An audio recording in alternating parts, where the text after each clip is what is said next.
The Book of Genesis, Chapter 1. In the beginning God created the heaven and the earth. And the earth was without form and void, and darkness was upon the face of the deep. And the Spirit of God moved upon the face of the waters. And God said, "Let there be light." And there was light. And God saw the light that it was good. And God divided the light from the darkness. And God called the light day, and the darkness he called night. And the evening and the morning were the first day. And God said, "Let there be a firmament in the midst of the waters, and let it divide the waters from the waters." And God made the firmament, and divided the waters which were under the firmament from the waters which were above the firmament. And it was so. And God called the firmament heaven. And the evening and the morning were the second day. And God said, "Let the waters under the heaven be gathered together unto one place, and let the dry land appear." And it was so. And God called the dry land earth, and the gathering together of the waters called he seas. And God saw that it was good. And God said, "Let the earth bring forth grass, the herb yielding seed, and the fruit tree yielding fruit after his kind, whose seed is in itself upon the earth." And it was so. And the earth brought forth grass, an herb yielding seed after his kind, and the tree yielding fruit, whose seed was in itself after his kind. And God saw that it was good. And the evening and the morning were the third day. And God said, "Let there be lights in the firmament of the heaven to divide the day from the night. And let them be for signs, and for seasons, and for days and years. And let them be for lights in the firmament of the heaven, to give light upon the earth." And it was so. And God made two great lights, the greater light to rule the day, and the lesser light to rule the night. He made the stars also. And God set them in the firmament of the heaven to give light upon the earth, and to rule over the day and over the night, and to divide the light from the darkness. And God saw that it was good. And the evening and the morning were the fourth day. And God said, "Let the waters bring forth abundantly the moving creature that hath life, and fowl that may fly above the earth in the open firmament of heaven." And God created great whales, and every living creature that moveth, which the waters brought forth abundantly after their kind, and every winged fowl after his kind. And God saw that it was good. And God blessed them, saying, "Be fruitful, and multiply, and fill the waters in the seas, and let fowl multiply in the earth." And the evening and the morning were the fifth day. And God said, "Let the earth bring forth the living creature after his kind, cattle and creeping thing, and beast of the earth after his kind." And it was so. And God made the beast of the earth after his kind, and cattle after their kind, and everything that creepeth upon the earth after his kind. And God saw that it was good. And God said,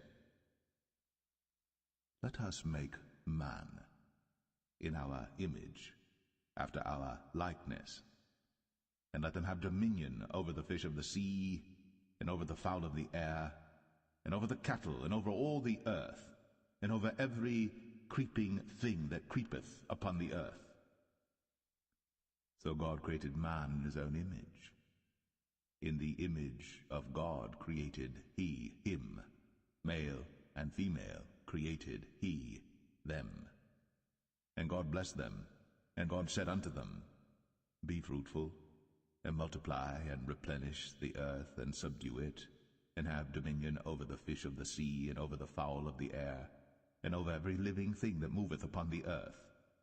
And God said, "Behold, I have given you every herb-bearing seed which is upon the face of all the earth, and every tree in the which is the fruit of a tree yielding seed. To you it shall be for meat. And to every beast of the earth, and to every fowl of the air, and to everything that creepeth upon the earth, wherein there is life, I have given every green herb for meat. And it was so. And God saw everything that he had made, and behold, it was very good. And the evening and the morning were the 6th day.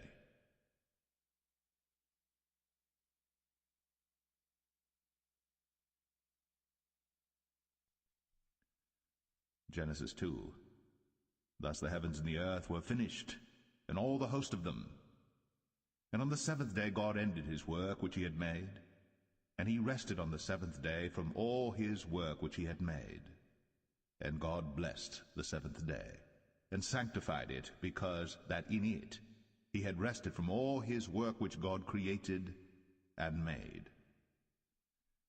These are the generations of the heavens and of the earth when they were created, in the day that the Lord God made the earth and the heavens. And every plant of the field before it was in the earth, and every herb of the field before it grew. For the Lord God had not caused it to rain upon the earth, and there was not a man to till the ground. But there went up a mist from the earth, and watered the whole face of the ground. And the Lord God formed man of the dust of the ground, and breathed into his nostrils the breath of life, and man became a living soul. And the Lord God planted a garden eastward in Eden, and there he put the man whom he had formed. And out of the ground made the Lord God to grow every tree that is pleasant to the sight, and good for food, the tree of life also in the midst of the garden, and the tree of knowledge of good and evil. And a river went out of Eden to water the garden, and from thence it was parted, and became into 4 heads. The name of the first is Pison. That is it which compasseth the whole land of Havilah, where there is gold. And the gold of that land is good. There is bdellium, and the onyx stone. And the name of the second river is Gihon. The same is it that compasseth the whole land of Ethiopia. And the name of the third river is Hiddekel. That is it which goeth toward the east of Assyria. And the fourth river is Euphrates. And the Lord God took the man, and put him into the Garden of Eden to dress it, and to keep it.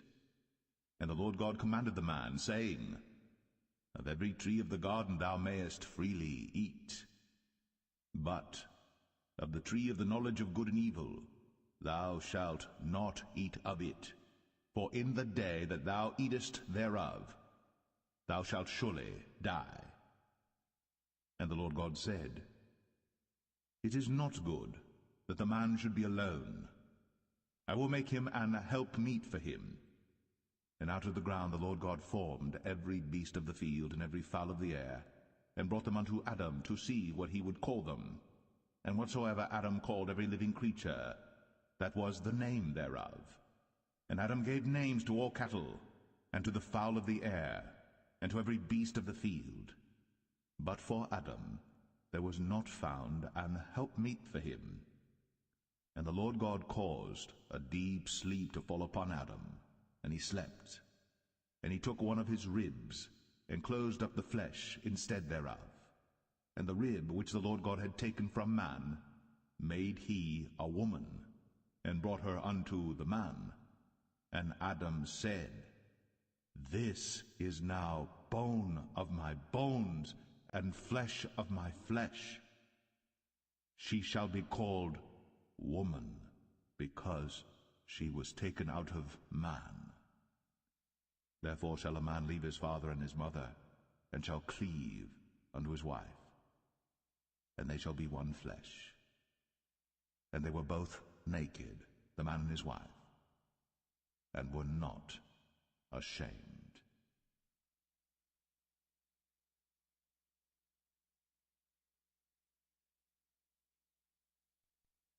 Genesis 3. Now the serpent was more subtle than any beast of the field which the Lord God had made. And he said unto the woman, Yea, hath God said, Ye shall not eat of every tree of the garden? And the woman said unto the serpent, We may eat of the fruit of the trees of the garden, but of the fruit of the tree which is in the midst of the garden God hath said, Ye shall not eat of it, neither shall ye touch it, lest ye die. And the serpent said unto the woman, Ye shall not surely die. For God doth know that in the day ye eat thereof, then your eyes shall be opened, and ye shall be as gods, knowing good and evil. And when the woman saw that the tree was good for food, and that it was pleasant to the eyes, and a tree to be desired to make one wise, she took of the fruit thereof, and did eat, and gave also unto her husband with her, and he did eat. And the eyes of them both were opened, and they knew that they were naked. And they sewed fig leaves together, and made themselves aprons. And they heard the voice of the Lord God walking in the garden in the cool of the day. And Adam and his wife hid themselves from the presence of the Lord God amongst the trees of the garden. And the Lord God called unto Adam, and said unto him, Where art thou? And he said, I heard thy voice in the garden. I was afraid, because I was naked, and I hid myself. And he said, Who told thee that thou wast naked? Hast thou eaten of the tree whereof I commanded thee that thou shouldest not eat? And the man said, The woman, whom thou gavest to be with me, she gave me of the tree, and I did eat. And the Lord God said unto the woman, What is this that thou hast done? And the woman said, The serpent beguiled me, and I did eat. And the Lord God said unto the serpent, Because thou hast done this, thou art cursed above all cattle, and above every beast of the field. Upon thy belly shalt thou go, and dust shalt thou eat all the days of thy life. And I will put enmity between thee and the woman, and between thy seed and her seed. It shall bruise thy head, and thou shalt bruise his heel. Unto the woman he said, I will greatly multiply thy sorrow, and thy conception. In sorrow thou shalt bring forth children, and thy desire shall be to thy husband, and he shall rule over thee. And unto Adam he said, Because thou hast hearkened unto the voice of thy wife, and hast eaten of the tree of which I commanded thee, saying, Thou shalt not eat of it, cursed is the ground for thy sake. In sorrow shalt thou eat of it all the days of thy life. Thorns also and thistles shall it bring forth to thee, and thou shalt eat the herb of the field. In the sweat of thy face shalt thou eat bread, till thou return unto the ground. For out of it wast thou taken, for dust thou art, and unto dust shalt thou return. And Adam called his wife's name Eve, because she was the mother of all living. Unto Adam also and to his wife did the Lord God make coats of skins, and clothed them. And the Lord God said, Behold, the man is become as one of us, to know good and evil. And now, lest he put forth his hand, and take also of the tree of life, and eat, and live forever. Therefore the Lord God sent him forth from the Garden of Eden, to till the ground from whence he was taken.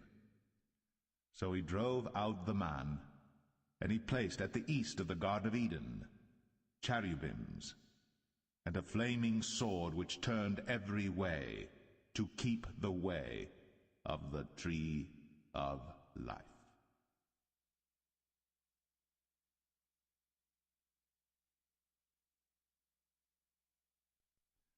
Genesis 4. And Adam knew Eve his wife, and she conceived and bare Cain, and said, I have gotten a man from the Lord. And she again bare his brother Abel. And Abel was a keeper of sheep, but Cain was a tiller of the ground. And in process of time it came to pass that Cain brought of the fruit of the ground an offering unto the Lord. And Abel he also brought of the firstlings of his flock, and of the fat thereof. And the Lord had respect unto Abel and to his offering. But unto Cain and to his offering he had not respect. And Cain was very wroth, and his countenance fell. And the Lord said unto Cain, Why art thou wroth? And why is thy countenance fallen? If thou doest well, shalt thou not be accepted? And if thou doest not well, sin lieth at the door, and unto thee shall be his desire, and thou shalt rule over him. And Cain talked with Abel his brother, and it came to pass, when they were in the field, that Cain rose up against Abel his brother, and slew him. And the Lord said unto Cain, Where is Abel thy brother? And he said, I know not. Am I my brother's keeper? And he said, What hast thou done? The voice of thy brother's blood crieth unto me from the ground. And now art thou cursed from the earth, which hath opened her mouth to receive thy brother's blood from thy hand. When thou tillest the ground, it shall not henceforth yield unto thee her strength. A fugitive and a vagabond shalt thou be in the earth. And Cain said unto the Lord, My punishment is greater than I can bear.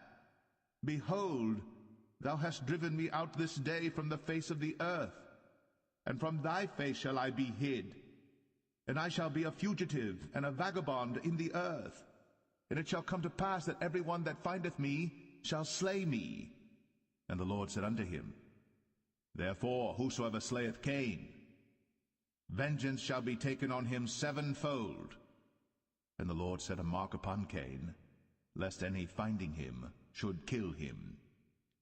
And Cain went out from the presence of the Lord, and dwelt in the land of Nod, on the east of Eden.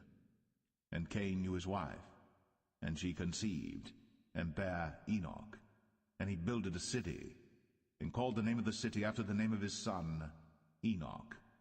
And unto Enoch was born Irad, and Irad begat Mahushael, and Mahushael begat Methusael, and Methusael begat Lamech. And Lamech took unto him 2 wives. The name of the one was Adah, and the name of the other Zillah. And Adah bare Jabal. He was the father of such as dwell in tents, and of such as have cattle. And his brother's name was Jubal. He was the father of all such as handle the harp and organ. And Zillah, she also bare Tubal-Cain, an instructor of every artificer in brass and iron. And the sister of Tubal-Cain was Naamah. And Lamech said unto his wives, Adah and Zillah, Hear my voice, ye wives of Lamech, hearken unto my speech. For I have slain a man to my wounding, and a young man to my hurt. If Cain shall be avenged sevenfold, truly Lamech 77-fold. And Adam knew his wife again, and she bare a son, and called his name Seth. For God, said she, hath appointed me another seed instead of Abel, whom Cain slew. And to Seth, to him also there was born a son, and he called his name Enos. Then began men to call upon the name of the Lord.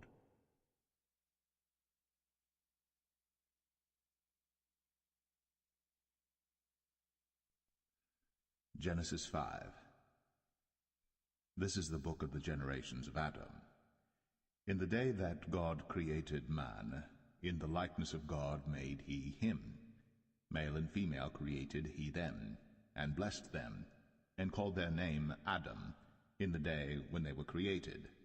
And Adam lived 130 years, and begat a son in his own likeness, after his image, and called his name Seth. And the days of Adam after he had begotten Seth were 800 years, and he begat sons and daughters. And all the days that Adam lived were 930 years, and he died. And Seth lived 105 years, and begat Enos. And Seth lived after he begat Enos 807 years, and begat sons and daughters. And all the days of Seth were 912 years, and he died. And Enos lived 90 years, and begat Canaan. And Enos lived after he begat Canaan 815 years, and begat sons and daughters. And all the days of Enos were 905 years, and he died. And Canaan lived 70 years, and begat Mahalaleel. And Canaan lived after he begat Mahalaleel 840 years, and begat sons and daughters. And all the days of Canaan were 910 years, and he died. And Mahalaleel lived 65 years, and begat Jared. And Mahalaleel lived after he begat Jared 830 years, and begat sons and daughters. And all the days of Mahalaleel were 895 years, and he died. And Jared lived 162 years, and he begat Enoch. And Jared lived after he begat Enoch 800 years, and begat sons and daughters. And all the days of Jared were 962 years, and he died. And Enoch lived 65 years, and begat Methuselah. And Enoch walked with God after he begat Methuselah 300 years, and begat sons and daughters. And all the days of Enoch were 365 years. And Enoch walked with God, and he was not, for God took him. And Methuselah lived 187 years, and begat Lamech. And Methuselah lived after he begat Lamech 782 years, and begat sons and daughters. And all the days of Methuselah were 969 years, and he died. And Lamech lived 182 years, and begat a son. And he called his name Noah, saying, This same shall comfort us concerning our work and toil of our hands, because of the ground which the Lord hath cursed. And Lamech lived after he begat Noah 595 years, and begat sons and daughters. And all the days of Lamech were 777 years, and he died. And Noah was 500 years old, and Noah begat Shem, Ham, and Japheth.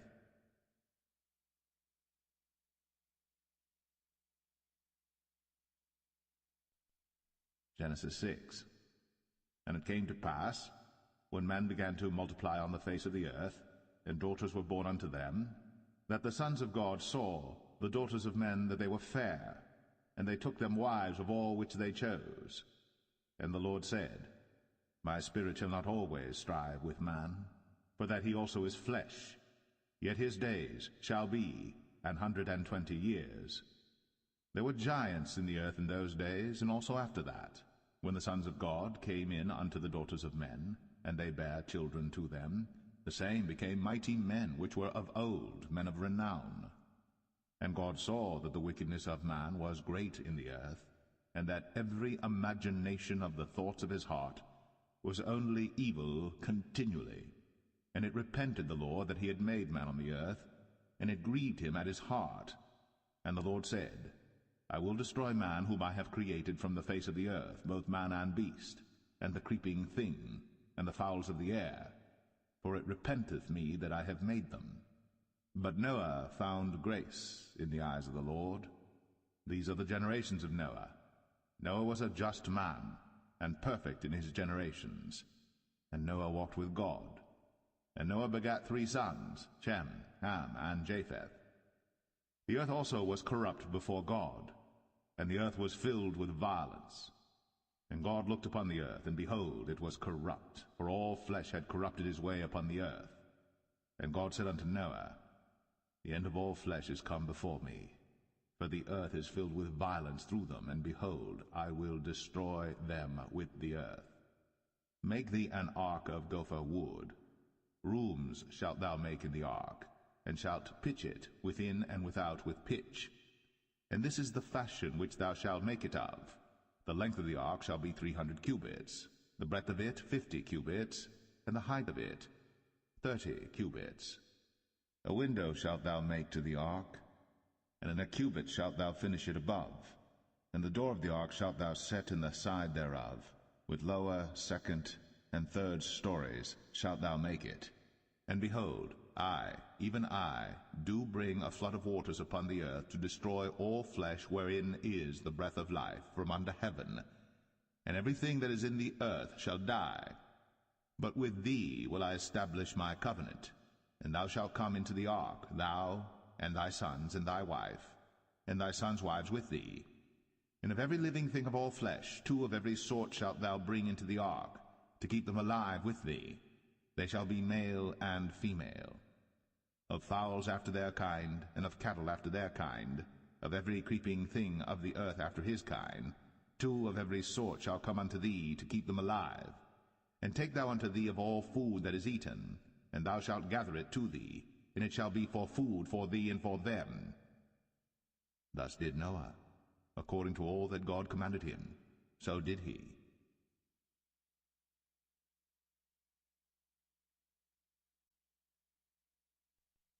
Genesis 7. And the Lord said unto Noah, Come thou and all thy house into the ark, for thee have I seen righteous before me in this generation. Of every clean beast thou shalt take to thee by 7s, the male and his female, and of beasts that are not clean by 2, the male and his female. Of fowls also of the air by 7s, the male and the female, to keep seed alive upon the face of all the earth. For yet 7 days, and I will cause it to rain upon the earth 40 days and 40 nights. And every living substance that I have made will I destroy from off the face of the earth. And Noah did according unto all that the Lord commanded him. And Noah was 600 years old when the flood of waters was upon the earth. And Noah went in, and his sons and his wife, and his sons' wives with him, into the ark because of the waters of the flood, of clean beasts, and of beasts that are not clean, and of fowls, and of everything that creepeth upon the earth. There went in 2 and 2 unto Noah into the ark, the male and the female, as God had commanded Noah. And it came to pass after 7 days, that the waters of the flood were upon the earth. In the 600th year of Noah's life, in the 2nd month, the 17th day of the month, the same day, were all the fountains of the great deep broken up. And the windows of heaven were opened, and the rain was upon the earth 40 days and 40 nights. In the selfsame day entered Noah and Shem and Ham and Japheth, the sons of Noah, and Noah's wife, and the 3 wives of his sons with them, into the ark, they and every beast after his kind, and all the cattle after their kind, and every creeping thing that creepeth upon the earth after his kind, and every fowl after his kind, every bird of every sort. And they went in unto Noah into the ark, 2 and 2 of all flesh, wherein is the breath of life. And they that went in male and female of all flesh, as God had commanded him. And the Lord shut him in. And the flood was 40 days upon the earth, and the waters increased and bare up the ark, and it was lift up above the earth. And the waters prevailed, and were increased greatly upon the earth, and the ark went upon the face of the waters. And the waters prevailed exceedingly upon the earth, and all the high hills that were under the whole heaven were covered. 15 cubits upward did the waters prevail, and the mountains were covered. And all flesh died that moved upon the earth, both of fowl, and of cattle, and of beast, and of every creeping thing that creepeth upon the earth. And every man, all in whose nostrils was the breath of life, of all that was in the dry land, died. And every living substance was destroyed which was upon the face of the ground, both man and cattle, and the creeping things, and the fowl of the heaven, and they were destroyed from the earth. And Noah only remained alive, and they that were with him in the ark. And the waters prevailed upon the earth 150 days.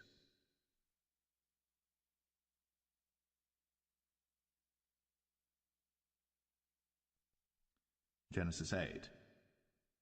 And God remembered Noah, and every living thing, and all the cattle that was with him in the ark. And God made a wind to pass over the earth, and the waters assuaged. The fountains also of the deep, and the windows of heaven were stopped, and the rain from heaven was restrained. And the waters returned from off the earth continually. And after the end of the 150 days the waters were abated. And the ark rested in the 7th month, on the 17th day of the month, upon the mountains of Ararat. And the waters decreased continually until the 10th month.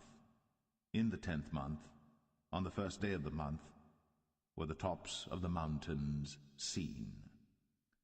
And it came to pass at the end of 40 days, that Noah opened the window of the ark which he had made. And he sent forth a raven, which went forth to and fro until the waters were dried up from off the earth. Also he sent forth a dove from him, to see if the waters were abated from off the face of the ground. But the dove found no rest for the sole of her foot. And she returned unto him into the ark, for the waters were on the face of the whole earth. Then he put forth his hand, and took her, and pulled her in unto him into the ark. And he stayed yet other 7 days, and again he sent forth the dove out of the ark. And the dove came in to him in the evening, and lo, in her mouth was an olive leaf plucked off. So Noah knew that the waters were abated from off the earth. And he stayed yet other 7 days, and sent forth the dove, which returned not again unto him any more. And it came to pass in the 601st year, in the 1st month, the 1st day of the month, the waters were dried up from off the earth. And Noah removed the covering of the ark, and looked, and behold, the face of the ground was dry. And in the 2nd month, on the 27th day of the month, was the earth dried. And God spake unto Noah, saying, Go forth of the ark, thou, and thy wife, and thy sons wives with thee. Bring forth with thee every living thing that is with thee of all flesh, both of fowl, and of cattle, and of every creeping thing that creepeth upon the earth, that they may breed abundantly in the earth, and be fruitful and multiply upon the earth. And Noah went forth, and his sons and his wife, and his sons' wives with him, every beast, every creeping thing, and every fowl, and whatsoever creepeth upon the earth, after their kinds, went forth out of the ark. And Noah builded an altar unto the Lord, and took of every clean beast, and of every clean fowl, and offered burnt offerings on the altar. And the Lord smelled a sweet savour. And the Lord said in his heart, I will not again curse the ground any more for man's sake. For the imagination of man's heart is evil from his youth, neither will I again smite any more everything living, as I have done. While the earth remaineth, seed time and harvest, and cold and heat, and summer and winter, and day and night, shall not cease.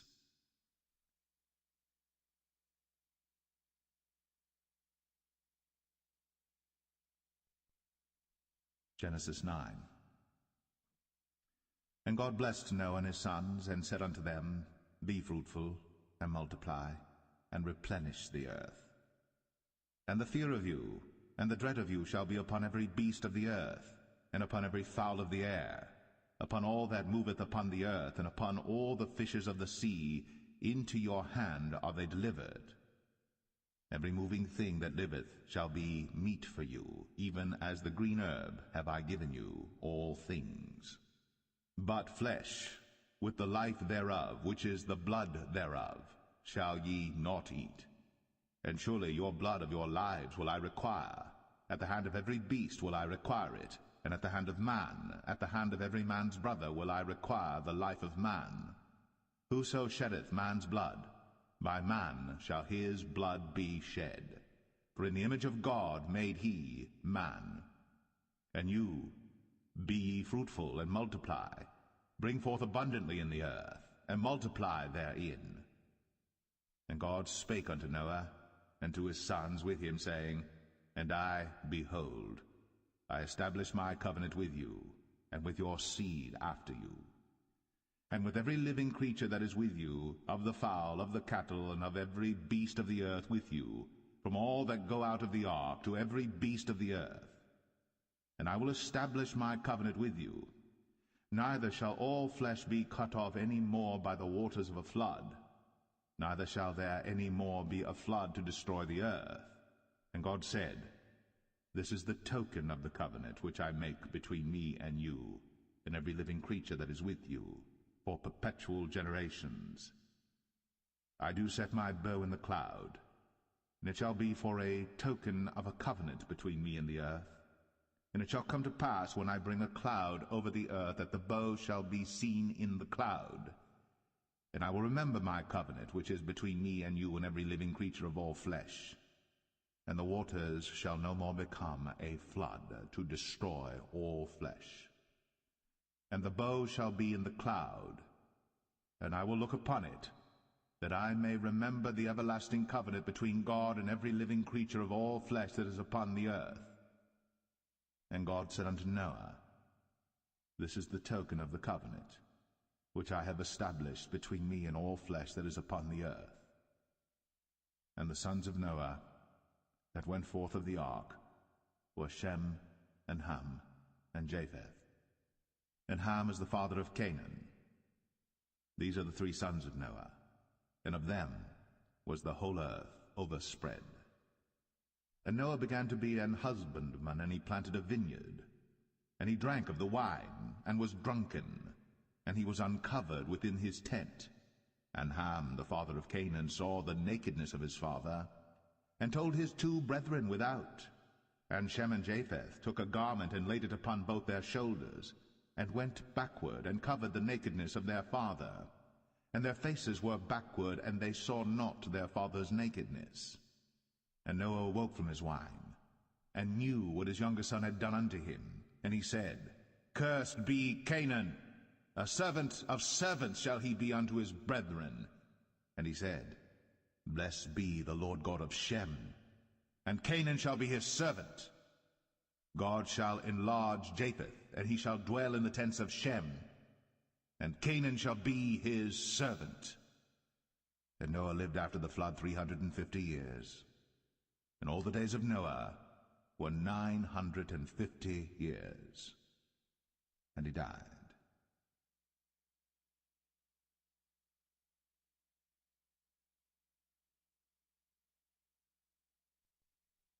Genesis 10.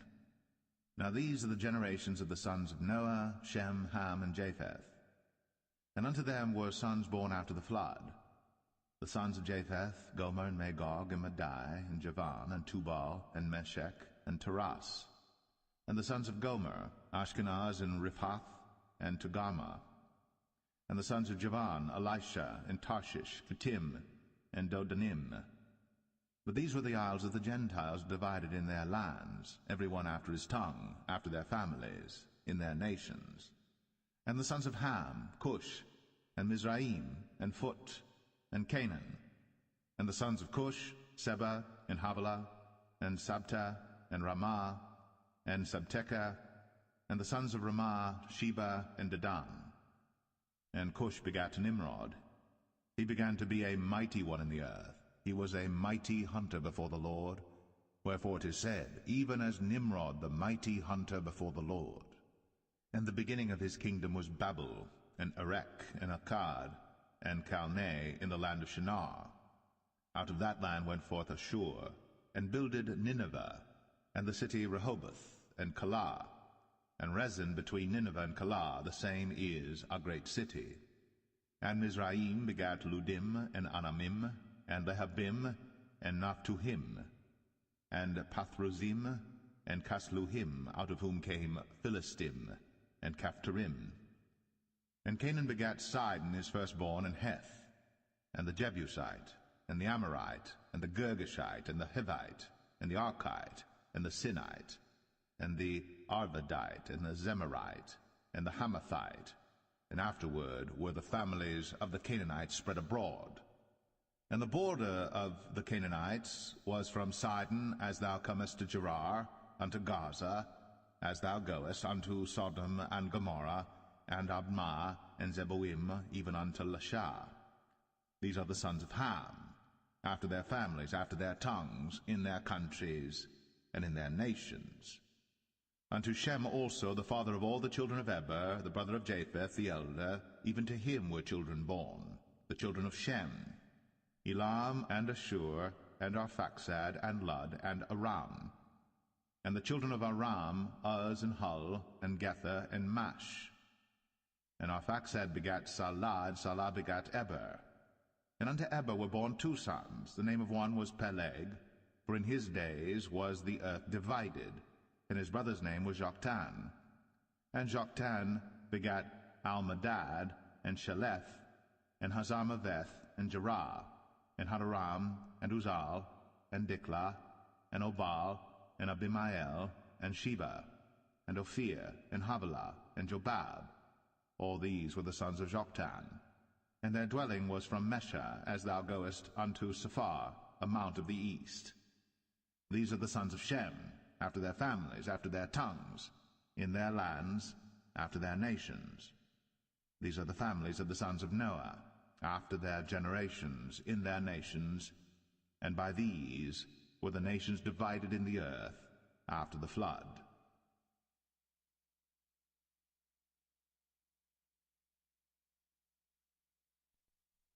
Genesis 11. And the whole earth was of one language, and of one speech. And it came to pass, as they journeyed from the east, that they found a plain in the land of Shinar, and they dwelt there. And they said one to another, Go to, let us make brick, and burn them thoroughly. And they had brick for stone, and slime had they for mortar.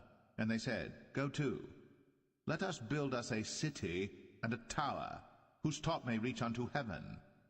And let us make us a name, lest we be scattered abroad upon the face of the whole earth. And the Lord came down to see the city and the tower, which the children of men builded.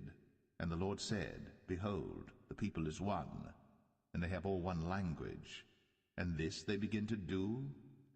And now nothing will be restrained from them, which they have imagined to do. Go to, let us go down, and there confound their language, that they may not understand one another's speech. So the Lord scattered them abroad from thence upon the face of all the earth, and they left off to build the city. Therefore is the name of it called Babel, because the Lord did there confound the language of all the earth, and from thence did the Lord scatter them abroad upon the face of all the earth. These are the generations of Shem. Shem was 100 years old, and begat Arphaxad 2 years after the flood. And Shem lived after he begat Arphaxad 500 years, and begat sons and daughters. And Arphaxad lived 35 years, and begat Salah. And Arphaxad lived after he begat Salah 403 years, and begat sons and daughters. And Salah lived 30 years, and begat Eber. And Salah lived after he begat Eber 403 years, and begat sons and daughters. And Eber lived 34 years, and begat Peleg. And Eber lived after he begat Peleg 430 years, and begat sons and daughters. And Peleg lived 30 years, and begat Reu. And Peleg lived after he begat Reu 209 years, and begat sons and daughters. And Reu lived 32 years, and begat Serug. And Reu lived after he begat Serug 207 years, and begat sons and daughters. And Serug lived 30 years, and begat Nahor.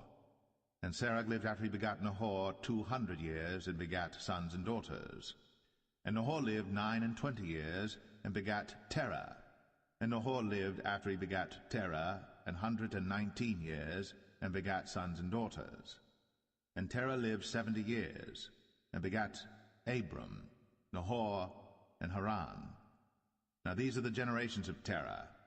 Terah begat Abram, Nahor, and Haran begat Lot. And Haran died before his father Terah in the land of his nativity, in Ur of the Chaldees. And Abram and Nahor took them wives. The name of Abram's wife was Sarai, and the name of Nahor's wife, Milcah, the daughter of Haran, the father of Milcah, and the father of Iscah. But Sarai was barren, she had no child. And Terah took Abram his son, and Lot the son of Haran his son's son, and Sarai his daughter-in-law his son Abram's wife. And they went forth with them from Ur of the Chaldees, to go into the land of Canaan. And they came unto Haran, and dwelt there. And the days of Terah were 205 years, and Terah died in Haran.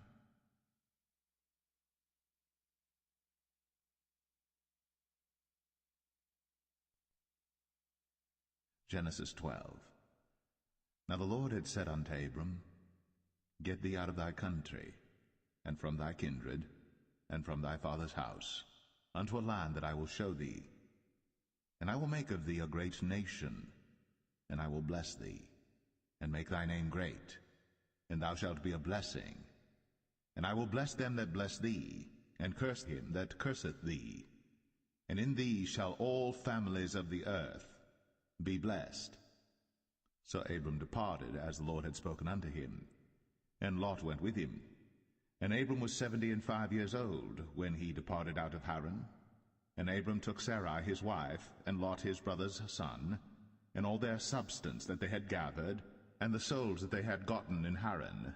And they went forth to go into the land of Canaan, and into the land of Canaan they came.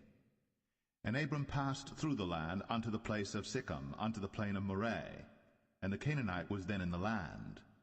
And the Lord appeared unto Abram, and said, Unto thy seed will I give this land. And there builded he an altar unto the Lord, who appeared unto him. And he removed from thence unto a mountain on the east of Bethel, and pitched his tent, having Bethel on the west, and Ai on the east. And there he builded an altar unto the Lord, and called upon the name of the Lord. And Abram journeyed, going on still toward the south. And there was a famine in the land, and Abram went down into Egypt to sojourn there, for the famine was grievous in the land. And it came to pass, when he was come near to enter into Egypt, that he said unto Sarai his wife, Behold now, I know that thou art a fair woman to look upon. Therefore it shall come to pass, when the Egyptians shall see thee, that they shall say, This is his wife, and they will kill me, but they will save thee alive. Say, I pray thee, Thou art my sister, that it may be well with me for thy sake, and my soul shall live because of thee. And it came to pass, that when Abram was come into Egypt, the Egyptians beheld the woman that she was very fair. The princes also of Pharaoh saw her, and commended her before Pharaoh. And the woman was taken into Pharaoh's house. And he entreated Abram well for her sake. And he had sheep, and oxen, and he-asses, and men-servants, and maidservants, and she-asses, and camels. And the Lord plagued Pharaoh and his house with great plagues because of Sarai, Abram's wife. And Pharaoh called Abram, and said, What is this that thou hast done unto me? Why didst thou not tell me that she was thy wife? Why saidst thou, She is my sister, so I might have taken her to be my wife?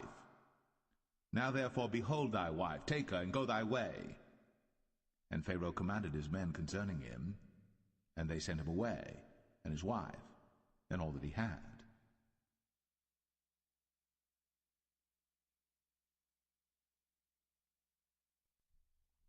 Genesis 13.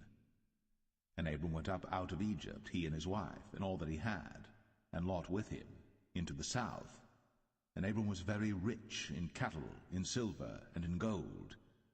And he went on his journeys from the south even to Bethel, unto the place where his tent had been at the beginning, between Bethel and Ai, unto the place of the altar which he had made there at the first. And there Abram called on the name of the Lord. And Lot also, which went with Abram, had flocks and herds and tents. And the land was not able to bear them, that they might dwell together, for their substance was great, so that they could not dwell together. And there was a strife between the herdmen of Abram's cattle and the herdmen of Lot's cattle. And the Canaanite and the Perizzite dwelled then in the land. And Abram said unto Lot, Let there be no strife, I pray thee, between me and thee, and between my herdmen and thy herdmen, for we be brethren. Is not the whole land before thee? Separate thyself, I pray thee, from me. If thou wilt take the left hand, then I will go to the right, or if thou depart to the right hand, then I will go to the left. And Lot lifted up his eyes, and beheld all the plain of Jordan, that it was well watered everywhere, before the Lord destroyed Sodom and Gomorrah, even as the garden of the Lord, like the land of Egypt, as thou comest unto Zoar. Then Lot chose him all the plain of Jordan, and Lot journeyed east. And they separated themselves the one from the other. Abram dwelled in the land of Canaan, and Lot dwelled in the cities of the plain, and pitched his tent toward Sodom. But the men of Sodom were wicked and sinners before the Lord exceedingly. And the Lord said unto Abram, after that Lot was separated from him, Lift up now thine eyes, and look from the place where thou art, northward and southward, and eastward and westward. For all the land which thou seest, to thee will I give it, and to thy seed forever. And I will make thy seed as the dust of the earth, so that if a man can number the dust of the earth, then shall thy seed also be numbered. Arise, walk through the land in the length of it, and in the breadth of it, for I will give it unto thee. Then Abram removed his tent, and came and dwelt in the plain of Mamre, which is in Hebron, and built there an altar unto the Lord.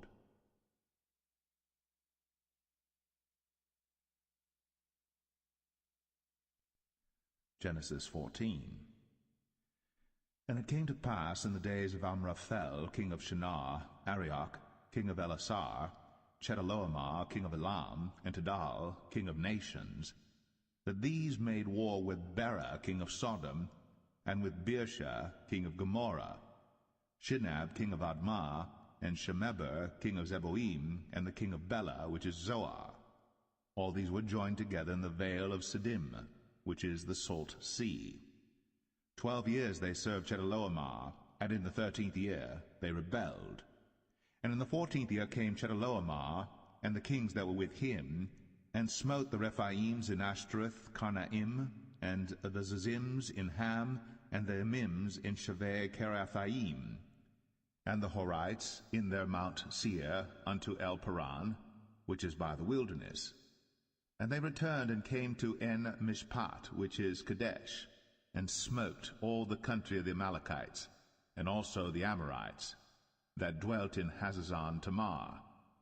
And there went out the king of Sodom, and the king of Gomorrah, and the king of Admah, and the king of Zeboim, and the king of Bela, the same as Zoar, and they joined battle with them in the vale of Siddim, with Chedorlaomer the king of Elam, and with Tidal king of nations, and Amraphel king of Shinar, and Arioch king of Elasar, 4 kings with 5.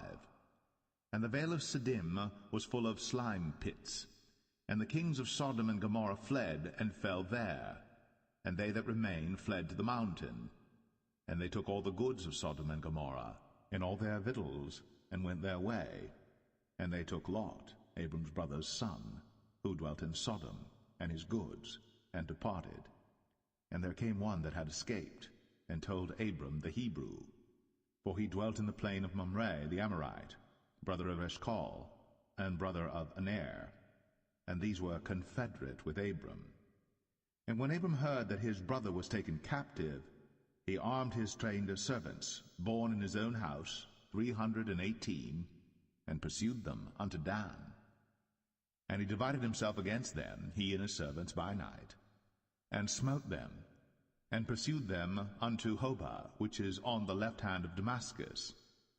And he brought back all the goods, and also brought again his brother Lot, and his goods, and the women also, and the people.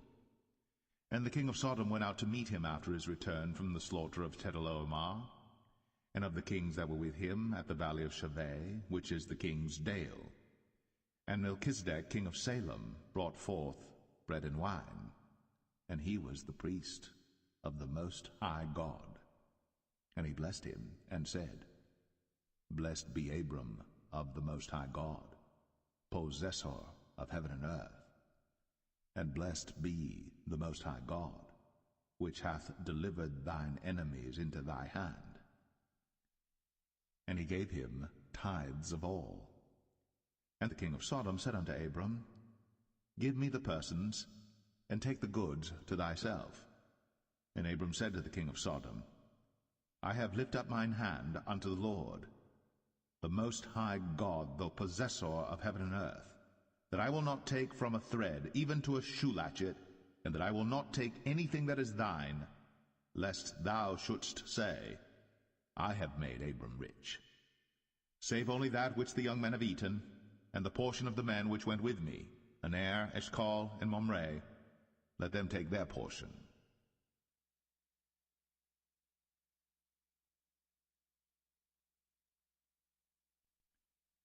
Genesis 15. After these things, the word of the Lord came unto Abram in a vision, saying, Fear not, Abram, I am thy shield, and thy exceeding great reward. And Abram said, Lord God, what wilt thou give me, seeing I go childless?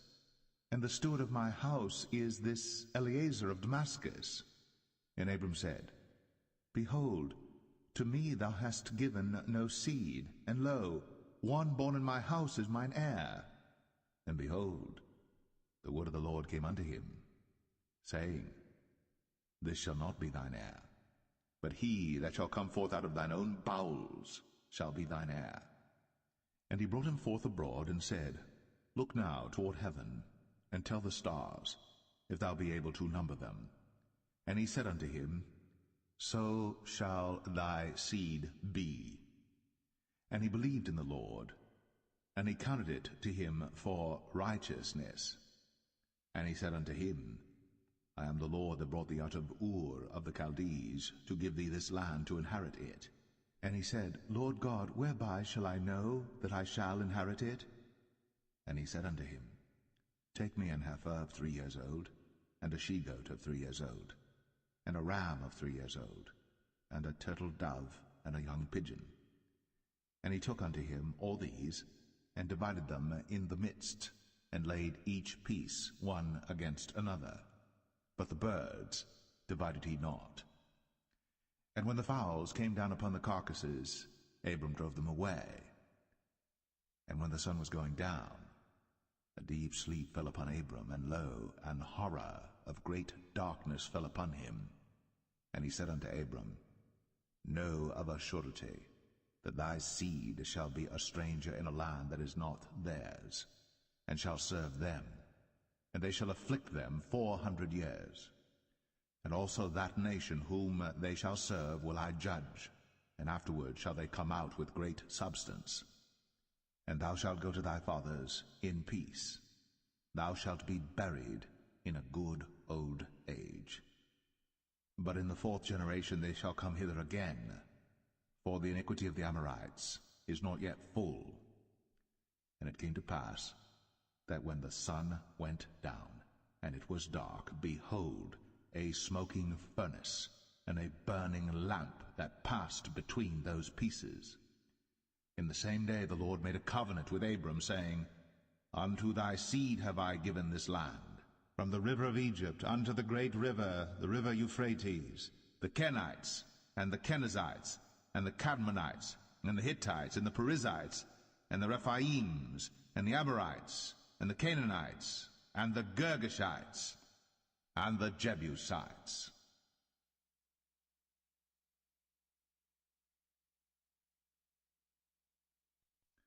Genesis 16. Now Sarai, Abram's wife, bare him no children, and she had an handmaid, an Egyptian, whose name was Hagar. And Sarai said unto Abram, Behold now, the Lord hath restrained me from bearing. I pray thee, go in unto my maid. It may be that I may obtain children by her. And Abram hearkened to the voice of Sarai. And Sarai, Abram's wife, took Hagar her maid, the Egyptian, after Abram had dwelt 10 years in the land of Canaan, and gave her to her husband Abram to be his wife. And he went in unto Hagar, and she conceived. And when she saw that she had conceived, her mistress was despised in her eyes. And Sarai said unto Abram, My wrong be upon thee. I have given my maid into thy bosom, and when she saw that she had conceived, I was despised in her eyes. The Lord judge between me and thee. But Abram said unto Sarai, Behold, thy maid is in thy hand. Do to her as it pleaseth thee. And when Sarai dealt hardly with her, she fled from her face. And the angel of the Lord found her by a fountain of water in the wilderness, by the fountain in the way to Shur. And he said, Hagar, Sarai's maid, whence camest thou? And whither wilt thou go? And she said, I flee from the face of my mistress Sarai. And the angel of the Lord said unto her, Return to thy mistress, and submit thyself unto her hands. And the angel of the Lord said unto her, I will multiply thy seed exceedingly, that it shall not be numbered for multitude.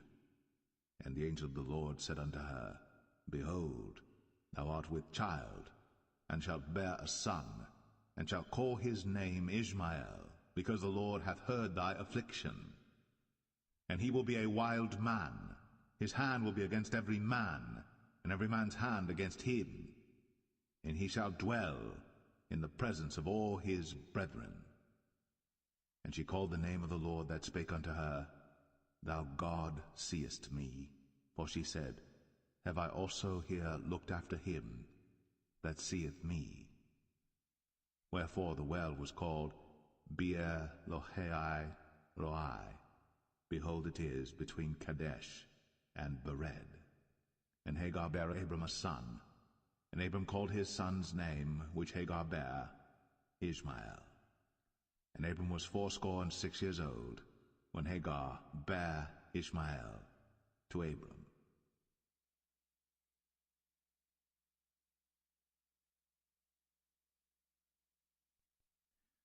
Genesis 17.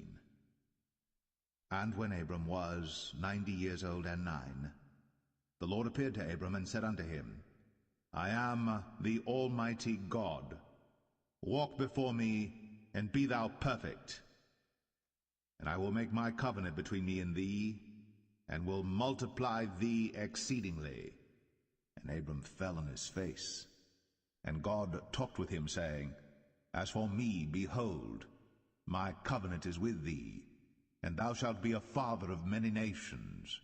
Neither shall thy name any more be called Abram, but thy name shall be Abraham. For a father of many nations have I made thee.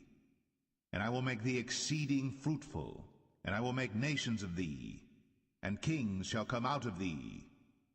And I will establish my covenant between me and thee and thy seed after thee in their generations for an everlasting covenant, to be a God unto thee, and to thy seed after thee. And I will give unto thee and to thy seed after thee the land wherein thou art a stranger, all the land of Canaan, for an everlasting possession, and I will be their God. And God said unto Abraham, Thou shalt keep my covenant therefore, thou and thy seed after thee in their generations. This is my covenant which ye shall keep between me and you and thy seed after thee. Every man-child among you shall be circumcised, and ye shall circumcise the flesh of your foreskin, and it shall be a token of the covenant betwixt me and you. And he that is 8 days old shall be circumcised among you.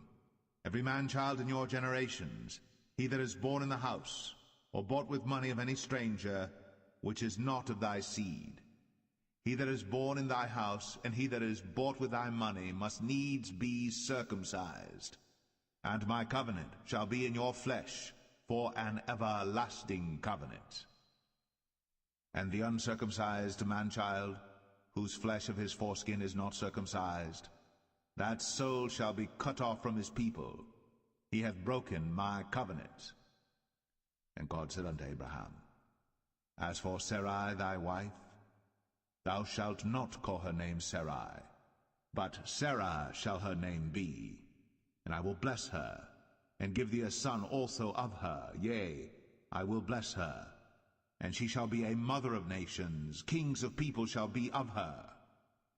Then Abram fell upon his face, and laughed, and said in his heart, Shall a child be born unto him that is 100 years old? And shall Sarah that is 90 years old bear? And Abraham said unto God, Oh, that Ishmael might live before thee. And God said, Sarah thy wife shall bear thee a son indeed, and thou shalt call his name Isaac. And I will establish my covenant with him for an everlasting covenant, and with his seed after him. And as for Ishmael, I have heard thee. Behold, I have blessed him, and will make him fruitful, and will multiply him exceedingly. 12 princes shall he beget, and I will make him a great nation. But my covenant will I establish with Isaac, which Sarah shall bear unto thee at this set time in the next year. And he left off talking with him, and God went up from Abraham. And Abraham took Ishmael his son, and all that were born in his house, and all that were bought with his money, every male among the men of Abraham's house, and circumcised the flesh of their foreskin in the selfsame day, as God had said unto him. And Abraham was 90 years old and 9 when he was circumcised in the flesh of his foreskin. And Ishmael his son was 13 years old when he was circumcised in the flesh of his foreskin. In the selfsame day was Abraham circumcised, and Ishmael his son. And all the men of his house, born in the house, and bought with money of the stranger, were circumcised with him.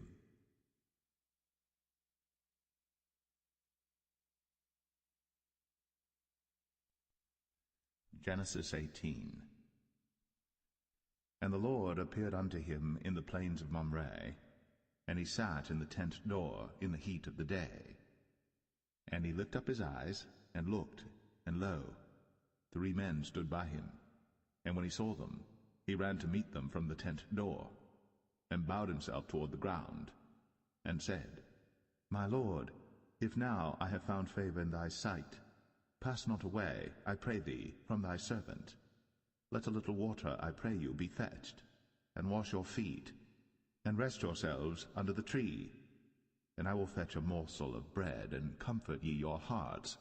After that ye shall pass on, for therefore are ye come to your servant. And they said, So do, as thou hast said. And Abraham hastened into the tent unto Sarah, and said, Make ready quickly 3 measures of fine meal, knead it, and make cakes upon the hearth.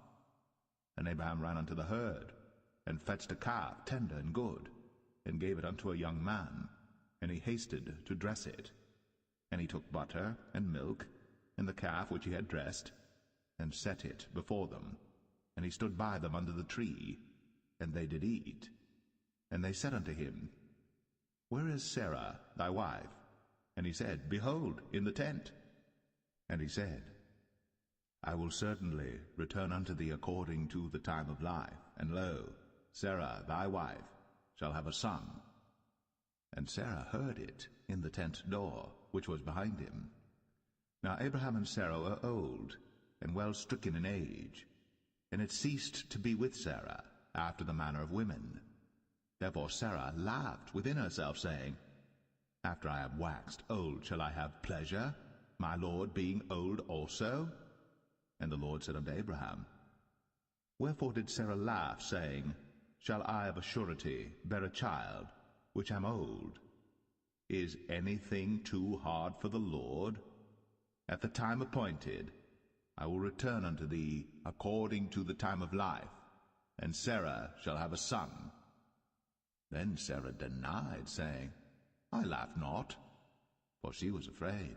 And he said, Nay, but thou didst laugh. And the men rose up from thence, and looked toward Sodom. And Abraham went with them to bring them on the way. And the Lord said, Shall I hide from Abraham that thing which I do? Seeing that Abraham shall surely become a great and mighty nation, and all the nations of the earth shall be blessed in him. For I know him, that he will command his children and his household after him, and they shall keep the way of the Lord to do justice and judgment, that the Lord may bring upon Abraham that which he hath spoken of him. And the Lord said, Because the cry of Sodom and Gomorrah is great, and because their sin is very grievous, I will go down now, and see whether they have done altogether according to the cry of it, which is come unto me, and if not, I will know. And the men turned their faces from thence, and went toward Sodom. But Abraham stood yet before the Lord. And Abraham drew near and said, Wilt thou also destroy the righteous with the wicked? Peradventure there be 50 righteous within the city. Wilt thou also destroy, and not spare the place, for the 50 righteous that are therein? That be far from thee to do after this manner, to slay the righteous with the wicked, and that the righteous should be as the wicked, that be far from thee. Shall not the judge of all the earth do right? And the Lord said, If I find in Sodom 50 righteous within the city, then I will spare all the place for their sakes. And Abraham answered and said, Behold now, I have taken upon me to speak unto the Lord, which am but dust and ashes. Peradventure there shall lack 5 of the 50 righteous. Wilt thou destroy all the city for lack of 5? And he said, If I find there 45, I will not destroy it. And he spake unto him yet again, and said, Peradventure there shall be 40 found there. And he said, I will not do it for 40's sake. And he said unto him, O, let not the Lord be angry, and I will speak. Peradventure there shall 30 be found there. And he said, I will not do it, if I find 30 there. And he said, Behold now, I have taken upon me to speak unto the Lord. Peradventure there shall be 20 found there. And he said, I will not destroy it for 20's sake. And he said, O, let not the Lord be angry, and I will speak yet but this once. Peradventure 10 shall be found there. And he said, I will not destroy it for 10's sake. And the Lord went his way, as soon as he had left communing with Abraham. And Abraham returned unto his place.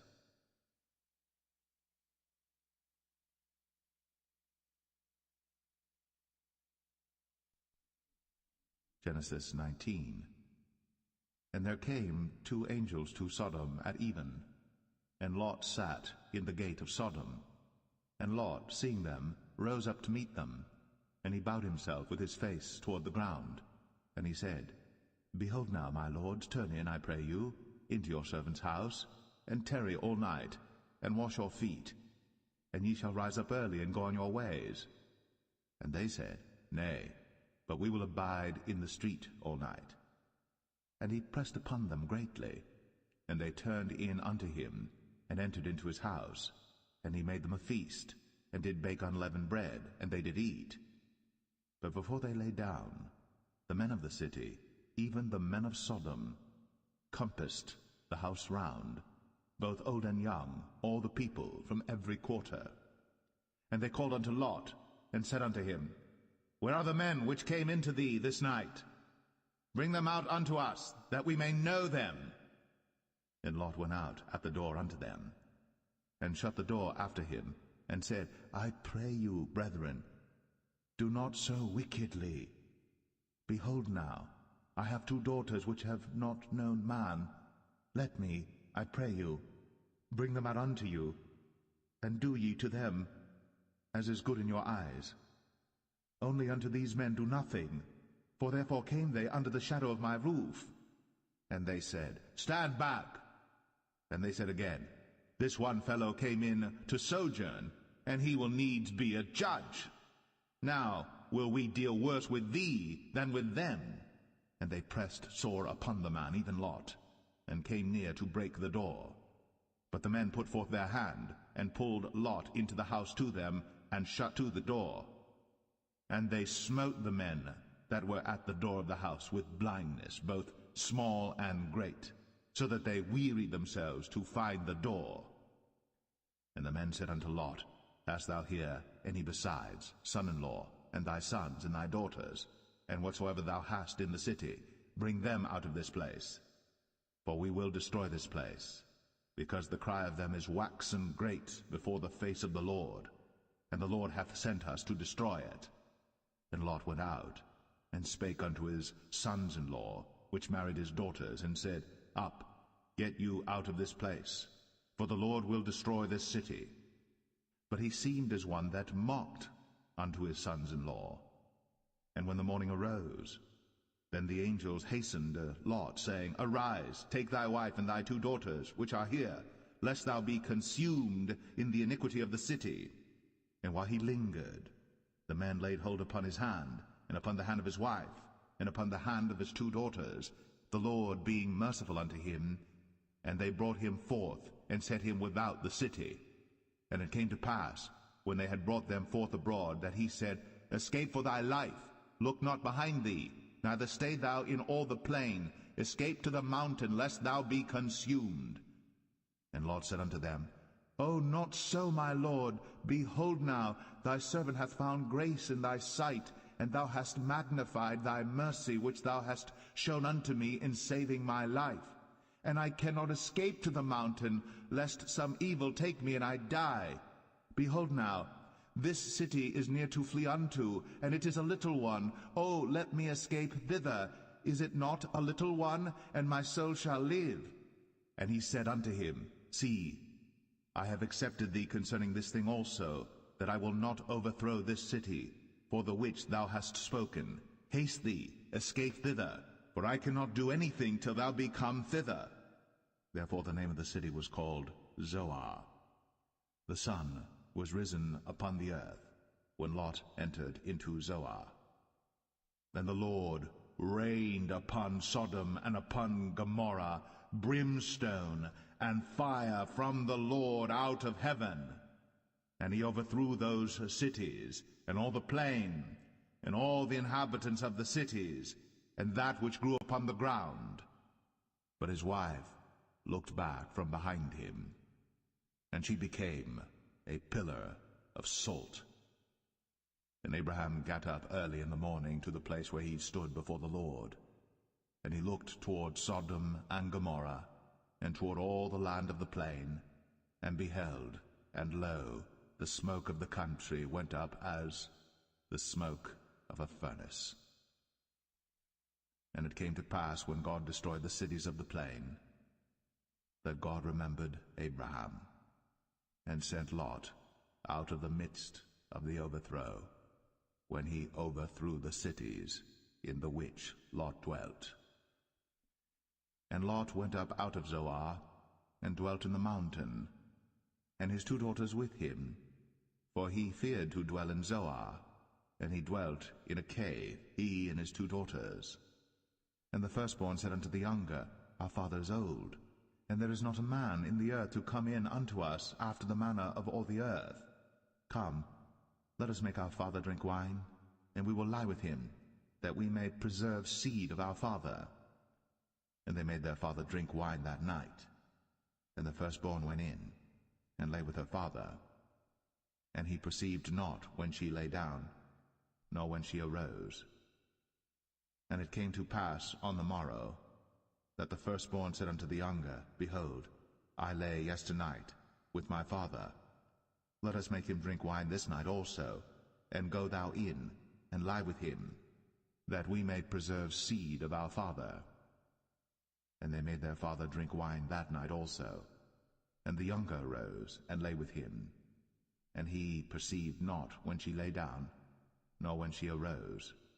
Thus were both the daughters of Lot with child by their father. And the firstborn bare a son, and called his name Moab.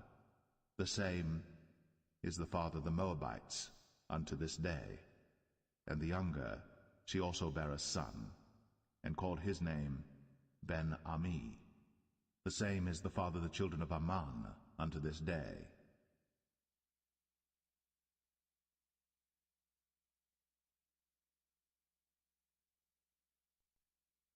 Genesis 20. And Abraham journeyed from thence toward the south country, and dwelled between Kadesh and Shur, and sojourned in Gerar. And Abraham said of Sarah his wife, She is my sister. And Abimelech king of Gerar sent and took Sarah. But God came to Abimelech in a dream by night, and said to him, Behold, thou art but a dead man, for the woman which thou hast taken, for she is a man's wife. But Abimelech had not come near her, and he said, Lord, wilt thou slay also a righteous nation? Said he not unto me, She is my sister? And she, even she herself, said, He is my brother? In the integrity of my heart and innocency of my hands have I done this. And God said unto him in a dream, Yea, I know that thou didst this in the integrity of thy heart. For I also withheld thee from sinning against me. Therefore suffered I thee not to touch her.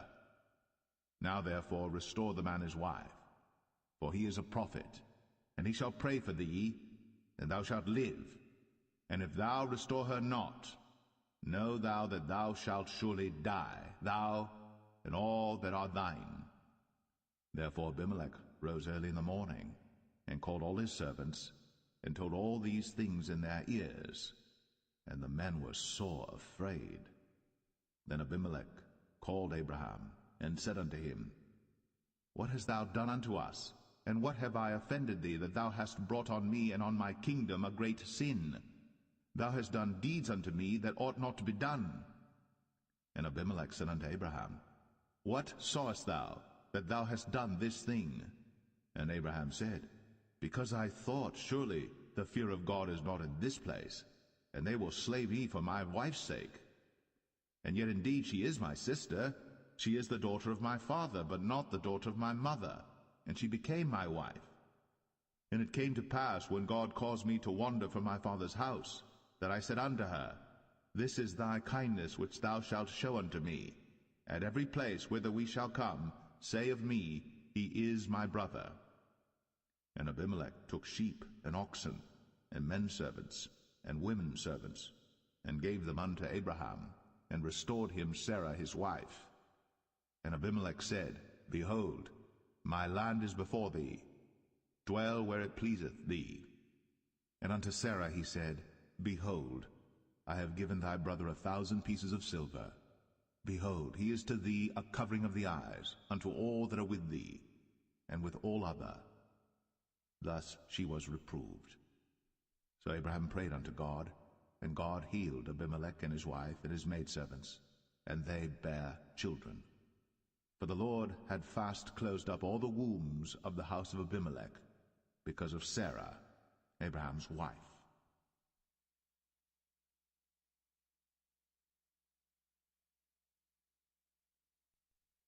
Genesis 21. And the Lord visited Sarah as he had said, and the Lord did unto Sarah as he had spoken. For Sarah conceived, and bare Abraham a son in his old age, at the set time of which God had spoken to him. And Abraham called the name of his son that was born unto him, whom Sarah bare to him, Isaac. And Abraham circumcised his son Isaac, being 8 days old, as God had commanded him. And Abraham was 100 years old when his son Isaac was born unto him. And Sarah said, God hath made me to laugh, so that all that hear will laugh with me.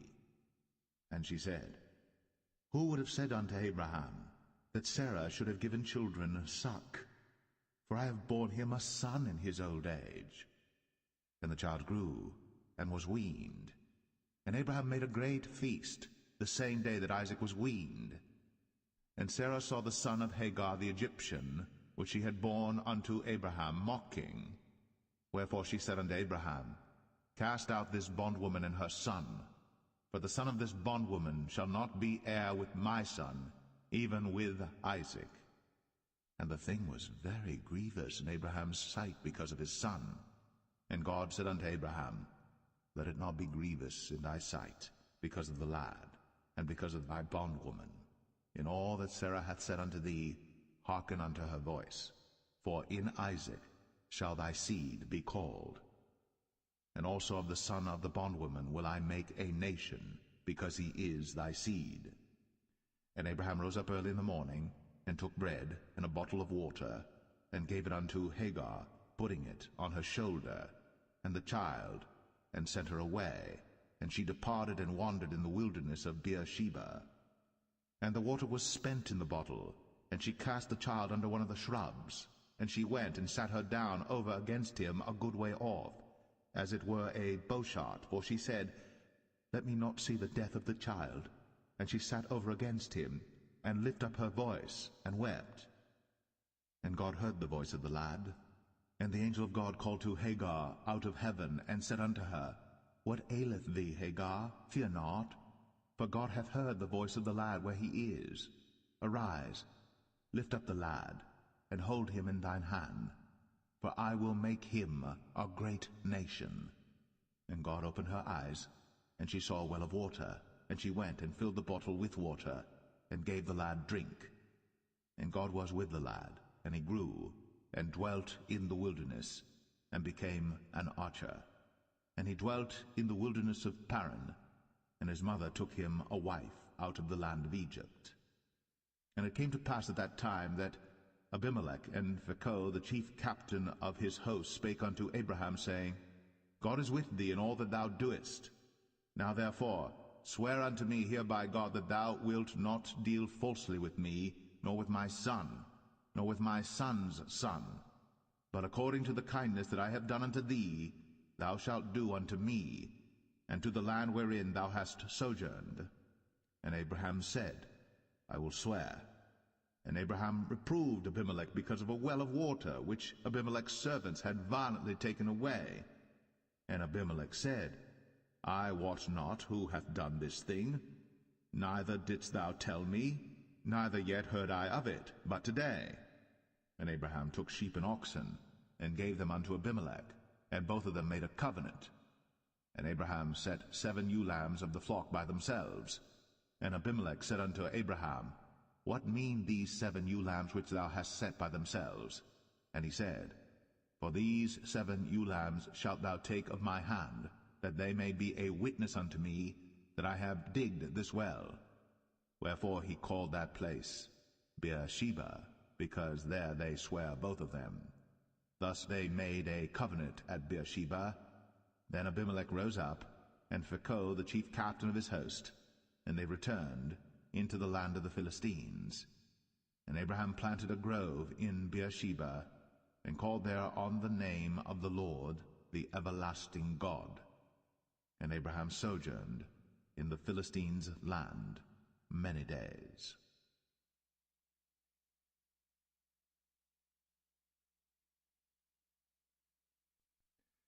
Genesis 22. And it came to pass, after these things, that God did tempt Abraham, and said unto him, Abraham. And he said, Behold, here I am. And he said, Take now thy son, thine only son Isaac, whom thou lovest, and get thee into the land of Moriah, and offer him there for a burnt offering upon one of the mountains which I will tell thee of. And Abraham rose up early in the morning, and saddled his ass, and took 2 of his young men with him, and Isaac his son, and clave the wood for the burnt offering, and rose up, and went unto the place of which God had told him. Then on the 3rd day Abraham lifted up his eyes, and saw the place afar off. And Abraham said unto his young men, Abide ye here with the ass, and I and the lad will go yonder and worship, and come again to you.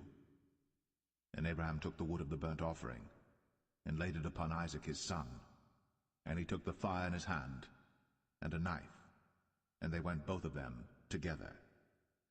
And Isaac spake unto Abraham his father, and said, My father? And he said, Here am I, my son.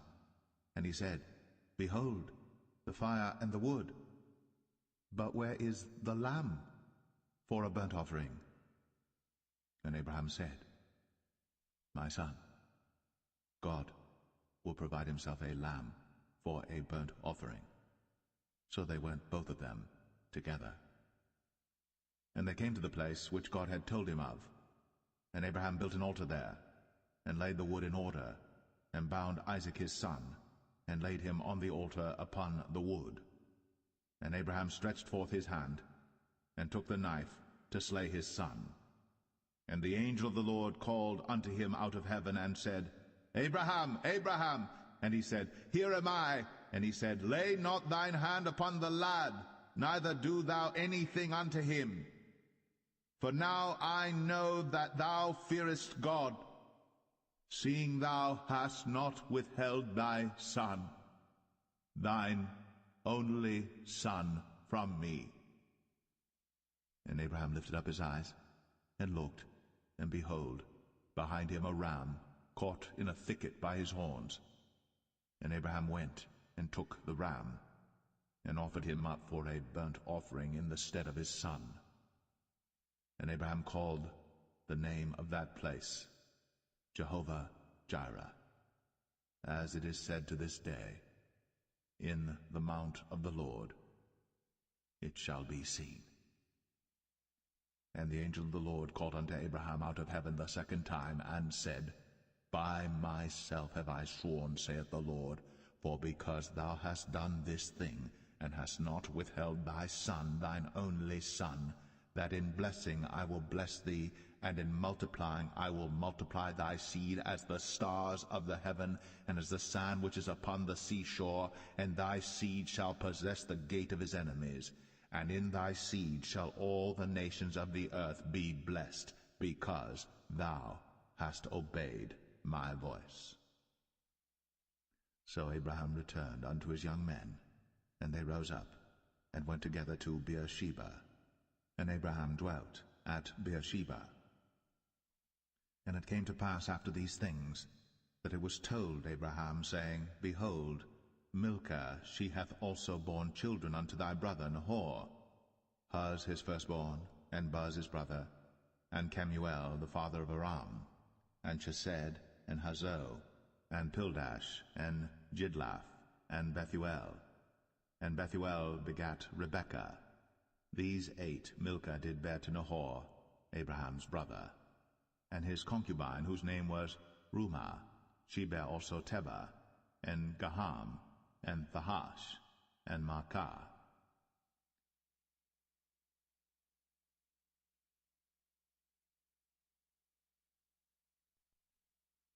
Genesis 23. And Sarah was 127 years old. These were the years of the life of Sarah. And Sarah died in Kirjath Arba, the same as Hebron in the land of Canaan. And Abraham came to mourn for Sarah, and to weep for her. And Abraham stood up from before his dead, and spake unto the sons of Heth, saying, I am a stranger, and a sojourner with you. Give me a possession of a burying place with you, that I may bury my dead out of my sight. And the children of Heth answered Abraham, saying unto him, Hear us, my lord. Thou art a mighty prince among us. In the choice of our sepulchres bury thy dead. None of us shall withhold from thee his sepulchre, but that thou mayest bury thy dead. And Abraham stood up, and bowed himself to the people of the land, even to the children of Heth. And he communed with them, saying, If it be your mind that I should bury my dead out of my sight, hear me, and entreat for me to Ephron the son of Zoar, that he may give me the cave of Machpelah, which he hath, which is in the end of his field. For as much money as it is worth, he shall give it me, for a possession of a burying place amongst you. And Ephron dwelt among the children of Heth. And Ephron the Hittite answered Abraham in the audience of the children of Heth, even of all that went in at the gate of his city, saying, Nay, my lord, hear me. The field give I thee, and the cave that is therein I give it thee. In the presence of the sons of my people give I it thee. Bury thy dead. And Abraham bowed down himself before the people of the land. And he spake unto Ephron in the audience of the people of the land, saying, But if thou wilt give it, I pray thee, hear me. I will give thee money for the field. Take it of me, and I will bury my dead there. And Ephron answered Abraham, saying unto him, My lord, hearken unto me. The land is worth 400 shekels of silver. What is that betwixt me and thee? Bury therefore thy dead. And Abraham hearkened unto Ephron, and Abraham weighed to Ephron the silver, which he had named in the audience of the sons of Heth, 400 shekels of silver, current money with the merchant. And the field of Ephron, which was in Machpelah, which was before Mamre, the field and the cave which was therein, and all the trees that were in the field, that were in all the borders round about, were made sure unto Abraham for a possession in the presence of the children of Heth, before all that went in at the gate of his city. And after this Abraham buried Sarah his wife in the cave of the field of Machpelah before Mamre, the same is Hebron in the land of Canaan. And the field and the cave that is therein were made sure unto Abraham for a possession of a burying place by the sons of Heth.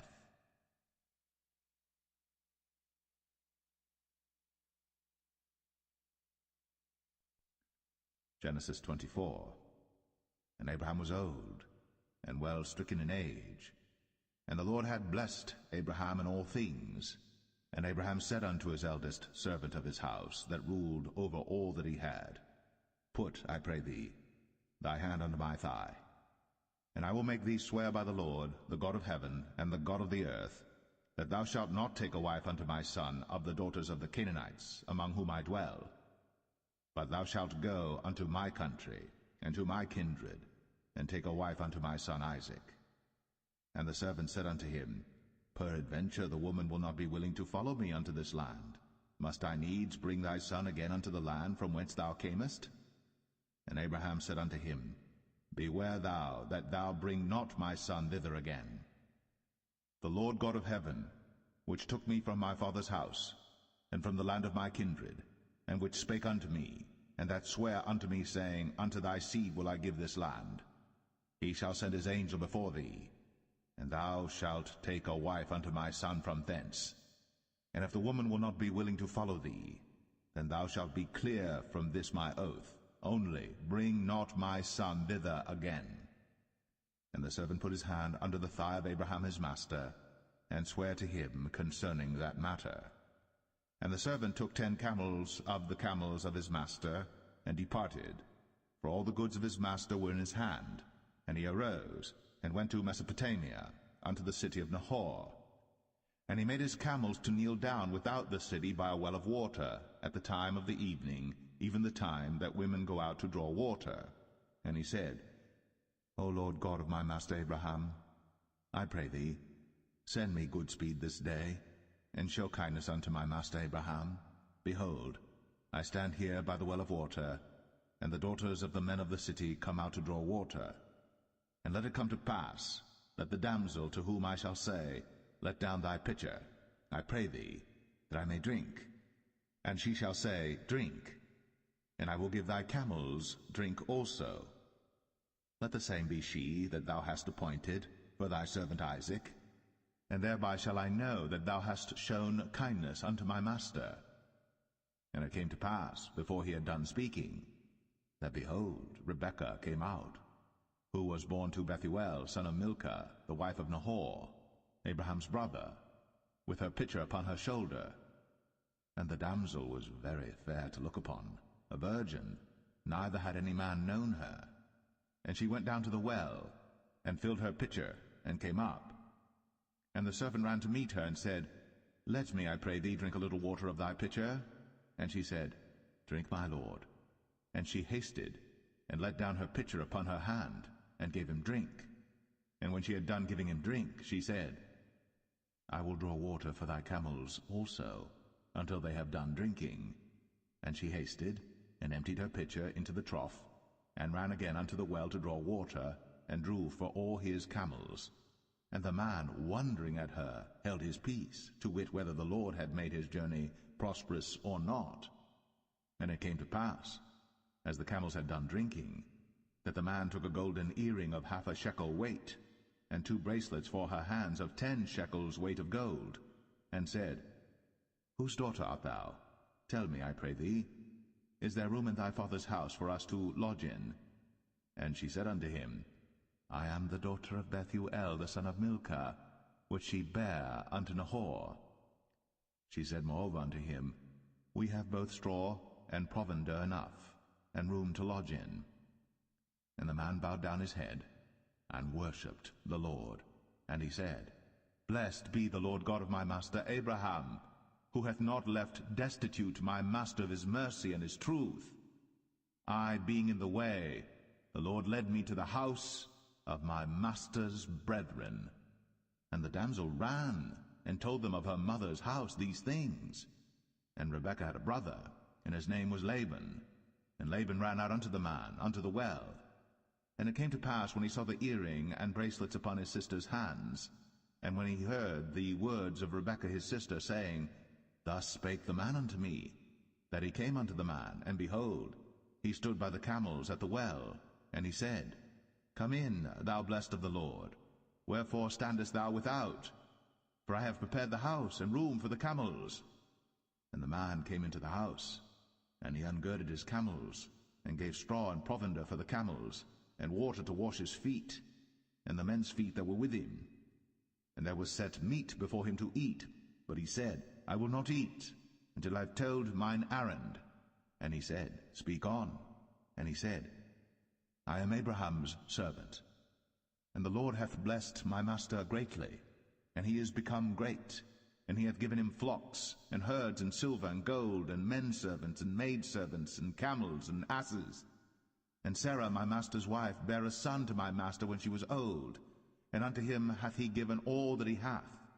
And my master made me swear, saying, Thou shalt not take a wife to my son of the daughters of the Canaanites in whose land I dwell, but thou shalt go unto my father's house, and to my kindred, and take a wife unto my son.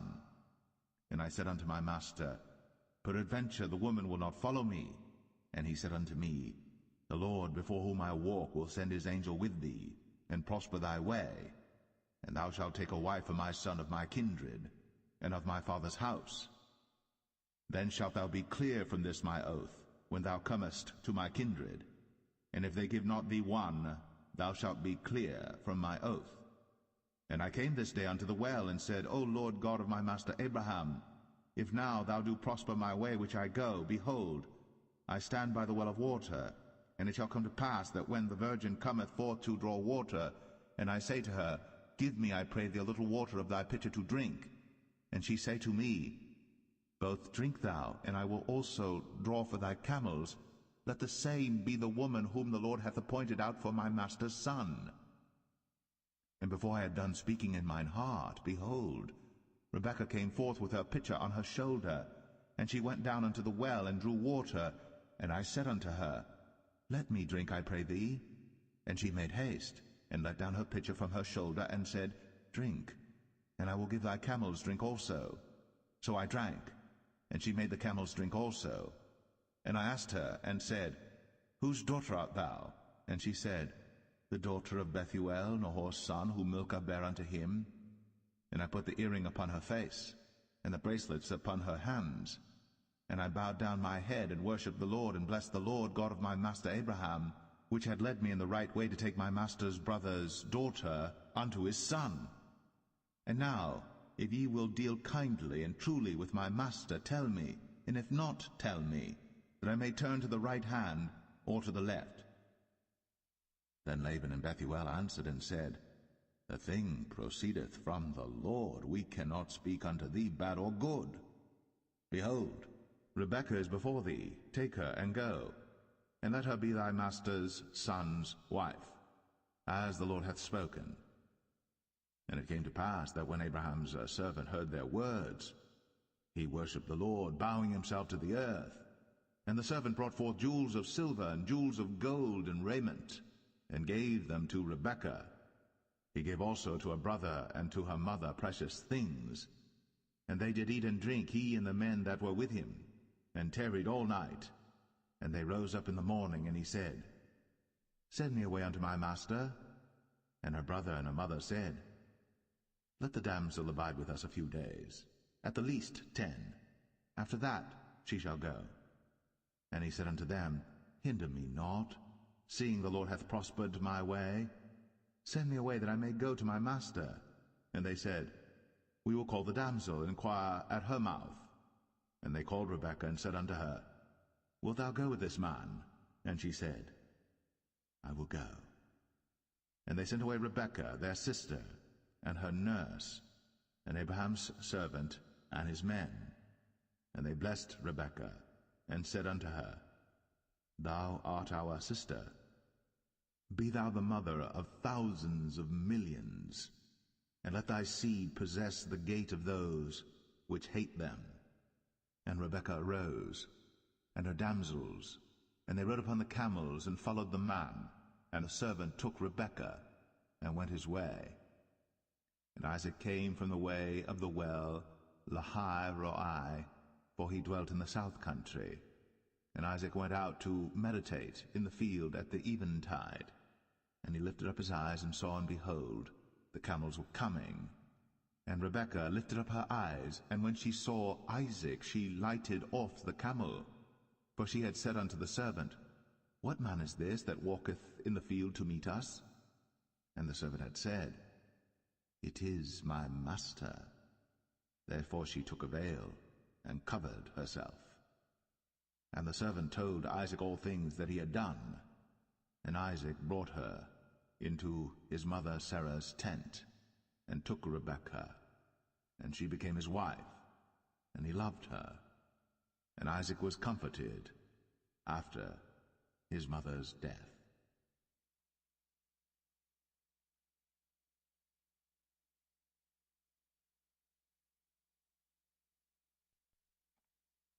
Genesis 25. Then again Abraham took a wife, and her name was Keturah, and she bare him Zimran, and Jokshan, and Medan, and Midian, and Ishbak, and Shua. And Jokshan begat Sheba and Dedan, and the sons of Dedan were Ashrim, and Letashim, and Leumim. And the sons of Midian, Ephah, and Epher, and Hanok, and Abidah, and Eldaah.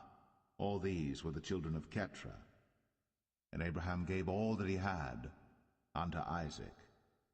But unto the sons of the concubines which Abraham had, Abraham gave gifts, and sent them away from Isaac his son while he yet lived eastward unto the east country. And these are the days of the years of Abraham's life which he lived, 160 years. Then Abraham gave up the ghost, and died in a good old age, an old man, and full of years, and was gathered to his people. And his sons Isaac and Ishmael buried him in the cave of Machpelah in the field of Ephron the son of Zoar the Hittite, which is before Mamre, the field which Abraham purchased of the sons of Heth. There was Abraham buried, and Sarah his wife. And it came to pass after the death of Abraham that God blessed his son Isaac, and Isaac dwelt by the well, Lahai Roi. Now these are the generations of Ishmael, Abraham's son, whom Hagar the Egyptian, Sarah's handmaid, bare unto Abraham. And these are the names of the sons of Ishmael, by their names according to their generations. The firstborn of Ishmael, Nebajoth, and Kedar, and Abiel, and Mibsam, and Mishma, and Dumah, and Massa, Hadar, and Tema, Jetur, Naphish, and Kedemah. These are the sons of Ishmael, and these are their names by their towns and by their castles, 12 princes according to their nations. And these are the years of the life of Ishmael, 137 years. And he gave up the ghost, and died, and was gathered unto his people. And they dwelt from Havilah unto Shur, that is before Egypt, as thou goest toward Assyria. And he died in the presence of all his brethren. And these are the generations of Isaac, Abraham's son. Abraham begat Isaac. And Isaac was 40 years old when he took Rebekah to wife, the daughter of Bethuel the Syrian of Padan Aram, the sister to Laban the Syrian. And Isaac entreated the Lord for his wife, because she was barren. And the Lord was entreated of him, and Rebekah his wife conceived. And the children struggled together within her, and she said, If it be so, why am I thus? And she went to inquire of the Lord. And the Lord said unto her, 2 nations are in thy womb, and 2 manner of people shall be separated from thy bowels. And the one people shall be stronger than the other people, and the elder shall serve the younger. And when her days to be delivered were fulfilled, behold, there were twins in her womb. And the first came out red, all over, like an hairy garment. And they called his name Esau. And after that came his brother out, and his hand took hold on Esau's heel, and his name was called Jacob. And Isaac was 80 years old when she bare them. And the boys grew, and Esau was a cunning hunter, a man of the field, and Jacob was a plain man, dwelling in tents. And Isaac loved Esau because he did eat of his venison, but Rebekah loved Jacob. And Jacob sod pottage, and Esau came from the field, and he was faint. And Esau said to Jacob, Feed me, I pray thee, with that same red pottage, for I am faint. Therefore was his name called Edom. And Jacob said, Sell me this day thy birthright. And Esau said, Behold, I am at the point to die, and what profit shall this birthright do to me? And Jacob said, Swear to me this day. And he sware unto him, and he sold his birthright unto Jacob. Then Jacob gave Esau bread and pottage of lentils, and he did eat and drink, and rose up, and went his way. Thus Esau despised his birthright.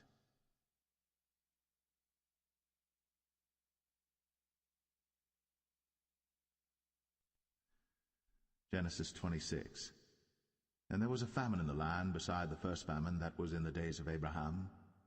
And Isaac went unto Abimelech king of the Philistines unto Gerar.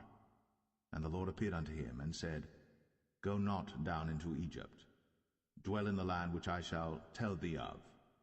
Sojourn in this land, and I will be with thee, and will bless thee.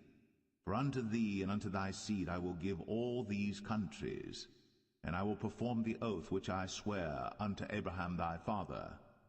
And I will make thy seed to multiply as the stars of heaven, and will give unto thy seed all these countries, and in thy seed shall all the nations of the earth be blessed, because that Abraham obeyed my voice, and kept my charge, my commandments, my statutes, and my laws. And Isaac dwelt in Gerar. And the men of the place asked him of his wife, and he said, She is my sister. For he feared to say, She is my wife, lest, said he, the men of the place should kill me for Rebekah, because she was fair to look upon. And it came to pass, when he had been there a long time, that Abimelech king of the Philistines looked out at a window, and saw, and behold, Isaac was sporting with Rebekah his wife. And Abimelech called Isaac, and said, Behold, of a surety she is thy wife. And how saidst thou, She is my sister? And Isaac said unto him, Because I said, Lest I die for her. And Abimelech said, What is this thou hast done unto us? One of the people might lightly have lain with thy wife, and thou shouldest have brought guiltiness upon us. And Abimelech charged all his people, saying, He that toucheth this man or his wife shall surely be put to death. Then Isaac sowed in that land, and received in the same year 100-fold, and the Lord blessed him. And the man waxed great, and went forward, and grew until he became very great. For he had possession of flocks, and possession of herds, and great store of servants. And the Philistines envied him. For all the wells which his father's servants had digged in the days of Abraham his father, the Philistines had stopped them, and filled them with earth. And Abimelech said unto Isaac, Go from us, for thou art much mightier than we. And Isaac departed thence, and pitched his tent in the valley of Gerar, and dwelt there. And Isaac digged again the wells of water, which they had digged in the days of Abraham his father. For the Philistines had stopped them after the death of Abraham, and he called their names after the names by which his father had called them. And Isaac's servants digged in the valley, and found there a well of springing water. And the herdmen of Gerar did strive with Isaac's herdmen, saying, The water is ours. And he called the name of the well Esek, because they strove with him. And they digged another well, and strove for that also. And he called the name of it Sitnah. And he removed from thence, and digged another well, and for that they strove not. And he called the name of it Rehoboth. And he said, For now the Lord hath made room for us, and we shall be fruitful in the land. And he went up from thence to Beersheba. And the Lord appeared unto him the same night, and said, I am the God of Abraham thy father. Fear not, for I am with thee, and will bless thee, and multiply thy seed for my servant Abraham's sake. And he builded an altar there, and called upon the name of the Lord, and pitched his tent there. And there Isaac's servants digged a well. Then Abimelech went to him from Gerar, and Ahuzzath one of his friends, and Phicol the chief captain of his army. And Isaac said unto them, Wherefore come ye to me, seeing ye hate me, and have sent me away from you? And they said, We saw certainly that the Lord was with thee. And we said, Let there be now an oath betwixt us, even betwixt us and thee, and let us make a covenant with thee, that thou wilt do us no hurt, as we have not touched thee, and as we have done unto thee nothing but good, and have sent thee away in peace. Thou art now the blessed of the Lord. And he made them a feast, and they did eat and drink. And they rose up betimes in the morning, and sware one to another. And Isaac sent them away, and they departed from him in peace. And it came to pass the same day that Isaac's servants came, and told him concerning the well which they had digged, and said unto him, We have found water. And he called it Sheba. Therefore the name of the city is Beersheba unto this day. And Esau was 40 years old when he took to wife Judith, the daughter of Beri the Hittite, and Bashemath, the daughter of Elon the Hittite, which were a grief of mind unto Isaac and to Rebekah.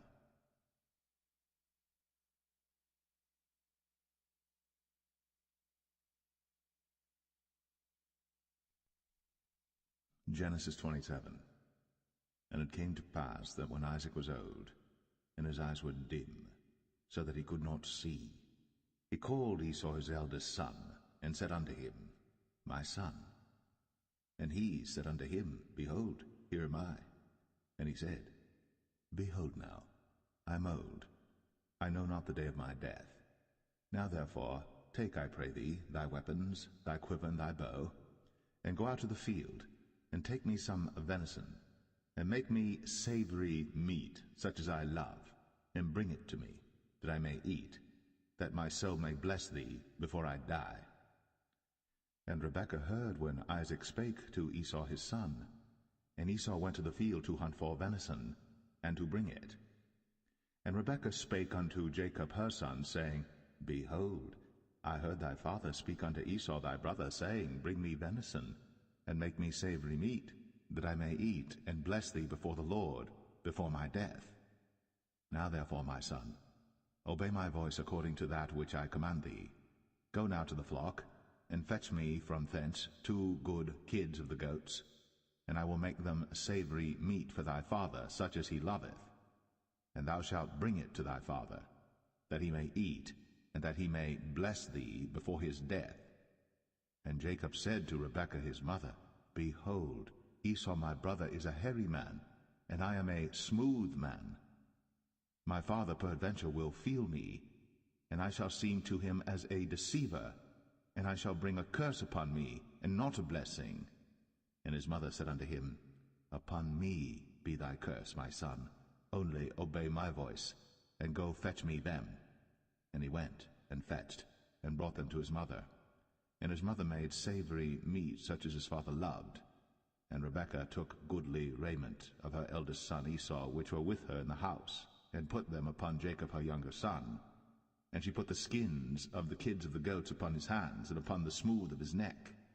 And she gave the savory meat and the bread, which she had prepared, into the hand of her son Jacob. And he came unto his father, and said, My father. And he said, Here am I. Who art thou, my son? And Jacob said unto his father, I am Esau thy firstborn. I have done according as thou badest me. Arise, I pray thee, sit and eat of my venison, that thy soul may bless me. And Isaac said unto his son, How is it that thou hast found it so quickly, my son? And he said, Because the Lord thy God brought it to me. And Isaac said unto Jacob, Come near, I pray thee, that I may feel thee, my son, whether thou be my very son Esau or not. And Jacob went near unto Isaac his father, and he felt him, and said, The voice is Jacob's voice, but the hands are the hands of Esau. And he discerned him not, because his hands were hairy, as his brother Esau's hands. So he blessed him, and he said, Art thou my very son Esau? And he said, I am.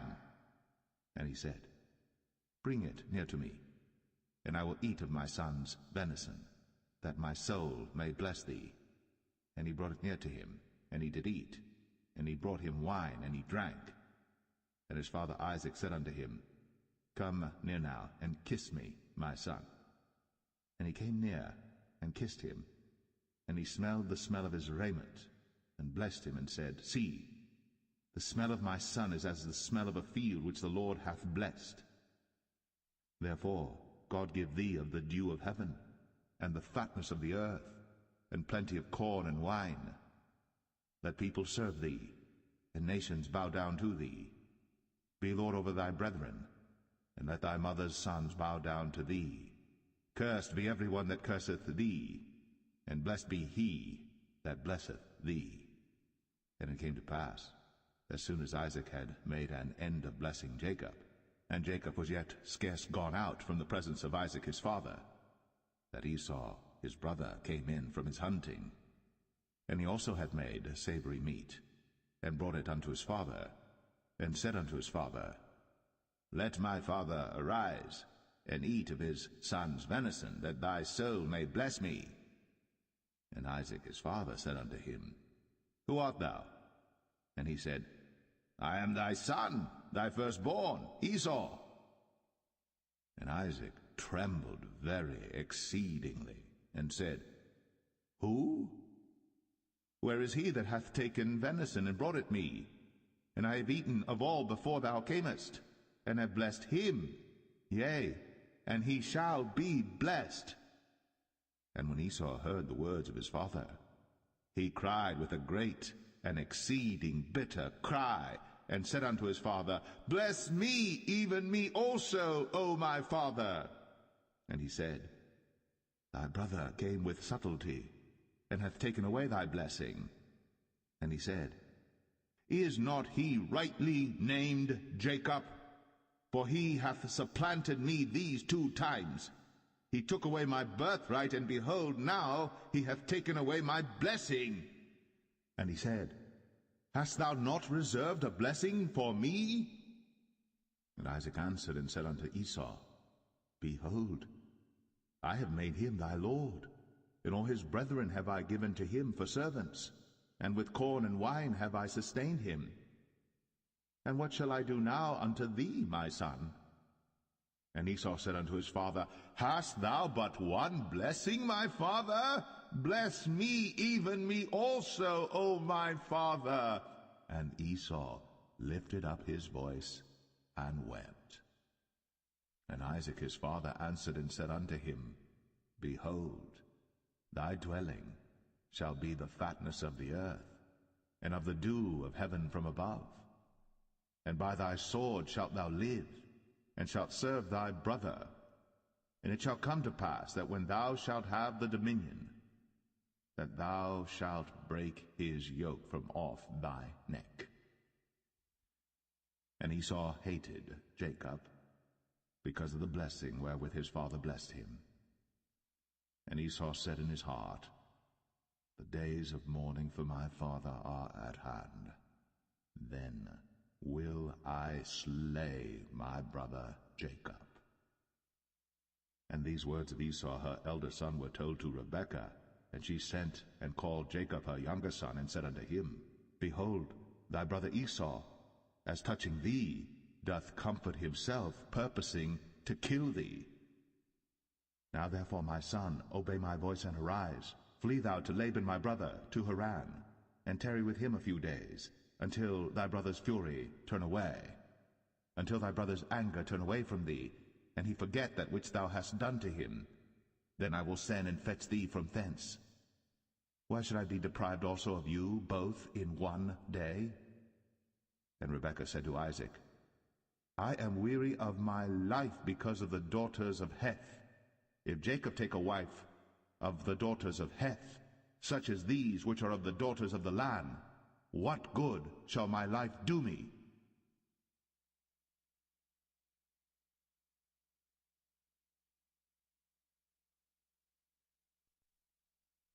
Genesis 28.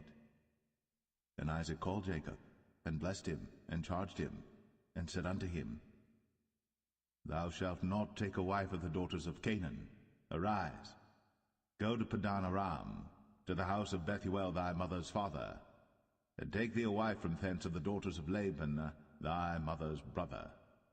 And God Almighty bless thee, and make thee fruitful, and multiply thee, that thou mayest be a multitude of people, and give thee the blessing of Abraham to thee, and to thy seed with thee, that thou mayest inherit the land wherein thou art a stranger, which God gave unto Abraham. And Isaac sent away Jacob, and he went to Padan Aram unto Laban, son of Bethuel the Syrian, the brother of Rebekah, Jacob's and Esau's mother. When Esau saw that Isaac had blessed Jacob, and sent him away to Padan-aram, to take him a wife from thence, and that as he blessed him he gave him a charge, saying, Thou shalt not take a wife of the daughters of Canaan, and that Jacob obeyed his father and his mother, and was gone to Padan-aram. And Esau, seeing that the daughters of Canaan pleased not Isaac his father, then went Esau unto Ishmael, and took unto the wives which he had Mahalath, the daughter of Ishmael, Abraham's son, the sister of Nebajoth, to be his wife. And Jacob went out from Beersheba, and went toward Haran. And he lighted upon a certain place, and tarried there all night, because the sun was set. And he took of the stones of that place, and put them for his pillows, and lay down in that place to sleep. And he dreamed, and behold, a ladder set up on the earth, and the top of it reached to heaven, and behold, the angels of God ascending and descending on it. And behold, the Lord stood above it, and said, I am the Lord God of Abraham thy father, and the God of Isaac. The land whereon thou liest, to thee will I give it, and to thy seed.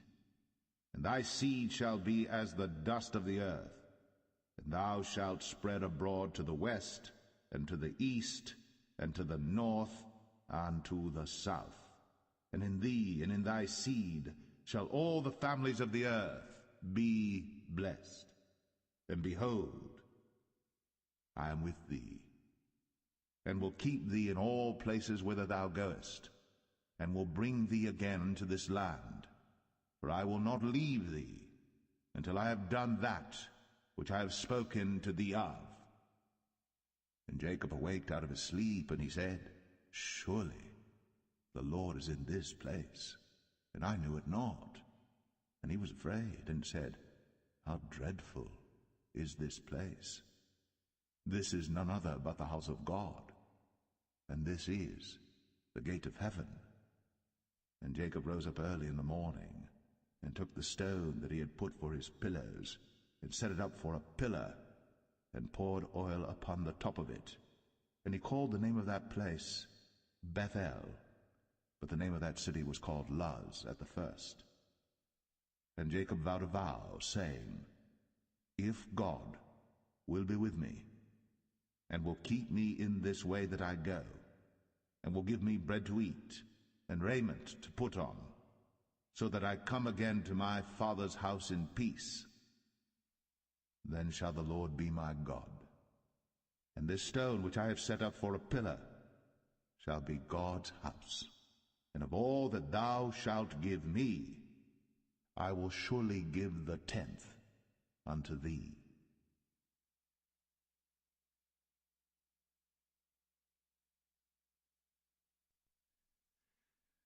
Genesis 29. Then Jacob went on his journey, and came into the land of the people of the east. And he looked, and behold, a well in the field, and lo, there were 3 flocks of sheep lying by it. For out of that well they watered the flocks, and a great stone was upon the well's mouth, and thither were all the flocks gathered. And they rolled the stone from the well's mouth, and watered the sheep, and put the stone again upon the well's mouth in his place. And Jacob said unto them, My brethren, whence be ye? And they said, Of Haran are we. And he said unto them, Know ye Laban the son of Nahor? And they said, We know him. And he said unto them, Is he well? And they said, He is well. And behold, Rachel his daughter cometh with the sheep. And he said, Lo, it is yet high day, neither is it time that the cattle should be gathered together. Water ye the sheep, and go and feed them. And they said, We cannot until all the flocks be gathered together, until they roll the stone from the well's mouth. Then we water the sheep. And while he yet spake with them, Rachel came with her father's sheep, for she kept them. And it came to pass, when Jacob saw Rachel the daughter of Laban his mother's brother, and the sheep of Laban his mother's brother, that Jacob went near, and rolled the stone from the well's mouth, and watered the flock of Laban his mother's brother. And Jacob kissed Rachel, and lifted up his voice and wept. And Jacob told Rachel that he was her father's brother, and that he was Rebekah's son. And she ran and told her father. And it came to pass, when Laban heard the tidings of Jacob his sister's son, that he ran to meet him, and embraced him, and kissed him, and brought him to his house. And he told Laban all these things. And Laban said to him, Surely thou art my bone and my flesh. And he abode with him the space of a month. And Laban said unto Jacob, Because thou art my brother, shouldest thou therefore serve me for naught? Tell me, what shall thy wages be? And Laban had 2 daughters. The name of the elder was Leah, and the name of the younger was Rachel. Leah was tender-eyed, but Rachel was beautiful and well-favored. And Jacob loved Rachel, and said, I will serve thee 7 years for Rachel thy younger daughter. And Laban said, It is better that I give her to thee, than that I should give her to another man. Abide with me. And Jacob served 7 years for Rachel. And they seemed unto him but a few days, for the love he had to her. And Jacob said unto Laban, Give me my wife, for my days are fulfilled, that I may go in unto her. And Laban gathered together all the men of the place, and made a feast. And it came to pass in the evening, that he took Leah his daughter, and brought her to him, and he went in unto her. And Laban gave unto his daughter Leah Zilpah his maid for an handmaid. And it came to pass that in the morning, behold, it was Leah. And he said to Laban, What is this thou hast done unto me? Did not I serve with thee for Rachel? Wherefore then hast thou beguiled me? And Laban said, It must not be so done in our country, to give the younger before the firstborn. Fulfill her week, and we will give thee this also for the service which thou shalt serve with me yet 7 other years. And Jacob did so, and fulfilled her week, and he gave him Rachel his daughter to wife also. And Laban gave to Rachel his daughter Bilhah his handmaid to be her maid.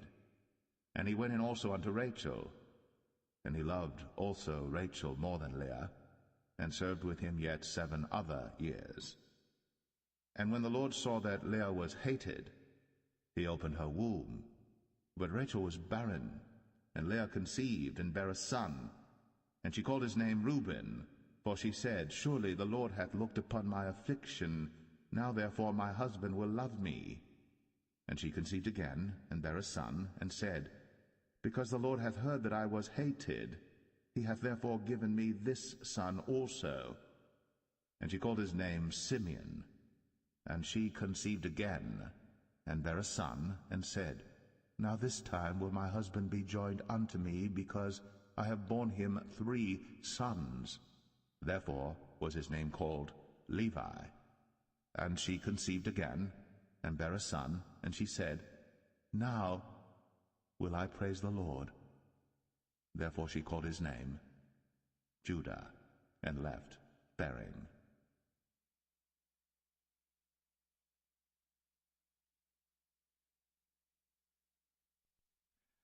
Genesis 30. And when Rachel saw that she bare Jacob no children, Rachel envied her sister, and said unto Jacob, Give me children, or else I die. And Jacob's anger was kindled against Rachel, and he said, Am I in God's stead, who hath withheld from thee the fruit of the womb? And she said, Behold my maid Bilhah, go in unto her, and she shall bear upon my knees, that I may also have children by her. And she gave him Bilhah her handmaid to wife, and Jacob went in unto her. And Bilhah conceived, and bare Jacob a son. And Rachel said, God hath judged me, and hath also heard my voice, and hath given me a son. Therefore called she his name Dan. And Bilhah Rachel's maid conceived again, and bare Jacob a second son. And Rachel said, With great wrestlings have I wrestled with my sister, and I have prevailed. And she called his name Naphtali. When Leah saw that she had left bearing, she took Zilpah her maid, and gave her Jacob to wife. And Zilpah Leah's maid bare Jacob a son. And Leah said, A troop cometh. And she called his name Gad. And Zilpah, Leah's maid, bare Jacob a second son. And Leah said, Happy am I, for the daughters will call me blessed. And she called his name Asher. And Reuben went in the days of wheat harvest, and found mandrakes in the field, and brought them unto his mother Leah. Then Rachel said to Leah, Give me, I pray thee, of thy son's mandrakes. And she said unto her, Is it a small matter that thou hast taken my husband? And wouldst thou take away my son's mandrakes also? And Rachel said, Therefore he shall lie with thee tonight, for thy son's mandrakes. And Jacob came out of the field in the evening, and Leah went out to meet him, and said, Thou must come in unto me, for surely I have hired thee with my son's mandrakes. And he lay with her that night. And God hearkened unto Leah, and she conceived, and bare Jacob the fifth son. And Leah said, God hath given me my hire, because I have given my maiden to my husband. And she called his name Issachar. And Leah conceived again, and bare Jacob the sixth son. And Leah said, God hath endued me with a good dowry. Now will my husband dwell with me, because I have borne him 6 sons. And she called his name Zebulun. And afterwards she bare a daughter, and called her name Dinah. And God remembered Rachel, and God hearkened to her, and opened her womb. And she conceived, and bare a son, and said, God hath taken away my reproach. And she called his name Joseph, and said, The Lord shall add to me another son. And it came to pass, when Rachel had borne Joseph, that Jacob said unto Laban, Send me away, that I may go unto mine own place, and to my country. Give me my wives and my children, for whom I have served thee, and let me go, for thou knowest my service which I have done thee. And Laban said unto him, I pray thee, if I have found favor in thine eyes, tarry, for I have learned by experience that the Lord hath blessed me for thy sake. And he said, Appoint me thy wages, and I will give it. And he said unto him, Thou knowest how I have served thee, and how thy cattle was with me. For it was little which thou hadst before I came, and it is now increased unto a multitude. And the Lord hath blessed thee since my coming. And now, when shall I provide for mine own house also? And he said, What shall I give thee? And Jacob said, Thou shalt not give me anything. If thou wilt do this thing for me, I will again feed and keep thy flock. I will pass through all thy flock today, removing from thence all the speckled and spotted cattle, and all the brown cattle among the sheep, and the spotted and speckled among the goats, and of such shall be my hire. So shall my righteousness answer for me in time to come, when it shall come for my hire before thy face, every one that is not speckled and spotted among the goats, and brown among the sheep, that shall be counted stolen with me. And Laban said, Behold, I would it might be according to thy word. And he removed that day the he-goats that were ring-straked and spotted, and all the she-goats that were speckled and spotted, and every one that had some white in it, and all the brown among the sheep, and gave them into the hand of his sons. And he set 3 days' journey betwixt himself and Jacob, and Jacob fed the rest of Laban's flocks. And Jacob took him rods of green poplar, and of the hazel and chestnut tree, and pilled white strakes in them, and made the white appear which was in the rods. And he set the rods which he had pilled before the flocks in the gutters, in the watering troughs, when the flocks came to drink, that they should conceive when they came to drink. And the flocks conceived before the rods, and brought forth cattle ring-straked, speckled, and spotted. And Jacob did separate the lambs, and set the faces of the flocks toward the ring-straked, and all the brown in the flock of Laban. And he put his own flocks by themselves, and put them not unto Laban's cattle. And it came to pass, whensoever the stronger cattle did conceive, that Jacob laid the rods before the eyes of the cattle in the gutters, that they might conceive among the rods. But when the cattle were feeble, he put them not in. So the feebler were Laban's, and the stronger Jacob's. And the man increased exceedingly, and had much cattle, and maidservants, and menservants, and camels, and asses.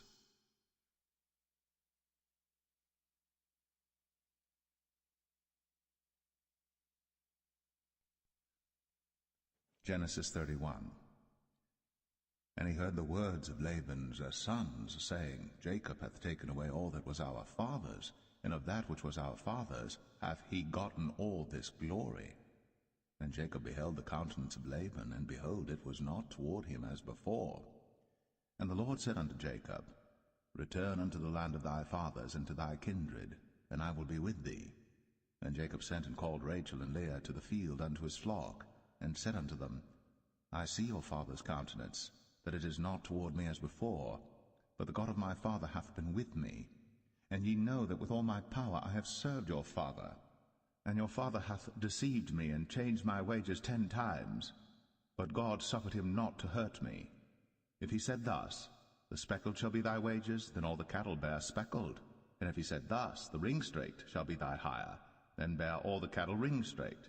Thus God hath taken away the cattle of your father, and given them to me. And it came to pass at the time that the cattle conceived, that I lifted up mine eyes, and saw in a dream, and behold, the rams which leaped upon the cattle were ringstraked, speckled, and grizzled. And the angel of God spake unto me in a dream, saying, Jacob. And I said, Here am I. And he said, Lift up now thine eyes, and see all the rams which leap upon the cattle are ringstraked, speckled, and grizzled. For I have seen all that Laban doeth unto thee. I am the God of Bethel, where thou anointest the pillar, and where thou vowest a vow unto me. Now arise, get thee out from this land, and return unto the land of thy kindred. And Rachel and Leah answered and said unto him, Is there yet any portion or inheritance for us in our father's house? Are we not counted of him strangers? For he hath sold us, and hath quite devoured also our money. For all the riches which God hath taken from our father, that is ours and our children's. Now then, whatsoever God hath said unto thee, do. Then Jacob rose up, and set his sons and his wives upon camels. And he carried away all his cattle, and all his goods which he had gotten, the cattle of his getting which he had gotten in Padan Aram, for to go to Isaac his father in the land of Canaan. And Laban went to shear his sheep, and Rachel had stolen the images that were her father's. And Jacob stole away unawares to Laban the Syrian, in that he told him not that he fled. So he fled with all that he had, and he rose up and passed over the river, and set his face toward the Mount Gilead. And it was told Laban on the 3rd day that Jacob was fled. And he took his brethren with him, and pursued after him 7 days' journey. And they overtook him in the Mount Gilead. And God came to Laban the Syrian in a dream by night, and said unto him, Take heed that thou speak not to Jacob either good or bad. Then Laban overtook Jacob. Now Jacob had pitched his tent in the mount, and Laban with his brethren pitched in the Mount of Gilead. And Laban said to Jacob, What hast thou done, that thou hast stolen away unawares to me, and carried away my daughters as captives taken with the sword? Wherefore didst thou flee away secretly, and steal away from me, and didst not tell me, that I might have sent thee away with mirth, and with songs, with tabret, and with harp, and hast not suffered me to kiss my sons and my daughters? Thou hast now done foolishly in so doing. It is in the power of my hand to do you hurt. But the God of your father spake unto me yesternight, saying, Take thou heed that thou speak not to Jacob either good or bad. And now, though thou wouldst needs be gone, because thou sore longest after thy father's house, yet wherefore hast thou stolen my gods?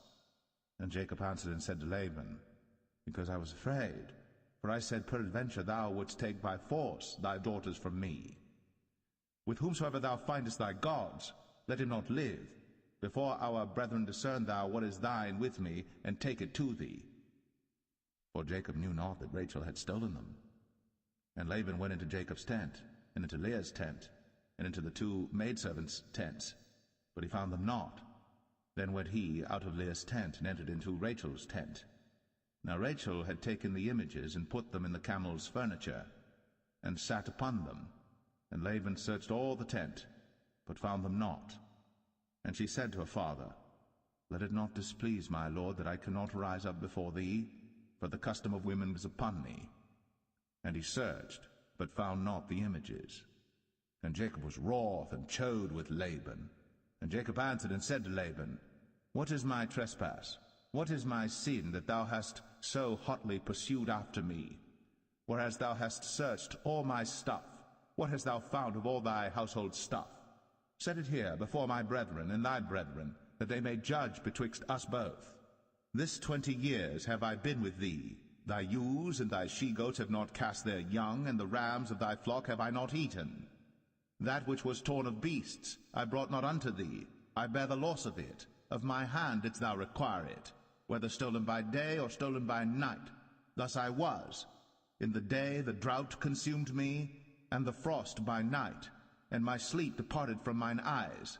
Thus have I been 20 years in thy house. I served thee 14 years for thy 2 daughters, and 6 years for thy cattle, and thou hast changed my wages 10 times. Except the God of my father, the God of Abraham, and the fear of Isaac had been with me, surely thou hadst sent me away now empty. God hath seen my affliction, and the labor of my hands, and rebuked thee yesternight. And Laban answered and said unto Jacob, These daughters are my daughters, and these children are my children, and these cattle are my cattle, and all that thou seest is mine. And what can I do this day unto these my daughters, or unto their children which they have borne? Now therefore come thou, let us make a covenant, I and thou, and let it be for a witness between me and thee. And Jacob took a stone, and set it up for a pillar. And Jacob said unto his brethren, Gather stones. And they took stones, and made an heap, and they did eat thereupon the heap.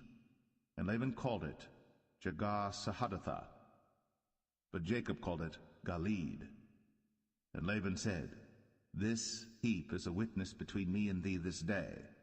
Therefore was the name of it called Galeed. And Mizpah, for he said, The Lord watch between me and thee, when we are absent one from another. If thou shalt afflict my daughters, or if thou shalt take other wives beside my daughters, no man is with us. See, God is witness betwixt me and thee. And Laban said to Jacob, Behold this heap, and behold this pillar, which I have cast betwixt me and thee. This heap be witness, and this pillar be witness, that I will not pass over this heap to thee, and that thou shalt not pass over this heap and this pillar unto me for harm. The God of Abraham and the God of Nahor, the God of their father, judge betwixt us. And Jacob sware by the fear of his father Isaac. Then Jacob offered sacrifice upon the mount, and called his brethren to eat bread. And they did eat bread, and tarried all night in the mount. And early in the morning Laban rose up, and kissed his sons and his daughters, and blessed them. And Laban departed, and returned unto his place.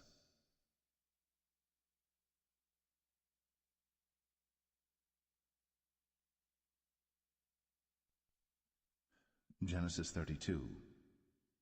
And Jacob went on his way, and the angels of God met him. And when Jacob saw them, he said, This is God's host. And he called the name of that place Mahanaim.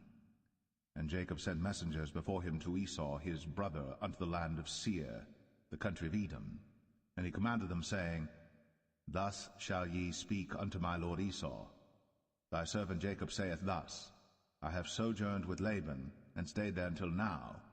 And I have oxen and asses, flocks and menservants and women servants. And I have sent to tell my lord that I may find grace in thy sight. And the messengers returned to Jacob, saying, We came to thy brother Esau, and also he cometh to meet thee, and 400 men with him. Then Jacob was greatly afraid and distressed. And he divided the people that was with him, and the flocks and herds, and the camels, into 2 bands, and said, If Esau come to the one company and smite it, then the other company which is left shall escape. And Jacob said, O God of my father Abraham, and God of my father Isaac, the Lord which saidest unto me, Return unto thy country, and to thy kindred, and I will deal well with thee. I am not worthy of the least of all the mercies, and of all the truth which thou hast shown unto thy servant. For with my staff I passed over this Jordan, and now I am become 2 bands. Deliver me, I pray thee, from the hand of my brother, from the hand of Esau, for I fear him, lest he will come and smite me, and the mother with the children. And thou saidest, I will surely do thee good, and make thy seed as the sand of the sea, which cannot be numbered for multitude. And he lodged there that same night, and took of that which came to his hand a present for Esau his brother, 200 she-goats, and 20 he-goats, 200 ewes, and 20 rams, 30 milch camels with their coats, 40 kine, and 10 bulls, 20 she-asses, and 10 foals. And he delivered them into the hand of his servants, every drove by themselves, and said unto his servants, Pass over before me, and put a space betwixt drove and drove. And he commanded the foremost, saying, When Esau my brother meeteth thee, and asketh thee, saying, Whose art thou? And whither goest thou? And whose are these before thee? Then thou shalt say, They be thy servant Jacob's. It is a present sent unto my lord Esau, and behold, also he is behind us. And so commanded he the second and the third, and all that followed the droves, saying, On this manner shall ye speak unto Esau, when ye find him. And say ye moreover, Behold, thy servant Jacob is behind us. For he said, I will appease him with the present that goeth before me, and afterward I will see his face. Peradventure he will accept of me. So went the present over before him, and himself lodged that night in the company. And he rose up that night, and took his 2 wives, and his 2 women servants, and his 11 sons, and passed over the ford Jabbok. And he took them, and sent them over the brook, and sent over that he had. And Jacob was left alone. And there wrestled a man with him until the breaking of the day. And when he saw that he prevailed not against him, he touched the hollow of his thigh, and the hollow of Jacob's thigh was out of joint as he wrestled with him. And he said, Let me go, for the day breaketh. And he said, I will not let thee go, except thou bless me. And he said unto him, What is thy name? And he said, Jacob. And he said, Thy name shall be called no more Jacob, but Israel. For as a prince hast thou power with God and with men, and hast prevailed. And Jacob asked him, and said, Tell me, I pray thee, thy name. And he said, Wherefore is it that thou dost ask after my name? And he blessed him there. And Jacob called the name of the place Peniel, for I have seen God face to face, and my life is preserved. And as he passed over Penuel, the sun rose upon him, and he halted upon his thigh. Therefore the children of Israel eat not of the sinew which shrank, which is upon the hollow of the thigh, unto this day, because he touched the hollow of Jacob's thigh in the sinew that shrank.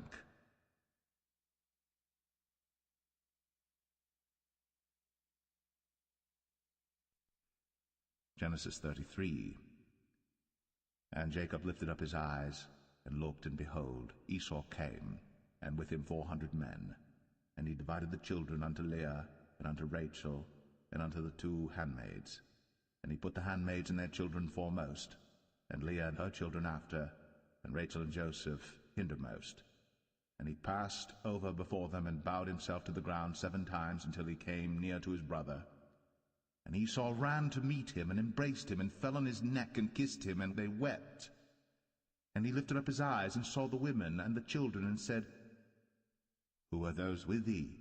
And he said, The children which God hath graciously given thy servant. Then the handmaidens came near, they and their children, and they bowed themselves. And Leah also with her children came near, and bowed themselves. And after came Joseph near, and Rachel, and they bowed themselves. And he said, What meanest thou by all this drove which I met? And he said, These are to find grace in the sight of my Lord.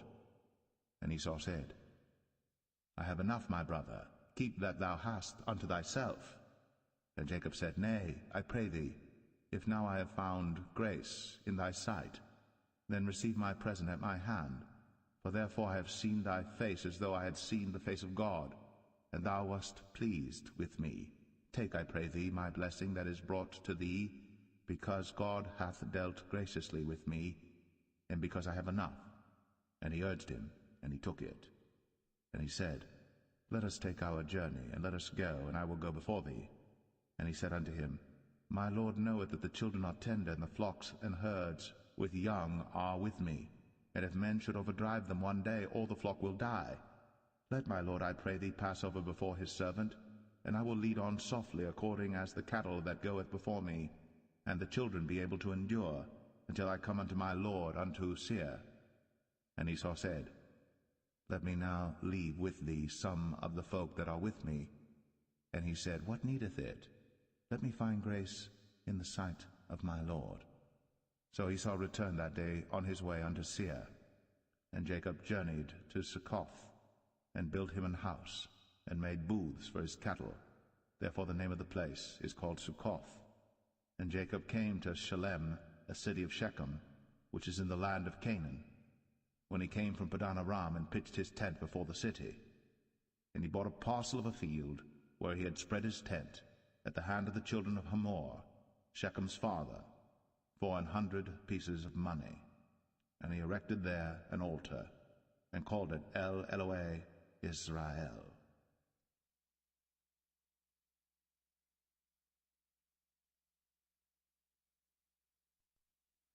Genesis 34. And Dinah, the daughter of Leah, which she bare unto Jacob, went out to see the daughters of the land. And when Shechem, the son of Hamor the Hittite, prince of the country, saw her, he took her, and lay with her, and defiled her. And his soul clave unto Dinah the daughter of Jacob, and he loved the damsel, and spake kindly unto the damsel. And Shechem spake unto his father Hamor, saying, Get me this damsel to wife. And Jacob heard that he had defiled Dinah his daughter. Now his sons were with his cattle in the field, and Jacob held his peace until they were come. And Hamor the father of Shechem went out unto Jacob to commune with him. And the sons of Jacob came out of the field when they heard it, and the men were grieved, and they were very wroth, because he had wrought folly in Israel, in lying with Jacob's daughter, which thing ought not to be done.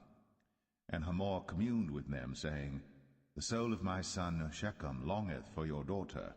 I pray you, give her him to wife, and make ye marriages with us, and give your daughters unto us, and take our daughters unto you. And ye shall dwell with us, and the land shall be before you. Dwell and trade ye therein, and get you possessions therein. And Shechem said unto her father and unto her brethren, Let me find grace in your eyes, and what ye shall say unto me I will give. Ask me never so much dowry and gift, and I will give according as ye shall say unto me. But give me the damsel to wife. And the sons of Jacob answered Shechem and Hamor his father deceitfully, and said, because he had defiled Dinah their sister, and they said unto them, We cannot do this thing to give our sister to one that is uncircumcised, for that were a reproach unto us. But in this will we consent unto you. If ye will be as we be, that every male of you be circumcised, then will we give our daughters unto you, and we will take your daughters to us, and we will dwell with you, and we will become one people. But if ye will not hearken unto us to be circumcised, then we will take our daughter, and we will be gone. And their words pleased Hamor and Shechem, Hamor's son. And the young man deferred not to do the thing, because he had delight in Jacob's daughter, and he was more honorable than all the house of his father. And Hamor and Shechem his son came unto the gate of their city, and communed with the men of their city, saying, These men are peaceable with us. Therefore let them dwell in the land, and trade therein. For the land, behold, it is large enough for them. Let us take their daughters to us for wives, and let us give them our daughters. Only herein will the men consent unto us, for to dwell with us, to be one people, if every male among us be circumcised, as they are circumcised. Shall not their cattle and their substance and every beast of theirs be ours? Only let us consent unto them, and they will dwell with us. And unto Hamor, and unto Shechem his son, hearken all that went out of the gate of his city, and every male was circumcised, all that went out of the gate of his city.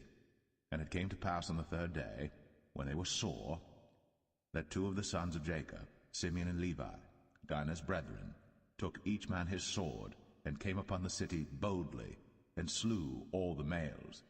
And they slew Hamor and Shechem his son with the edge of the sword, and took Dinah out of Shechem's house, and went out. The sons of Jacob came upon the slain, and spoiled the city, because they had defiled their sister. They took their sheep and their oxen, and their asses, and that which was in the city, and that which was in the field, and all their wealth, and all their little ones, and their wives took they captive, and spoiled even all that was in the house. And Jacob said to Simeon and Levi, Ye have troubled me to make me to stink among the inhabitants of the land, among the Canaanites and the Perizzites. And I, being few in number, they shall gather themselves together against me, and slay me, and I shall be destroyed, I and my house. And they said, Should he deal with our sister as with an harlot?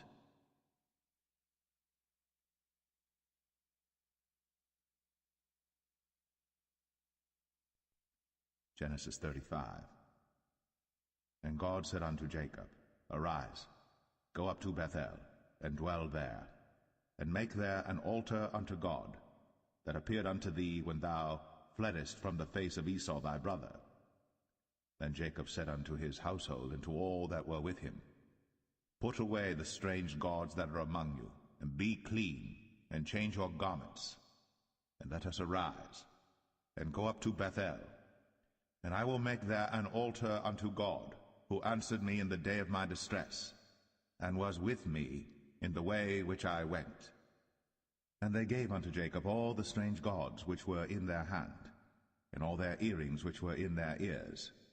And Jacob hid them under the oak which was by Shechem. And they journeyed, and the terror of God was upon the cities that were round about them, and they did not pursue after the sons of Jacob. So Jacob came to Luz, which is in the land of Canaan, that is Bethel, he and all the people that were with him.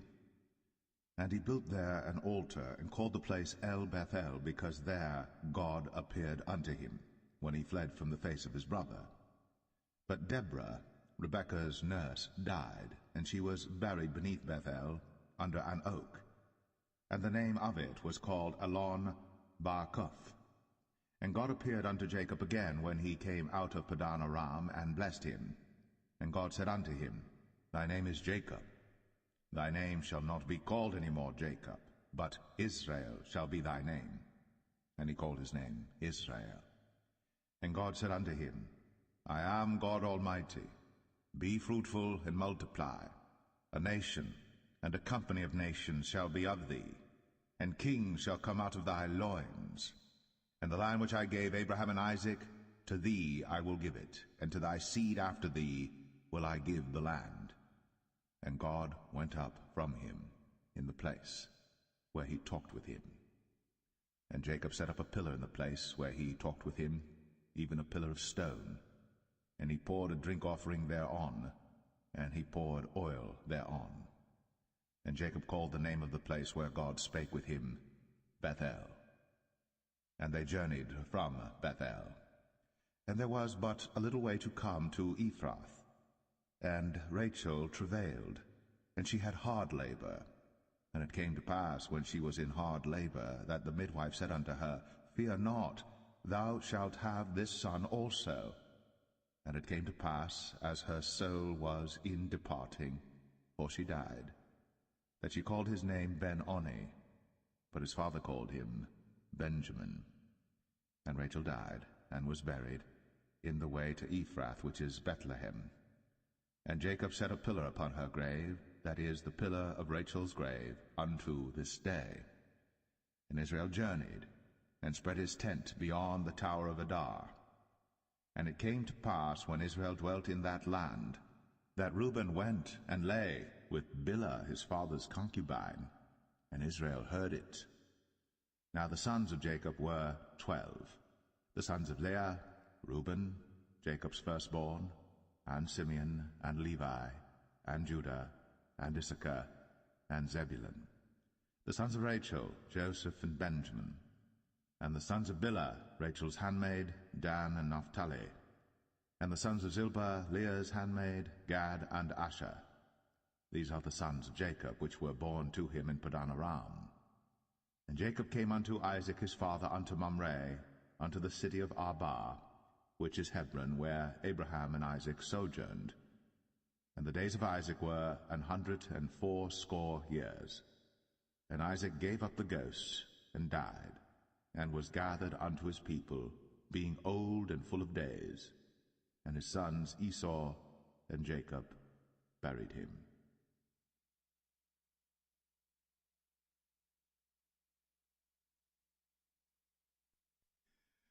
Genesis 36. Now these are the generations of Esau, who is Edom. Esau took his wives of the daughters of Canaan, Adah the daughter of Elon the Hittite, and Aholibamah the daughter of Anah the daughter of Zibeon the Hivite, and Bashemath Ishmael's daughter, sister of Nebajoth. And Adah bare to Esau Eliphaz, and Bashemath bare Ruel. And Aholibamah bare Jeush, and Jalam, and Korah. These are the sons of Esau, which were born unto him in the land of Canaan. And Esau took his wives, and his sons, and his daughters, and all the persons of his house, and his cattle, and all his beasts, and all his substance, which he had got in the land of Canaan, and went into the country from the face of his brother Jacob. For their riches were more than that they might dwell together, and the land wherein they were strangers could not bear them because of their cattle. Thus dwelt Esau in Mount Seir. Esau is Edom. And these are the generations of Esau, the father of the Edomites, in Mount Seir. These are the names of Esau's sons: Eliphaz, the son of Adah, the wife of Esau; Ruel, the son of Bashemath, the wife of Esau. And the sons of Eliphaz were Teman, Omar, Zepho, and Gatam, and Kenaz. And Timnah was concubine to Eliphaz, Esau's son, and she bare to Eliphaz Amalek. These were the sons of Adah, Esau's wife. And these are the sons of Reuel, Nahath, and Zerah, Shammah, and Mizah. These were the sons of Bashemath, Esau's wife. And these were the sons of Aholibamah, the daughter of Anah, the daughter of Zibeon, Esau's wife. And she bare to Esau Jeush, and Jalam, and Korah. These were dukes of the sons of Esau. The sons of Eliphaz, the firstborn son of Esau: Duke Teman, Duke Omar, Duke Zepho, Duke Kenaz, Duke Korah, Duke Gatam, and Duke Amalek. These are the dukes that came of Eliphaz in the land of Edom. These were the sons of Adah. And these are the sons of Reuel, Esau's son: Duke Nahath, Duke Zerah, Duke Shammah, Duke Mizah. These are the dukes that came of Reuel in the land of Edom. These are the sons of Bashemath, Esau's wife. And these are the sons of Aholibamah, Esau's wife: Duke Jeush, Duke Jalam, Duke Korah. These were the dukes that came of Aholibamah, the daughter of Anah, Esau's wife. These are the sons of Esau, who is Edom, and these are their dukes. These are the sons of Seir the Horite, who inhabited the land: Lotan, and Shobal, and Zibeon, and Anah, and Dishon, and Ezer, and Dishan. These are the dukes of the Horites, the children of Seir in the land of Edom. And the children of Lotan were Hori and Hemam, and Lotan's sister was Timnah. And the children of Shobal were these: Alvan, and Manahath, and Ebal, Shepho, and Onam. And these are the children of Zibeon, both Ajah and Anah. This was that Anah that found the mules in the wilderness, as he fed the asses of Zibeon his father. And the children of Anah were these: Dishon, and Aholibamah the daughter of Anah. And these are the children of Dishon: Hemdan, and Eshban, and Ithran, and Cheran. The children of Ezer are these: Bilhan, and Zavan, and Akan. The children of Dishan are these: Uz and Aram. These are the dukes that came of the Horites: Duke Lotan, Duke Shobal, Duke Zibeon, Duke Anah, Duke Dishon, Duke Ezer, Duke Dishan. These are the dukes that came of Hori among their dukes in the land of Seir. And these are the kings that reigned in the land of Edom, before there reigned any king over the children of Israel. And Bela the son of Beor reigned in Edom, and the name of his city was Dinhabah. And Bela died, and Jobab the son of Zerah of Bozrah reigned in his stead. And Jobab died, and Husham of the land of Temani reigned in his stead. And Husham died, and Hadad the son of Bedad, who smote Midian in the field of Moab, reigned in his stead. And the name of his city was Avith. And Hadad died, and Samlah of Masrekah reigned in his stead. And Samlah died, and Saul of Rehoboth by the river reigned in his stead. And Saul died, and Baal-Hanan the son of Achbor reigned in his stead. And Baal-Hanan the son of Achbor died, and Hadar reigned in his stead. And the name of his city was Pau, and his wife's name was Mehetabel, and the daughter of Matred, the daughter of Mezahab. And these are the names of the dukes that came of Esau, according to their families after their places by their names: Duke Timnah, Duke Alva, Duke Jetheth, Duke Aholibama, Duke Elah, Duke Pinon, Duke Kenaz, Duke Taman, Duke Mibsar, Duke Magdiel, Duke Aram.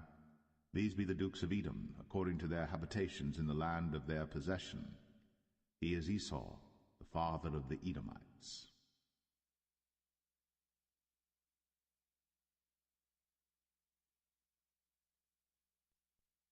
Genesis 37. And Jacob dwelt in the land wherein his father was a stranger, in the land of Canaan. These are the generations of Jacob.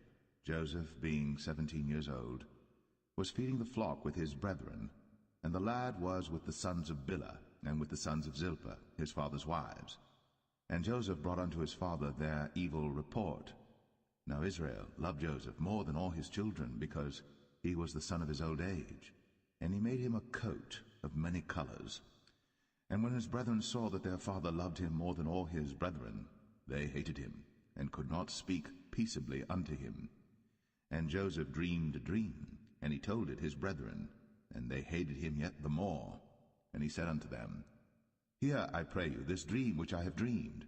For behold, we were binding sheaves in the field, and lo, my sheaf arose, and also stood upright, and behold, your sheaves stood round about, and made obeisance to my sheaf. And his brethren said to him, Shalt thou indeed reign over us? Or shalt thou indeed have dominion over us? And they hated him yet the more for his dreams, and for his words. And he dreamed yet another dream, and told it his brethren, and said, Behold, I have dreamed a dream more, and behold, the sun and the moon and the 11 stars made obeisance to me. And he told it to his father and to his brethren, and his father rebuked him, and said unto him, What is this dream that thou hast dreamed?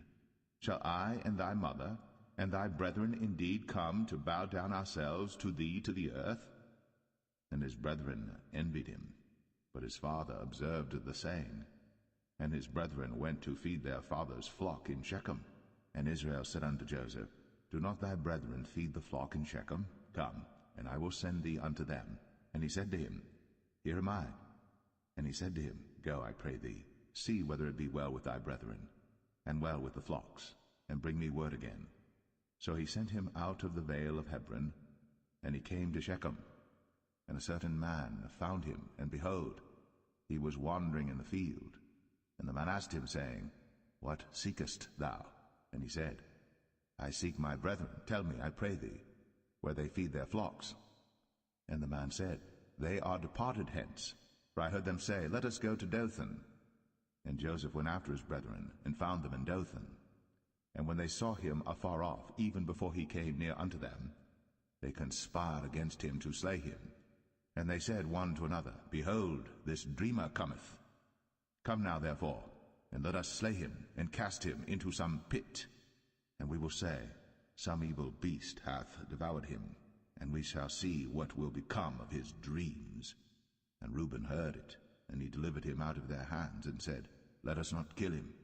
And Reuben said unto them, Shed no blood, but cast him into this pit that is in the wilderness, and lay no hand upon him, that he might rid him out of their hands, to deliver him to his father again. And it came to pass, when Joseph was come unto his brethren, that they stripped Joseph out of his coat of many colors that was on him, and they took him, and cast him into a pit, and the pit was empty. there was no water in it. And they sat down to eat bread, and they lifted up their eyes and looked, and behold, a company of Ishmaelites came from Gilead with their camels bearing spicery and balm and myrrh, going to carry it down to Egypt. And Judah said unto his brethren, What profit is it if we slay our brother, and conceal his blood? Come, and let us sell him to the Ishmaelites, and let not our hand be upon him, for he is our brother and our flesh. And his brethren were content. Then there passed by Midianites, merchantmen, and they drew and lifted up Joseph out of the pit, and sold Joseph to the Ishmaelites for 20 pieces of silver, and they brought Joseph into Egypt. And Reuben returned unto the pit, and behold, Joseph was not in the pit. And he rent his clothes. And he returned unto his brethren, and said, The child is not, and I, whither shall I go? And they took Joseph's coat, and killed a kid of the goats, and dipped the coat in the blood. And they sent the coat of many colors, and they brought it to their father, and said, This have we found. Know now whether it be thy son's coat or no. And he knew it, and said, It is my son's coat. An evil beast hath devoured him. Joseph is without doubt rent in pieces. And Jacob rent his clothes, and put sackcloth upon his loins, and mourned for his son many days. And all his sons and all his daughters rose up to comfort him. But he refused to be comforted, and he said, For I will go down into the grave unto my son mourning. Thus his father wept for him. And the Midianites sold him into Egypt unto Potiphar, an officer of Pharaoh's, and captain of the guard.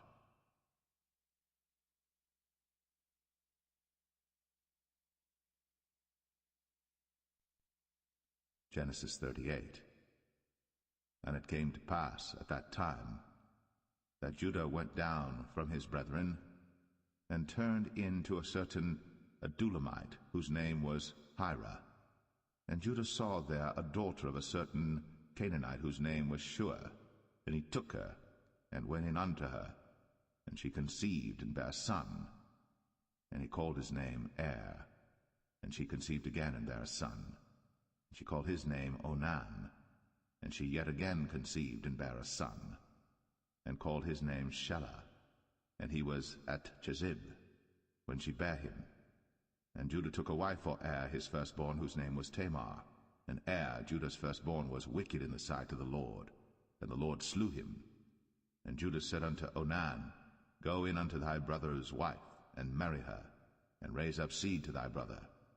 And Onan knew that the seed should not be his. And it came to pass, when he went in unto his brother's wife, that he spilled it on the ground, lest that he should give seed to his brother. And the thing which he did displeased the Lord, wherefore he slew him also.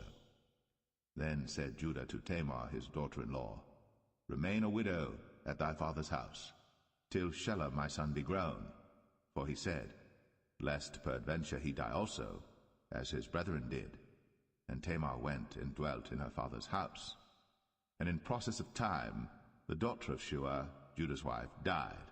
And Judah was comforted, and went up unto his sheep-shearers to Timnath, he and his friend Hira the Adulamite. And it was told Tamar, saying, Behold, thy father-in-law goeth up to Timnath to shear his sheep. And she put her widow's garments off from her, and covered her with a veil, and wrapped herself, and sat in an open place, which is by the way to Timnath. For she saw that Shelah was grown, and she was not given unto him to wife. When Judah saw her, he thought her to be an harlot, because she had covered her face. And he turned unto her by the way, and said, Go to, I pray thee, let me come in unto thee. For he knew not that she was his daughter-in-law. And she said, What wilt thou give me, that thou mayest come in unto me? And he said, I will send thee a kid from the flock. And she said, Wilt thou give me a pledge, till thou send it? And he said, What pledge shall I give thee? And she said, Thy signet, and thy bracelets, and thy staff that is in thine hand. And he gave it her, and came in unto her. And she conceived by him. And she arose and went away, and laid by her veil from her, and put on the garments of her widowhood. And Judah sent the kid by the hand of his friend the Adulamite, to receive his pledge from the woman's hand, but he found her not. Then he asked the men of that place, saying, Where is the harlot that was openly by the wayside? And they said, There was no harlot in this place. And he returned to Judah and said, I cannot find her. And also the men of the place said that there was no harlot in this place. And Judah said, Let her take it to her, lest we be shamed. Behold, I sent this kid, and thou hast not found her. And it came to pass about 3 months after that it was told Judah, saying, Tamar, thy daughter-in-law, hath played the harlot, and also, behold, she is with child by whoredom. And Judah said, Bring her forth, and let her be burnt. When she was brought forth, she sent to her father-in-law, saying, By the man whose these are am I with child. And she said, Discern, I pray thee, whose are these? The signet, and bracelets, and staff. And Judah acknowledged them, and said, She hath been more righteous than I, because that I gave her not to Shelah my son. And he knew her again no more. And it came to pass in the time of her travail, that, behold, twins were in her womb. And it came to pass, when she travailed, that the one put out his hand, and the midwife took and bound upon his hand a scarlet thread, saying, This came out first. And it came to pass, as he drew back his hand, that, behold, his brother came out. And she said, How hast thou broken forth? This breach be upon thee. Therefore his name was called Pharez. And afterward came out his brother, that had the scarlet thread upon his hand, and his name was called Zerah.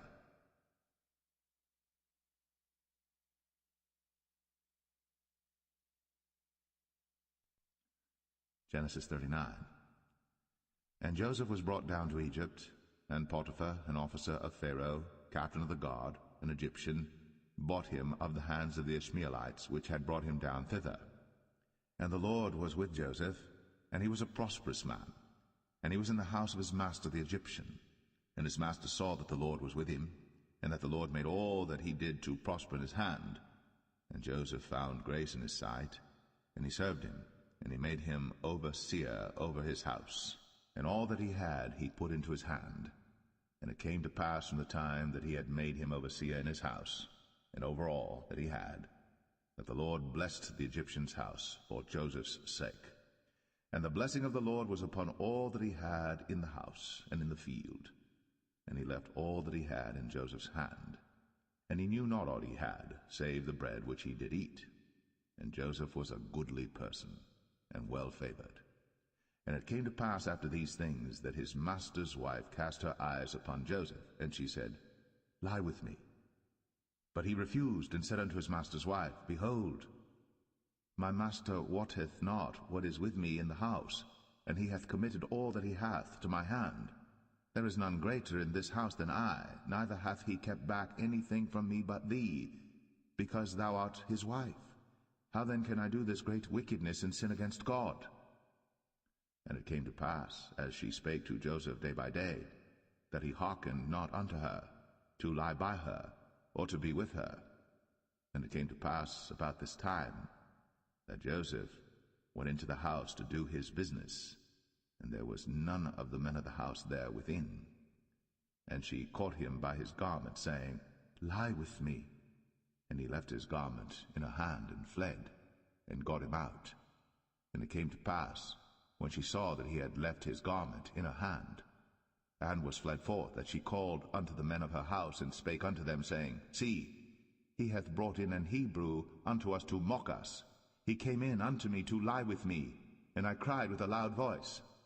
And it came to pass, when he heard that I lifted up my voice and cried, that he left his garment with me, and fled, and got him out. And she laid up his garment by her, until his Lord came home. And she spake unto him according to these words, saying, The Hebrew servant which thou hast brought unto us came in unto me to mock me. And it came to pass, as I lifted up my voice and cried, that he left his garment with me, and fled out. And it came to pass, when his master heard the words of his wife, which she spake unto him, saying, After this manner did thy servant to me, that his wrath was kindled. And Joseph's master took him, and put him into the prison a place where the king's prisoners were bound, and he was there in the prison. But the Lord was with Joseph, and showed him mercy, and gave him favor in the sight of the keeper of the prison. And the keeper of the prison committed to Joseph's hand all the prisoners that were in the prison. And whatsoever they did there, he was the doer of it. The keeper of the prison looked not to anything that was under his hand, because the Lord was with him. And that which he did, the Lord made it to prosper.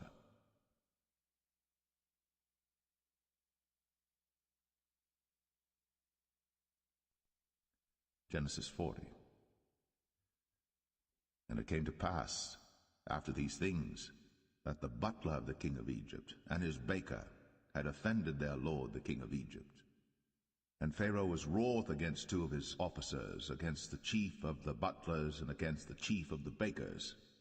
And he put them in ward in the house of the captain of the guard into the prison, the place where Joseph was bound. And the captain of the guard charged Joseph with them, and he served them. And they continued a season in ward. And they dreamed a dream, both of them, each man his dream in one night, each man according to the interpretation of his dream, the butler and the baker of the king of Egypt, which were bound in the prison. And Joseph came in unto them in the morning, and looked upon them, and behold, they were sad. And he asked Pharaoh's officers that were with him in the ward of his lord's house, saying, Wherefore look ye so sadly today? And they said unto him, We have dreamed a dream, and there is no interpreter of it. And Joseph said unto them, Do not interpretations belong to God? Tell me them, I pray you. And the chief butler told his dream to Joseph, and said to him, In my dream, behold, a vine was before me. And in the vine were 3 branches, and it was as though it budded, and her blossoms shot forth, and the clusters thereof brought forth ripe grapes. And Pharaoh's cup was in my hand, and I took the grapes, and pressed them into Pharaoh's cup, and I gave the cup into Pharaoh's hand. And Joseph said unto him, This is the interpretation of it. The 3 branches are 3 days. Yet within 3 days shall Pharaoh lift up thine head, and restore thee unto thy place, and thou shalt deliver Pharaoh's cup into his hand, after the former manner when thou wast his butler. But think on me when it shall be well with thee, and show kindness, I pray thee, unto me, and make mention of me unto Pharaoh, and bring me out of this house. For indeed I was stolen away out of the land of the Hebrews, and here also have I done nothing that they should put me into the dungeon. When the chief baker saw that the interpretation was good, he said unto Joseph, I also was in my dream, and behold, I had 3 white baskets on my head, and in the uppermost basket there was of all manner of baked meats for Pharaoh, and the birds did eat them out of the basket upon my head. And Joseph answered and said, This is the interpretation thereof. The 3 baskets are 3 days, yet within 3 days shall Pharaoh lift up thy head from off thee, and shall hang thee on a tree, and the birds shall eat thy flesh from off thee. And it came to pass, the 3rd day, which was Pharaoh's birthday, that he made a feast unto all his servants, and he lifted up the head of the chief butler and of the chief baker among his servants. And he restored the chief butler unto his butlership again, and he gave the cup into Pharaoh's hand. But he hanged the chief baker, as Joseph had interpreted to them. Yet did not the chief butler remember Joseph, but forgat him.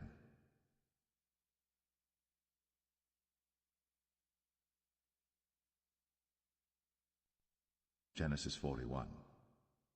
And it came to pass at the end of 2 full years, that Pharaoh dreamed, and behold, he stood by the river. And behold, there came up out of the river 7 well-favored kine, and fat-fleshed, and they fed in a meadow. And behold, 7 other kine came up after them out of the river, ill-favored, and lean-fleshed, and stood by the other kine upon the brink of the river. And the ill-favored and lean-fleshed kine did eat up the 7 well-favored and fat kine. So Pharaoh awoke. And he slept and dreamed the second time, and behold, 7 ears of corn came up upon one stalk, rank and good. And behold, 7 thin ears, and blasted with the east wind, sprung up after them. And the 7 thin ears devoured the 7 rank and full ears. And Pharaoh awoke, and behold, it was a dream. And it came to pass in the morning that his spirit was troubled, and he sent and called for all the magicians of Egypt, and all the wise men thereof. And Pharaoh told them his dream, but there was none that could interpret them unto Pharaoh. Then spake the chief butler unto Pharaoh, saying, I do remember my faults this day. Pharaoh was wroth with his servants, and put me in ward of the captain of the guard's house, both me and the chief baker. And we dreamed a dream in one night, I and he. We dreamed each man according to the interpretation of his dream. And there was there with us a young man, an Hebrew, servant to the captain of the guard. And we told him, and he interpreted to us our dreams. To each man according to his dream he did interpret. And it came to pass, as he interpreted to us, so it was. Me he restored unto mine office, and him he hanged. Then Pharaoh sent and called Joseph, and they brought him hastily out of the dungeon. And he shaved himself, and changed his raiment, and came in unto Pharaoh. And Pharaoh said unto Joseph, I have dreamed a dream, and there is none that can interpret it.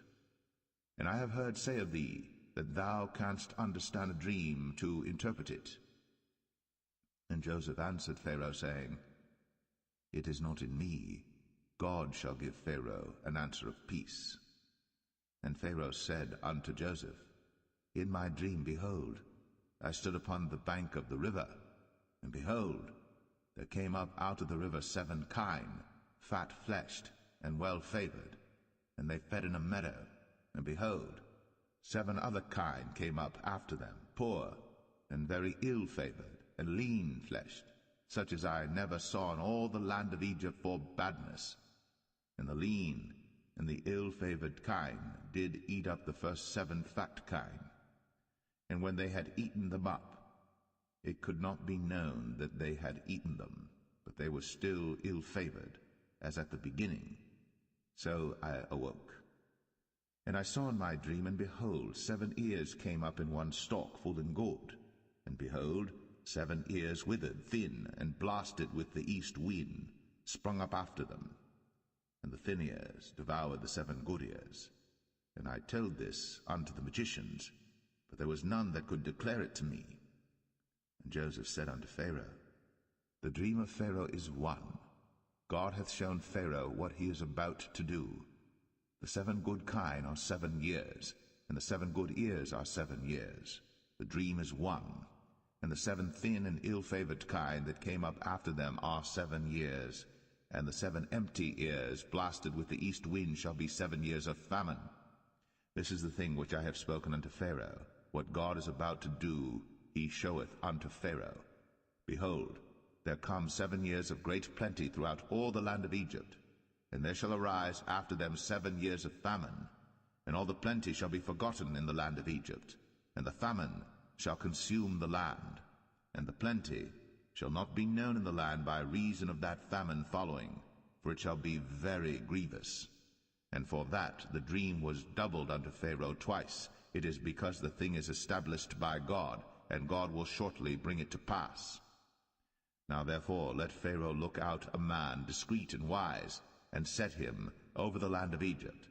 Let Pharaoh do this, and let him appoint officers over the land, and take up the 5th part of the land of Egypt in the 7 plenteous years, and let them gather all the food of those good years that come, and lay up corn under the hand of Pharaoh, and let them keep food in the cities.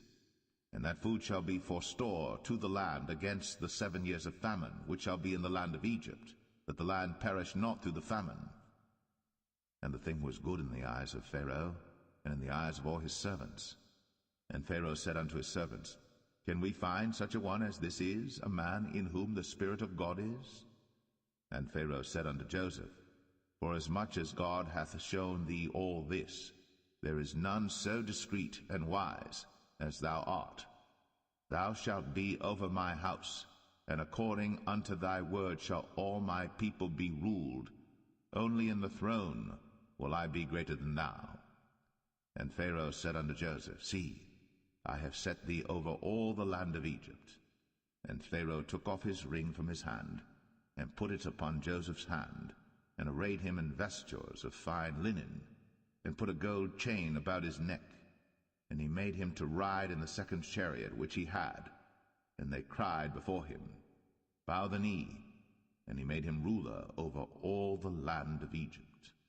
And Pharaoh said unto Joseph, I am Pharaoh, and without thee shall no man lift up his hand or foot in all the land of Egypt.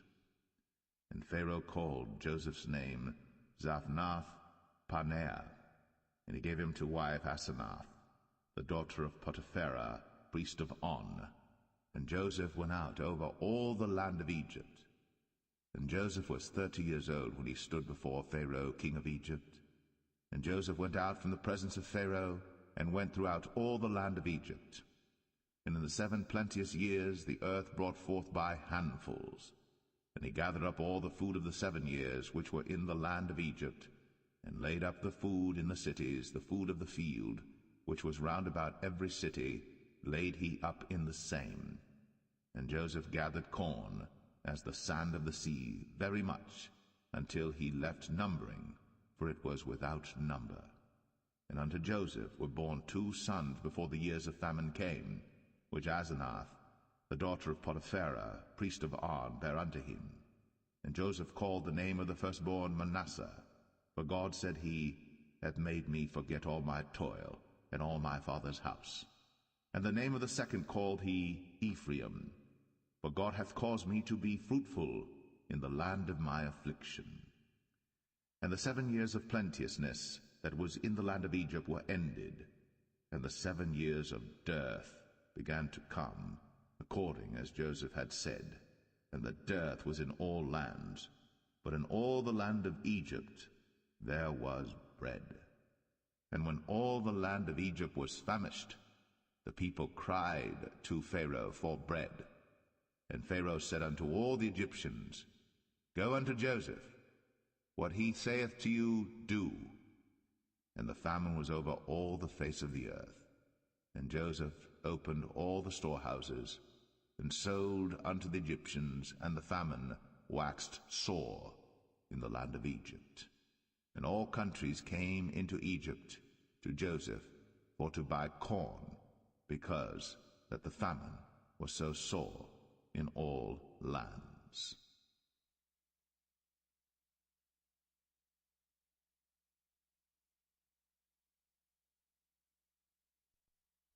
Genesis 42. Now when Jacob saw that there was corn in Egypt, Jacob said unto his sons, Why do you look one upon another? And he said, Behold, I have heard that there is corn in Egypt. Get you down thither, and buy for us from thence, that we may live and not die. And Joseph's 10 brethren went down to buy corn in Egypt.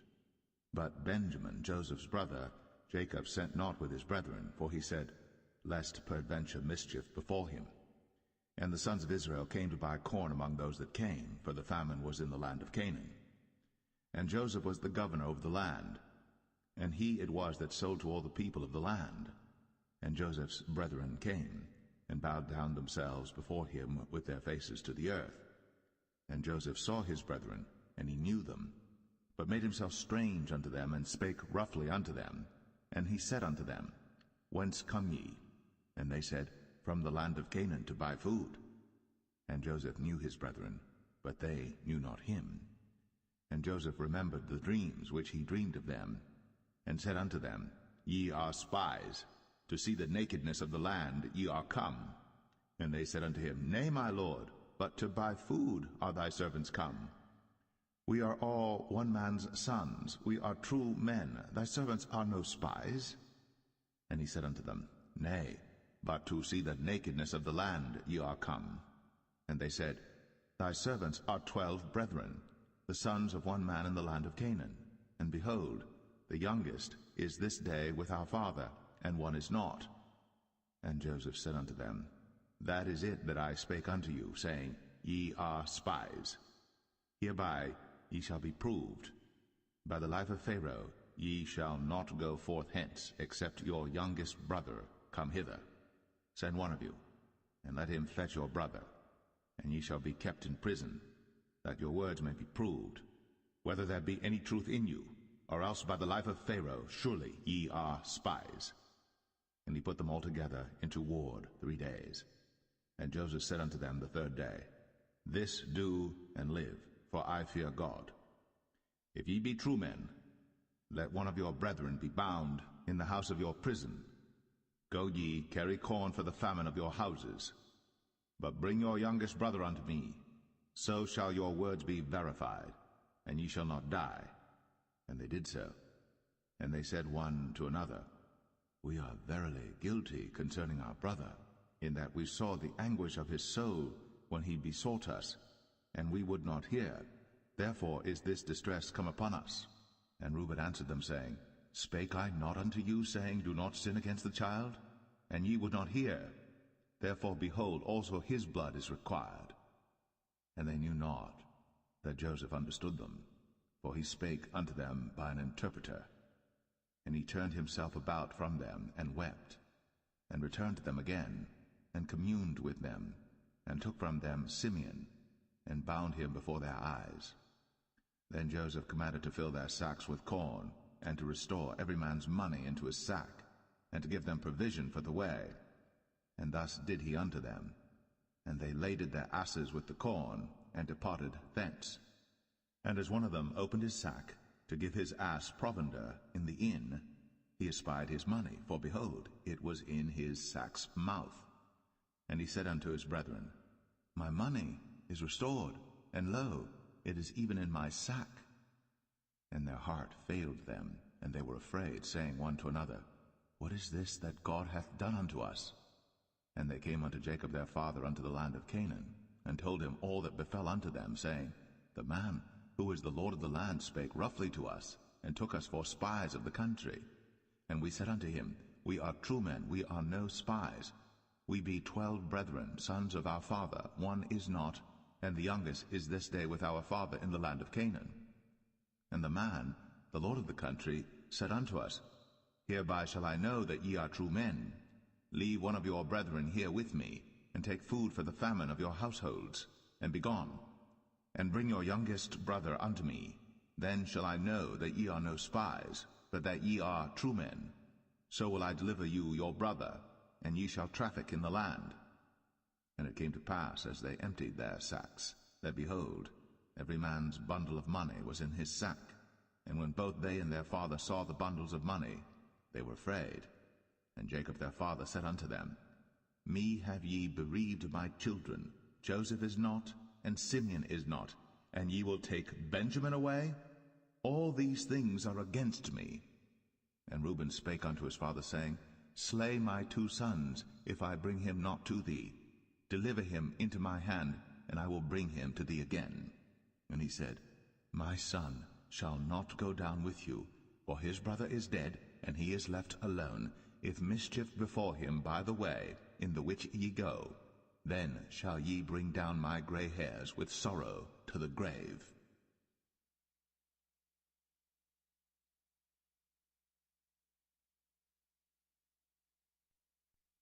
Genesis 43. And the famine was sore in the land. And it came to pass, when they had eaten up the corn which they had brought out of Egypt, their father said unto them, Go again, buy us a little food. And Judah spake unto him, saying, The man did solemnly protest unto us, saying, Ye shall not see my face, except your brother be with you. If thou wilt send our brother with us, we will go down and buy thee food. But if thou wilt not send him, we will not go down. For the man said unto us, Ye shall not see my face, except your brother be with you. And Israel said, Wherefore dealt ye so ill with me, as to tell the man whether ye had yet a brother? And they said, The man asked us straitly of our state, and of our kindred, saying, Is your father yet alive? Have ye another brother? And we told him according to the tenor of these words. Could we certainly know that he would say, Bring your brother down? And Judah said unto Israel his father, Send the lad with me, and we will arise and go, that we may live and not die, both we and thou, and also our little ones. I will be surety for him. Of my hand shalt thou require him. If I bring him not unto thee, and set him before thee, then let me bear the blame forever. For except we had lingered, surely now we had returned this second time. And their father Israel said unto them, If it must be so now, do this. Take of the best fruits in the land in your vessels, and carry down the man a present, a little balm, and a little honey, spices, and myrrh, nuts, and almonds. And take double money in your hand, and the money that was brought again in the mouth of your sacks, carry it again in your hand. Peradventure it was an oversight. Take also your brother, and arise, go again unto the man. And God Almighty give you mercy before the man, that he may send away your other brother and Benjamin. If I be bereaved of my children, I am bereaved. And the men took that present, and they took double money in their hand, and Benjamin, and rose up, and went down to Egypt, and stood before Joseph. And when Joseph saw Benjamin with them, he said to the ruler of his house, Bring these men home, and slay, and make ready, for these men shall dine with me at noon. And the man did as Joseph bade, and the man brought the men into Joseph's house. And the men were afraid, because they were brought into Joseph's house. And they said, Because of the money that was returned in our sacks at the first time are we brought in, that he may seek occasion against us, and fall upon us, and take us for bondmen and our asses. And they came near to the steward of Joseph's house, and they communed with him at the door of the house, and said, O sir, we came indeed down at the first time to buy food, and it came to pass, when we came to the inn, that we opened our sacks, and behold, every man's money was in the mouth of his sack, our money in full weight, and we have brought it again in our hand, and other money have we brought down in our hands to buy food. We cannot tell who put our money in our sacks. And he said, Peace be to you, fear not. Your God, and the God of your father, hath given you treasure in your sacks. I had your money. And he brought Simeon out unto them. And the man brought the men into Joseph's house, and gave them water, and they washed their feet, and he gave their asses provender. And they made ready the present against Joseph came at noon, for they heard that they should eat bread there. And when Joseph came home, they brought him the present which was in their hand into the house, and bowed themselves to him to the earth.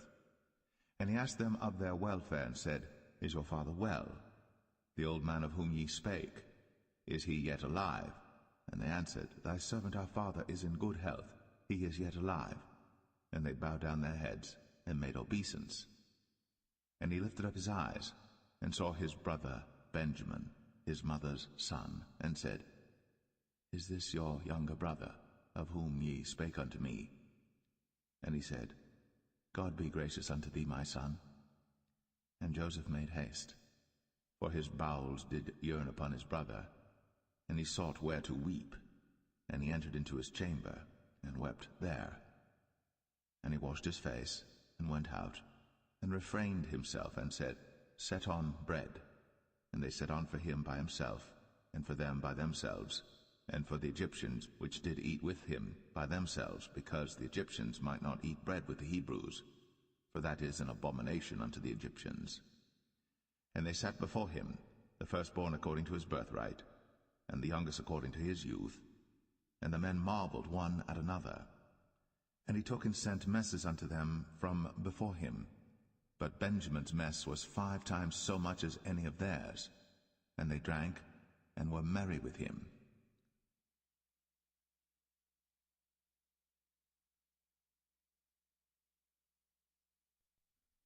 Genesis 44. And he commanded the steward of his house, saying, Fill the men's sacks with food, as much as they can carry, and put every man's money in his sack's mouth, and put my cup, the silver cup, in the sack's mouth of the youngest, and his corn money. And he did according to the word that Joseph had spoken. As soon as the morning was light, the men were sent away, they and their asses. And when they were gone out of the city, and not yet far off, Joseph said unto his steward, Up, follow after the men, and when thou dost overtake them, say unto them, Wherefore have ye rewarded evil for good? Is not this it in which my Lord drinketh, and whereby indeed he divineth? Ye have done evil in so doing. And he overtook them, and he spake unto them these same words. And they said unto him, Wherefore saith my Lord these words? God forbid that thy servants should do according to this thing. Behold, the money which we found in our sacks' mouths, we brought again unto thee out of the land of Canaan. How then should we steal out of thy Lord's house silver or gold? With whomsoever of thy servants it be found, both let him die, and we also will be my Lord's bondmen. And he said, Now also let it be according unto your words. He with whom it is found shall be my servant, and ye shall be blameless. Then they speedily took down every man his sack to the ground, and opened every man his sack. And he searched, and began at the eldest, and left at the youngest, and the cup was found in Benjamin's sack. Then they rent their clothes, and laded every man his ass, and returned to the city. And Judah and his brethren came to Joseph's house, for he was yet there, and they fell before him on the ground. And Joseph said unto them, What deed is this that ye have done? Wot ye not that such a man as I can certainly divine? And Judah said, What shall we say unto my Lord? What shall we speak? Or how shall we clear ourselves? God hath found out the iniquity of thy servants. Behold, we are my Lord's servants, both we, and he also with whom the cup is found. And he said, God forbid that I should do so. But the man in whose hand the cup is found, he shall be my servant. And as for you, get you up in peace unto your father. Then Judah came near unto him and said, O my Lord, let thy servant, I pray thee, speak a word in my Lord's ears, and let not thine anger burn against thy servant, for thou art even as Pharaoh. My Lord asked his servants, saying, Have ye a father or a brother? And we said unto my Lord, We have a father, an old man, and a child of his old age, a little one. And his brother is dead, and he alone is left of his mother, and his father loveth him. And thou saidst unto thy servants, Bring him down unto me, that I may set mine eyes upon him. And we said unto my Lord, The lad cannot leave his father, for if he should leave his father would die. And thou saidst unto thy servants, Except your youngest brother come down with you, ye shall see my face no more. And it came to pass, when we came up unto thy servant my father, we told him the words of my Lord. And our father said, Go again, and buy us a little food. And we said, We cannot go down. If our youngest brother be with us, then we will go down. For we may not see the man's face, except our youngest brother be with us. And thy servant my father said unto us, Ye know that my wife bare me 2 sons, and the one went out from me, and I said, Surely he is torn in pieces, and I saw him not since. And if ye take this also from me, and mischief before him, ye shall bring down my gray hairs with sorrow to the grave. Now therefore, when I come to thy servant my father, and the lad be not with us, seeing that his life is bound up in the lad's life, it shall come to pass, when he seeth that the lad is not with us, that he will die, and thy servants shall bring down the gray hairs of thy servant our father with sorrow to the grave. For thy servant became surety for the lad unto my father, saying, If I bring him not unto thee, then I shall bear the blame to my father forever. Now therefore, I pray thee, let thy servant abide instead of the lad, a bondman to my Lord, and let the lad go up with his brethren. For how shall I go up to my father, and the lad be not with me, lest peradventure I see the evil that shall come on my father?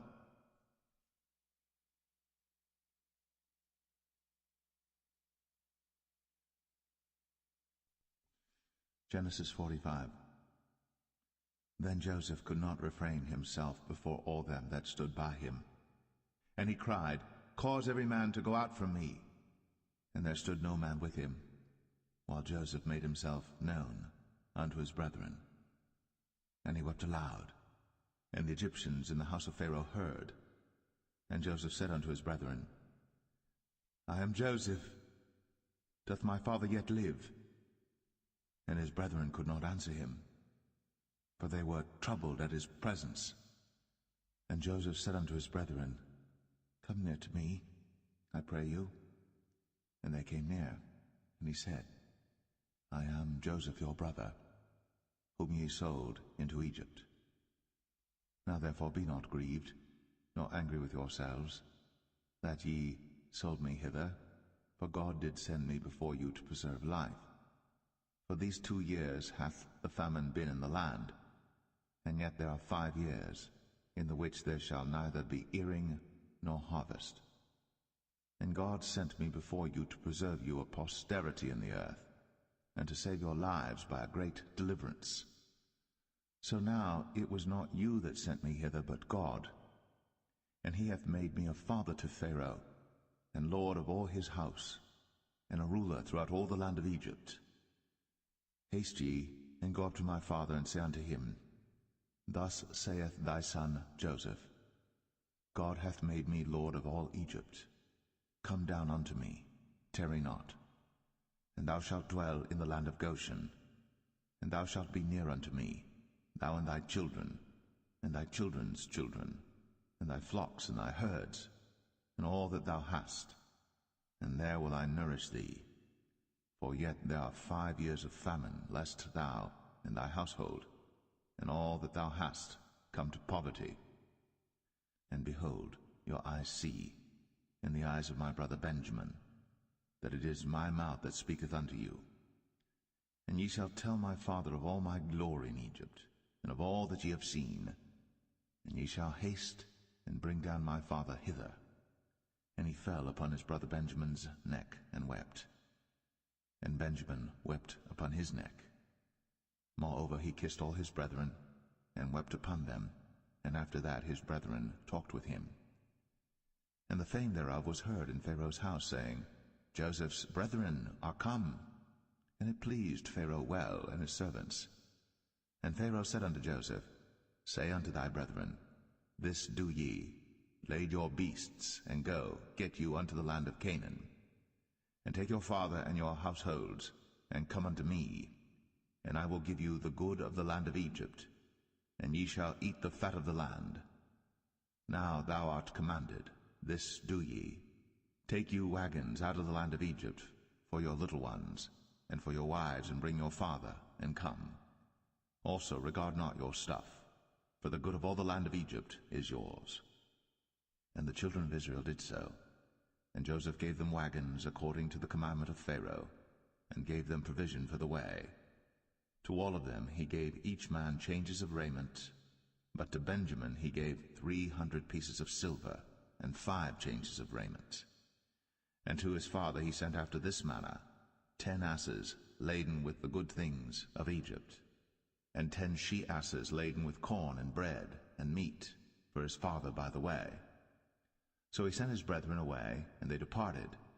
And he said unto them, See that ye fall not out by the way.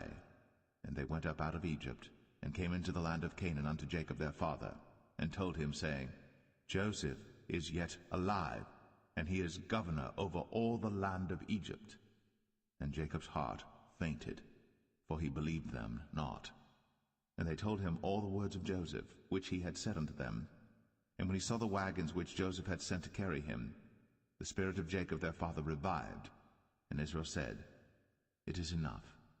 Joseph my son is yet alive. I will go and see him before I die.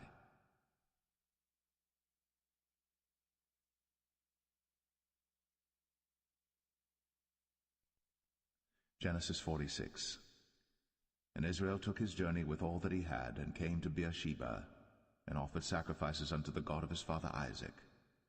And God spake unto Israel in the visions of the night, and said, Jacob, Jacob. And he said, Here am I. And he said, I am God, the God of thy father. Fear not to go down into Egypt, for I will there make of thee a great nation. I will go down with thee into Egypt, and I will also surely bring thee up again, and Joseph shall put his hand upon thine eyes. And Jacob rose up from Beersheba, and the sons of Israel carried Jacob their father, and their little ones, and their wives, in the wagons which Pharaoh had sent to carry him. And they took their cattle and their goods which they had gotten in the land of Canaan, and came into Egypt, Jacob and all his seed with him, his sons, and his sons' sons with him, his daughters, and his sons' daughters, and all his seed brought he with him into Egypt. And these are the names of the children of Israel, which came into Egypt, Jacob and his sons, Reuben, Jacob's firstborn, and the sons of Reuben, Hanok and Phalu, and Hezron and Carmi, and the sons of Simeon, Jemuel, and Jamin, and Ohad, and Jachin, and Zohar, and Shaul the son of a Canaanitish woman, and the sons of Levi, Gershon, Kohath, and Merari, and the sons of Judah, Er, and Onan, and Shelah, and Pharez, and Zerah. But Er and Onan died in the land of Canaan. And the sons of Pharez were Hezron and Hamul. And the sons of Issachar, Tola, and Phuvah, and Job, and Shimron. And the sons of Zebulun, Sered, and Elon, and Jaleel. These be the sons of Leah, which she bare unto Jacob in Padan Aram, with his daughter Dinah. All the souls of his sons and his daughters were 33.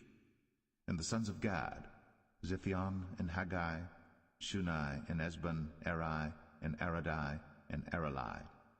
And the sons of Asher, Jimnah, and Ishua, and Isui, and Beriah, and Sarah their sister. And the sons of Beriah, Heber, and Malchiel. These are the sons of Zilpah, whom Laban gave to Leah his daughter, and these she bare unto Jacob, even 16 souls. The sons of Rachel, Jacob's wife, Joseph and Benjamin. And unto Joseph in the land of Egypt were born Manasseh and Ephraim, which Asenath, the daughter of Potipharah, priest of On, bare unto him. And the sons of Benjamin were Bela, and Becher, and Ashbel, Gera, and Naaman, Ehi, and Rosh, Mupim, and Hupim, and Ard. These are the sons of Rachel, which were born to Jacob. All the souls were 14. And the sons of Dan, Hushim. And the sons of Naphtali, Jaziel, and Gunai, and Jezer, and Shillem. These are the sons of Bilhah, which Laban gave unto Rachel his daughter, and she bare these unto Jacob. All the souls were 7. All the souls that came with Jacob into Egypt, which came out of his loins, besides Jacob's sons' wives, all the souls were 66. And the sons of Joseph, which were born him in Egypt, were 2 souls. All the souls of the house of Jacob, which came into Egypt, were 10. And he sent Judah before him unto Joseph, to direct his face unto Goshen. And they came into the land of Goshen. And Joseph made ready his chariot, and went up to meet Israel his father to Goshen, and presented himself unto him. And he fell on his neck, and wept on his neck a good while. And Israel said unto Joseph, Now let me die, since I have seen thy face, because thou art yet alive.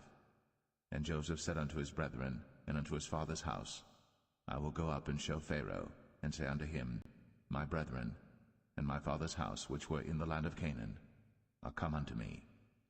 And the men are shepherds, for their trade hath been to feed cattle, and they have brought their flocks, and their herds, and all that they have.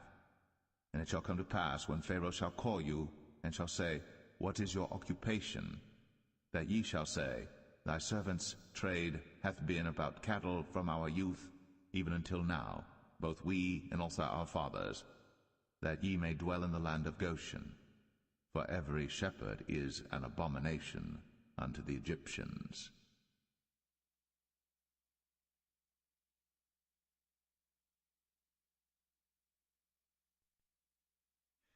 Genesis 47. Then Joseph came and told Pharaoh, and said, My father and my brethren, and their flocks, and their herds, and all that they have, are come out of the land of Canaan, and behold, they are in the land of Goshen. And he took some of his brethren, even 5 men, and presented them unto Pharaoh. And Pharaoh said unto his brethren, What is your occupation? And they said unto Pharaoh, Thy servants are shepherds, both we and also our fathers. They said moreover unto Pharaoh, For to sojourn in the land are we come, for thy servants have no pasture for their flocks, for the famine is sore in the land of Canaan. Now therefore, we pray thee, let thy servants dwell in the land of Goshen. And Pharaoh spake unto Joseph, saying, Thy father and thy brethren are come unto thee. The land of Egypt is before thee. In the best of the land make thy father and brethren to dwell. In the land of Goshen let them dwell. And if thou knowest any men of activity among them, then make them rulers over my cattle. And Joseph brought in Jacob his father, and set him before Pharaoh. And Jacob blessed Pharaoh. And Pharaoh said unto Jacob, How old art thou? And Jacob said unto Pharaoh, The days of the years of my pilgrimage are 130 years. Few and evil have the days of the years of my life been, and have not attained unto the days of the years of the life of my fathers in the days of their pilgrimage. And Jacob blessed Pharaoh, and went out from before Pharaoh. And Joseph placed his father and his brethren, and gave them a possession in the land of Egypt, in the best of the land, in the land of Ramses, as Pharaoh had commanded. And Joseph nourished his father and his brethren, and all his father's household, with bread according to their families.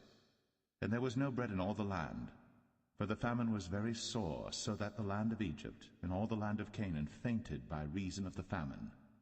And Joseph gathered up all the money that was found in the land of Egypt and in the land of Canaan, for the corn which they bought. And Joseph brought the money into Pharaoh's house. And when money failed in the land of Egypt and in the land of Canaan, all the Egyptians came unto Joseph, and said, Give us bread, for why should we die in thy presence? For the money faileth. And Joseph said, Give your cattle, and I will give you for your cattle, if money fail. And they brought their cattle unto Joseph, and Joseph gave them bread in exchange for horses, and for the flocks, and for the cattle of the herds, and for the asses, and he fed them with bread for all their cattle for that year.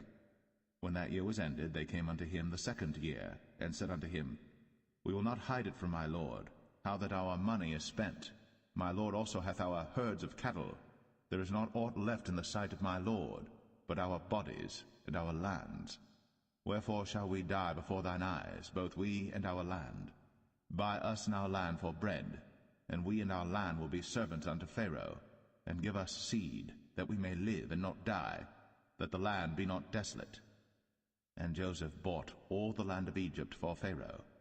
For the Egyptians sold every man his field, because the famine prevailed over them. So the land became Pharaoh's. And as for the people, he removed them to cities from one end of the borders of Egypt even to the other end thereof. Only the land of the priests bought he not, for the priests had a portion assigned them of Pharaoh, and did eat their portion which Pharaoh gave them, wherefore they sold not their lands. Then Joseph said unto the people, Behold, I have bought you this day and your land for Pharaoh. Lo, here is seed for you, and ye shall sow the land. And it shall come to pass in the increase that ye shall give the 5th part unto Pharaoh, and 4 parts shall be your own, for seed of the field, and for your food, and for them of your households, and for food for your little ones. And they said, Thou hast saved our lives.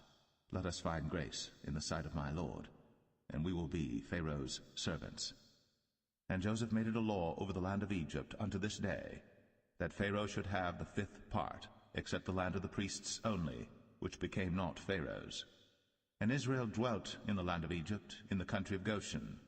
And they had possessions therein, and grew and multiplied exceedingly. And Jacob lived in the land of Egypt 17 years. So the whole age of Jacob was 147 years. And the time drew nigh that Israel must die. And he called his son Joseph, and said unto him, If now I have found grace in thy sight, put, I pray thee, thy hand under my thigh, and deal kindly and truly with me.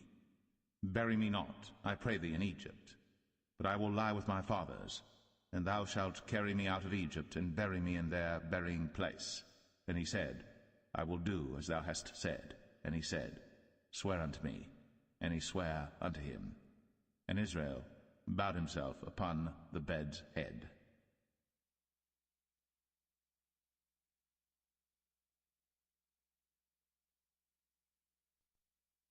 Genesis 48.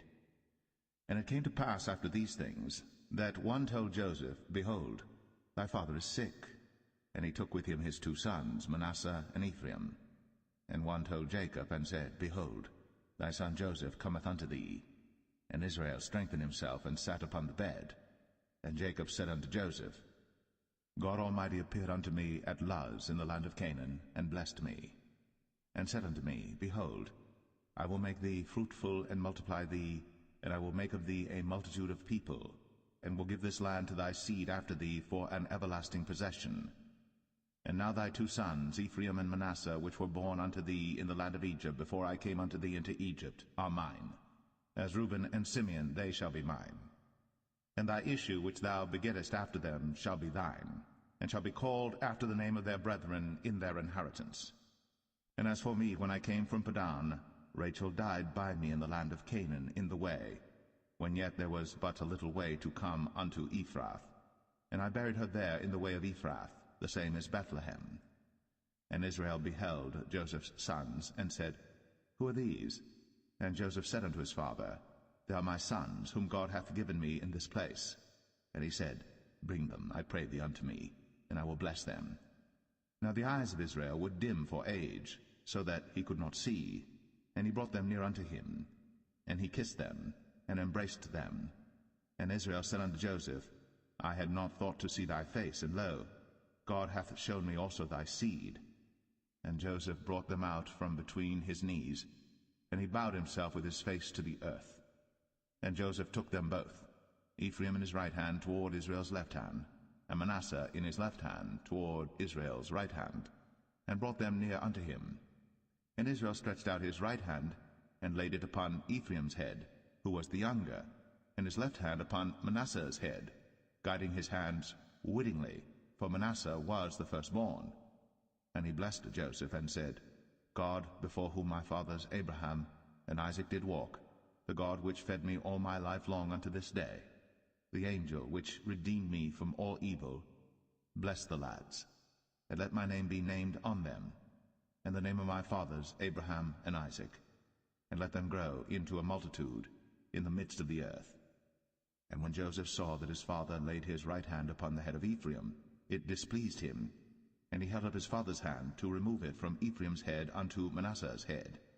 And Joseph said unto his father, Not so, my father, for this is the firstborn. Put thy right hand upon his head. And his father refused, and said, I know it, my son, I know it. He also shall become a people, and he also shall be great. But truly his younger brother shall be greater than he, and his seed shall become a multitude of nations. And he blessed them that day, saying, In thee shall Israel bless, saying, God make thee as Ephraim and as Manasseh. And he set Ephraim before Manasseh. And Israel said unto Joseph, Behold, I die, but God shall be with you, and bring you again unto the land of your fathers. Moreover, I have given to thee one portion above thy brethren, which I took out of the hand of the Amorite with my sword and with my bow.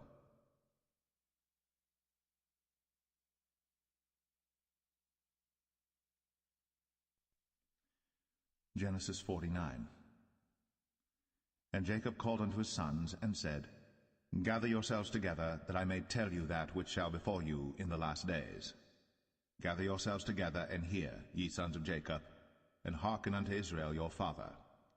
Reuben, thou art my firstborn, my might, and the beginning of my strength, the excellency of dignity, and the excellency of power.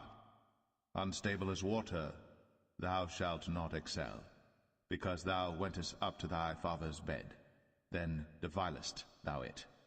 He went up to my couch. Simeon and Levi are brethren. Instruments of cruelty are in their habitations. O my soul, come not thou into their secret, unto their assembly. Mine honor, be not thou united. For in their anger they slew a man, and in their self-will they digged down a wall. Cursed be their anger, for it was fierce, and their wrath, for it was cruel. I will divide them in Jacob, and scatter them in Israel. Judah, thou art he whom thy brethren shall praise. Thy hand shall be in the neck of thine enemies. Thy father's children shall bow down before thee. Judah is a lion's whelp. From the prey, my son, thou art gone up. He stooped down. He couched as a lion, and as an old lion, who shall rouse him up? The scepter shall not depart from Judah, nor a lawgiver from between his feet, until Shiloh come, and unto him shall the gathering of the people be. Binding his foal unto the vine, and his ass's colt unto the choice vine, he washed his garments in wine, and his clothes in the blood of grapes. His eyes shall be red with wine, and his teeth white with milk. Zebulun shall dwell at the haven of the sea, and he shall be for an haven of ships, and his border shall be unto Zidon. Issachar is a strong ass couching down between two burdens, and he saw that rest was good, and the land that it was pleasant, and bowed his shoulder to bear, and became a servant unto tribute. Dan shall judge his people, as one of the tribes of Israel. Dan shall be a serpent by the way, an adder in the path, that biteth the horse heels, so that his rider shall fall backward. I have waited for thy salvation, O Lord. Gad, a troop shall overcome him, but he shall overcome at the last. Out of Asher his bread shall be fat, and he shall yield royal dainties. Naphtali is a hind let loose, he giveth goodly words. Joseph is a fruitful bough, even a fruitful bough by a well, whose branches run over the wall. The archers have sorely grieved him, and shot at him, and hated him. But his bow abode in strength, and the arms of his hands were made strong by the hands of the mighty God of Jacob. From thence is the shepherd, the stone of Israel.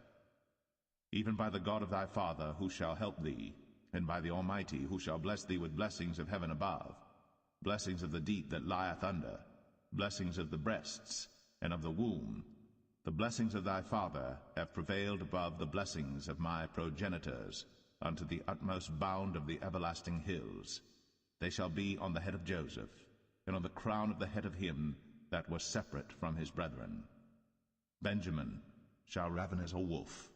In the morning he shall devour the prey, and at night he shall divide the spoil. All these are the 12 tribes of Israel. And this is it that their father spake unto them, and blessed them, every one according to his blessing he blessed them. And he charged them, and said unto them, I am to be gathered unto my people.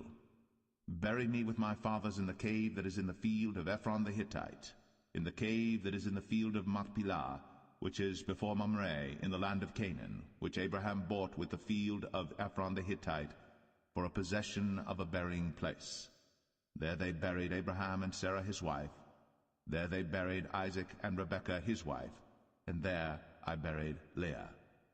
The purchase of the field and of the cave that is therein was from the children of Heth. And when Jacob had made an end of commanding his sons, he gathered up his feet into the bed, and yielded up the ghost, and was gathered unto his people.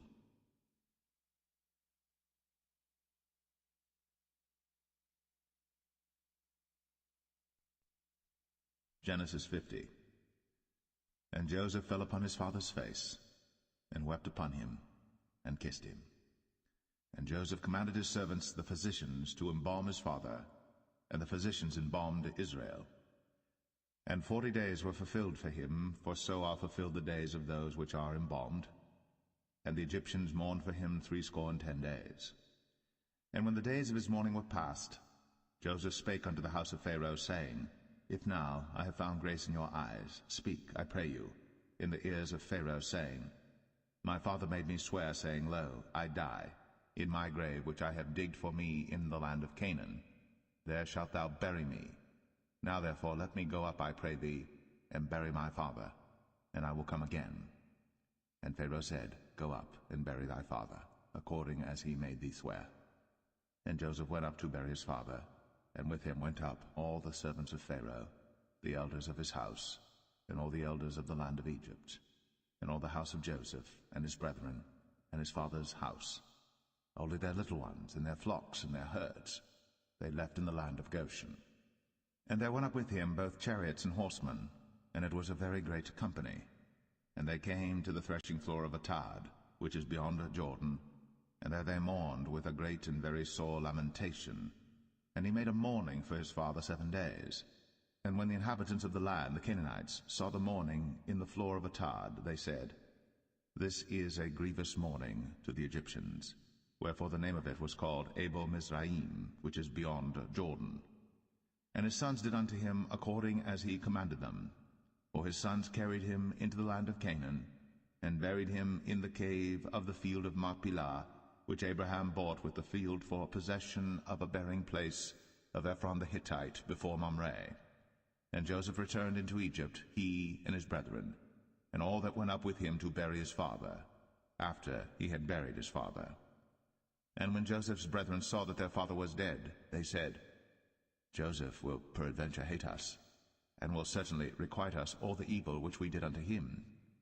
And they sent a messenger unto Joseph, saying, Thy father did command before he died, saying, So shall ye say unto Joseph, Forgive, I pray thee now, the trespass of thy brethren, and their sin. For they did unto thee evil, and now we pray thee, forgive the trespass of the servants of the God of thy father. And Joseph wept when they spake unto him. And his brethren also went and fell down before his face, and they said, Behold, we be thy servants. And Joseph said unto them, Fear not, for am I in the place of God? But as for you, ye thought evil against me, but God meant it unto good, to bring to pass, as it is this day, to save much people alive. Now therefore fear ye not, I will nourish you, and your little ones. And he comforted them, and spake kindly unto them. And Joseph dwelt in Egypt, he and his father's house. And Joseph lived 110 years. And Joseph saw Ephraim's children of the 3rd generation. The children also of Machir, the son of Manasseh, were brought up upon Joseph's knees. And Joseph said unto his brethren, I die, and God will surely visit you, and bring you out of this land unto the land which he sware to Abraham, to Isaac, and to Jacob.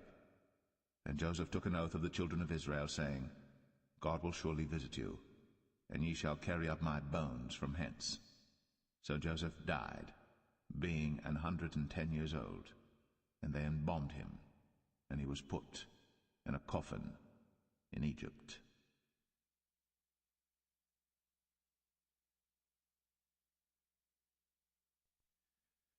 The Book of Exodus, chapter 1.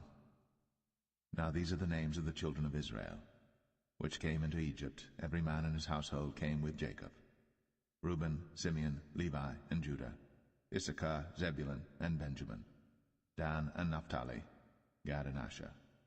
And all the souls that came out of the loins of Jacob were 70 souls, for Joseph was in Egypt already. And Joseph died, and all his brethren, and all that generation. And the children of Israel were fruitful, and increased abundantly, and multiplied, and waxed exceeding mighty, and the land was filled with them. Now there arose up a new king over Egypt, which knew not Joseph. And he said unto his people, Behold, the people of the children of Israel are more and mightier than we. Come on, let us deal wisely with them, lest they multiply. And it come to pass, that when there falleth out any war, they join also unto our enemies, and fight against us, and so get them up out of the land. Therefore they did set over them taskmasters, to afflict them with their burdens. And they built for Pharaoh treasure cities, Pithom and Ramses. But the more they afflicted them, the more they multiplied and grew, and they were grieved because of the children of Israel. And the Egyptians made the children of Israel to serve with rigor, and they made their lives bitter with hard bondage, in mortar, and in brick, and in all manner of service in the field. All their service wherein they made them serve was with rigor. And the king of Egypt spake to the Hebrew midwives, of which the name of the one was Shiphrah, and the name of the other Puah. And he said, When ye do the office of a midwife to the Hebrew women, and see them upon the stools, if it be a son, then ye shall kill him, but if it be a daughter, then she shall live. But the midwives feared God, and did not as the king of Egypt commanded them, but saved the men children alive. And the king of Egypt called for the midwives, and said unto them, Why have ye done this thing, and have saved the men children alive? And the midwives said unto Pharaoh, Because the Hebrew women are not as the Egyptian women, for they are lively, and are delivered ere the midwives come in unto them. Therefore God dealt well with the midwives, and the people multiplied, and waxed very mighty. And it came to pass, because the midwives feared God, that he made them houses. And Pharaoh charged all his people, saying, Every son that is born ye shall cast into the river, and every daughter ye shall save alive.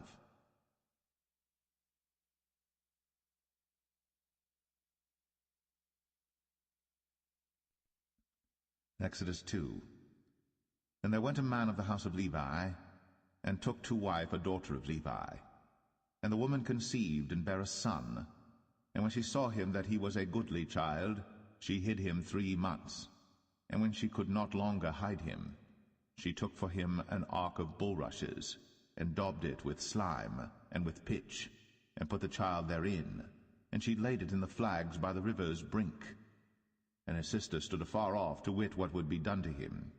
And the daughter of Pharaoh came down to wash herself at the river, and her maidens walked along by the river's side. And when she saw the ark among the flags, she sent her maid to fetch it. And when she had opened it, she saw the child, and behold, the babe wept. And she had compassion on him, and said, This is one of the Hebrews' children. Then said his sister to Pharaoh's daughter, Shall I go and call to thee a nurse of the Hebrew women, that she may nurse the child for thee? And Pharaoh's daughter said to her, Go. And the maid went, and called the child's mother. And Pharaoh's daughter said unto her, Take this child away, and nurse it for me, and I will give thee thy wages. And the woman took the child, and nursed it. And the child grew, and she brought him unto Pharaoh's daughter, and he became her son. And she called his name Moses. And she said, Because I drew him out of the water. And it came to pass in those days, when Moses was grown, that he went out unto his brethren, and looked on their burdens. And he spied an Egyptian smiting an Hebrew, one of his brethren. And he looked this way and that way. And when he saw that there was no man, he slew the Egyptian, and hid him in the sand. And when he went out the second day, behold, 2 men of the Hebrews strove together. And he said to him that did the wrong, Wherefore smitest thou thy fellow? And he said, Who made thee a prince and a judge over us? Intendest thou to kill me, as thou killedst the Egyptian? And Moses feared, and said, Surely this thing is known. Now when Pharaoh heard this thing, he sought to slay Moses. But Moses fled from the face of Pharaoh, and dwelt in the land of Midian, and he sat down by a well. Now the priest of Midian had 7 daughters, and they came and drew water, and filled the troughs to water their father's flock. And the shepherds came and drove them away. But Moses stood up and helped them, and watered their flock. And when they came to Reuel their father, he said, How is it that ye are come so soon today? And they said, An Egyptian delivered us out of the hand of the shepherds, and also drew water enough for us, and watered the flock.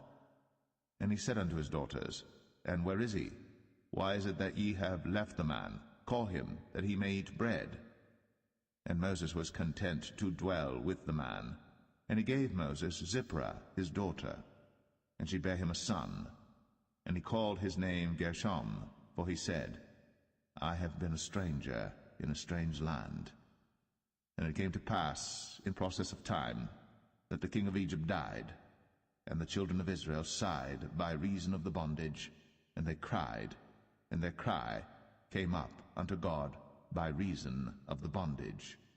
And God heard their groaning, and God remembered his covenant with Abraham, with Isaac, and with Jacob. And God looked upon the children of Israel, and God had respect unto them.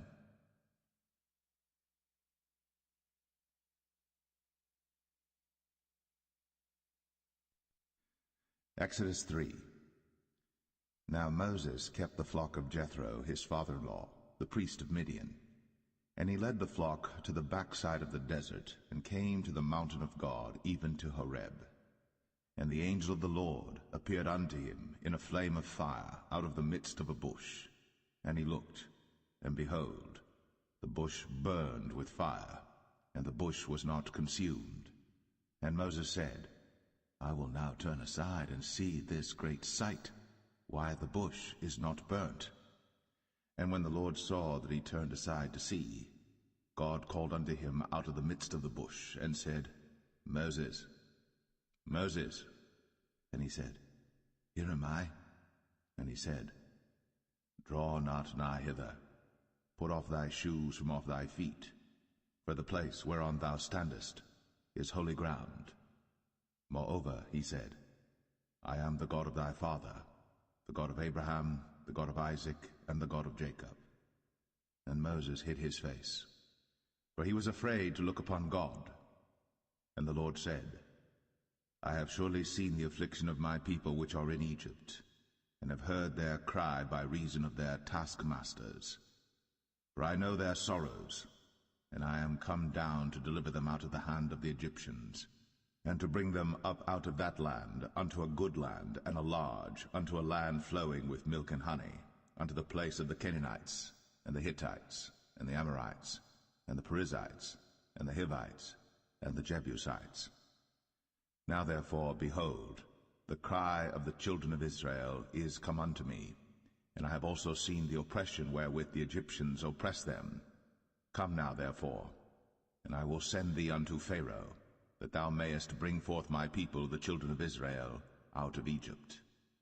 And Moses said unto God, Who am I, that I should go unto Pharaoh, and that I should bring forth the children of Israel out of Egypt? And he said, Certainly I will be with thee, and this shall be a token unto thee, that I have sent thee. When thou hast brought forth the people out of Egypt, ye shall serve God upon this mountain. And Moses said unto God, Behold, when I come unto the children of Israel, and shall say unto them, The God of your fathers has sent me unto you, and they shall say to me, What is his name? What shall I say unto them? And God said unto Moses, I am that I am. And he said, Thus shalt thou say unto the children of Israel, I am hath sent me unto you. And God said moreover unto Moses, Thus shalt thou say unto the children of Israel, The Lord God of your fathers, the God of Abraham, the God of Isaac, and the God of Jacob, hath sent me unto you. This is my name forever, and this is my memorial unto all generations. Go and gather the elders of Israel together, and say unto them, The Lord God of your fathers, the God of Abraham, of Isaac, and of Jacob, appeared unto me, saying, I have surely visited you, and seen that which is done to you in Egypt. And I have said, I will bring you up out of the affliction of Egypt, unto the land of the Canaanites, and the Hittites, and the Amorites, and the Perizzites, and the Hivites, and the Jebusites, unto a land flowing with milk and honey. And they shall hearken to thy voice, and thou shalt come, thou and the elders of Israel, unto the king of Egypt, and ye shall say unto him, The Lord God of the Hebrews hath met with us.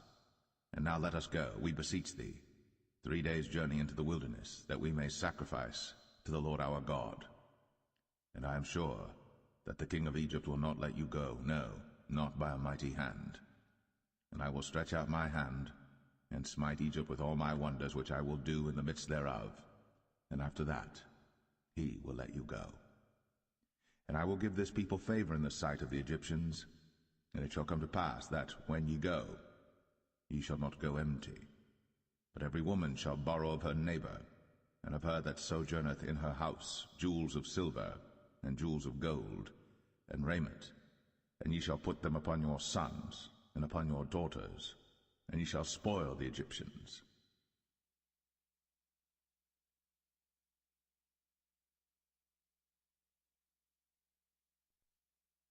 Exodus 4.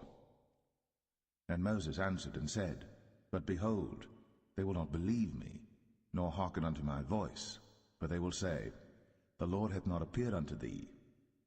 And the Lord said unto him, What is that in thine hand? And he said, A rod. And he said, Cast it on the ground. And he cast it on the ground, and it became a serpent. And Moses fled from before it. And the Lord said unto Moses, Put forth thine hand, and take it by the tail. And he put forth his hand, and caught it. And it became a rod in his hand, that they may believe that the Lord God of their fathers, the God of Abraham, the God of Isaac, and the God of Jacob, hath appeared unto thee. And the Lord said furthermore unto him, Put now thine hand into thy bosom. And he put his hand into his bosom, and when he took it out, behold, his hand was leprous as snow. And he said, Put thine hand into thy bosom again. And he put his hand into his bosom again, and plucked it out of his bosom. And behold, it was turned again as his other flesh. And it shall come to pass, if they will not believe thee, neither hearken to the voice of the first sign, that they will believe the voice of the latter sign. And it shall come to pass, if they will not believe also these two signs, neither hearken unto thy voice, that thou shalt take of the water of the river, and pour it upon the dry land, and the water which thou takest out of the river shall become blood upon the dry land. And Moses said unto the Lord, O my Lord, I am not eloquent, neither heretofore nor since thou hast spoken unto thy servant, but I am slow of speech and of a slow tongue. And the Lord said unto him, Who hath made man's mouth?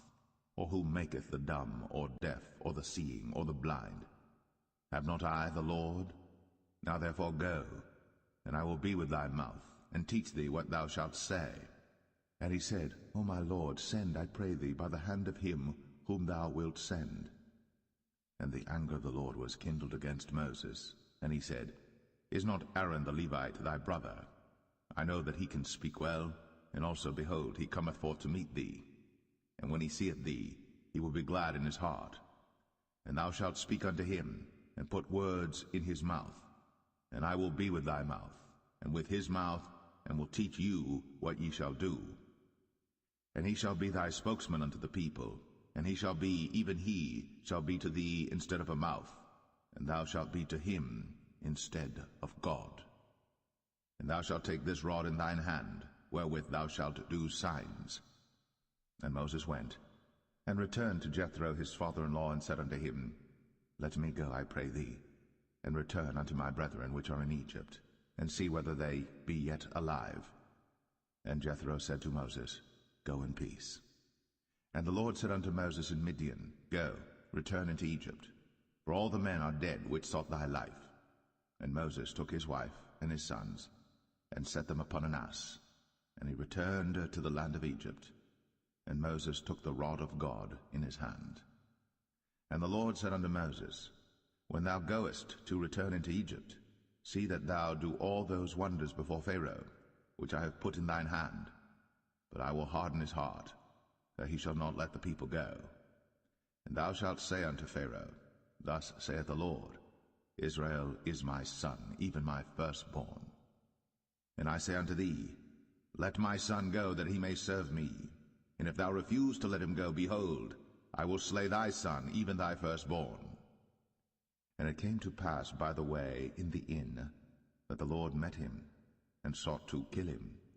Then Zipporah took a sharp stone, and cut off the foreskin of her son, and cast it at his feet, and said, Surely a bloody husband art thou to me.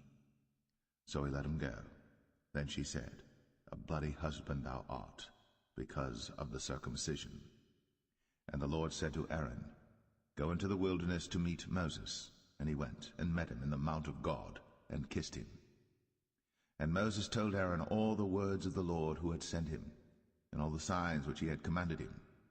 And Moses and Aaron went and gathered together all the elders of the children of Israel. And Aaron spake all the words which the Lord had spoken unto Moses, and did the signs in the sight of the people. And the people believed. And when they heard that the Lord had visited the children of Israel, and that he had looked upon their affliction, then they bowed their heads and worshipped.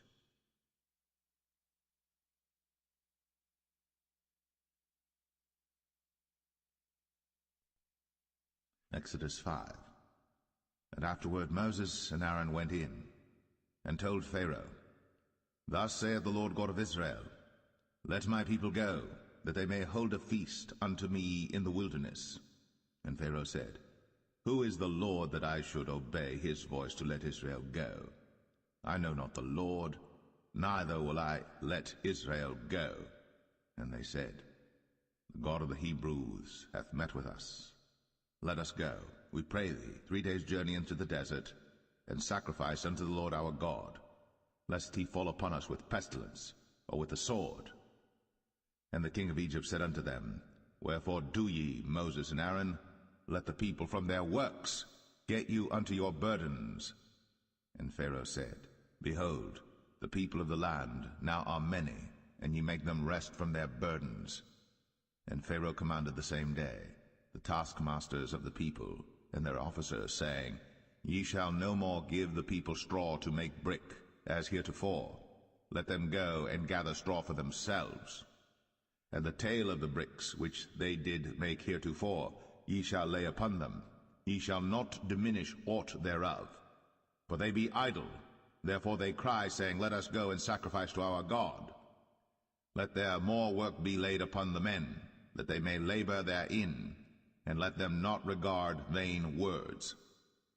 And the taskmasters of the people went out, and their officers, and they spake to the people, saying, Thus saith Pharaoh, I will not give you straw. Go ye, get you straw where you can find it, yet not aught of your work shall be diminished.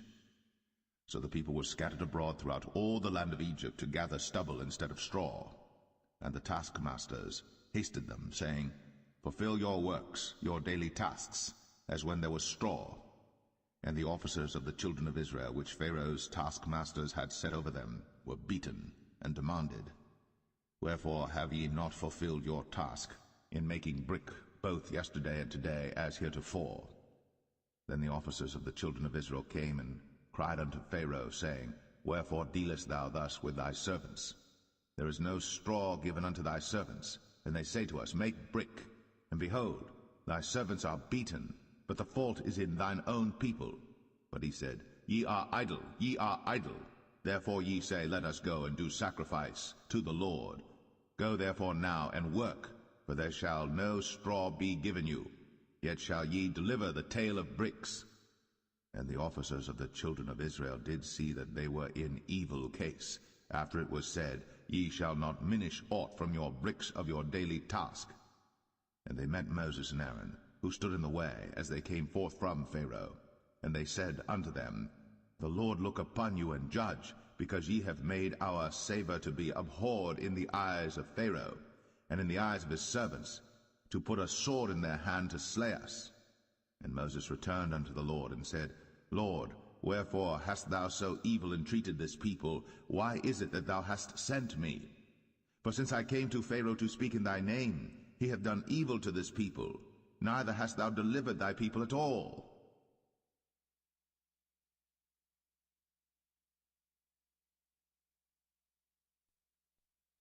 Exodus 6.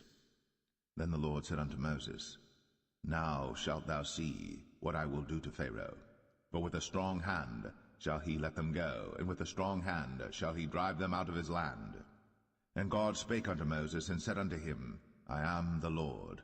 And I appeared unto Abraham, unto Isaac, and unto Jacob, by the name of God Almighty, but by my name Jehovah was I not known to them. And I have also established my covenant with them, to give them the land of Canaan, the land of their pilgrimage, wherein they were strangers. And I have also heard the groaning of the children of Israel, whom the Egyptians keep in bondage, and I have remembered my covenant. Wherefore say unto the children of Israel, I am the Lord, and I will bring you out from under the burdens of the Egyptians, and I will rid you out of their bondage, and I will redeem you with a stretched out arm and with great judgments. And I will take you to me for a people, and I will be to you a God, and ye shall know that I am the Lord your God, which bringeth you out from under the burdens of the Egyptians. And I will bring you in unto the land, concerning the which I did swear to give it to Abraham, to Isaac, and to Jacob, and I will give it you for an heritage. I am the Lord. And Moses spake so unto the children of Israel, but they hearkened not unto Moses for anguish of spirit, and for cruel bondage. And the Lord spake unto Moses, saying, Go in, speak unto Pharaoh king of Egypt, that he let the children of Israel go out of his land. And Moses spake before the Lord, saying, Behold, The children of Israel have not hearkened unto me. How then shall Pharaoh hear me, who am of uncircumcised lips? And the Lord spake unto Moses and unto Aaron, and gave them a charge unto the children of Israel, and unto Pharaoh king of Egypt, to bring the children of Israel out of the land of Egypt. These be the heads of their fathers' houses, the sons of Reuben, the firstborn of Israel, Hanok and Palu, Hezron and Carmi. These be the families of Reuben. And the sons of Simeon, Jemuel and Jamin, and Ohad and Jachin, and Zohar and Shaul the son of a Canaanitish woman. These are the families of Simeon. And these are the names of the sons of Levi according to their generations, Gershon and Kohath and Merari. And the years of the life of Levi were 137 years. The sons of Gershon, Libni and Shimei, according to their families. And the sons of Kohath, Amram and Izhar, and Hebron and Uzziel. And the years of the life of Kohath were 133 years. And the sons of Merari, Mahali and Mushai. These are the families of Levi according to their generations. And Amram took him Jochebed, his father's sister, to wife, and she bare him, Aaron and Moses. And the years of the life of Amram were 137 years. And the sons of Izhar, Korah and Nepheg and Zichri. And the sons of Uzziel, Mishael and Elzaphan and Zithri. And Aaron took him Elisheba, daughter of Aminadab, sister of Nahshon, to wife, and she bare him Nadab and Abihu, Eleazar and Ithamar. And the sons of Korah, Asir and Elkanah and Abiasaph. These are the families of the Korhites. And Eleazar, Aaron's son, took him one of the daughters of Putiel to wife, and she bare him Phinehas. These are the heads of the fathers of the Levites according to their families. These are that Aaron and Moses, to whom the Lord said, Bring out the children of Israel from the land of Egypt, according to their armies. These are they which spake to Pharaoh king of Egypt, to bring out the children of Israel from Egypt. These are that Moses and Aaron. And it came to pass on the day when the Lord spake unto Moses in the land of Egypt, that the Lord spake unto Moses, saying, I am the Lord. Speak thou unto Pharaoh king of Egypt all that I say unto thee. And Moses said before the Lord, Behold, I am of uncircumcised lips, and how shall Pharaoh hearken unto me?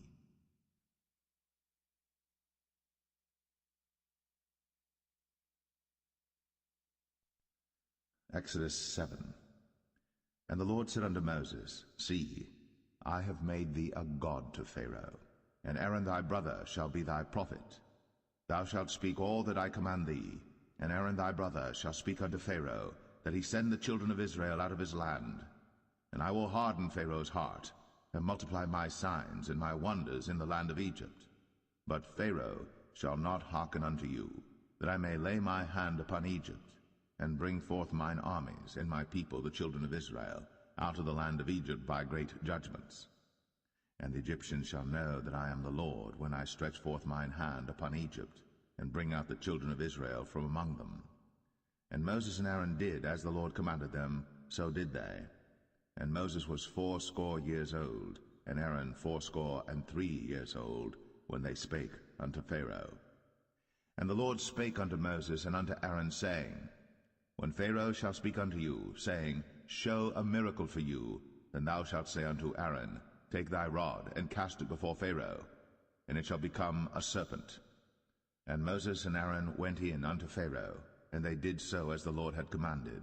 And Aaron cast down his rod before Pharaoh, and before his servants, and it became a serpent. Then Pharaoh also called the wise men and the sorcerers. Now the magicians of Egypt they also did in like manner with their enchantments. For they cast down every man his rod, and they became serpents. But Aaron's rod swallowed up their rods.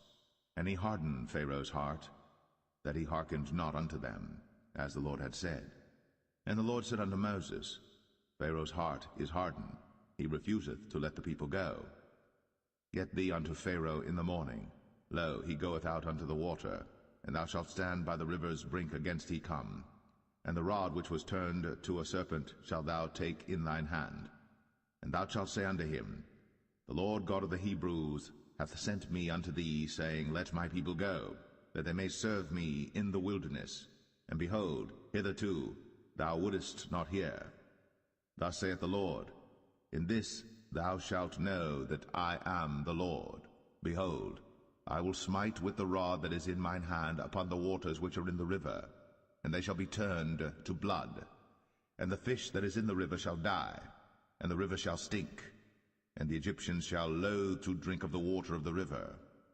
And the Lord spake unto Moses, Say unto Aaron, Take thy rod, and stretch out thine hand upon the waters of Egypt, upon their streams, upon their rivers, and upon their ponds, and upon all their pools of water, that they may become blood, and that there may be blood throughout all the land of Egypt, both in vessels of wood and in vessels of stone.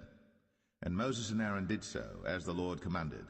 And he lifted up the rod, and smote the waters that were in the river, in the sight of Pharaoh, and in the sight of his servants, and all the waters that were in the river were turned to blood.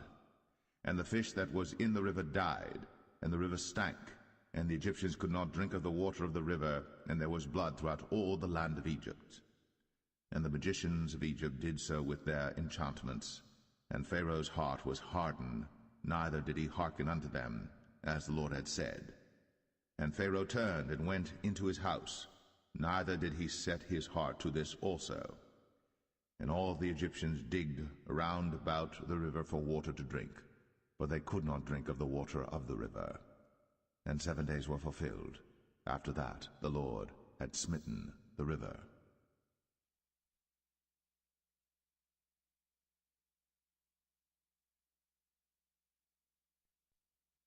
Exodus 8. And the Lord spake unto Moses, Go unto Pharaoh, and say unto him, Thus saith the Lord, Let my people go, that they may serve me. And if thou refuse to let them go, behold, I will smite all thy borders with frogs, and the river shall bring forth frogs abundantly, which shall go up and come into thine house, and into thy bedchamber, and upon thy bed, and into the house of thy servants, and upon thy people, and into thine ovens, and into thy kneading troughs. And the frogs shall come up both on thee, and upon thy people, and upon all thy servants. And the Lord spake unto Moses, Say unto Aaron, Stretch forth thine hand with thy rod over the streams, over the rivers, and over the ponds, and cause frogs to come up upon the land of Egypt. And Aaron stretched out his hand over the waters of Egypt, and the frogs came up and covered the land of Egypt. And the magicians did so with their enchantments, and brought up frogs upon the land of Egypt. Then Pharaoh called for Moses and Aaron, and said, Entreat the Lord, that he may take away the frogs from me, and from my people, and I will let the people go, that they may do sacrifice unto the Lord. And Moses said unto Pharaoh, Glory over me. When shall I entreat for thee, and for thy servants, and for thy people, to destroy the frogs from thee, and thy houses, that they may remain in the river only? And he said, Tomorrow. And he said, Be it according to thy word, that thou mayest know that there is none like unto the Lord our God. And the frogs shall depart from thee, and from thy houses, and from thy servants, and from thy people. They shall remain in the river only. And Moses and Aaron went out from Pharaoh, and Moses cried unto the Lord because of the frogs, which he had brought against Pharaoh. And the Lord did according to the word of Moses, and the frogs died out of the houses, out of the villages, and out of the fields. And they gathered them together upon heaps, and the land stank. But when Pharaoh saw that there was respite, he hardened his heart, and hearkened not unto them, as the Lord had said. And the Lord said unto Moses, Say unto Aaron, Stretch out thy rod, and smite the dust of the land, that it may become lice throughout all the land of Egypt. And they did so. For Aaron stretched out his hand with his rod, and smote the dust of the earth, and it became lice in man and in beast. All the dust of the land became lice throughout all the land of Egypt. And the magicians did so with their enchantments to bring forth lice, but they could not, so there were lice upon man and upon beast. Then the magicians said unto Pharaoh, This is the finger of God. And Pharaoh's heart was hardened, and he hearkened not unto them, as the Lord had said. And the Lord said unto Moses, Rise up early in the morning, and stand before Pharaoh. Lo, he cometh forth to the water. And say unto him, Thus saith the Lord, Let my people go, that they may serve me. Else If thou wilt not let my people go, behold, I will send swarms of flies upon thee, and upon thy servants, and upon thy people, and into thy houses, and the houses of the Egyptians shall be full of swarms of flies, and also the ground whereon they are. And I will sever in that day the land of Goshen, in which my people dwell, that no swarms of flies shall be there, to the end thou mayest know that I am the Lord in the midst of the earth. And I will put a division between my people and thy people. Tomorrow shall this sign be. And the Lord did so. And there came a grievous swarm of flies into the house of Pharaoh, and into his servants' houses, and into all the land of Egypt. The land was corrupted by reason of the swarm of flies. And Pharaoh called for Moses and for Aaron, and said, Go ye, sacrifice to your God in the land. And Moses said, It is not meet so to do, for we shall sacrifice the abomination of the Egyptians to the Lord our God. Lo, shall we sacrifice the abomination of the Egyptians before their eyes? And will they not stone us? We will go 3 days' journey into the wilderness, and sacrifice to the Lord our God, as he shall command us.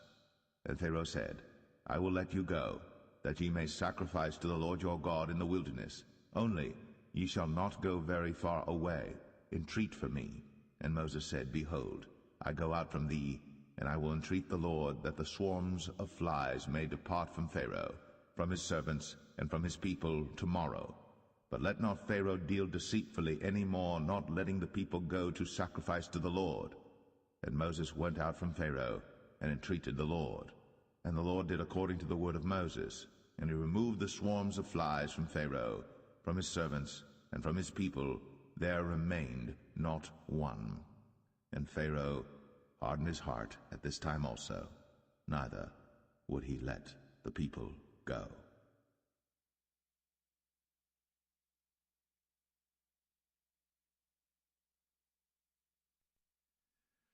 Exodus 9.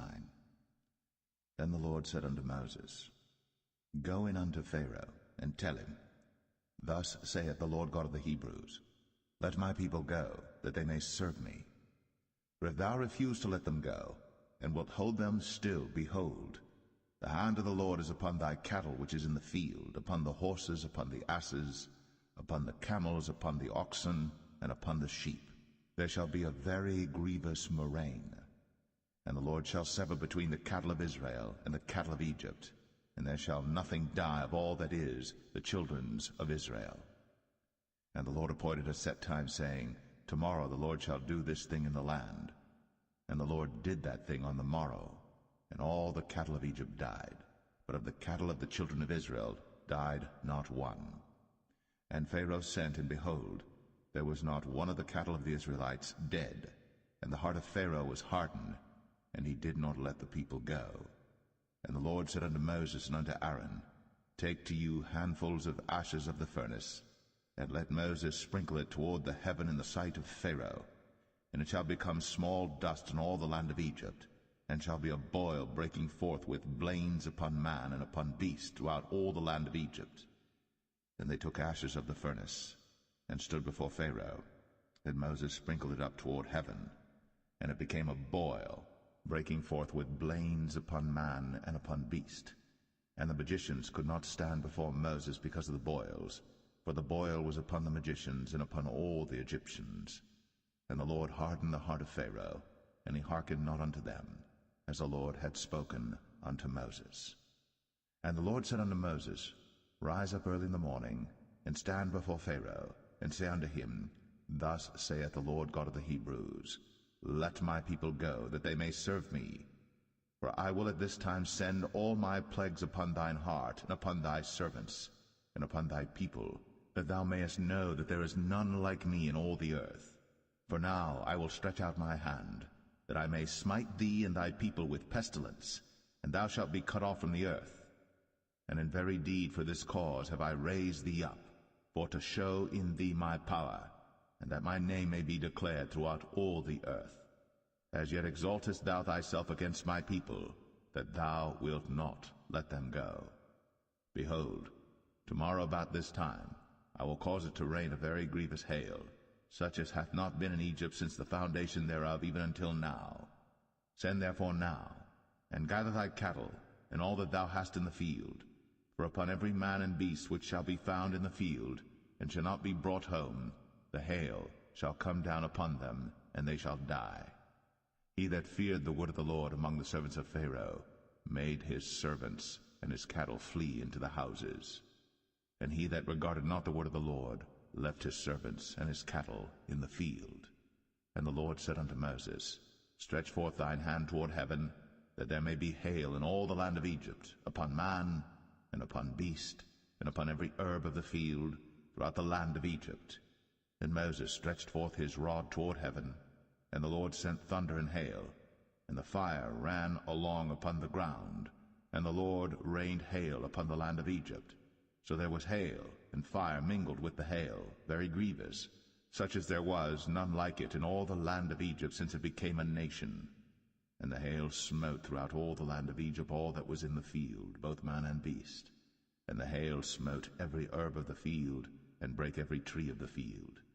Only in the land of Goshen, where the children of Israel were, was there no hail. And Pharaoh sent and called for Moses and Aaron, and said unto them, I have sinned at this time. The Lord is righteous, and I and my people are wicked. Entreat the Lord, for it is enough that there be no more mighty thunderings and hail, and I will let you go, and ye shall stay no longer. And Moses said unto him, As soon as I am gone out of the city, I will spread abroad my hands unto the Lord, and the thunder shall cease, neither shall there be any more hail, that thou mayest know how that the earth is the Lord's. But as for thee and thy servants, I know that ye will not yet fear the Lord God. And the flax and the barley were smitten, for the barley was in the ear, and the flax was bold. But the wheat and the rye were not smitten, for they were not grown up. And Moses went out of the city from Pharaoh, and spread abroad his hands unto the Lord, and the thunders and hail ceased, and the rain was not poured upon the earth. And when Pharaoh saw that the rain and the hail and the thunders were ceased, he sinned yet more, and hardened his heart, he and his servants. And the heart of Pharaoh was hardened, neither would he let the children of Israel go, as the Lord had spoken by Moses.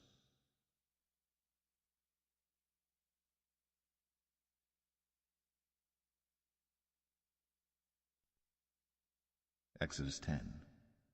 And the Lord said unto Moses, Go in unto Pharaoh, for I have hardened his heart, and the heart of his servants, that I might show these my signs before him, and that thou mayest tell in the ears of thy son, and of thy son's son, what things I have wrought in Egypt, and my signs which I have done among them, that ye may know how that I am the Lord.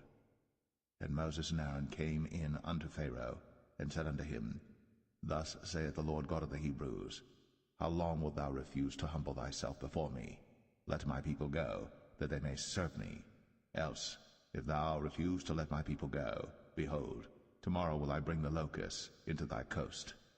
And they shall cover the face of the earth, that one cannot be able to see the earth. And they shall eat the residue of that which is escaped, which remaineth unto you from the hail, and shall eat every tree which groweth for you out of the field.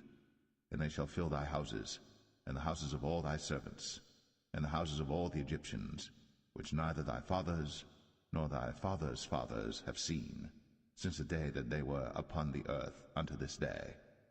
And he turned himself, and went out from Pharaoh. And Pharaoh's servants said unto him, How long shall this man be a snare unto us? Let the men go, that they may serve the Lord their God. Knowest thou not yet that Egypt is destroyed?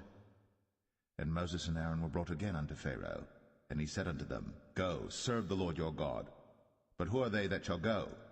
And Moses said, We will go with our young and with our old, with our sons and with our daughters, with our flocks and with our herds will we go, for we must hold a feast unto the Lord. And he said unto them, Let the Lord be so with you, as I will let you go, and your little ones. Look to it, for evil is before you. Not so. Go now, ye that are men, and serve the Lord, for that ye did desire. And they were driven out from Pharaoh's presence.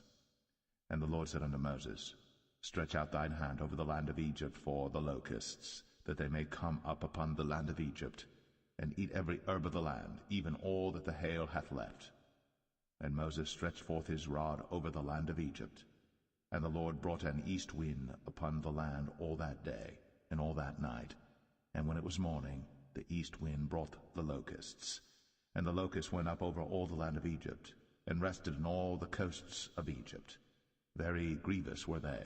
Before them there were no such locusts as they, neither after them shall be such. For they covered the face of the whole earth, so that the land was darkened. And they did eat every herb of the land, and all the fruit of the trees which the hail had left. And there remained not any green thing in the trees, or in the herbs of the field, through all the land of Egypt. Then Pharaoh called for Moses and Aaron in haste, and he said, I have sinned against the Lord your God and against you. Now therefore forgive, I pray thee, my sin only this once, and entreat the Lord your God, that he may take away from me this death only. And he went out from Pharaoh, and entreated the Lord.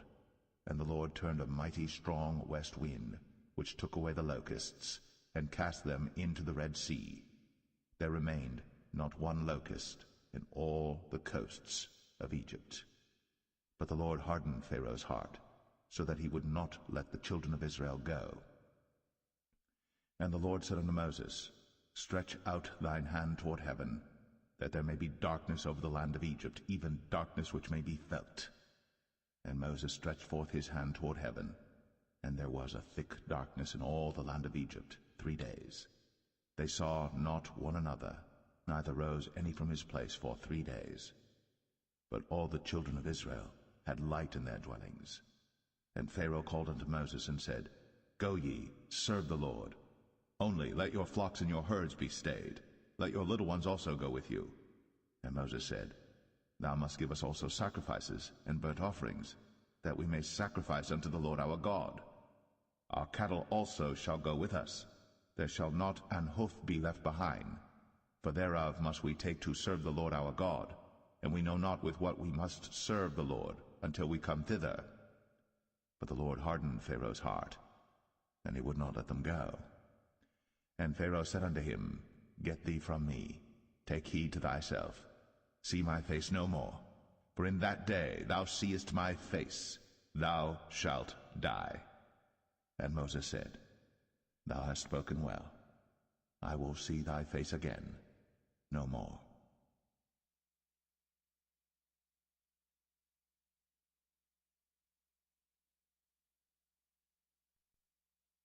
Exodus 11. And the Lord said unto Moses, Yet will I bring one plague more upon Pharaoh and upon Egypt. Afterwards he will let you go hence. When he shall let you go, he shall surely thrust you out hence altogether. Speak now in the ears of the people, and let every man borrow of his neighbor, and every woman of her neighbor, jewels of silver and jewels of gold. And the Lord gave the people favor in the sight of the Egyptians. Moreover, the man Moses was very great in the land of Egypt, in the sight of Pharaoh's servants, and in the sight of the people. And Moses said, Thus saith the Lord, About midnight will I go out into the midst of Egypt, and all the firstborn in the land of Egypt shall die, from the firstborn of Pharaoh that sitteth upon his throne, even unto the firstborn of the maidservant that is behind the mill, and all the firstborn of beasts. And there shall be a great cry throughout all the land of Egypt, such as there was none like it, nor shall be like it any more. But against any of the children of Israel shall not a dog move his tongue, against man or beast, that ye may know how that the Lord doth put a difference between the Egyptians and Israel. And all these thy servants shall come down unto me, and bow down themselves unto me, saying, Get thee out, and all the people that follow thee. And after that I will go out. And he went out from Pharaoh in a great anger. And the Lord said unto Moses, Pharaoh shall not hearken unto you, that my wonders may be multiplied in the land of Egypt. And Moses and Aaron did all these wonders before Pharaoh.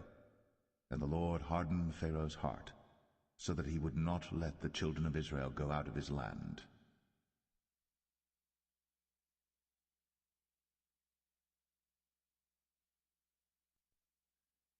Exodus 12. And the Lord spake unto Moses and Aaron in the land of Egypt, saying, This month shall be unto you the beginning of months.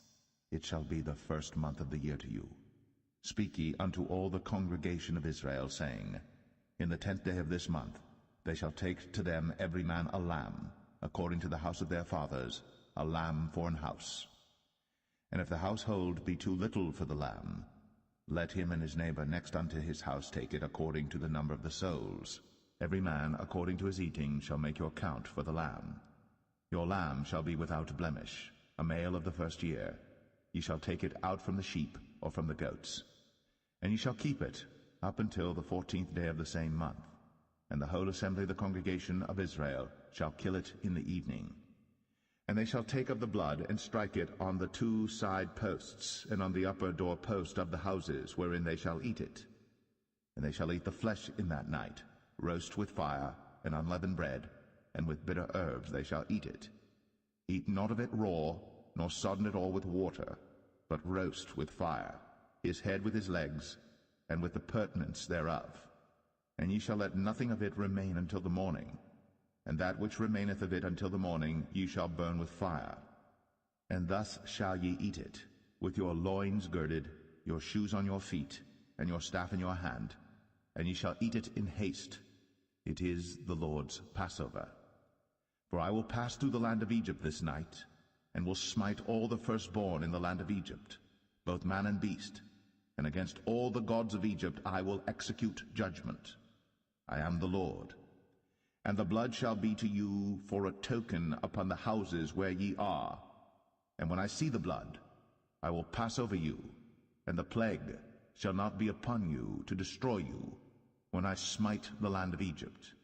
And this day shall be unto you for a memorial, and ye shall keep it a feast to the Lord throughout your generations. Ye shall keep it a feast by an ordinance forever. 7 days shall ye eat unleavened bread. Even the first day ye shall put away leaven out of your houses. For whosoever eateth leavened bread from the first day until the 7th day, that soul shall be cut off from Israel. And in the first day there shall be an holy convocation, and in the 7th day there shall be an holy convocation to you. No manner of work shall be done in them, save that which every man must eat. That only may be done of you.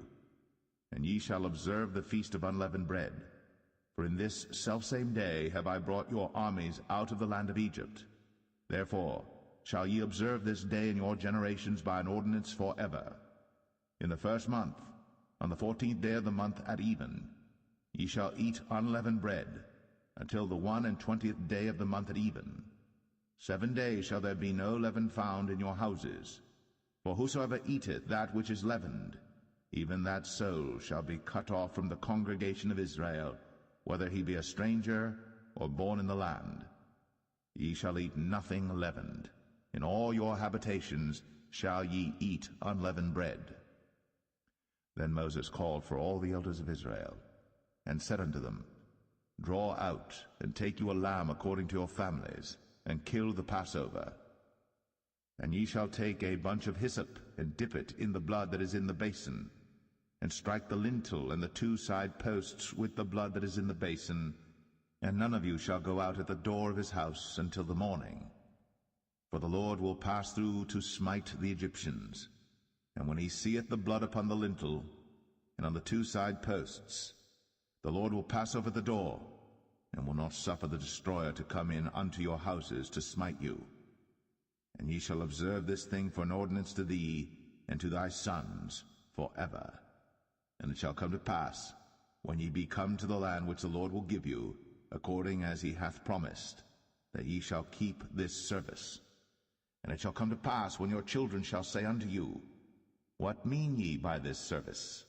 That ye shall say, It is the sacrifice of the Lord's Passover, who passed over the houses of the children of Israel in Egypt, when he smote the Egyptians, and delivered our houses.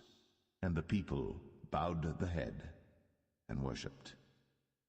And the children of Israel went away, and did, as the Lord had commanded Moses and Aaron, so did they.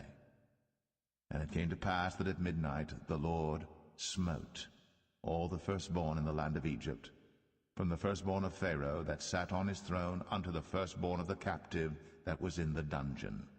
and all the firstborn of cattle. And Pharaoh rose up in the night, he and all his servants and all the Egyptians. And there was a great cry in Egypt, but there was not a house where there was not one dead. And he called for Moses and Aaron by night, and said, Rise up, and get you forth from among my people, both ye and the children of Israel, and go, serve the Lord, as ye have said. Also take your flocks and your herds, as ye have said, and be gone, and bless me also. And the Egyptians were urgent upon the people, that they might send them out of the land in haste. For they said, We be all dead men. And the people took their dough before it was leavened, their kneading troughs being bound up in their clothes upon their shoulders. And the children of Israel did according to the word of Moses. And they borrowed of the Egyptians jewels of silver, and jewels of gold, and raiment. And the Lord gave the people favor in the sight of the Egyptians, so that they lent unto them such things as they required, and they spoiled the Egyptians. And the children of Israel journeyed from Ramses to Succoth, about 600,000 on foot, that were men, beside children. And a mixed multitude went up also with them, and flocks and herds, even very much cattle. And they baked unleavened cakes of the dough which they brought forth out of Egypt, for it was not leavened, because they were thrust out of Egypt, and could not tarry, neither had they prepared for themselves any victual. Now the sojourning of the children of Israel, who dwelt in Egypt, was 430 years. And it came to pass at the end of the 430 years, even the selfsame day it came to pass, that all the hosts of the Lord went out from the land of Egypt. It is a night to be much observed unto the Lord for bringing them out from the land of Egypt. This is that night of the Lord to be observed of all the children of Israel in their generations. And the Lord said unto Moses and Aaron, This is the ordinance of the Passover. There shall no stranger eat thereof. But every man's servant that is bought for money, when thou hast circumcised him, then shall he eat thereof. A foreigner and an hired servant shall not eat thereof. In one house shall it be eaten. Thou shalt not carry forth aught of the flesh abroad out of the house, neither shall ye break a bone thereof. All the congregation of Israel shall keep it. And when a stranger shall sojourn with thee, and will keep the Passover to the Lord, let all his males be circumcised, and then let him come near and keep it, and he shall be as one that is born in the land. For no uncircumcised person shall eat thereof. One law shall be to him that is homeborn, and unto the stranger that sojourneth among you. Thus did all the children of Israel, as the Lord commanded Moses and Aaron, so did they. And it came to pass the selfsame day, that the Lord did bring the children of Israel out of the land of Egypt by their armies.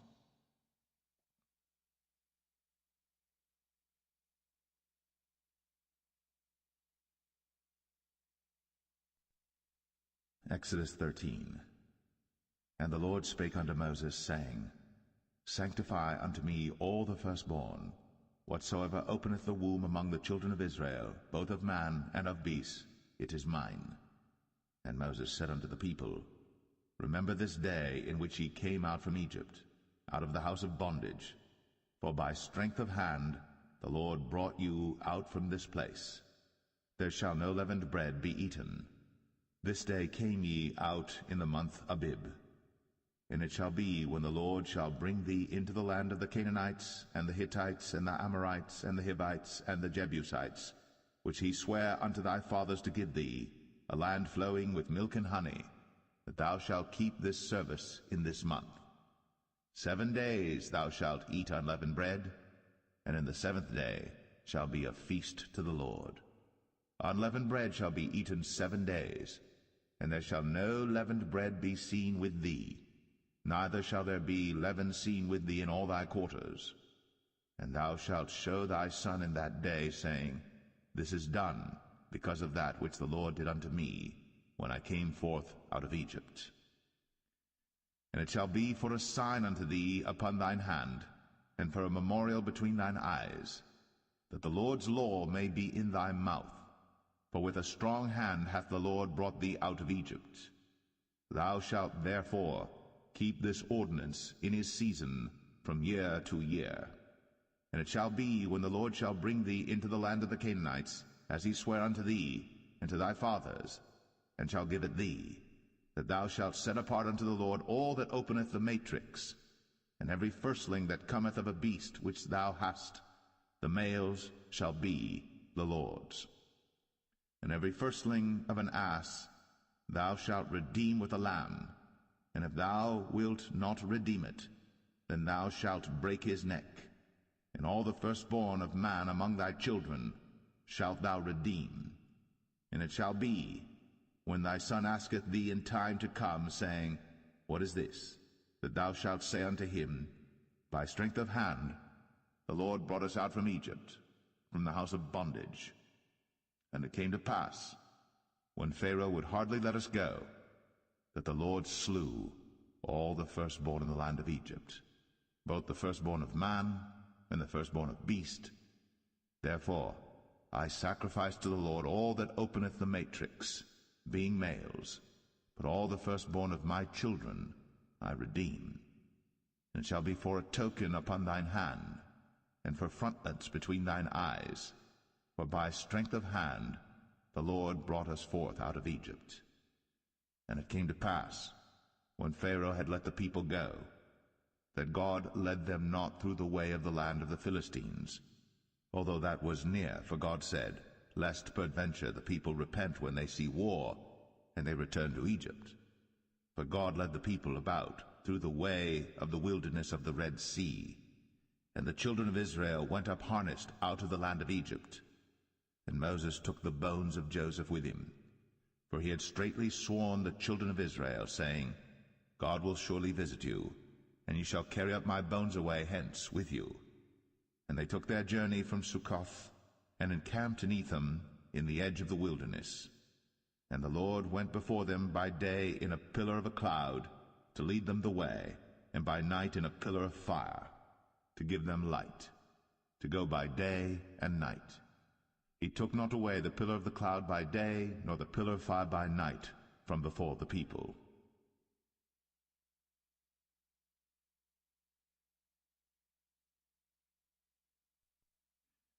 Exodus 14. And the Lord spake unto Moses, saying, Speak unto the children of Israel, that they turn and encamp before Pi-hahiroth, between Migdol and the sea, over against Baal-zephon. Before it shall ye encamp by the sea. For Pharaoh will say of the children of Israel, They are entangled in the land, the wilderness hath shut them in, and I will harden Pharaoh's heart, that he shall follow after them, and I will be honored upon Pharaoh, and upon all his host, that the Egyptians may know that I am the Lord. And they did so. And it was told the king of Egypt that the people fled, and the heart of Pharaoh and of his servants was turned against the people, and they said, Why have we done this, that we have let Israel go from serving us? And he made ready his chariot, and took his people with him. And he took 600 chosen chariots, and all the chariots of Egypt, and captains over every one of them. And the Lord hardened the heart of Pharaoh king of Egypt, and he pursued after the children of Israel. And the children of Israel went out with an high hand. But the Egyptians pursued after them all the horses and chariots of Pharaoh, and his horsemen and his army, and overtook them encamping by the sea, beside Pi-hahiroth, before Baal-zephon. And when Pharaoh drew nigh, the children of Israel lifted up their eyes, and behold, the Egyptians marched after them, and they were sore afraid. And the children of Israel cried out unto the Lord, and they said unto Moses, Because there were no graves in Egypt, hast thou taken us away to die in the wilderness? Wherefore hast thou dealt thus with us, to carry us forth out of Egypt? Is not this the word that we did tell thee in Egypt, saying, Let us alone, that we may serve the Egyptians? For it had been better for us to serve the Egyptians, than that we should die in the wilderness. And Moses said unto the people, Fear ye not, stand still, and see the salvation of the Lord, which he will show to you today. For the Egyptians whom ye have seen today, ye shall see them again no more forever. The Lord shall fight for you, and ye shall hold your peace. And the Lord said unto Moses, Wherefore criest thou unto me? Speak unto the children of Israel, that they go forward. But lift thou up thy rod, and stretch out thine hand over the sea, and divide it. And the children of Israel shall go on dry ground through the midst of the sea. And I, behold, I will harden the hearts of the Egyptians, and they shall follow them. And I will get me honor upon Pharaoh, and upon all his host, upon his chariots, and upon his horsemen. And the Egyptians shall know that I am the Lord, when I have gotten me honor upon Pharaoh, upon his chariots, and upon his horsemen. And the angel of God, which went before the camp of Israel, removed, and went behind them. And the pillar of the cloud went from before their face, and stood behind them. And it came between the camp of the Egyptians and the camp of Israel.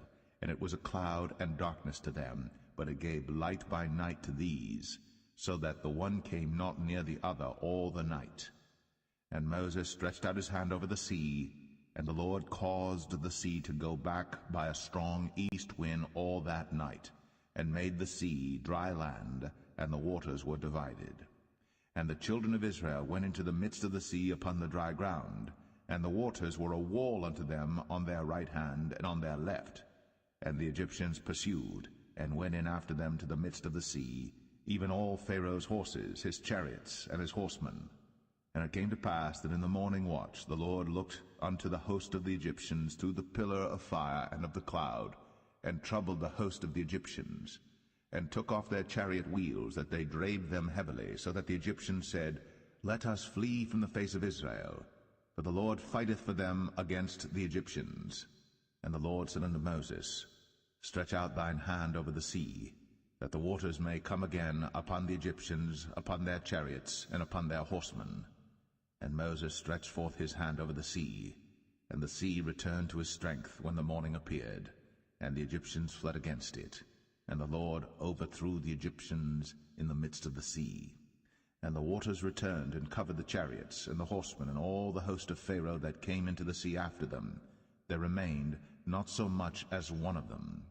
But the children of Israel walked upon dry land in the midst of the sea, and the waters were a wall unto them on their right hand and on their left.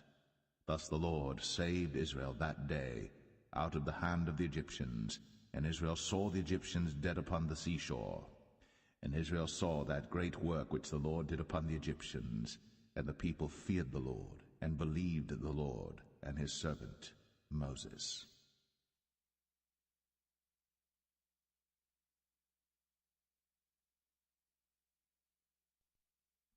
Exodus 15. Then sang Moses and the children of Israel this song unto the Lord, and spake, saying, I will sing unto the Lord, for he hath triumphed gloriously. The horse and his rider hath he thrown into the sea. The Lord is my strength and song, and he is become my salvation. He is my God, and I will prepare him an habitation, my father's God, and I will exalt him. The Lord is a man of war, the Lord is his name. Pharaoh's chariots and his host hath he cast into the sea. His chosen captains also are drowned in the Red Sea. The depths have covered them, they sank into the bottom as a stone. Thy right hand, O Lord, is become glorious in power. Thy right hand, O Lord, hath dashed in pieces the enemy. And in the greatness of thine excellency thou hast overthrown them that rose up against thee. Thou sentest forth thy wrath, which consumed them as stubble. And with the blast of thy nostrils the waters were gathered together. The floods stood upright as an heap, and the depths were congealed in the heart of the sea. The enemy said, I will pursue, I will overtake, I will divide the spoil. My lust shall be satisfied upon them. I will draw my sword, my hand shall destroy them. Thou didst blow with thy wind, the sea covered them. They sank as lead in the mighty waters. Who is like unto thee, O Lord, among the gods? Who is like thee, glorious in holiness, fearful in praises, doing wonders? Thou stretchest out thy right hand, the earth swallowed them. Thou in thy mercy hast led forth the people which thou hast redeemed. Thou hast guided them in thy strength unto thy holy habitation. The people shall hear and be afraid. Sorrow shall take hold on the inhabitants of Palestina. Then the dukes of Edom shall be amazed. The mighty men of Moab, trembling, shall take hold upon them. All the inhabitants of Canaan shall melt away. Fear and dread shall fall upon them. By the greatness of thine arm they shall be as still as a stone. till thy people pass over, O Lord, till the people pass over, which thou hast purchased. Thou shalt bring them in, and plant them in the mountain of thine inheritance, in the place, O Lord, which thou hast made for thee to dwell in the sanctuary, O Lord, which thy hands have established. The Lord shall reign for ever and ever. For the horse of Pharaoh went in with his chariots and with his horsemen into the sea, and the Lord brought again the waters of the sea upon them.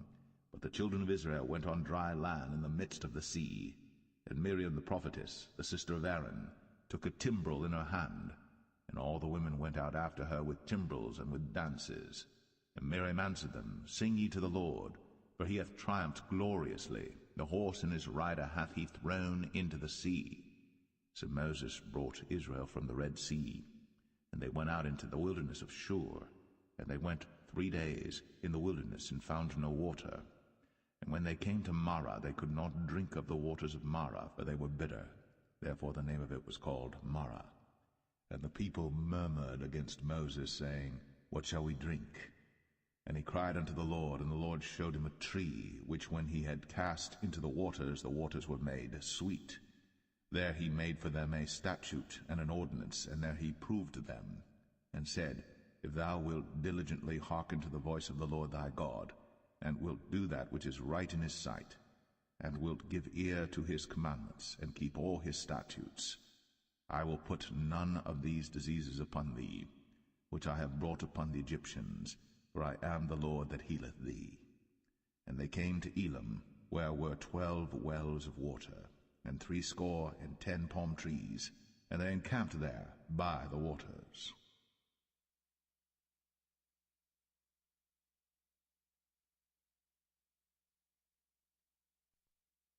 Exodus 16. And they took their journey from Elim, and all the congregation of the children of Israel came unto the wilderness of Sin, which is between Elim and Sinai, on the 15th day of the 2nd month, after their departing out of the land of Egypt. And the whole congregation of the children of Israel murmured against Moses and Aaron in the wilderness. And the children of Israel said unto them, Would to God we had died by the hand of the Lord in the land of Egypt, when we sat by the flesh pots, and when we did eat bread to the full. For ye have brought us forth into this wilderness to kill this whole assembly with hunger. Then said the Lord unto Moses, Behold, I will rain bread from heaven for you, and the people shall go out and gather a certain rate every day, that I may prove them, whether they will walk in my law or no. And it shall come to pass that on the 6th day they shall prepare that which they bring in, and it shall be twice as much as they gather daily. And Moses and Aaron said unto all the children of Israel, At even then ye shall know that the Lord hath brought you out from the land of Egypt. And in the morning then ye shall see the glory of the Lord, for that he heareth your murmurings against the Lord. And what are we that ye murmur against us? And Moses said, This shall be when the Lord shall give you in the evening flesh to eat, and in the morning bread to the full, for that the Lord heareth your murmurings, which ye murmur against him. And what are we? Your murmurings are not against us, but against the Lord. And Moses spake unto Aaron, Say unto all the congregation of the children of Israel, Come near before the Lord, for he hath heard your murmurings. And it came to pass, as Aaron spake unto the whole congregation of the children of Israel, that they looked toward the wilderness, and behold, the glory of the Lord appeared in the cloud. And the Lord spake unto Moses, saying, I have heard the murmurings of the children of Israel. Speak unto them, saying, At even ye shall eat flesh, and in the morning ye shall be filled with bread, and ye shall know that I am the Lord your God. And it came to pass that at even the quails came up and covered the camp, and in the morning the dew lay round about the host. And when the dew that lay was gone up, behold, upon the face of the wilderness there lay a small round thing, as small as the hoarfrost on the ground. And when the children of Israel saw it, they said one to another, It is manna, for they wist not what it was. And Moses said unto them, This is the bread which the Lord hath given you to eat. This is the thing which the Lord hath commanded. Gather of it every man according to his eating, an omer for every man according to the number of your persons. Take ye every man for them which are in his tents. And the children of Israel did so, and gathered some more, some less. And when they did meet it with an omer, he that gathered much had nothing over, and he that gathered little had no lack. They gathered every man according to his eating. And Moses said, Let no man leave of it till the morning. Notwithstanding they hearkened not unto Moses, but some of them left of it until the morning, and it bred worms, and stank. And Moses was wroth with them. And they gathered it every morning, every man according to his eating. And when the sun waxed hot, it melted. And it came to pass that on the 6th day they gathered twice as much bread, 2 omers for one man. And all the rulers of the congregation came and told Moses. And he said unto them, This is that which the Lord hath said. Tomorrow is the rest of the holy Sabbath unto the Lord. Bake that which ye shall bake today, and seethe that ye will seethe, and that which remaineth over lay up for you to be kept until the morning. And they laid it up till the morning, as Moses bade, and it did not stink, neither was there any worm therein. And Moses said, Eat that today, for today is a Sabbath unto the Lord. Today ye shall not find it in the field. 6 days ye shall gather it, but on the 7th day, which is the Sabbath, in it there shall be none. And it came to pass that there went out some of the people on the 7th day for to gather, and they found none. And the Lord said unto Moses, How long refuse ye to keep my commandments and my laws? See, for that the Lord hath given you the Sabbath. Therefore he giveth you on the 6th day the bread of 2 days. Abide ye every man in his place. Let no man go out of his place on the 7th day. So the people rested on the 7th day. And the house of Israel called the name thereof manna. And it was like coriander seed, white, and the taste of it was like wafers made with honey. And Moses said, This is the thing which the Lord commandeth. Fill an omer of it to be kept for your generations, that they may see the bread wherewith I have fed you in the wilderness, when I brought you forth from the land of Egypt. And Moses said unto Aaron, Take a pot, and put an omer full of manna therein, and lay it up before the Lord, to be kept for your generations. As the Lord commanded Moses, so Aaron laid it up before the testimony to be kept. And the children of Israel did eat manna 40 years, until they came to a land inhabited. They did eat manna until they came unto the borders of the land of Canaan. Now an omer is the 10th part of an ephah.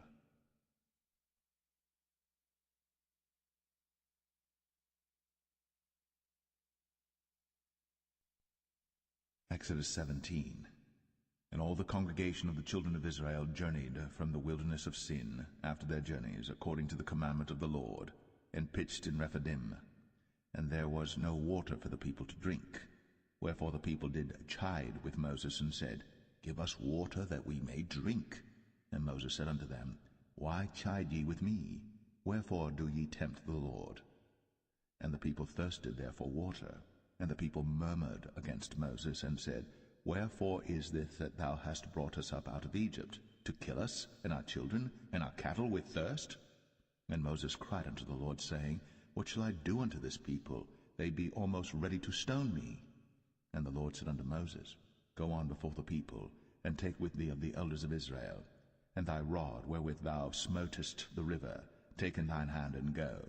Behold, I will stand before thee there upon the rock in Horeb, and thou shalt smite the rock.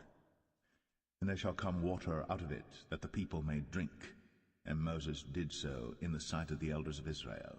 And he called the name of the place Massah, and Meribah, because of the chiding of the children of Israel, and because they tempted the Lord, saying, Is the Lord among us or not? Then came Amalek and fought with Israel in Rephidim. And Moses said unto Joshua, Choose us out men, and go out, fight with Amalek. Tomorrow I will stand on the top of the hill with the rod of God in mine hand. So Joshua did as Moses had said to him, and fought with Amalek.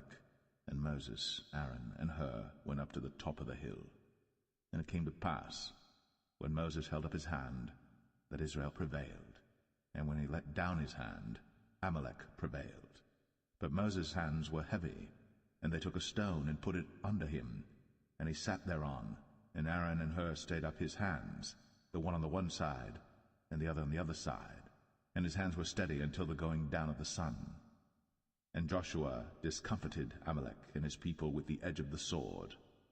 And the Lord said unto Moses, Write this for a memorial in a book, and rehearse it in the ears of Joshua, for I will utterly put out the remembrance of Amalek from under heaven.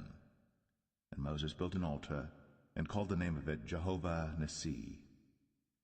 For he said, Because the Lord has sworn that the Lord will have war with Amalek from generation to generation.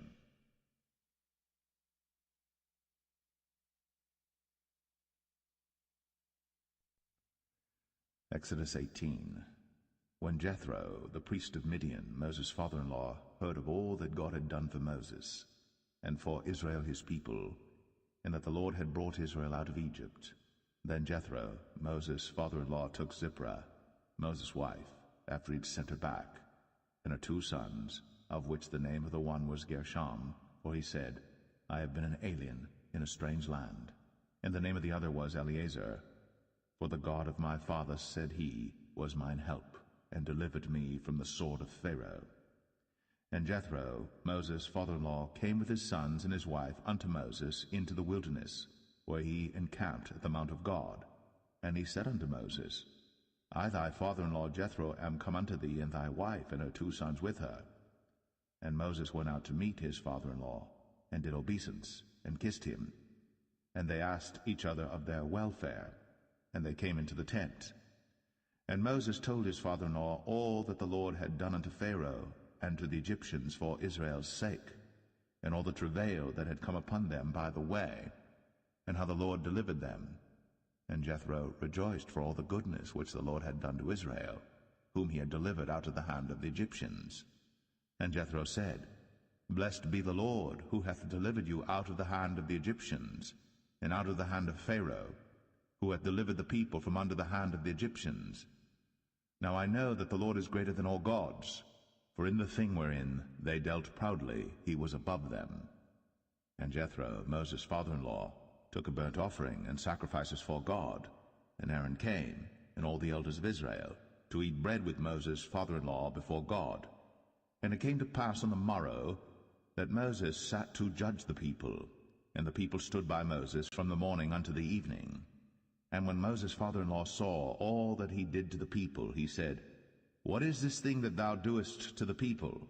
Why sittest thou thyself alone, and all the people stand by thee from morning unto even? And Moses said unto his father-in-law, Because the people come unto me to inquire of God. When they have a matter they come unto me, and I judge between one and another, and I do make them know the statutes of God and his laws. And Moses' father-in-law said unto him, The thing that thou doest is not good. Thou wilt surely wear away both thou and this people that is with thee. For this thing is too heavy for thee. Thou art not able to perform it thyself alone. Hearken now unto my voice. I will give thee counsel, and God shall be with thee. Be thou for the people too Godward, that thou mayest bring the causes unto God. And thou shalt teach them ordinances and laws, and shalt show them the way wherein they must walk, and the work that they must do. Moreover, thou shalt provide out of all the people able men, such as fear God, men of truth, hating covetousness, and place such over them to be rulers of thousands, and rulers of hundreds, rulers of 50s, and rulers of 10s. And let them judge the people at all seasons. And it shall be that every great matter they shall bring unto thee, but every small matter they shall judge. So shall it be easier for thyself, and they shall bear the burden with thee. If thou shalt do this thing, and God command thee so, then thou shalt be able to endure, and all this people shall also go to their place in peace. So Moses hearkened to the voice of his father-in-law, and did all that he had said. And Moses chose able men out of all Israel, and made them heads over the people, rulers of thousands, rulers of hundreds, rulers of 50s, and rulers of 10s. And they judged the people at all seasons. The hard causes they brought unto Moses, but every small matter they judged themselves. And Moses let his father-in-law depart, and he went his way. into his own land.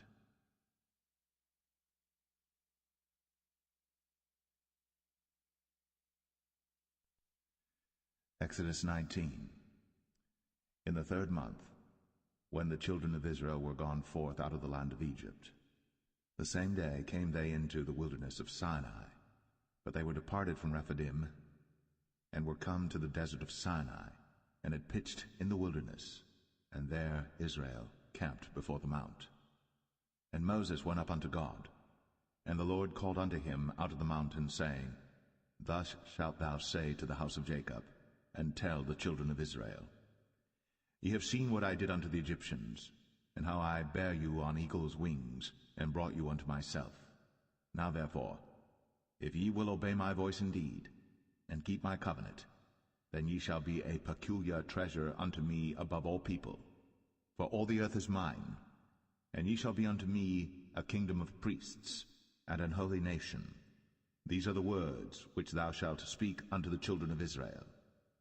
And Moses came and called for the elders of the people, and laid before their faces all these words which the Lord commanded him. And all the people answered together and said, All that the Lord hath spoken we will do. And Moses returned the words of the people unto the Lord. And the Lord said unto Moses, Lo, I come unto thee in a thick cloud, that the people may hear when I speak with thee, and believe thee for ever. And Moses told the words of the people unto the Lord. And the Lord said unto Moses, Go unto the people, and sanctify them today and tomorrow, and let them wash their clothes, and be ready against the 3rd day. For the 3rd day the Lord will come down in the sight of all the people upon Mount Sinai. And thou shalt set bounds unto the people round about, saying, Take heed to yourselves, that ye go not up into the mount, or touch the border of it. Whosoever toucheth the mount shall be surely put to death. There shall not an hand touch it, but he shall surely be stoned, or shot through, whether it be beast or man. It shall not live.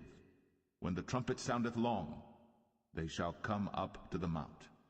And Moses went down from the mount unto the people, and sanctified the people, and they washed their clothes.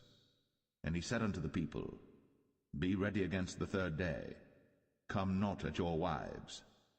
And it came to pass on the 3rd day in the morning, that there were thunders and lightnings, and a thick cloud upon the mount, and the voice of the trumpet exceeding loud, so that all the people that was in the camp trembled. And Moses brought forth the people out of the camp to meet with God. And they stood at the nether part of the mount. And Mount Sinai was altogether on a smoke, because the Lord descended upon it in fire, and the smoke thereof ascended as the smoke of a furnace, and the whole mount quaked greatly. And when the voice of the trumpet sounded long, and waxed louder and louder, Moses spake, and God answered him by a voice. And the Lord came down upon Mount Sinai, on the top of the mount, and the Lord called Moses up to the top of the mount, and Moses went up. And the Lord said unto Moses, Go down, charge the people, lest they break through unto the Lord to gaze, and many of them perish. And let the priests also which come near to the Lord sanctify themselves, lest the Lord break forth upon them. And Moses said unto the Lord, The people cannot come up to Mount Sinai, for thou chargest us, saying, Set bounds about the mount, and sanctify it. And the Lord said unto him, Away, get thee down, and thou shalt come up, thou and Aaron with thee. But let not the priests and the people break through to come up unto the Lord, lest he break forth upon them. So Moses went down unto the people, and spake unto them.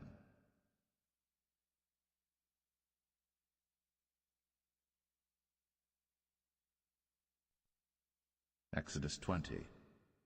And God spake all these words, saying, I am the Lord thy God, which have brought thee out of the land of Egypt, out of the house of bondage.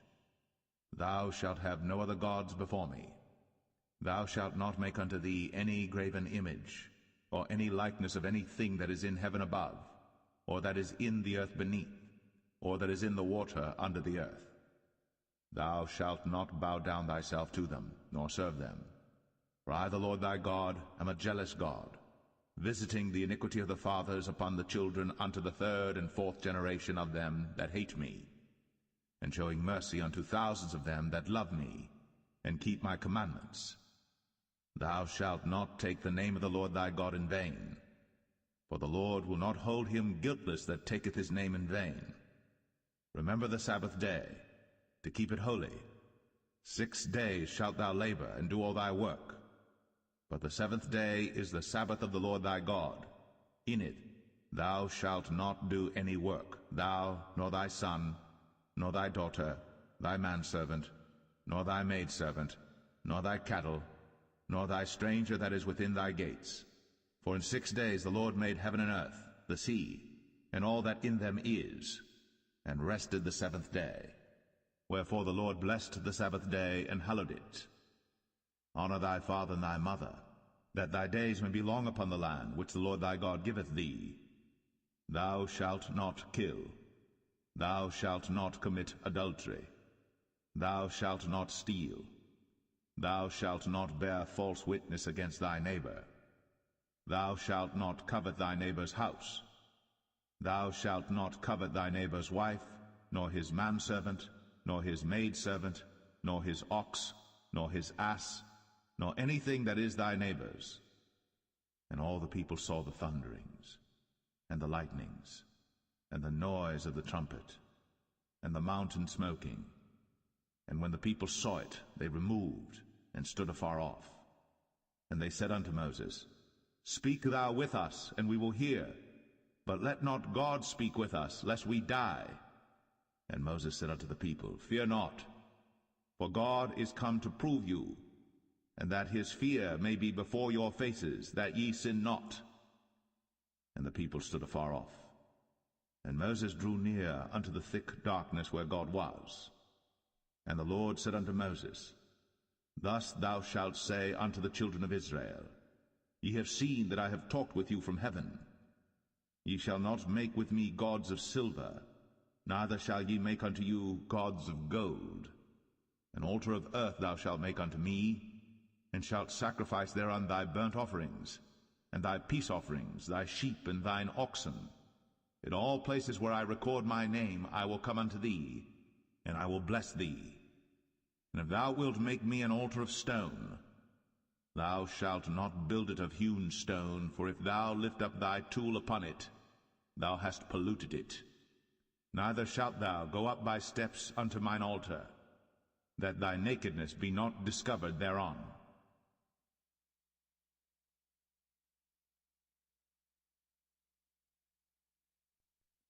Exodus 21. Now these are the judgments which thou shalt set before them.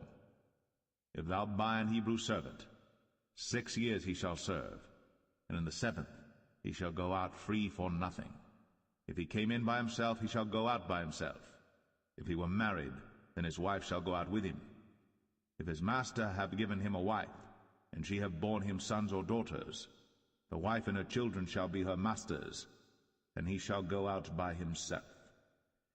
And if the servant shall plainly say, I love my master, my wife, and my children, I will not go out free, then his master shall bring him unto the judges. He shall also bring him to the door, or unto the doorpost, and his master shall bore his ear through with an awl, and he shall serve him forever. And if a man sell his daughter to be a maidservant, she shall not go out as the men servants do. If she please not her master, who hath betrothed her to himself, then shall he let her be redeemed. To sell her unto a strange nation, he shall have no power, seeing he hath dealt deceitfully with her. And if he have betrothed her unto his son, he shall deal with her after the manner of daughters. If he take him another wife, her food, her raiment, and her duty of marriage, shall he not diminish? And if he do not these 3 unto her, then shall she go out free without money. He that smiteth a man so that he die shall be surely put to death. And if a man lie not in wait, but God deliver him into his hand, then I will appoint thee a place whither he shall flee.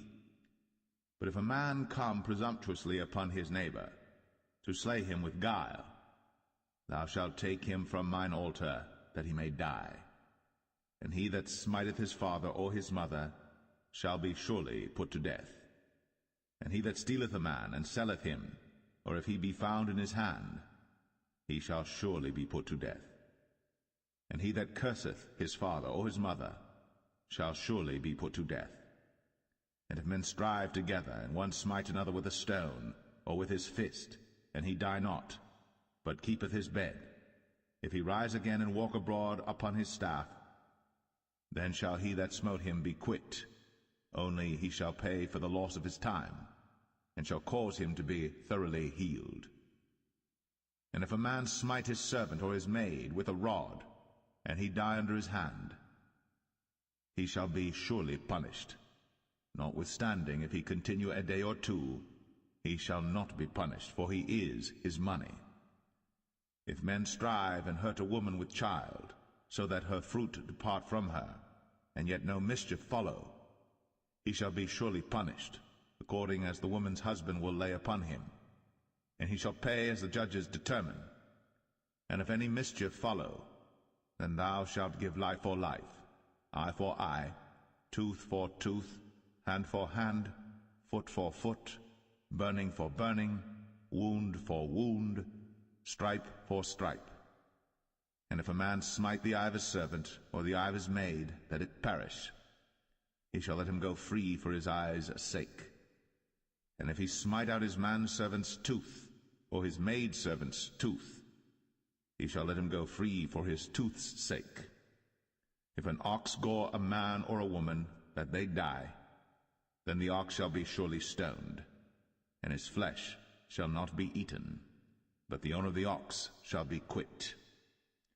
But if the ox were wont to push with his horn in time past, and hath been testified to his owner, and he hath not kept him in, but that he hath killed a man or a woman, the ox shall be stoned, and his owner also shall be put to death.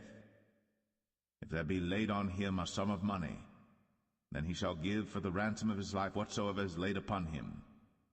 Whether he have gored a son, or have gored a daughter, according to this judgment shall it be done unto him. If the ox shall push a manservant or a maidservant, he shall give unto their master 30 shekels of silver, and the ox shall be stoned.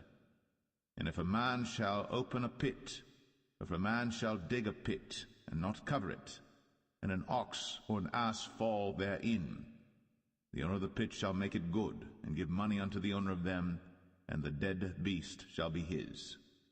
And if one man's ox hurt another's, that he die, then they shall sell the live ox, and divide the money of it, and the dead ox also they shall divide. For if it be known that the ox hath used to push in time past, and his owner hath not kept him in, he shall surely pay ox for ox, and the dead shall be his own.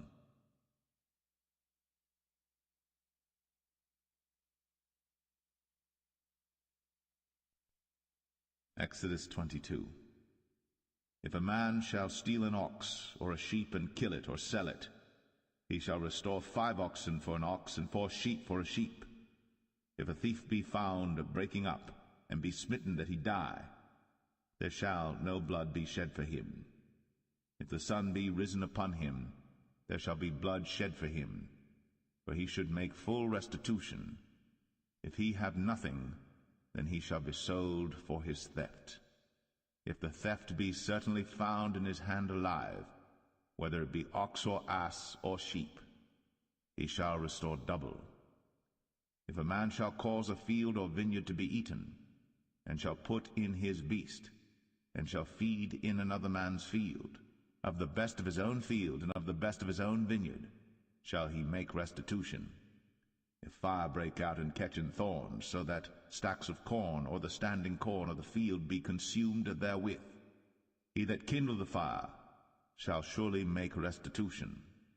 If a man shall deliver unto his neighbor money or stuff to keep, and it be stolen out of the man's house, if the thief be found, let him pay double. If the thief be not found, then the master of the house shall be brought unto the judges to see whether he have put his hand unto his neighbor's goods.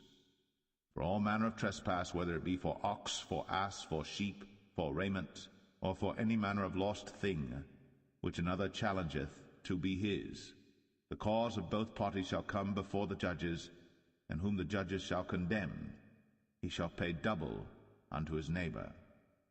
If a man deliver unto his neighbor an ass, or an ox, or a sheep, or any beast to keep, and it die, or be hurt, or driven away, no man seeing it, then shall an oath of the Lord be between them both, that he hath not put his hand unto his neighbor's goods, and the owner of it shall accept thereof, and he shall not make it good. And if it be stolen from him, he shall make restitution unto the owner thereof. If it be torn in pieces, then let him bring it for witness, and he shall not make good that which was torn. And if a man borrow aught of his neighbor, and it be hurt or die, the owner thereof being not with it, he shall surely make it good. But if the owner thereof be with it, he shall not make it good. If it be an hired thing, it came for his hire. And if a man entice a maid that is not betrothed, and lie with her, he shall surely endow her to be his wife. If her father utterly refuse to give her unto him, he shall pay money according to the dowry of virgins. Thou shalt not suffer a witch to live. Whosoever lieth with a beast shall surely be put to death. He that sacrificeth unto any god, save unto the Lord only, he shall be utterly destroyed. Thou shalt neither vex a stranger nor oppress him, for ye were strangers in the land of Egypt. Ye shall not afflict any widow or fatherless child. If thou afflict them in any wise, and they cry at all unto me, I will surely hear their cry, and my wrath shall wax hot, and I will kill you with the sword, and your wives shall be widows, and your children fatherless. If thou lend money to any of my people that is poor by thee, thou shalt not be to him as an usurer, neither shalt thou lay upon him usury. If thou at all take thy neighbor's raiment to pledge, thou shalt deliver it unto him by that the sun goeth down. For that is his covering only, it is his raiment for his skin. Wherein shall he sleep? And it shall come to pass, when he crieth unto me, that I will hear, for I am gracious. Thou shalt not revile the gods, nor curse the ruler of thy people. Thou shalt not delay to offer the first of thy ripe fruits, and of thy liquors, the firstborn of thy sons shalt thou give unto me. Likewise shalt thou do with thine oxen, and with thy sheep. 7 days it shall be with his dam. On the 8th day thou shalt give it to me. And ye shall be holy men unto me. Neither shall ye eat any flesh that is torn of beasts in the field. Ye shall cast it to the dogs.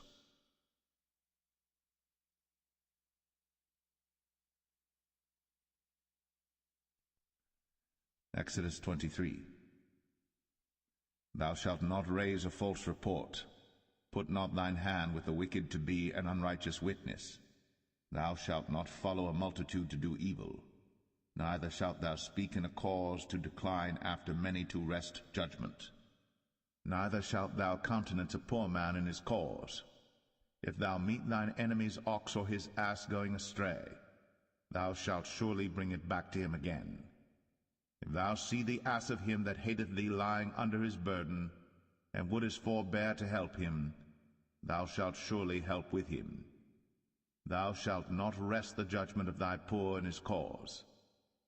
Keep thee far from a false matter, and the innocent and righteous slay thou not, for I will not justify the wicked. And thou shalt take no gift, for the gift blindeth the wise, and perverteth the words of the righteous. Also, thou shalt not oppress a stranger, for ye know the heart of a stranger, seeing ye were strangers in the land of Egypt. And 6 years thou shalt sow thy land, and shalt gather in the fruits thereof. But the 7th year thou shalt let it rest and lie still, that the poor of thy people may eat, and what they leave the beasts of the field shall eat. In like manner thou shalt deal with thy vineyard, and with thy oliveyard. 6 days thou shalt do thy work, and on the 7th day thou shalt rest, that thine ox and thine ass may rest, and the son of thy handmaid, and the stranger may be refreshed. In all things that I have said unto you be circumspect, and make no mention of the name of other gods, neither let it be heard out of thy mouth. 3 times thou shalt keep a feast unto me in the year. Thou shalt keep the feast of unleavened bread. Thou shalt eat unleavened bread 7 days, as I commanded thee, in the time appointed of the month Abib. For in it thou camest out from Egypt, and none shall appear before me empty. And the feast of harvest, the firstfruits of thy labors, which thou hast sown in the field, and the feast of ingathering, which is in the end of the year, when thou hast gathered in thy labors out of the field. 3 times in the year all thy males shall appear before the Lord God. Thou shalt not offer the blood of my sacrifice with leavened bread, neither shall the fat of my sacrifice remain until the morning. The first of the firstfruits of thy land thou shalt bring into the house of the Lord thy God. Thou shalt not see the kid in his mother's milk. Behold, I send an angel before thee, to keep thee in the way, and to bring thee into the place which I have prepared. Beware of him, and obey his voice. Provoke him not, for he will not pardon your transgressions, for my name is in him. But if thou shalt indeed obey his voice, and do all that I speak, then I will be an enemy unto thine enemies, and an adversary unto thine adversaries. For mine angel shall go before thee, and bring thee in unto the Amorites, and the Hittites, and the Perizzites, and the Canaanites, the Hivites, and the Jebusites, and I will cut them off. Thou shalt not bow down to their gods, nor serve them, nor do after their works, but thou shalt utterly overthrow them, and quite break down their images.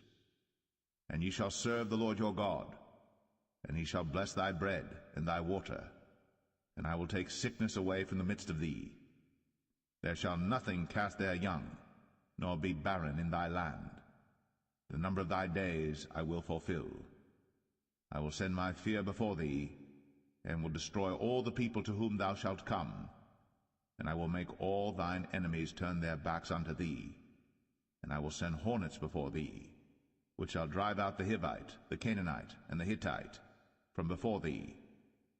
I will not drive them out from before thee in 1 year, lest the land become desolate, and the beasts of the field multiply against thee.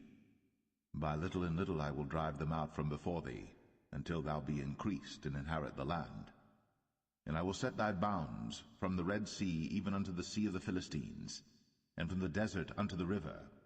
For I will deliver the inhabitants of the land into your hand, and thou shalt drive them out before thee.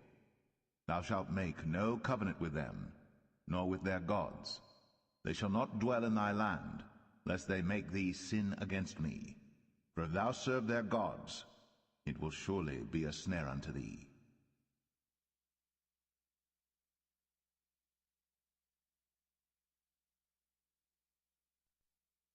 Exodus 24.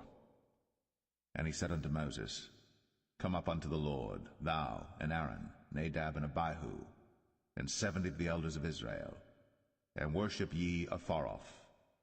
And Moses alone shall come near the Lord, but they shall not come nigh, neither shall the people go up with him. And Moses came, and told the people all the words of the Lord, and all the judgments, and all the people answered with one voice, and said, All the words which the Lord hath said will we do. And Moses wrote all the words of the Lord, and rose up early in the morning, and builded an altar under the hill, and 12 pillars according to the 12 tribes of Israel. And he sent young men of the children of Israel, which offered burnt offerings, and sacrificed peace offerings of oxen unto the Lord.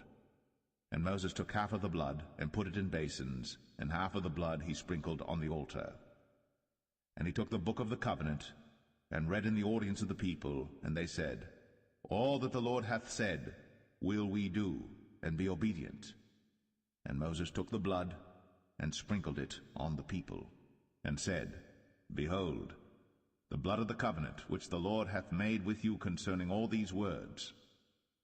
Then went up Moses and Aaron, Nadab and Abihu, and 70 of the elders of Israel. And they saw the God of Israel. And there was under his feet, as it were, a paved work of a sapphire stone. and as it were the body of heaven in his clearness. And upon the nobles of the children of Israel he laid not his hand. Also they saw God, and did eat and drink. And the Lord said unto Moses, Come up to me into the mount, and be there.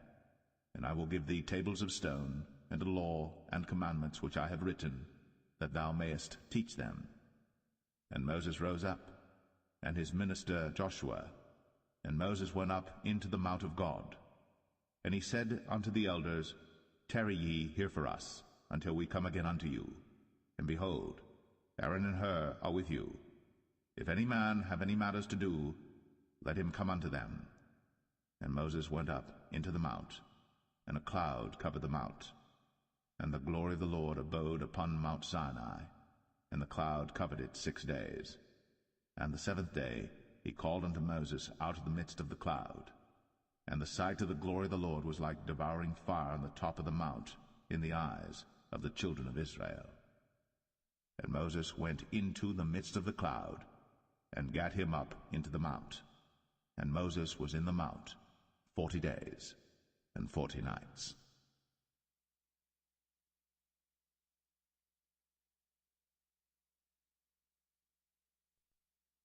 Exodus 25. And the Lord spake unto Moses, saying, Speak unto the children of Israel, that they bring me an offering of every man that giveth it willingly with his heart. Ye shall take my offering. And this is the offering which ye shall take of them, gold and silver and brass, and blue and purple and scarlet, and fine linen, and goat's hair, and rams' skins dyed red, and badgers' skins, and shittim wood, oil for the light, spices for anointing oil, and for sweet incense, onyx stones, and stones to be set in the ephod, and in the breastplate.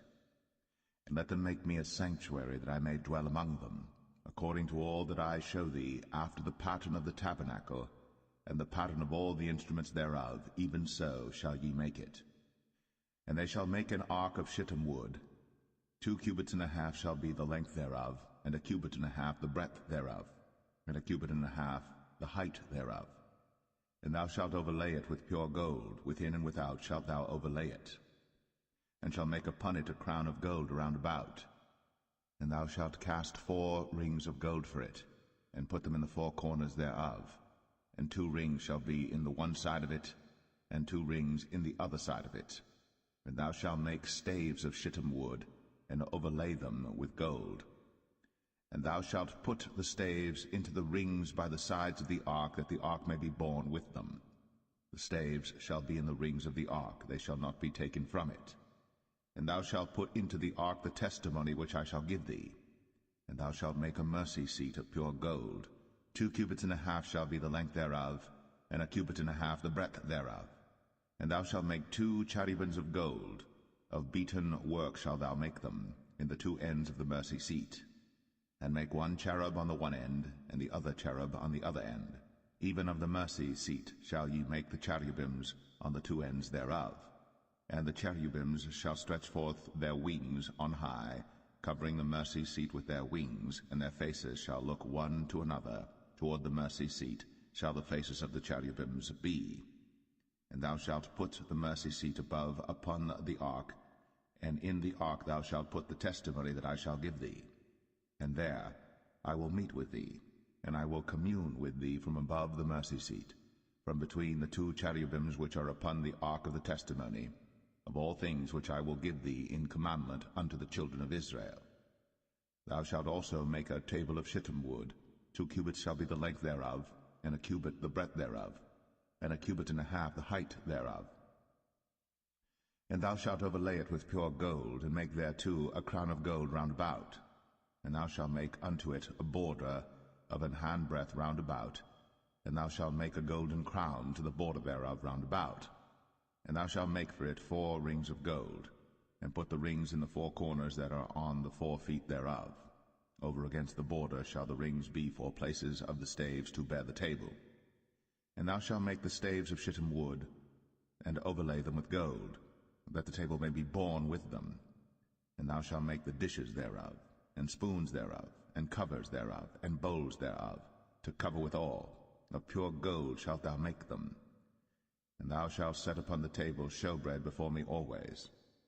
And thou shalt make a candlestick of pure gold. Of beaten work shall the candlestick be made. His shaft and his branches, his bowls, his knobs and his flowers shall be of the same. And 6 branches shall come out of the sides of it, 3 branches of the candlestick out of the one side, and 3 branches of the candlestick out of the other side. 3 bowls made like unto almonds, with a knob and a flower in one branch, and 3 bowls made like almonds in the other branch, with a knob and a flower. So in the 6 branches that come out of the candlestick. And in the candlestick shall be 4 bowls made like unto almonds, with their knobs and their flowers. And there shall be a knob under 2 branches of the same, and a knob under 2 branches of the same, and a knob under 2 branches of the same, according to the 6 branches that proceed out of the candlestick. Their knobs and their branches shall be of the same. All it shall be one beaten work of pure gold. And thou shalt make the 7 lamps thereof, and they shall light the lamps thereof, that they may give light over against it. And the tongs thereof, and the snuff dishes thereof, shall be of pure gold. Of a talent of pure gold shall he make it with all these vessels. And look that thou make them after their pattern, which was shown thee in the mount.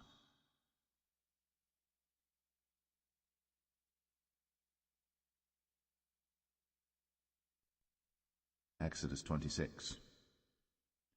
Moreover, thou shalt make the tabernacle with 10 curtains of fine twined linen, and blue, and purple, and scarlet.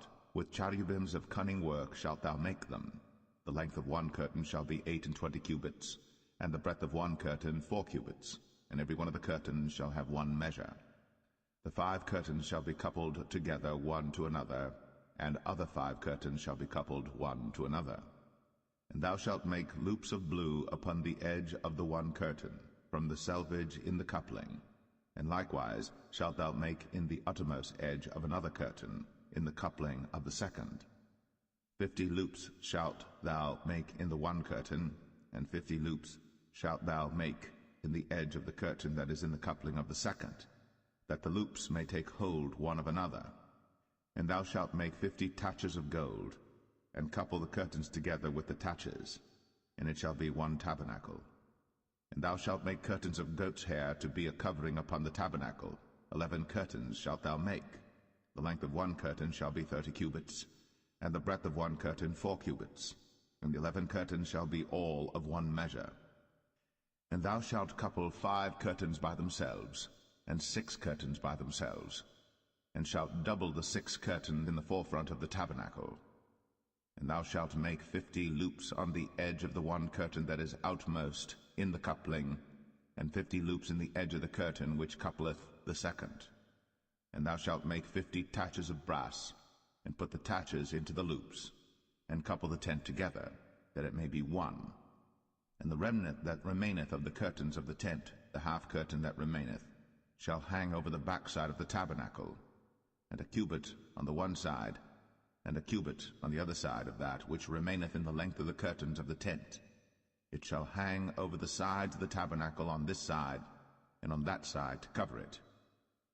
And thou shalt make a covering for the tent of ram skins dyed red, and a covering above of badgers' skins.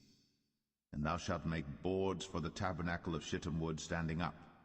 10 cubits shall be the length of a board, and a cubit and a half shall be the breadth of one board. 2 tenons shall there be in one board, set in order, one against another. Thus shalt thou make for all the boards of the tabernacle. And thou shalt make the boards for the tabernacle 20 boards on the south side southward.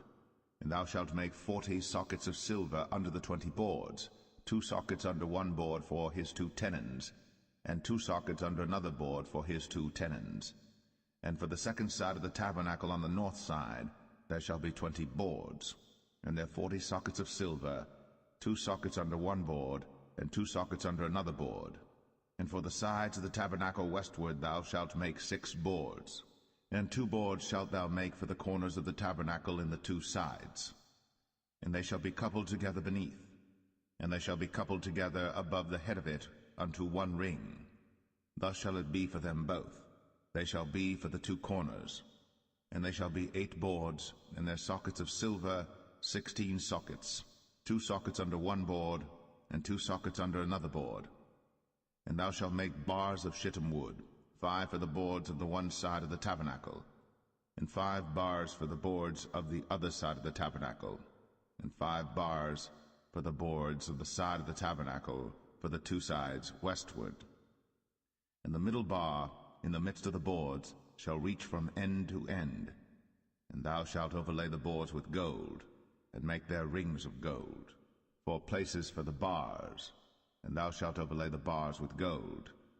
And thou shalt rear up the tabernacle according to the fashion thereof which was shown thee in the mount. And thou shalt make a veil of blue and purple and scarlet and fine twined linen of cunning work. With cherubims shall it be made. And thou shalt hang it upon 4 pillars of shittim wood overlaid with gold. Their hooks shall be of gold, upon the 4 sockets of silver. And thou shalt hang up the veil under the taches, that thou mayest bring in thither within the veil the ark of the testimony. And the veil shall divide unto you between the holy place and the most holy. And thou shalt put the mercy seat upon the ark of the testimony in the most holy place. And thou shalt set the table without the veil, and the candlestick over against the table on the side of the tabernacle toward the south. And thou shalt put the table on the north side. And thou shalt make an hanging for the door of the tent, of blue and purple and scarlet, and fine twined linen wrought with needlework. And thou shalt make for the hanging 5 pillars of shittim wood, and overlay them with gold, and their hooks shall be of gold, and thou shalt cast 5 sockets of brass for them.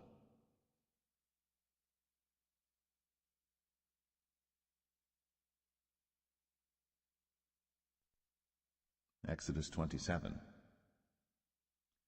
And thou shalt make an altar of shittim wood, 5 cubits long and 5 cubits broad. The altar shall be 4 square, and the height thereof shall be 3 cubits.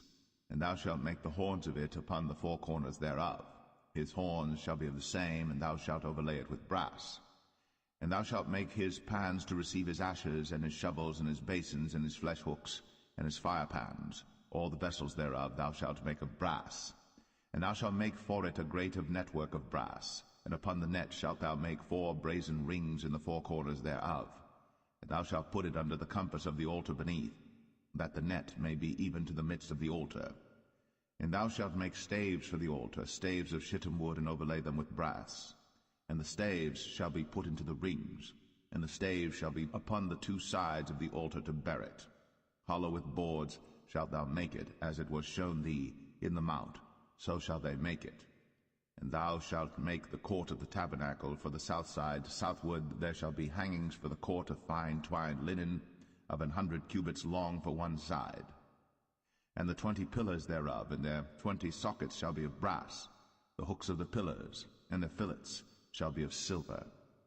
And likewise for the north side in length there shall be hangings of 100 cubits long, and his 20 pillars, and their 20 sockets of brass, the hooks of the pillars, and their fillets of silver. And for the breadth of the court on the west side shall be hangings of 50 cubits, their pillars 10, and their sockets 10. And the breadth of the court on the east side eastward shall be 50 cubits. The hangings of one side of the gate shall be 15 cubits, their pillars 3, and their sockets 3. And on the other side shall be hangings 15 cubits, their pillars 3, and their sockets 3. And for the gate of the court shall be an hanging of 20 cubits of blue and purple and scarlet and fine twined linen, wrought with needlework, and their pillars shall be 4, and their sockets 4. All the pillars round about the court shall be filleted with silver. Their hooks shall be of silver, and their sockets of brass. The length of the court shall be 100 cubits, and the breadth 50 everywhere, and the height 5 cubits of fine twined linen, and their sockets of brass. All the vessels of the tabernacle, and all the service thereof, and all the pins thereof, and all the pins of the court shall be of brass. And thou shalt command the children of Israel that they bring thee pure oil, olive beaten for the light, to cause the lamp to burn always. In the tabernacle of the congregation without the veil, which is before the testimony, Aaron and his sons shall order it from evening to morning before the Lord. It shall be a statute forever unto their generations on the behalf of the children of Israel.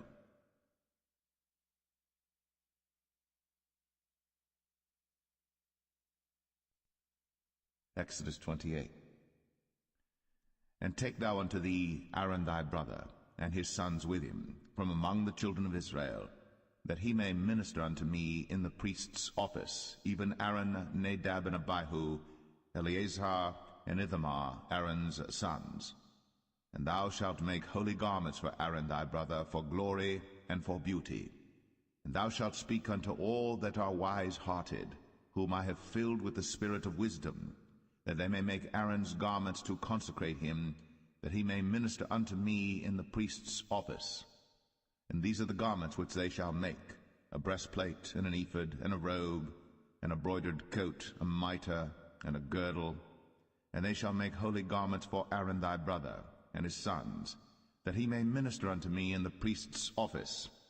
And they shall take gold, and blue, and purple, and scarlet, and fine linen. And they shall make the ephod of gold, of blue, and of purple, of scarlet, and fine twined linen with cunning work. It shall have the 2 shoulder pieces thereof joined at the 2 edges thereof, and so it shall be joined together. And the curious girdle of the ephod which is upon it shall be of the same, according to the work thereof, even of gold, of blue, and purple, and scarlet, and fine twined linen. And thou shalt take 2 onyx stones, and grave on them the names of the children of Israel, 6 of their names on one stone, and the other 6 names of the rest on the other stone, according to their birth. With the work of an engraver in stone, like the engravings of a signet, shalt thou engrave the 2 stones with the names of the children of Israel. Thou shalt make them to be set in ouches of gold. And thou shalt put the 2 stones upon the shoulders of the ephod for stones of memorial unto the children of Israel. And Aaron shall bear their names before the Lord upon his 2 shoulders for a memorial. And thou shalt make ouches of gold, and 2 chains of pure gold at the ends. Of wreathen work shalt thou make them, and fasten the wreathen chains to the ouches. And thou shalt make the breastplate of judgment with cunning work. After the work of the ephod thou shalt make it, of gold, of blue, and of purple, and of scarlet, and of fine twined linen shalt thou make it. 4 square it shall be, being doubled. A span shall be the length thereof, and a span shall be the breadth thereof. And thou shalt set in it settings of stones, even 4 rows of stones. The first row shall be a sardius, a topaz, and a carbuncle. This shall be the first row. And the second row shall be an emerald, a sapphire, and a diamond. And the third row a ligure, an agate, and an amethyst. And the 4th row a beryl, and an onyx, and a jasper. They shall be set in gold in their enclosings. And the stone shall be with the names of the children of Israel, 12 according to their names, like the engravings of a signet. Every one with his name shall they be according to the 12 tribes. And thou shalt make upon the breastplate chains at the ends of wreathen work of pure gold. And thou shalt make upon the breastplate 2 rings of gold, and shalt put the 2 rings on the 2 ends of the breastplate. And thou shalt put the 2 wreathen chains of gold in the 2 rings which are on the ends of the breastplate. And the other 2 ends of the 2 wreathen chains thou shalt fasten in the 2 ouches, and put them on the shoulder pieces of the ephod before it. And thou shalt make 2 rings of gold, and thou shalt put them upon the 2 ends of the breastplate, in the border thereof, which is in the side of the ephod inward. And 2 other rings of gold thou shalt make, and shalt put them on the 2 sides of the ephod underneath, toward the forepart thereof, over against the other coupling thereof, above the curious girdle of the ephod. And they shall bind the breastplate by the rings thereof unto the rings of the ephod with a lace of blue, that it may be above the curious girdle of the ephod, and that the breastplate be not loosed from the ephod. And Aaron shall bear the names of the children of Israel in the breastplate of judgment upon his heart, when he goeth in unto the holy place for a memorial before the Lord continually. And thou shalt put in the breastplate of judgment the Urim and the Thummim, and they shall be upon Aaron's heart, when he goeth in before the Lord. And Aaron shall bear the judgment of the children of Israel upon his heart before the Lord continually. And thou shalt make the robe of the ephod all of blue. And there shall be an hole in the top of it, in the midst thereof. It shall have a binding of woven work round about the whole of it, as it were the whole of an habergeon, that it be not rent.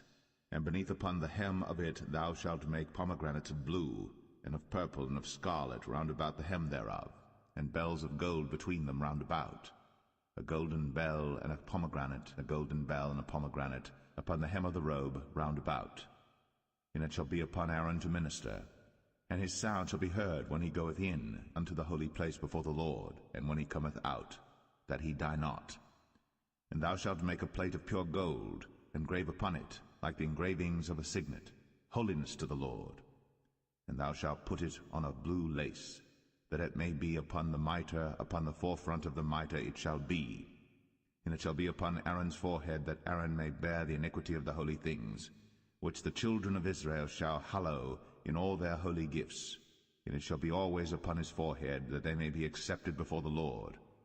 And thou shalt embroider the coat of fine linen, and thou shalt make the mitre of fine linen, and thou shalt make the girdle of needlework. And for Aaron's sons thou shalt make coats, and thou shalt make for them girdles, and bonnets shalt thou make for them for glory and for beauty. And thou shalt put them upon Aaron thy brother, and his sons with him, and shalt anoint them, and consecrate them, and sanctify them, that they may minister unto me in the priest's office. And thou shalt make them linen breeches to cover their nakedness. From the loins even unto the thighs they shall reach. And they shall be upon Aaron and upon his sons when they come in unto the tabernacle of the congregation, or when they come near unto the altar to minister in the holy place, that they bear not iniquity and die. It shall be a statute for ever unto him and his seed after him.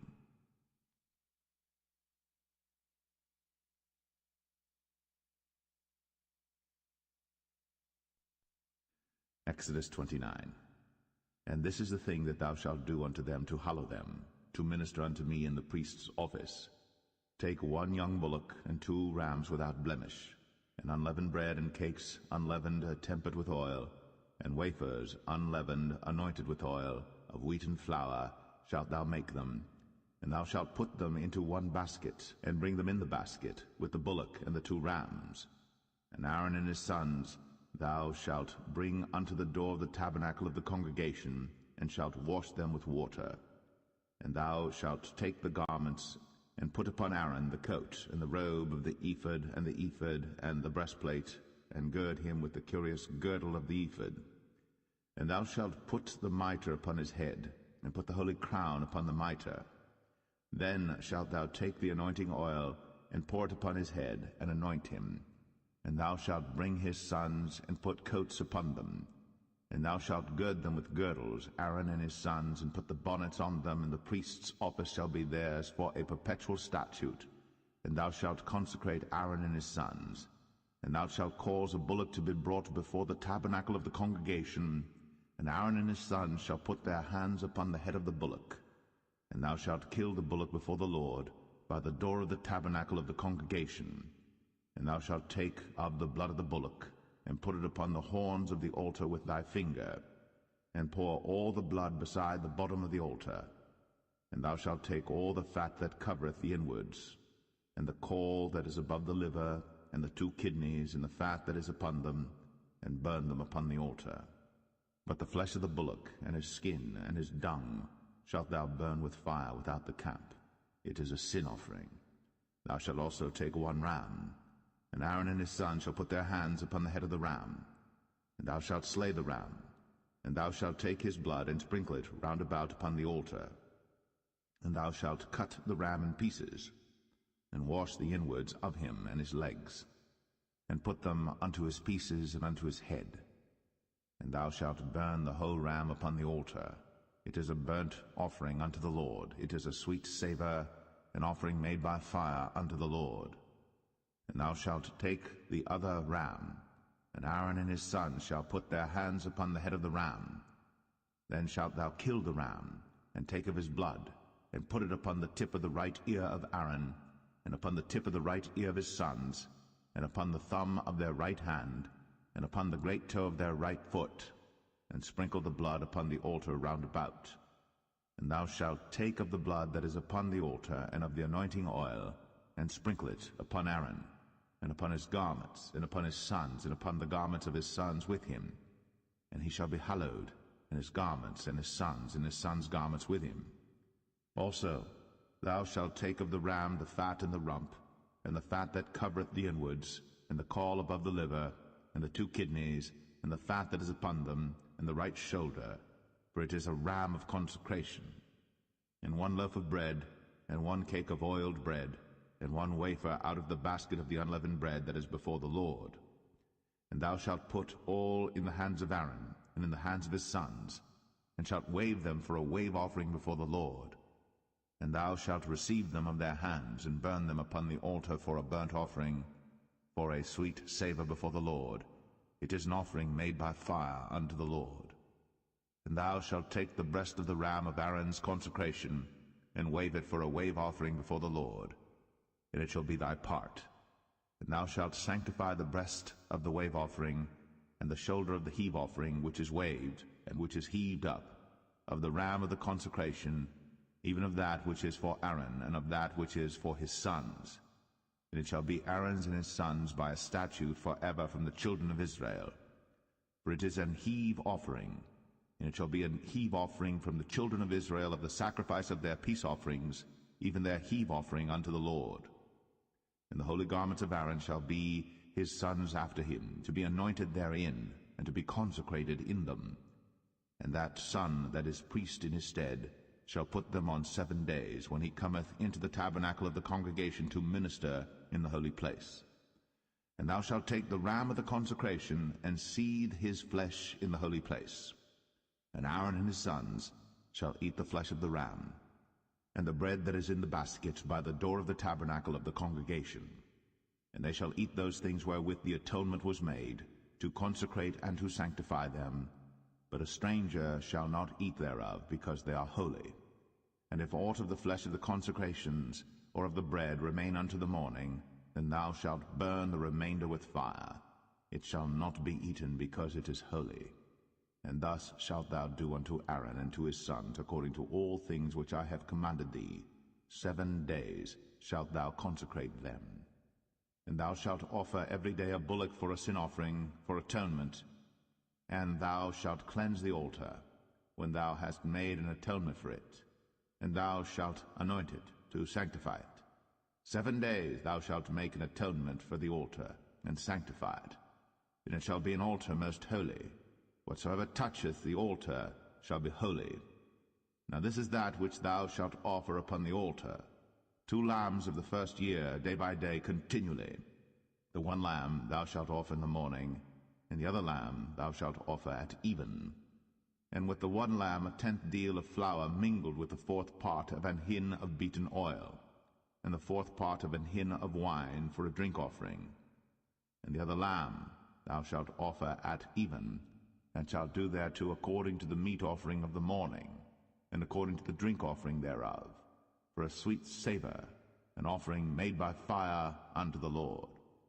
This shall be a continual burnt offering throughout your generations at the door of the tabernacle of the congregation before the Lord, where I will meet you, to speak there unto thee. And there I will meet with the children of Israel, and the tabernacle shall be sanctified by my glory. And I will sanctify the tabernacle of the congregation and the altar. I will sanctify also both Aaron and his sons to minister to me in the priest's office. And I will dwell among the children of Israel, and will be their God. And they shall know that I am the Lord their God, that brought them forth out of the land of Egypt, that I may dwell among them. I am the Lord their God.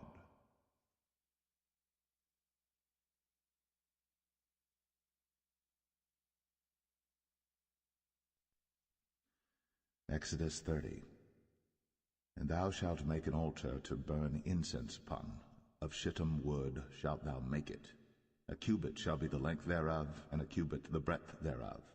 4 square shall it be. And 2 cubits shall be the height thereof. The horns thereof shall be of the same. And thou shalt overlay it with pure gold, the top thereof and the sides thereof round about, and the horns thereof.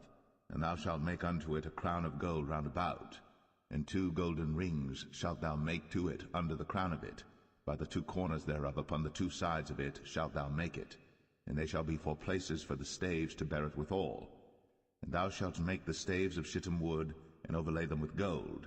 And thou shalt put it before the veil that is by the ark of the testimony, before the mercy seat that is over the testimony, where I will meet with thee. And Aaron shall burn thereon sweet incense every morning. When he dresseth the lamps, he shall burn incense upon it. And when Aaron lighteth the lamps at even, he shall burn incense upon it, a perpetual incense before the Lord throughout your generations. Ye shall offer no strange incense thereon, nor burnt sacrifice, nor meat offering, neither shall ye pour drink offering thereon. And Aaron shall make an atonement upon the horns of it once in a year with the blood of the sin offering of atonements. Once in the year shall he make atonement upon it throughout your generations. It is most holy unto the Lord. And the Lord spake unto Moses, saying, When thou takest the sum of the children of Israel after their number, then shall they give every man a ransom for his soul unto the Lord, when thou numberest them, that there be no plague among them, when thou numberest them. This they shall give every one that passeth among them that are numbered, half a shekel after the shekel of the sanctuary. A shekel is 20 gerahs, and half shekel shall be the offering of the Lord. Every one that passeth among them that are numbered, from 20 years old and above, shall give an offering unto the Lord. The rich shall not give more, and the poor shall not give less than half a shekel, when they give an offering unto the Lord, to make an atonement for your souls. And thou shalt take the atonement money of the children of Israel, and shalt appoint it for the service of the tabernacle of the congregation, that it may be a memorial unto the children of Israel before the Lord, to make an atonement for your souls. And the Lord spake unto Moses, saying, Thou shalt also make a laver of brass, and his foot also of brass, to wash withal. And thou shalt put it between the tabernacle of the congregation and the altar, and thou shalt put water therein. For Aaron and his sons shall wash their hands and their feet thereat. When they go into the tabernacle of the congregation, they shall wash with water, that they die not, or when they come near to the altar to minister, to burn offering made by fire unto the Lord. So they shall wash their hands and their feet, that they die not. And it shall be a statute forever to them, even to him and to his seed throughout their generations. Moreover the Lord spake unto Moses, saying, Take thou also unto thee principal spices, of pure myrrh 500 shekels, and of sweet cinnamon half so much, even 250 shekels, and of sweet calamus 250 shekels, and of cassia 500 shekels after the shekel of the sanctuary, and of oil olive and hin. And thou shalt make it an oil of holy ointment, an ointment compound after the art of the apothecary. It shall be an holy anointing oil. And thou shalt anoint the tabernacle of the congregation therewith, and the ark of the testimony, and the table and all his vessels, and the candlestick and his vessels, and the altar of incense, and the altar of burnt offering with all his vessels, and the laver and his foot. And thou shalt sanctify them, that they may be most holy. Whatsoever touches them shall be holy. And thou shalt anoint Aaron and his sons, and consecrate them, that they may minister unto me in the priest's office. And thou shalt speak unto the children of Israel, saying, This shall be an holy anointing oil unto me throughout your generations. Upon man's flesh shall it not be poured, neither shall ye make any other like it, after the composition of it. It is holy, and it shall be holy unto you. Whosoever compoundeth any like it, or whosoever putteth any of it upon a stranger, shall even be cut off from his people. And the Lord said unto Moses, Take unto thee sweet spices, stacte, and onycha, and galbanum, these sweet spices with pure frankincense, of each shall there be a like weight. And thou shalt make it a perfume, a confection after the art of the apothecary, tempered together, pure and holy. And thou shalt beat some of it very small, and put of it before the testimony in the tabernacle of the congregation, where I will meet with thee. It shall be unto you most holy. And as for the perfume which thou shalt make, ye shall not make to yourselves according to the composition thereof. It shall be unto thee holy for the Lord. Whosoever shall make like unto that, to smell thereto, shall even be cut off from his people.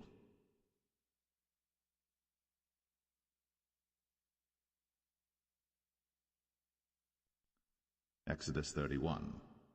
And the Lord spake unto Moses, saying, See, I have called by name Bezalel the son of Uri, the son of Hur, of the tribe of Judah, and I have filled him with the Spirit of God, in wisdom, and in understanding, and in knowledge, and in all manner of workmanship, to devise cunning works, to work in gold, and in silver, and in brass, and in cutting of stones, to set them, and in carving of timber, to work in all manner of workmanship.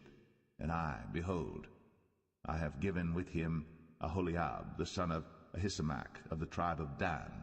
And in the hearts of all that are wise-hearted I have put wisdom, that they may make all that I have commanded thee: the tabernacle of the congregation, and the ark of the testimony, and the mercy seat that is thereupon, and all the furniture of the tabernacle, and the table and his furniture, and the pure candlestick with all his furniture, and the altar of incense, and the altar of burnt offering with all his furniture, and the laver and his foot, and the cloths of service, and the holy garments for Aaron the priest, and the garments of his sons to minister in the priest's office, and the anointing oil, and sweet incense for the holy place, according to all that I have commanded thee shall they do.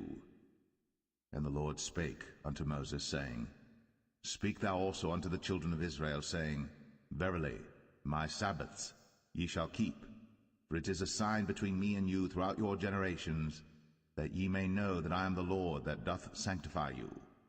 Ye shall keep the Sabbath therefore, for it is holy unto you. Every one that defileth it shall surely be put to death.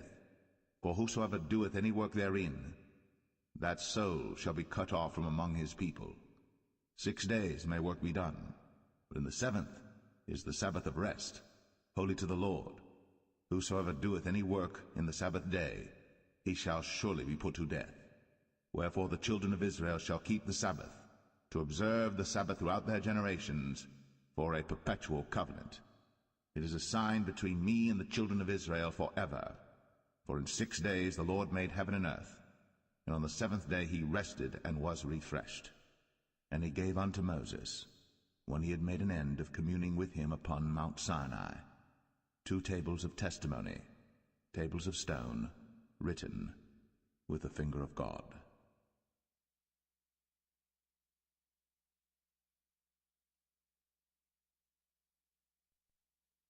Exodus 32. And when the people saw that Moses delayed to come down out of the mount, the people gathered themselves together unto Aaron, and said unto him, Up, make us gods, which shall go before us. For as for this Moses, the man that brought us up out of the land of Egypt, we wot not what is become of him. And Aaron said unto them, Break off the golden earrings which are in the ears of your wives, of your sons, and of your daughters, and bring them unto me. And all the people brake off the golden earrings which were in their ears, and brought them unto Aaron. And he received them at their hand, and fashioned it with a graving tool, after he had made it a molten calf. And they said, These be thy gods, O Israel, which brought thee up out of the land of Egypt. And when Aaron saw it, he built an altar before it. And Aaron made proclamation and said, Tomorrow is a feast to the Lord. And they rose up early on the morrow, and offered burnt offerings, and brought peace offerings. And the people sat down to eat and to drink, and rose up to play. And the Lord said unto Moses, Go, get thee down, for thy people, which thou broughtest out of the land of Egypt, have corrupted themselves. They have turned aside quickly out of the way which I commanded them. They have made them a molten calf, and have worshipped it, and have sacrificed thereunto, and said, These be thy gods, O Israel, which have brought thee up out of the land of Egypt. And the Lord said unto Moses, I have seen this people, and behold, it is a stiff-necked people. Now therefore let me alone, that my wrath may wax hot against them, and that I may consume them, and I will make of thee a great nation. And Moses besought the Lord his God, and said, Lord, why doth thy wrath wax hot against thy people, which thou hast brought forth out of the land of Egypt with great power, and with a mighty hand? Wherefore should the Egyptians speak and say, For mischief did he bring them out, to slay them in the mountains, and to consume them from the face of the earth? Turn from thy fierce wrath, and repent of this evil against thy people. Remember Abraham, Isaac, and Israel, thy servants, to whom thou swarest by thine own self, and saidst unto them, I will multiply your seed as the stars of heaven. And all this land that I have spoken of will I give unto your seed, and they shall inherit it forever. And the Lord repented of the evil which he thought to do unto his people. And Moses turned, and went down from the mount, and the 2 tables of the testimony were in his hand. The tables were written on both their sides. On the one side and on the other were they written. And the tables were the work of God, and the writing was the writing of God, graven upon the tables. And when Joshua heard the noise of the people as they shouted, he said unto Moses, There is a noise of war in the camp. And he said, It is not the voice of them that shout for mastery, neither is it the voice of them that cry for being overcome, but the noise of them that sing do I hear. And it came to pass, as soon as he came nigh unto the camp, that he saw the calf and the dancing. And Moses' anger waxed hot, and he cast the tables out of his hands, and brake them beneath the mount. And he took the calf which they had made, and burnt it in the fire, and ground it to powder, and strawed it upon the water, and made the children of Israel drink of it. And Moses said unto Aaron, What did this people unto thee, that thou hast brought so great a sin upon them? And Aaron said, Let not the anger of my Lord wax hot. Thou knowest the people, that they are set on mischief. For they said unto me, Make us gods, which shall go before us. For as for this Moses, the man that brought us up out of the land of Egypt, we wot not what is become of him.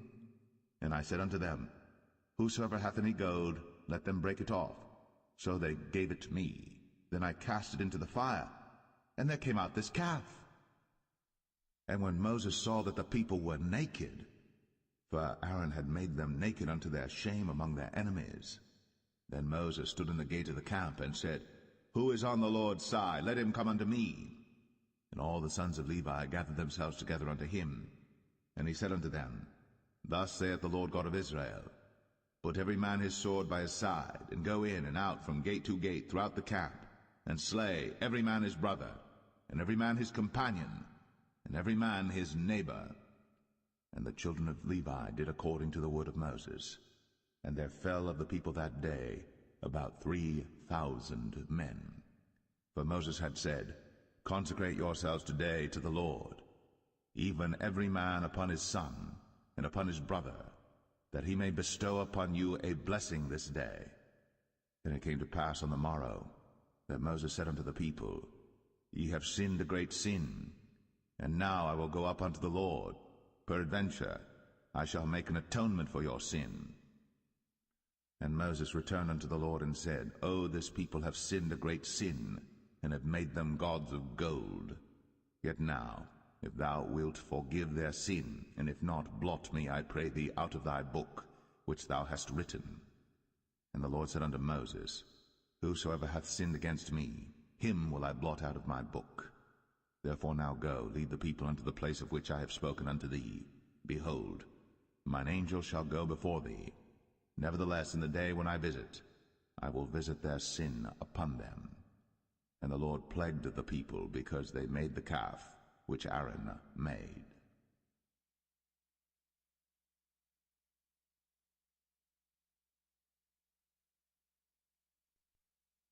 Exodus 33. And the Lord said unto Moses, Depart, and go up hence, thou and the people which thou hast brought up out of the land of Egypt, unto the land which I swear unto Abraham, to Isaac, and to Jacob, saying, Unto thy seed will I give it. And I will send an angel before thee, and I will drive out the Canaanite, the Amorite, and the Hittite, and the Perizzite, the Hivite, and the Jebusite, unto a land flowing with milk and honey. For I will not go up in the midst of thee, for thou art a stiff-necked people, lest I consume thee in the way. And when the people heard these evil tidings, they mourned, and no man did put on him his ornaments. For the Lord had said unto Moses, Say unto the children of Israel, Ye are a stiff-necked people. I will come up into the midst of thee in a moment, and consume thee. Therefore now put off thy ornaments from thee, that I may know what to do unto thee. And the children of Israel stripped themselves of their ornaments by the Mount Horeb. And Moses took the tabernacle, and pitched it without the camp, afar off from the camp, and called it the tabernacle of the congregation. And it came to pass that every one which sought the Lord went out unto the tabernacle of the congregation, which was without the camp. And it came to pass, when Moses went out unto the tabernacle, that all the people rose up, and stood every man at his tent door, and looked after Moses, until he was gone into the tabernacle. And it came to pass, as Moses entered into the tabernacle, the cloudy pillar descended, and stood at the door of the tabernacle, and the Lord talked with Moses. And all the people saw the cloudy pillar stand at the tabernacle door. And all the people rose up and worshipped, every man in his tent door. And the Lord spake unto Moses face to face, as a man speaketh unto his friend. And he turned again into the camp. But his servant Joshua the son of Nun, a young man, departed not out of the tabernacle. And Moses said unto the Lord, See, thou sayest unto me, Bring up this people, and thou hast not let me know whom thou wilt send with me. Yet thou hast said, I know thee by name, and thou hast also found grace in my sight. Now therefore, I pray thee, if I have found grace in thy sight, show me now thy way, that I may know thee, that I may find grace in thy sight, and consider that this nation is thy people. And he said, My presence shall go with thee, and I will give thee rest. And he said unto him, If thy presence go not with me, carry us not up hence. For wherein shall it be known here that I and thy people have found grace in thy sight? Is it not in that thou goest with us? So shall we be separated, I and thy people, from all the people that are upon the face of the earth. And the Lord said unto Moses, I will do this thing also that thou hast spoken, for thou hast found grace in my sight, and I know thee by name. And he said, I beseech thee, show me thy glory. And he said, I will make all my goodness pass before thee, and I will proclaim the name of the Lord before thee, and will be gracious to whom I will be gracious, and will show mercy on whom I will show mercy. And he said, Thou canst not see my face, for there shall no man see me and live. And the Lord said, Behold, there is a place by me, and thou shalt stand upon a rock. And it shall come to pass, while my glory passeth by, that I will put thee in a cleft of the rock, and will cover thee with my hand while I pass by.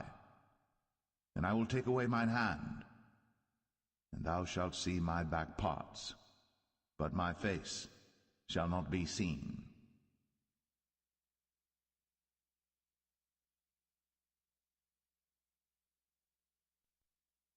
Exodus 34. And the Lord said unto Moses, Hew thee 2 tables of stone like unto the first. And I will write upon these tables the words that were in the first tables which thou breakest. And be ready in the morning, and come up in the morning unto Mount Sinai, and present thyself there to me in the top of the mount. And no man shall come up with thee, neither let any man be seen throughout all the mount. Neither let the flocks nor herds feed before that mount. And he hewed 2 tables of stone like unto the first. And Moses rose up early in the morning, and went up unto Mount Sinai, as the Lord had commanded him, and took in his hand the 2 tables of stone. And the Lord descended in the cloud, and stood with him there, and proclaimed the name of the Lord. And the Lord passed by before him, and proclaimed, the Lord God, merciful and gracious, long-suffering, and abundant in goodness and truth, keeping mercy for thousands, forgiving iniquity and transgression and sin, and that will by no means clear the guilty, visiting the iniquity of the fathers upon the children, and upon the children's children, unto the 3rd and to the 4th generation. And Moses made haste, and bowed his head toward the earth, and worshipped. And he said, If now I have found grace in thy sight, O Lord, let my Lord, I pray thee, go among us. For it is a stiff-necked people, and pardon our iniquity and our sin, and take us for thine inheritance. And he said, Behold, I make a covenant. Before all thy people I will do marvels, such as have not been done in all the earth, nor in any nation. And all the people among which thou art shall see the work of the Lord, for it is a terrible thing that I will do with thee. Observe thou that which I command thee this day. Behold, I drive out before thee the Amorite, and the Canaanite, and the Hittite, and the Perizzite, and the Hivite, and the Jebusite. Take heed to thyself, lest thou make a covenant with the inhabitants of the land whither thou goest, lest it be for a snare in the midst of thee. But ye shall destroy their altars, break their images, and cut down their groves. For thou shalt worship no other god, for the Lord whose name is a jealous God. Lest thou make a covenant with the inhabitants of the land, and they go a-whoring after their gods, and do sacrifice unto their gods, and one call thee, and thou eat of his sacrifice. And thou take of their daughters unto thy sons, and their daughters go a-whoring after their gods, and make thy sons go a-whoring after their gods. Thou shalt make thee no molten gods. The feast of unleavened bread shalt thou keep. 7 days thou shalt eat unleavened bread, as I commanded thee, in the time of the month Abib.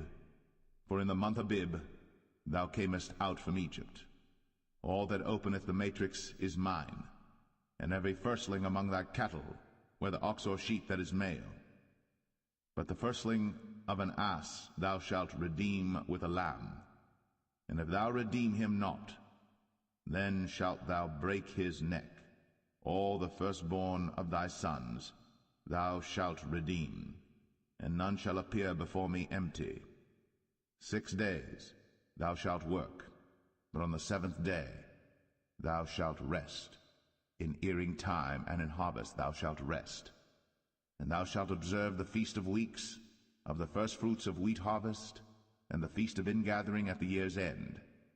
Thrice in the year shall all your men children appear before the Lord God, the God of Israel. For I will cast out the nations before thee, and enlarge thy borders. Neither shall any man desire thy land, when thou shalt go up to appear before the Lord thy God thrice in the year. Thou shalt not offer the blood of my sacrifice with leaven, neither shall the sacrifice of the feast of the Passover be left unto the morning. The first of the firstfruits of thy land thou shalt bring unto the house of the Lord thy God. Thou shalt not see the kid in his mother's milk.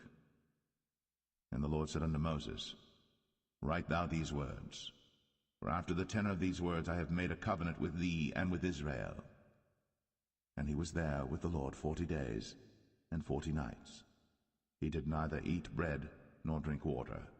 And he wrote upon the tables the words of the covenant, the 10 commandments.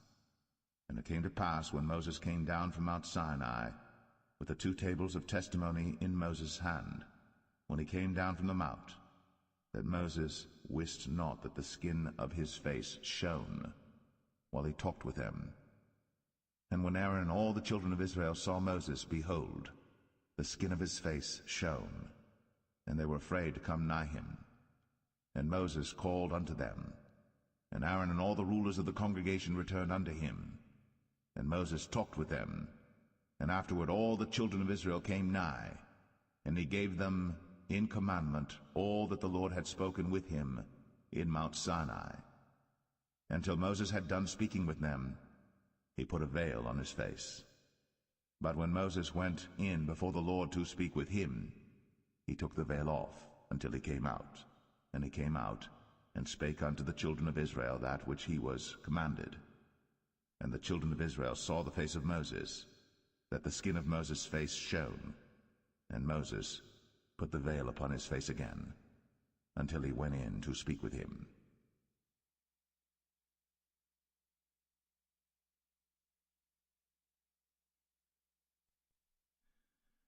Exodus 35. And Moses gathered all the congregation of the children of Israel together, and said unto them, These are the words which the Lord hath commanded, that ye should do them. 6 days shall work be done, but on the 7th day there shall be to you an holy day, a Sabbath of rest to the Lord. Whosoever doeth work therein shall be put to death. Ye shall kindle no fire throughout your habitations upon the Sabbath day.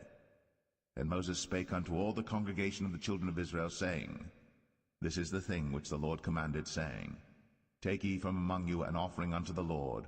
Whosoever is of a willing heart, let him bring it.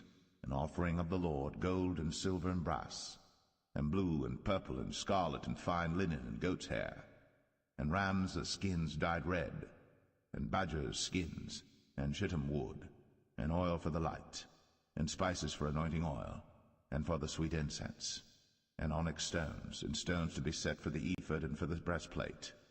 And every wise-hearted among you shall come, and make all that the Lord hath commanded, the tabernacle, his tent, and his covering, his taches, and his boards, his bars, his pillars, and his sockets, the ark and the staves thereof, with the mercy seat and the veil of the covering, the table and his staves, and all his vessels, and the showbread, the candlestick also for the light, and his furniture, and his lamps, with the oil for the light, and the incense altar, and his staves, and the anointing oil, and the sweet incense, and the hanging for the door at the entering in of the tabernacle, the altar of burnt offering, with his brazen grate, his staves, and all his vessels, the laver and his foot, the hangings of the court, his pillars, and their sockets, and the hanging for the door of the court, the pins of the tabernacle, and the pins of the court, and their cords, the cloths of service, to do service in the holy place, the holy garments for Aaron the priest, and the garments of his sons to minister in the priest's office.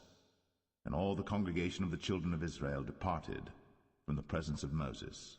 And they came, every one whose heart stirred him up, and every one whom his spirit made willing.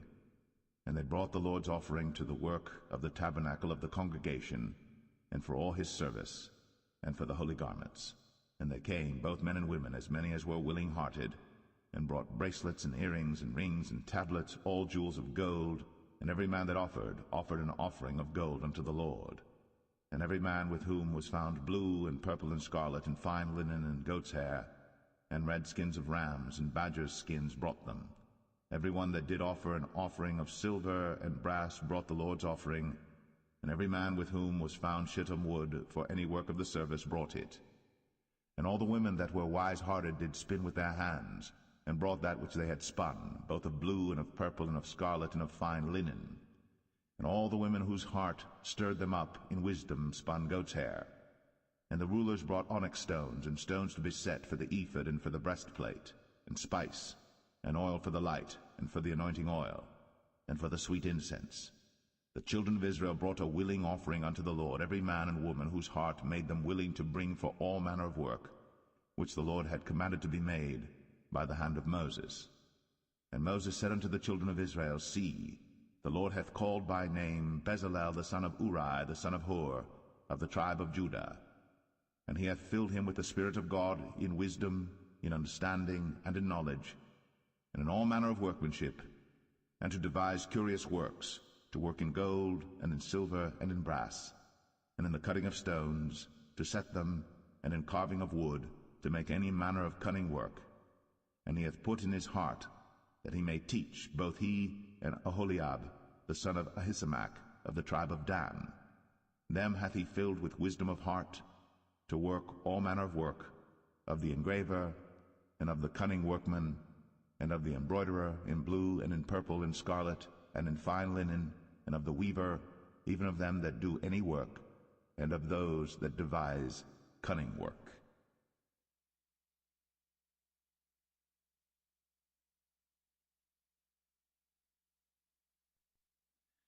Exodus 36. Then wrought Bezalel and Aholiab, and every wise-hearted man, in whom the Lord put wisdom and understanding to know how to work all manner of work for the service of the sanctuary, according to all that the Lord had commanded. And Moses called Bezalel and Aholiab, and every wise-hearted man, in whose heart the Lord had put wisdom, even every one whose heart stirred him up to come unto the work to do it. And they received of Moses all the offering, which the children of Israel had brought for the work of the service of the sanctuary, to make it withal. And they brought yet unto him free offerings every morning. And all the wise men that wrought all the work of the sanctuary came every man from his work which they made. And they spake unto Moses, saying, The people bring much more than enough for the service of the work, which the Lord commanded to make. And Moses gave commandment, and they caused it to be proclaimed throughout the camp, saying, Let neither man nor woman make any more work for the offering of the sanctuary. So the people were restrained from bringing, for the stuff they had was sufficient for all the work to make it, and too much. And every wise-hearted man among them that wrought the work of the tabernacle made 10 curtains of fine twined linen and blue and purple and scarlet. With cherubims of cunning work made he them. The length of one curtain was 28 cubits, and the breadth of one curtain 4 cubits. The curtains were all of one size. And he coupled the 5 curtains one unto another, and the other 5 curtains he coupled one unto another. And he made loops of blue on the edge of one curtain from the selvage in the coupling. Likewise he made in the uttermost side of another curtain in the coupling of the second. 50 loops made he in one curtain, and 50 loops made he in the edge of the curtain which was in the coupling of the second. The loops held one curtain to another. And he made 50 taches of gold, and coupled the curtains one unto another with the taches. So it became one tabernacle. And he made curtains of goat's hair for the tent over the tabernacle. 11 curtains he made them. The length of one curtain was 30 cubits, and 4 cubits was the breadth of one curtain. The 11 curtains were of one size.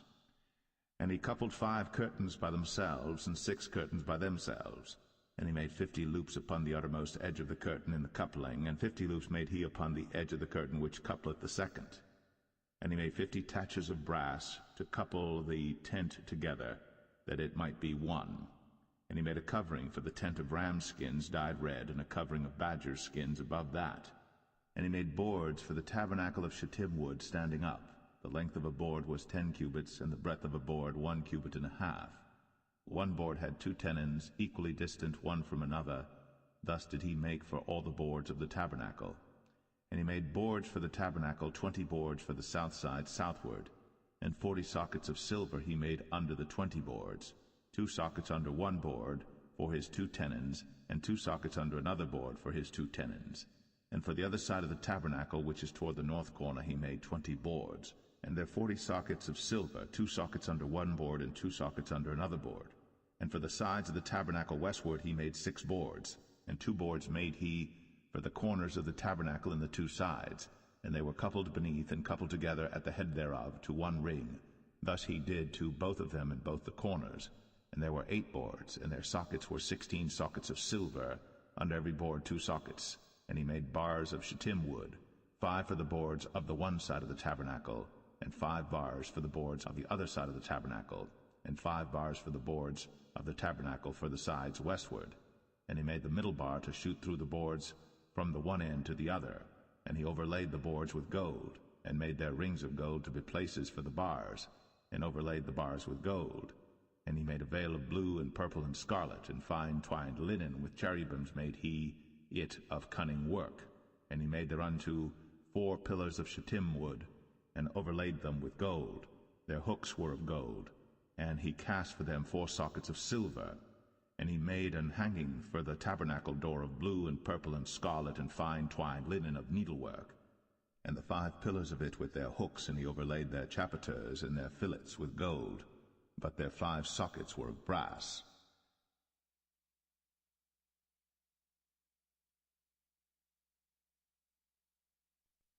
Exodus 37. And Bezalel made the ark of shittim wood. 2 cubits and a half was the length of it, and a cubit and a half the breadth of it, and a cubit and a half the height of it. And he overlaid it with pure gold within and without, and made a crown of gold to it round about.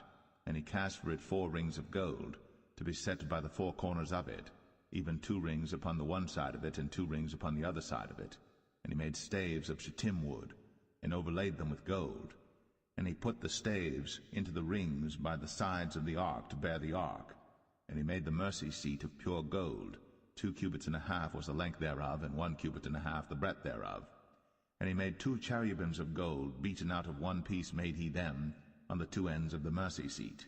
1 cherub on the end on this side, and another cherub on the other end on that side. Out of the mercy seat made he the cherubims on the 2 ends thereof. And the cherubims spread out their wings on high, and covered with their wings over the mercy seat, with their faces one to another. Even to the mercy seatward were the faces of the cherubims. And he made the table of shittim wood. 2 cubits was the length thereof, and a cubit the breadth thereof, and a cubit and a half the height thereof. And he overlaid it with pure gold, and made thereunto a crown of gold round about. Also he made thereunto a border of an handbreadth round about, and made a crown of gold for the border thereof round about. And he cast for it 4 rings of gold, and put the rings upon the 4 corners that were in the 4 feet thereof. Over against the border were the rings, the places for the staves to bear the table. And he made the staves of shittim wood, and overlaid them with gold, to bear the table. And he made the vessels which were upon the table, his dishes, and his spoons, and his bowls, and his covers, to cover withal of pure gold. And he made the candlestick of pure gold. Of beaten work made he the candlestick. His shaft and his branch, his bowls, his knobs, and his flowers were of the same. And 6 branches going out of the sides thereof, 3 branches of the candlestick out of the one side thereof, and 3 branches of the candlestick out of the other side thereof. 3 bowls made after the fashion of almonds in one branch, a knob and a flower, and 3 bowls made like almonds in another branch, a knob and a flower. So throughout the 6 branches, going out of the candlestick.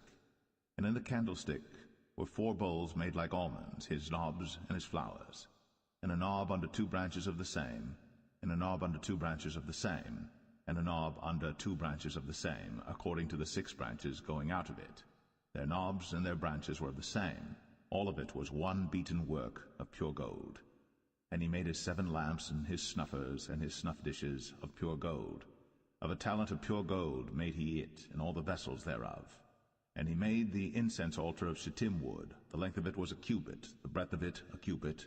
It was 4 square, and 2 cubits was the height of it. The horns thereof were of the same. And he overlaid it with pure gold, both the top of it and the sides thereof round about. And the horns of it also he made unto it a crown of gold round about. And he made 2 rings of gold for it under the crown thereof, by the 2 corners of it upon the 2 sides thereof, to be places for the staves to bear it withal. And he made the staves of shittim wood, and overlaid them with gold. And he made the holy anointing oil, and the pure incense of sweet spices, according to the work of the apothecary.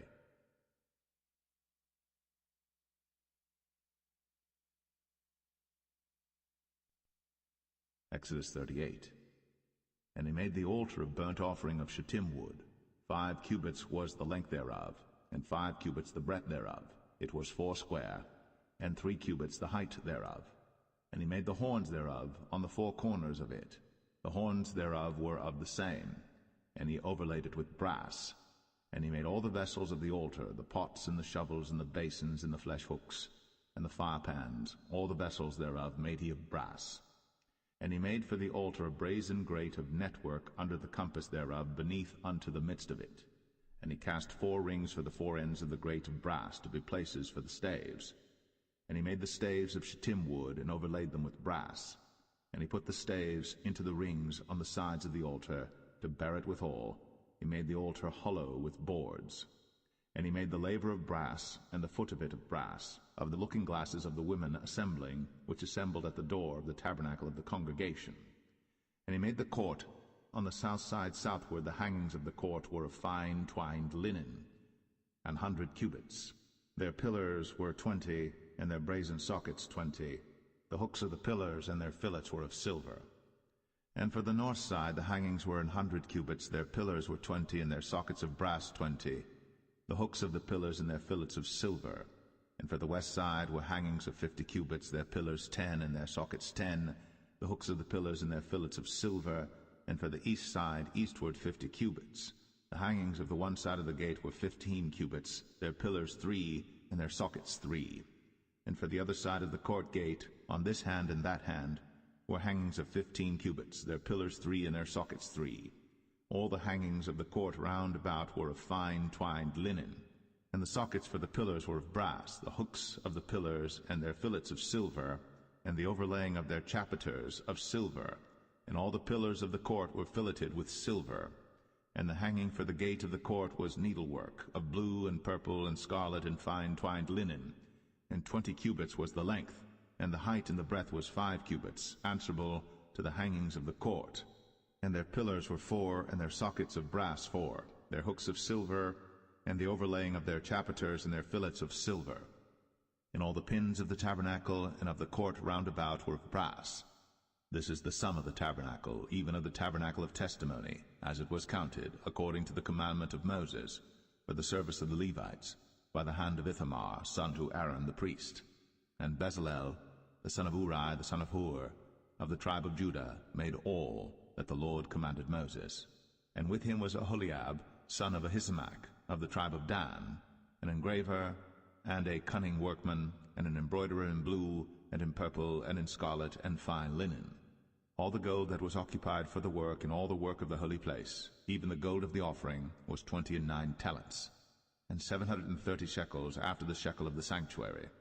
And the silver of them that were numbered of the congregation was 100 talents, and 1,760 shekels after the shekel of the sanctuary. A bekah for every man, that is, half a shekel, after the shekel of the sanctuary, for every one that went to be numbered, from 20 years old and upward, for 600,000 and 3,550 men. And of the 100 talents of silver were cast the sockets of the sanctuary, and the sockets of the veil, and 100 sockets of the 100 talents, a talent for a socket. And of the 1,775 shekels he made hooks for the pillars, and overlaid their chapiters, and filleted them. And the brass of the offering was 70 talents, and 2,400 shekels. And therewith he made the sockets to the door of the tabernacle of the congregation, and the brazen altar, and the brazen grate for it, and all the vessels of the altar, and the sockets of the court round about, and the sockets of the court gate, and all the pins of the tabernacle, and all the pins of the court round about.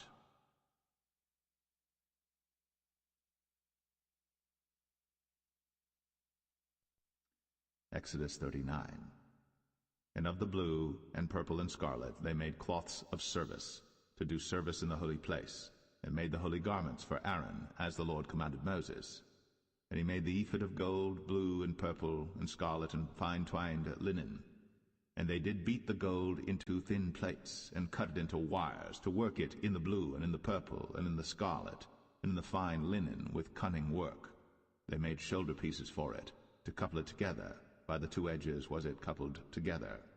And the curious girdle of his ephod that was upon it was of the same, according to the work thereof, of gold, blue, and purple, and scarlet, and fine twined linen, as the Lord commanded Moses. And they wrought onyx stones enclosed in ouches of gold, graven as signets are graven, with the names of the children of Israel. And he put them on the shoulders of the ephod, that they should be stones for a memorial to the children of Israel, as the Lord commanded Moses. And he made the breastplate of cunning work, like the work of the ephod, of gold, blue, and purple, and scarlet, and fine twined linen. It was foursquare. They made the breastplate double. A span was the length thereof, and a span the breadth thereof, being doubled. And they set in it 4 rows of stones. The first row was a sardius, a topaz, and a carbuncle. This was the first row. And the second row an emerald, a sapphire, and a diamond. And the third row a ligure, an agate, and an amethyst. And the fourth row a beryl, an onyx, and a jasper. They were enclosed in ouches of gold in their enclosings. And the stones were according to the names of the children of Israel, 12 according to their names, like the engravings of a signet, every one with his name, according to the 12 tribes. And they made upon the breastplate chains at the ends of wreathen work of pure gold. And they made 2 ouches of gold, and 2 gold rings, and put the 2 rings in the 2 ends of the breastplate. And they put the 2 wreathen chains of gold in the 2 rings on the ends of the breastplate. And the 2 ends of the 2 wreathen chains they fastened in the 2 ouches, and put them on the shoulder pieces of the ephod before it. And they made 2 rings of gold, and put them on the 2 ends of the breastplate, upon the border of it, which was on the side of the ephod inward. And they made 2 other golden rings, and put them on the 2 sides of the ephod underneath, toward the forepart of it, over against the other coupling thereof, above the curious girdle of the ephod. And they did bind the breastplate by his rings unto the rings of the ephod with a lace of blue, that it might be above the curious girdle of the ephod, and that the breastplate might not be loosed from the ephod, as the Lord commanded Moses. And he made the robe of the ephod of woven work, all of blue. And there was an hole in the midst of the robe, as the hole of an habergeon, with a band round about the hole, that it should not rend. And they made upon the hems of the robe pomegranates of blue, and purple, and scarlet, and twined linen. And they made bells of pure gold, and put the bells between the pomegranates upon the hem of the robe, round about between the pomegranates. A bell and a pomegranate, a bell and a pomegranate, round about the hem of the robe to minister in, as the Lord commanded Moses. And they made coats of fine linen of woven work for Aaron and for his sons, and a mitre of fine linen, and goodly bonnets of fine linen, and linen breeches of fine twined linen, and a girdle of fine twined linen, and blue and purple and scarlet of needlework, as the Lord commanded Moses. And they made the plate of the holy crown of pure gold, and wrote upon it a writing like to the engravings of a signet, Holiness to the Lord. And they tied unto it a lace of blue to fasten it on high upon the mitre, as the Lord commanded Moses. Thus was all the work of the tabernacle of the tent of the congregation finished. And the children of Israel did according to all that the Lord commanded Moses, so did they. And they brought the tabernacle unto Moses, the tent, and all his furniture, his taches, his boards, his bars, and his pillars, and his sockets, and the covering of ram skins dyed red, and the covering of badger skins, and the veil of the covering, the ark of the testimony, and the staves thereof, and the mercy seat, the table and all the vessels thereof, and the showbread, the pure candlestick, with the lamps thereof, even with the lamps to be set in order, and all the vessels thereof, and the oil for light, and the golden altar, and the anointing oil, and the sweet incense, and the hanging for the tabernacle door, the brazen altar, and his grate of brass, his staves and all his vessels, the laver and his foot, the hangings of the court, his pillars and his sockets, and the hanging for the court gate, his cords, and his pins, and all the vessels of the service of the tabernacle for the tent of the congregation, the cloths of service to do service in the holy place, and the holy garments for Aaron the priest, and his sons' garments, to minister in the priest's office. According to all that the Lord commanded Moses, so the children of Israel made all the work. And Moses did look upon all the work, and behold, they had done it, as the Lord had commanded, even so had they done it. And Moses blessed them.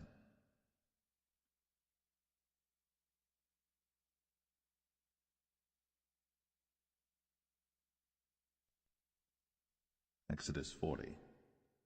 And the Lord spake unto Moses, saying, On the first day of the first month shalt thou set up the tabernacle of the tent of the congregation, and thou shalt put therein the ark of the testimony, and cover the ark with the veil. And thou shalt bring in the table, and set in order the things that are to be set in order upon it. And thou shalt bring in the candlestick, and light the lamps thereof. And thou shalt set the altar of gold for the incense before the ark of the testimony, and put the hanging of the door to the tabernacle. And thou shalt set the altar of the burnt offering before the door of the tabernacle of the tent of the congregation. And thou shalt set the laver between the tent of the congregation and the altar, and shalt put water therein. And thou shalt set up the court round about, and hang up the hanging at the court gate. And thou shalt take the anointing oil, and anoint the tabernacle, and all that is therein, and shalt hallow it, and all the vessels thereof, and it shall be holy. And thou shalt anoint the altar of the burnt offering, and all his vessels, and sanctify the altar, and it shall be an altar most holy. And thou shalt anoint the laver and his foot, and sanctify it. And thou shalt bring Aaron and his sons unto the door of the tabernacle of the congregation, and wash them with water. And thou shalt put upon Aaron the holy garments, and anoint him, and sanctify him, that he may minister unto me in the priest's office. And thou shalt bring his sons, and clothe them with coats. And thou shalt anoint them, as thou didst anoint their father, that they may minister unto me in the priest's office, for their anointing shall surely be an everlasting priesthood throughout their generations. Thus did Moses. According to all that the Lord commanded him, so did he. And it came to pass in the first month, in the second year, on the first day of the month, that the tabernacle was reared up.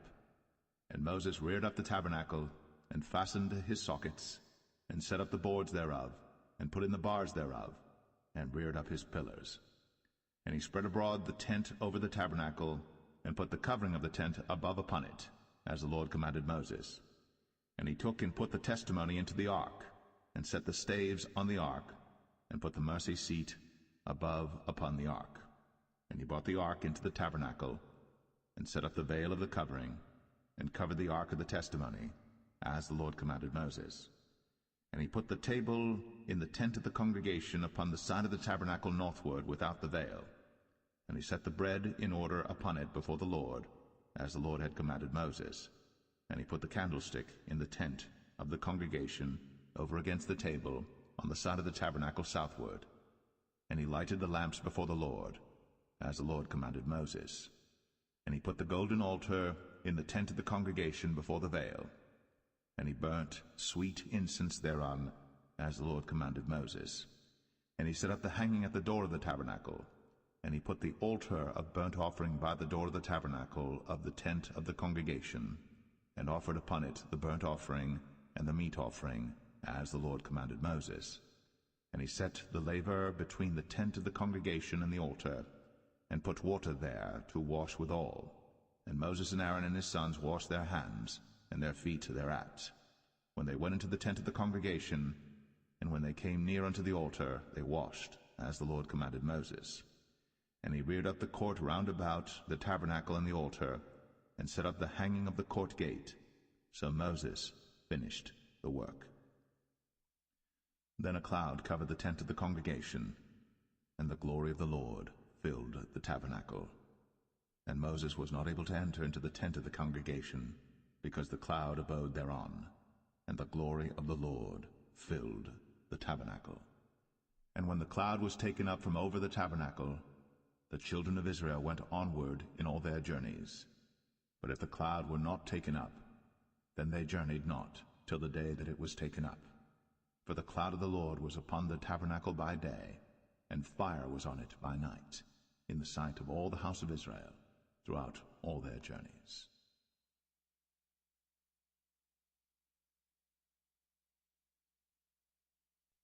The Book of Leviticus, chapter 1.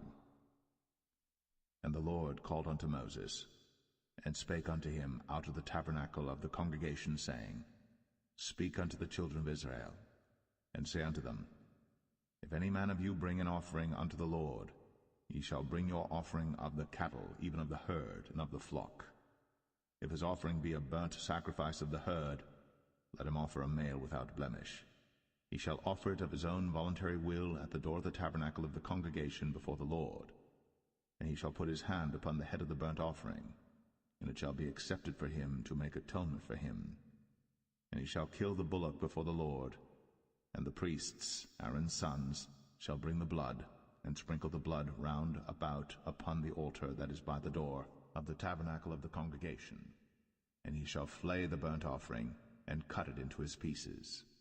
And the sons of Aaron the priests shall put fire upon the altar, and lay the wood in order upon the fire.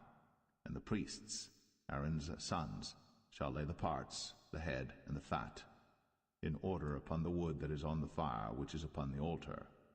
But his inwards and his legs shall he wash in water, and the priests shall burn all on the altar, to be a burnt sacrifice, an offering made by fire, of a sweet savour unto the Lord.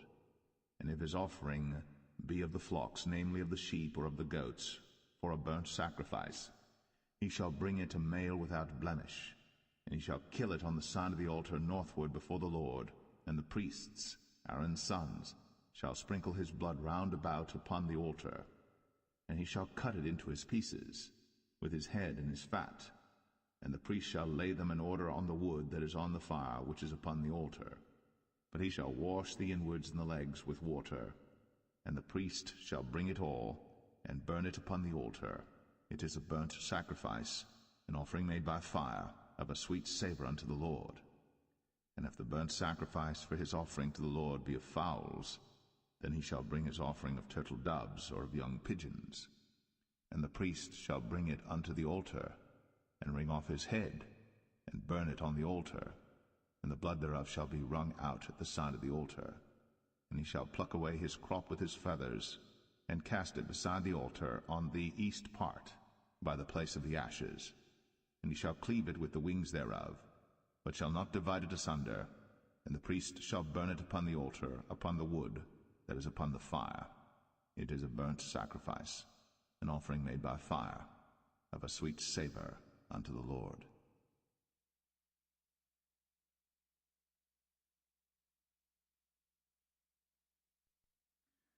Leviticus 2. And when any will offer a meat offering unto the Lord, his offering shall be of fine flour, and he shall pour oil upon it, and put frankincense thereon, and he shall bring it to Aaron's sons the priests. And he shall take thereout his handful of the flour thereof, and of the oil thereof, with all the frankincense thereof. And the priests shall burn the memorial of it upon the altar, to be an offering made by fire, of a sweet savour unto the Lord.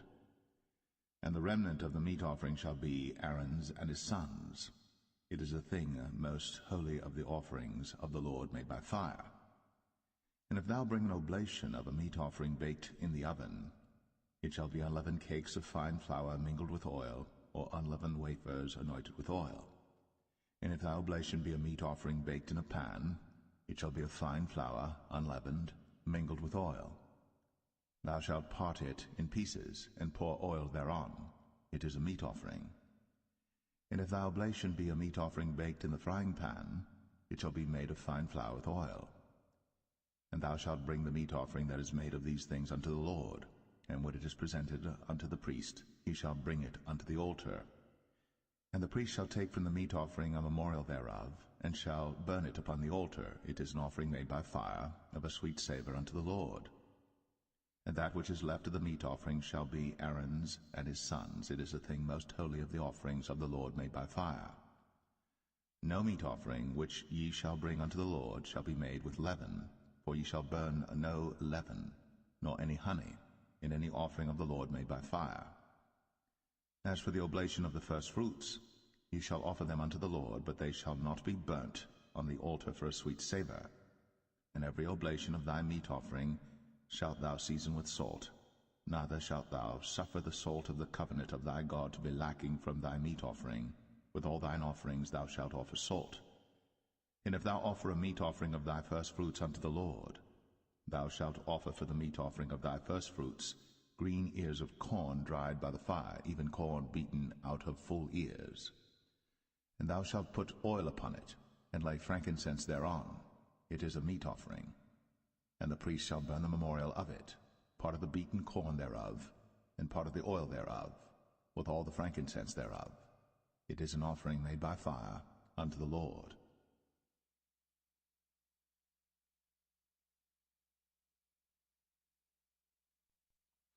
Leviticus 3. And if his oblation be a sacrifice of peace offering, if he offer it of the herd, whether it be a male or female, he shall offer it without blemish before the Lord. And he shall lay his hand upon the head of his offering, and kill it at the door of the tabernacle of the congregation. And Aaron's sons, the priests, shall sprinkle the blood upon the altar round about. And he shall offer of the sacrifice of the peace offering an offering made by fire unto the Lord, the fat that covereth the inwards, and all the fat that is upon the inwards, and the 2 kidneys, and the fat that is on them, which is by the flanks, and the caul above the liver, with the kidneys, it shall he take away. And Aaron's sons shall burn it on the altar upon the burnt sacrifice which is upon the wood that is on the fire. It is an offering made by fire, of a sweet savour unto the Lord. And if his offering for a sacrifice of peace offering unto the Lord be of the flock, male or female, he shall offer it without blemish. If he offer a lamb for his offering, then shall he offer it before the Lord. And he shall lay his hand upon the head of his offering, and kill it before the tabernacle of the congregation. And Aaron's sons shall sprinkle the blood thereof round about upon the altar. And he shall offer of the sacrifice of the peace offering an offering made by fire unto the Lord, the fat thereof, and the whole rump, it shall he take off hard by the backbone, and the fat that covereth the inwards, and all the fat that is upon the inwards, and the 2 kidneys, and the fat that is upon them, which is by the flanks, and the caul above the liver, with the kidneys, it shall he take away. And the priest shall burn it upon the altar. It is the food of the offering made by fire unto the Lord. And if his offering be a goat, then he shall offer it before the Lord. And he shall lay his hand upon the head of it, and kill it before the tabernacle of the congregation. And the sons of Aaron shall sprinkle the blood thereof upon the altar round about.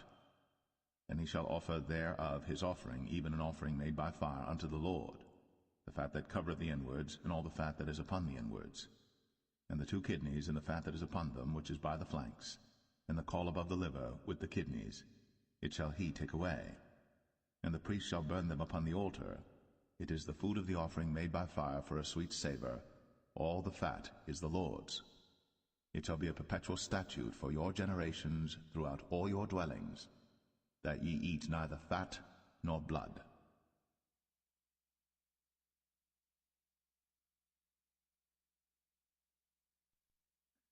Leviticus 4. And the Lord spake unto Moses, saying, Speak unto the children of Israel, saying, If a soul shall sin through ignorance against any of the commandments of the Lord, concerning things which ought not to be done, and shall do against any of them, if the priest that is anointed do sin according to the sin of the people, then let him bring for his sin which he hath sinned a young bullock without blemish unto the Lord for a sin offering. And he shall bring the bullock unto the door of the tabernacle of the congregation before the Lord, and shall lay his hand upon the bullock's head, and kill the bullock before the Lord. And the priest that is anointed shall take of the bullock's blood, and bring it to the tabernacle of the congregation. And the priest shall dip his finger in the blood, and sprinkle of the blood 7 times before the Lord, before the veil of the sanctuary. And the priest shall put some of the blood upon the horns of the altar of sweet incense before the Lord, which is in the tabernacle of the congregation, and shall pour all the blood of the bullock at the bottom of the altar of the burnt offering, which is at the door of the tabernacle of the congregation. And he shall take off from it all the fat of the bullock for the sin offering, the fat that covereth the inwards, and all the fat that is upon the inwards, and the 2 kidneys, and the fat that is upon them, which is by the flanks, and the caul above the liver, with the kidneys, it shall he take away, as it was taken off from the bullock of the sacrifice of peace offerings, and the priest shall burn them upon the altar of the burnt offering. And the skin of the bullock, and all his flesh, with his head, and with his legs, and his inwards, and his dung, even the whole bullock shall he carry forth without the camp unto a clean place, where the ashes are poured out, and burn him on the wood with fire. Where the ashes are poured out shall he be burnt. And if the whole congregation of Israel sin through ignorance, and the thing be hid from the eyes of the assembly, and they have done somewhat against any of the commandments of the Lord concerning things which should not be done, and are guilty, when the sin which they have sinned against it is known, then the congregation shall offer a young bullock for the sin, and bring him before the tabernacle of the congregation. And the elders of the congregation shall lay their hands upon the head of the bullock before the Lord, and the bullock shall be killed before the Lord. And the priest that is anointed shall bring of the bullock's blood to the tabernacle of the congregation. And the priest shall dip his finger in some of the blood, and sprinkle it 7 times before the Lord, even before the veil. And he shall put some of the blood upon the horns of the altar which is before the Lord, that is, in the tabernacle of the congregation, and shall pour out all the blood at the bottom of the altar of the burnt offering, which is at the door of the tabernacle of the congregation. And he shall take all his fat from him, and burn it upon the altar. And he shall do with the bullock as he did with the bullock for a sin offering. So shall he do with this, and the priest shall make an atonement for them, and it shall be forgiven them. And he shall carry forth the bullock without the camp, and burn him as he burned the first bullock. It is a sin offering for the congregation. When a ruler hath sinned, and done somewhat through ignorance against any of the commandments of the Lord his God, concerning things which should not be done, and is guilty, or if his sin, wherein he hath sinned, come to his knowledge, he shall bring his offering, a kid of the goats, a male without blemish. And he shall lay his hand upon the head of the goat, and kill it in the place where they killed the burnt offering before the Lord. It is a sin offering. And the priest shall take of the blood of the sin offering with his finger, and put it upon the horns of the altar of burnt offering, and shall pour out his blood at the bottom of the altar of burnt offering. And he shall burn all his fat upon the altar, as the fat of the sacrifice of peace offerings. And the priest shall make an atonement for him as concerning his sin, and it shall be forgiven him. And if any one of the common people sin through ignorance, while he doeth somewhat against any of the commandments of the Lord concerning things which ought not to be done, and be guilty, or if his sin, which he hath sinned, come to his knowledge, then he shall bring his offering, a kid of the goats, a female without blemish, for his sin, which he hath sinned. And he shall lay his hand upon the head of the sin offering, and slay the sin offering in the place of the burnt offering. And the priest shall take of the blood thereof with his finger, and put it upon the horns of the altar of burnt offering, and shall pour out all the blood thereof at the bottom of the altar. And he shall take away all the fat thereof, as the fat is taken away from off the sacrifice of peace offerings. And the priest shall burn it upon the altar for a sweet savour unto the Lord.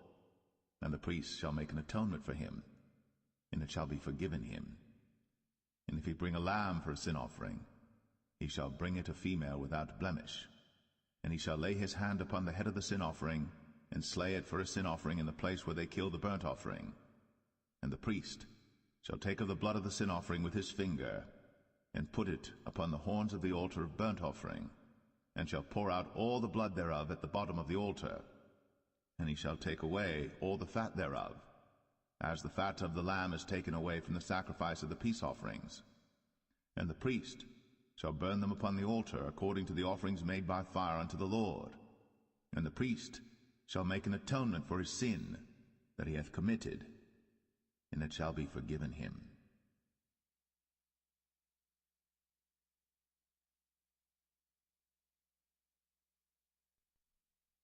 Leviticus 5. And if a soul sin, and hear the voice of swearing, and is a witness, whether he hath seen or known of it, if he do not utter it, then he shall bear his iniquity. Or if a soul touch any unclean thing, whether it be a carcass of an unclean beast, or a carcass of unclean cattle, or the carcass of unclean creeping things, and if it be hidden from him, he also shall be unclean and guilty. Or if he touch the uncleanness of man, whatsoever uncleanness it be that a man shall be defiled withal, and it be hid from him, when he knoweth of it, then he shall be guilty. Or if a soul swear, pronouncing with his lips to do evil, or to do good, whatsoever it be that a man shall pronounce with an oath, and it be hid from him, when he knoweth of it, then he shall be guilty in one of these. And it shall be, when he shall be guilty in one of these things, that he shall confess that he hath sinned in that thing. And he shall bring his trespass offering unto the Lord for his sin which he hath sinned, a female from the flock, a lamb or a kid of the goats, for a sin offering. And the priest shall make an atonement for him concerning his sin. And if he be not able to bring a lamb, then he shall bring for his trespass which he hath committed 2 turtle doves, or 2 young pigeons unto the Lord, one for a sin offering, and the other for a burnt offering. And he shall bring them unto the priest, who shall offer that which is for the sin offering first, and wring off his head from his neck, but shall not divide it asunder. And he shall sprinkle of the blood of the sin offering upon the side of the altar, and the rest of the blood shall be wrung out at the bottom of the altar. It is a sin offering. And he shall offer the second for a burnt offering according to the manner, and the priest shall make an atonement for him for his sin which he hath sinned, and it shall be forgiven him. But if he be not able to bring 2 turtle doves or 2 young pigeons, then he that sinned shall bring for his offering the 10th part of an ephah of fine flour for a sin offering. He shall put no oil upon it, neither shall he put any frankincense thereon, for it is a sin offering. Then shall he bring it to the priest, and the priest shall take his handful of it, even a memorial thereof, and burn it on the altar, according to the offerings made by fire unto the Lord. It is a sin offering. And the priest shall make an atonement for him as touching his sin that he hath sinned in one of these, and it shall be forgiven him. And the remnant shall be the priest's, as a meat offering. And the Lord spake unto Moses, saying, If a soul commit a trespass, and sin through ignorance in the holy things of the Lord, then he shall bring for his trespass unto the Lord a ram without blemish out of the flocks, with thy estimation by shekels of silver, after the shekel of the sanctuary, for a trespass offering. And he shall make amends for the harm that he hath done in the holy thing, and shall add the 5th part thereto, and give it unto the priest. And the priest shall make an atonement for him with the ram of the trespass offering, and it shall be forgiven him. And if a soul sin, and commit any of these things which are forbidden to be done by the commandments of the Lord, though he wist it not, yet is he guilty, and shall bear his iniquity. And he shall bring a ram without blemish out of the flock, with thy estimation, for a trespass offering unto the priest. And the priest shall make an atonement for him concerning his ignorance, wherein he erred and wist it not, and it shall be forgiven him. It is a trespass offering. He hath certainly trespassed against the Lord.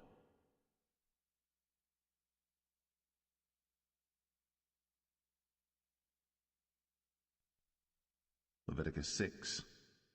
And the Lord spake unto Moses, saying, If a soul sin, and commit a trespass against the Lord, and lie unto his neighbor in that which was delivered him to keep, for in fellowship, or in a thing taken away by violence, or hath deceived his neighbor, or hath found that which was lost, and lieth concerning it, and sweareth falsely, in any of all these that a man doeth, sinning therein, then it shall be, because he hath sinned, and is guilty, that he shall restore that which he took violently away, or the thing which he hath deceitfully gotten, or that which was delivered him to keep, or the lost thing which he found, or all that about which he hath sworn falsely.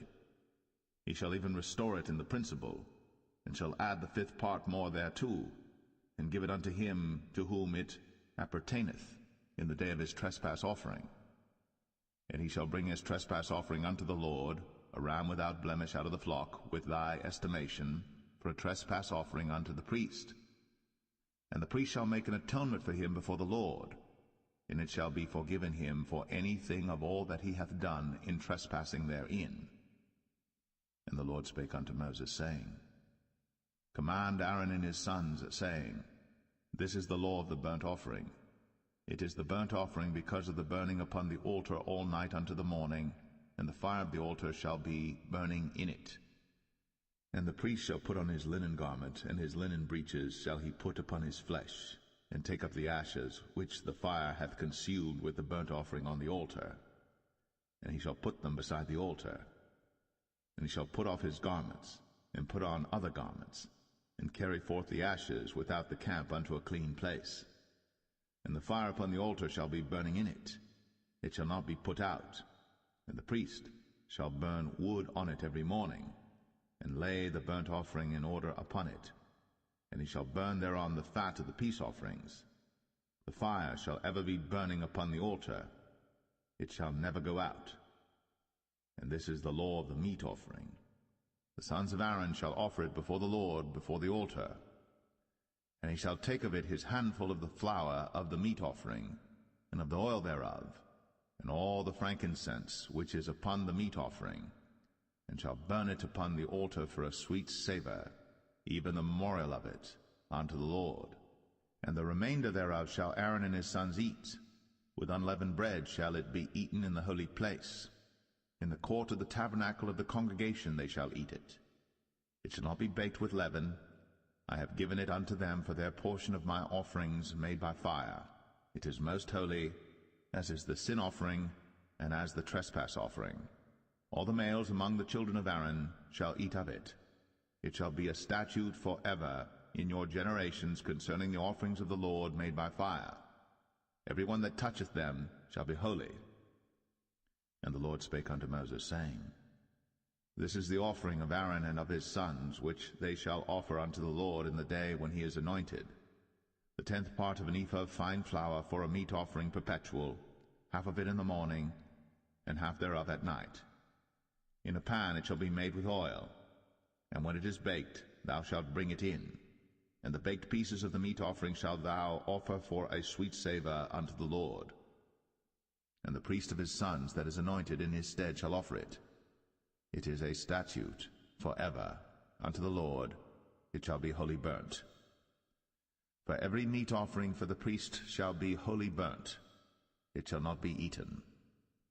And the Lord spake unto Moses, saying, Speak unto Aaron and to his sons, saying, This is the law of the sin offering. In the place where the burnt offering is killed shall the sin offering be killed before the Lord.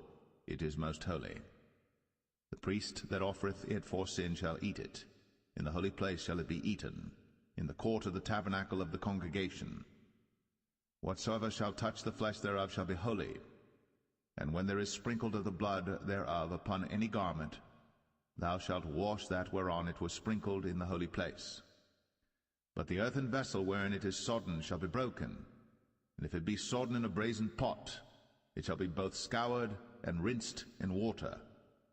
All the males among the priests shall eat thereof. It is most holy. And no sin offering, whereof any of the blood is brought into the tabernacle of the congregation to reconcile with all in the holy place, shall be eaten. It shall be burnt in the fire.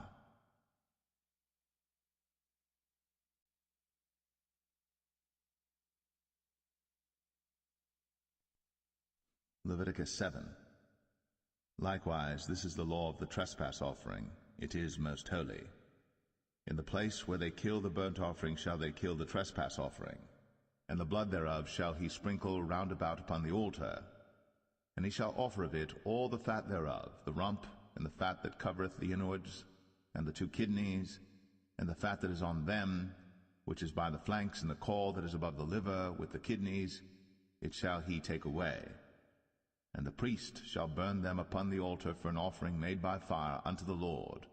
It is a trespass offering. Every male among the priests shall eat thereof. It shall be eaten in the holy place. It is most holy. As the sin offering is, so is the trespass offering. There is one law for them. The priest that maketh atonement therewith shall have it. And the priest that offereth any man's burnt offering, even the priest, shall have to himself the skin of the burnt offering which he hath offered. And all the meat offering that is baked in the oven, and all that is dressed in the frying pan, and in the pan, shall be the priest's that offereth it. And every meat offering mingled with oil and dry shall all the sons of Aaron have, one as much as another. And this is the law of the sacrifice of peace offerings which he shall offer unto the Lord. If he offer it for a thanksgiving, then he shall offer with the sacrifice of thanksgiving unleavened cakes mingled with oil, and unleavened wafers anointed with oil, and cakes mingled with oil of fine flour fried. Besides the cakes, he shall offer for his offering leavened bread with the sacrifice of thanksgiving of his peace offerings, and of it he shall offer one out of the whole oblation for an heave offering unto the Lord, and it shall be the priest's that sprinkleth the blood of the peace offerings. And the flesh of the sacrifice of his peace offerings for thanksgiving shall be eaten the same day that it is offered. He shall not leave any of it until the morning. But if the sacrifice of his offering be a vow or a voluntary offering, it shall be eaten the same day that he offereth his sacrifice, and on the morrow also the remainder of it shall be eaten. But the remainder of the flesh of the sacrifice on the 3rd day shall be burnt with fire. And if any of the flesh of the sacrifice of his peace offerings be eaten at all on the 3rd day, it shall not be accepted, neither shall it be imputed unto him that offereth it. It shall be an abomination, and the soul that eateth of it shall bear his iniquity. And the flesh that toucheth any unclean thing shall not be eaten. It shall be burnt with fire. And as for the flesh, all that be clean shall eat thereof.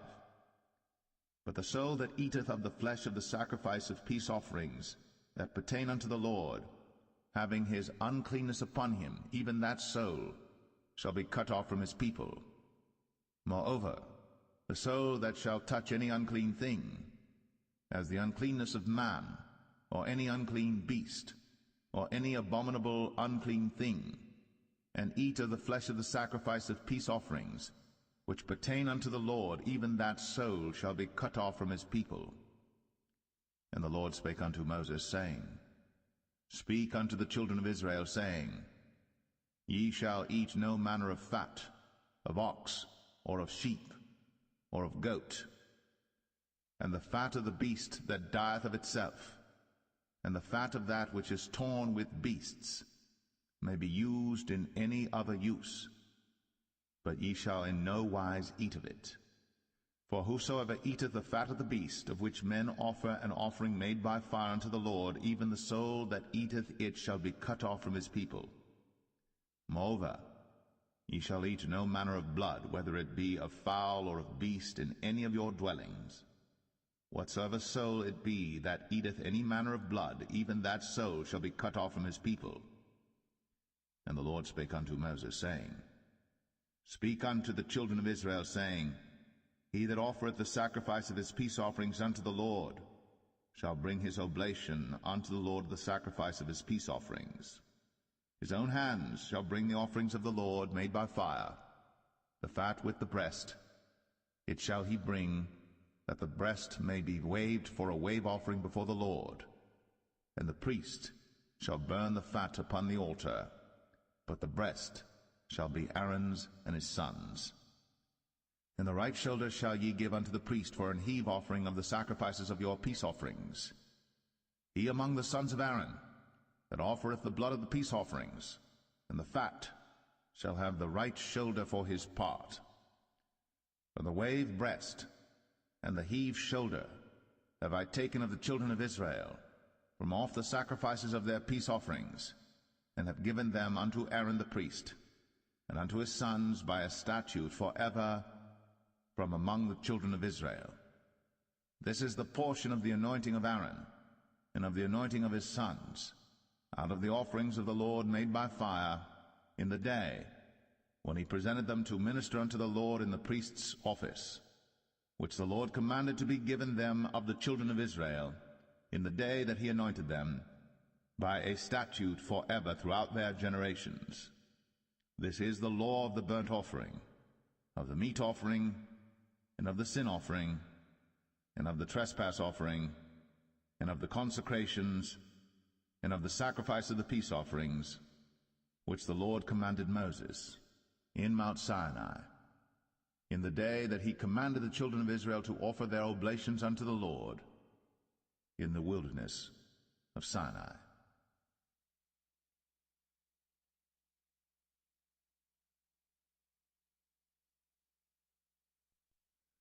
Leviticus 8.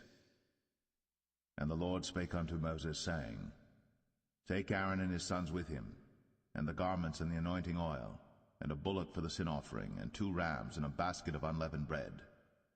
And gather thou all the congregation together unto the door of the tabernacle of the congregation. And Moses did as the Lord commanded him. And the assembly was gathered together unto the door of the tabernacle of the congregation. And Moses said unto the congregation, This is the thing which the Lord commanded to be done. And Moses brought Aaron and his sons, and washed them with water. And he put upon him the coat, and girded him with the girdle, and clothed him with the robe, and put the ephod upon him. And he girded him with the curious girdle of the ephod, and bound it unto him therewith. And he put the breastplate upon him. Also he put in the breastplate the Urim and the Thummim. And he put the mitre upon his head. Also upon the mitre, even upon his forefront, did he put the golden plate, the holy crown, as the Lord commanded Moses. And Moses took the anointing oil, and anointed the tabernacle and all that was therein, and sanctified them. And he sprinkled thereof upon the altar 7 times, and anointed the altar and all his vessels, both the laver and his foot, to sanctify them. And he poured of the anointing oil upon Aaron's head, and anointed him, to sanctify him. And Moses brought Aaron's sons, and put coats upon them, and girded them with girdles, and put bonnets upon them, as the Lord commanded Moses. And he brought the bullock for the sin offering, and Aaron and his sons laid their hands upon the head of the bullock for the sin offering, and he slew it. And Moses took the blood, and put it upon the horns of the altar round about with his finger, and purified the altar, and poured the blood at the bottom of the altar, and sanctified it, to make reconciliation upon it. And he took all the fat that was upon the inwards, and the caul above the liver, and the 2 kidneys, and their fat, and Moses burned it upon the altar. But the bullock and his hide, his flesh and his dung, he burnt with fire without the camp, as the Lord commanded Moses. And he brought the ram for the burnt offering, and Aaron and his sons laid their hands upon the head of the ram, and he killed it. And Moses sprinkled the blood upon the altar round about, and he cut the ram into pieces. And Moses burnt the head, and the pieces, and the fat. And he washed the inwards and the legs in water. And Moses burnt the whole ram upon the altar. It was a burnt sacrifice for a sweet savour, and an offering made by fire unto the Lord, as the Lord commanded Moses. And he brought the other ram, the ram of consecration. And Aaron and his sons laid their hands upon the head of the ram, and he slew it. And Moses took of the blood of it, and put it upon the tip of Aaron's right ear, and upon the thumb of his right hand, and upon the great toe of his right foot. And he brought Aaron's sons, and Moses put of the blood upon the tip of their right ear, and upon the thumbs of their right hands, and upon the great toes of their right feet. And Moses sprinkled the blood upon the altar round about. And he took the fat, and the rump, and all the fat that was upon the inwards, and the caul above the liver, and the 2 kidneys in their fat, and the right shoulder, and out of the basket of unleavened bread that was before the Lord, he took 1 unleavened cake, and a cake of oiled bread, and 1 wafer, and put them on the fat, and upon the right shoulder. And he put all upon Aaron's hands, and upon his sons' hands, and waved them for a wave offering before the Lord. And Moses took them from off their hands, and burnt them on the altar upon the burnt offering. They were consecrations for a sweet savour. It is an offering made by fire unto the Lord. And Moses took the breast, and waved it for a wave offering before the Lord. For of the ram of consecration it was Moses' part, as the Lord commanded Moses.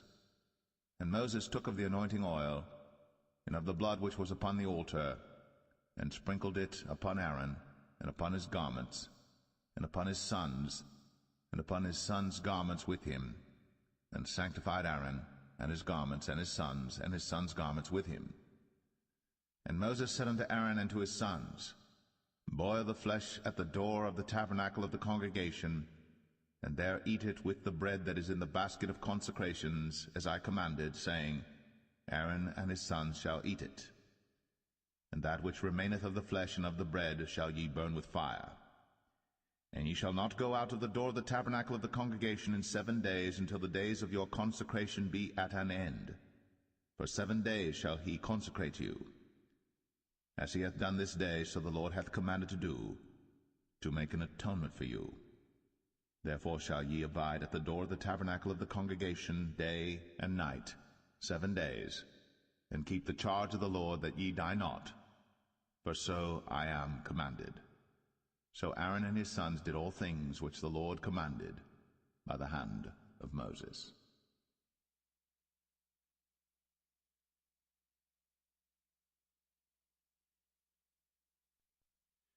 Leviticus 9.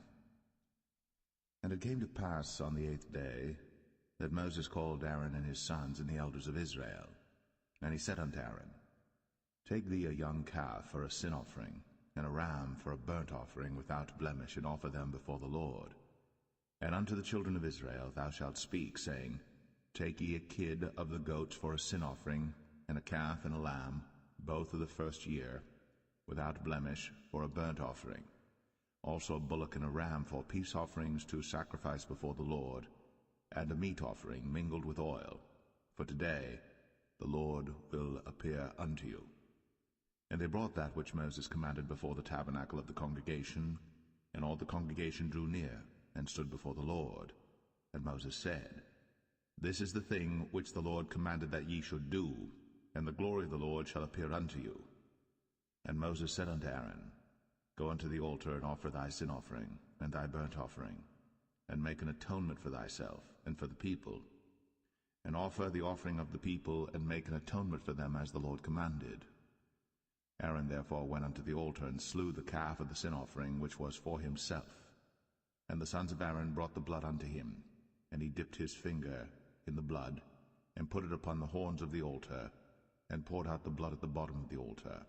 But the fat and the kidneys and the caul above the liver of the sin offering he burnt upon the altar, as the Lord commanded Moses. And the flesh and the hide he burnt with fire without the camp, and he slew the burnt offering. And Aaron's sons presented unto him the blood, which he sprinkled round about upon the altar. And they presented the burnt offering unto him, with the pieces thereof, and the head, and he burnt them upon the altar. And he did wash the inwards and the legs, and burnt them upon the burnt offering on the altar. And he brought the people's offering, and took the goat which was the sin offering for the people, and slew it, and offered it for sin as the first. And he brought the burnt offering, and offered it according to the manner. And he brought the meat offering, and took an handful thereof, and burnt it upon the altar, beside the burnt sacrifice of the morning. He slew also the bullock and the ram for a sacrifice of peace offerings, which was for the people. And Aaron's sons presented unto him the blood which he sprinkled upon the altar round about. And the fat of the bullock and of the ram, the rump, and that which covereth the inwards, and the kidneys, and the caul above the liver, And they put the fat upon the breasts, and he burnt the fat upon the altar. And the breasts and the right shoulder Aaron waved for a wave offering before the Lord, as Moses commanded. And Aaron lifted up his hand toward the people, and blessed them, and came down from offering of the sin offering, and the burnt offering, and peace offerings. And Moses and Aaron went into the tabernacle of the congregation, and came out, and blessed the people. And the glory of the Lord appeared unto all the people. And there came a fire out from before the Lord, and consumed upon the altar the burnt offering and the fat, which when all the people saw, they shouted, and fell on their faces.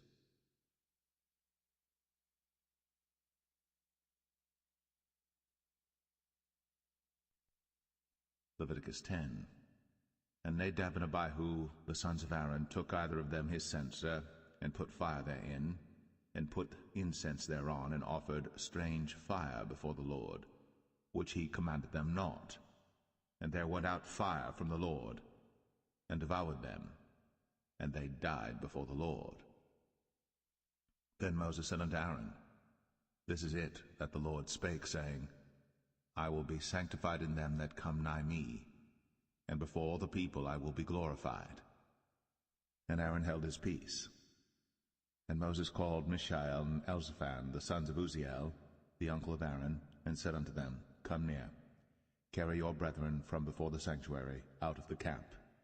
So they went near, and carried them in their coats out of the camp, as Moses had said. And Moses said unto Aaron, and unto Eleazar, and unto Ithamar his sons, Uncover not your heads, neither rend your clothes, lest ye die, and lest wrath come upon all the people. But let your brethren, the whole house of Israel, bewail the burning which the Lord hath kindled. And ye shall not go out from the door of the tabernacle of the congregation, lest ye die, for the anointing oil of the Lord is upon you. And they did according to the word of Moses.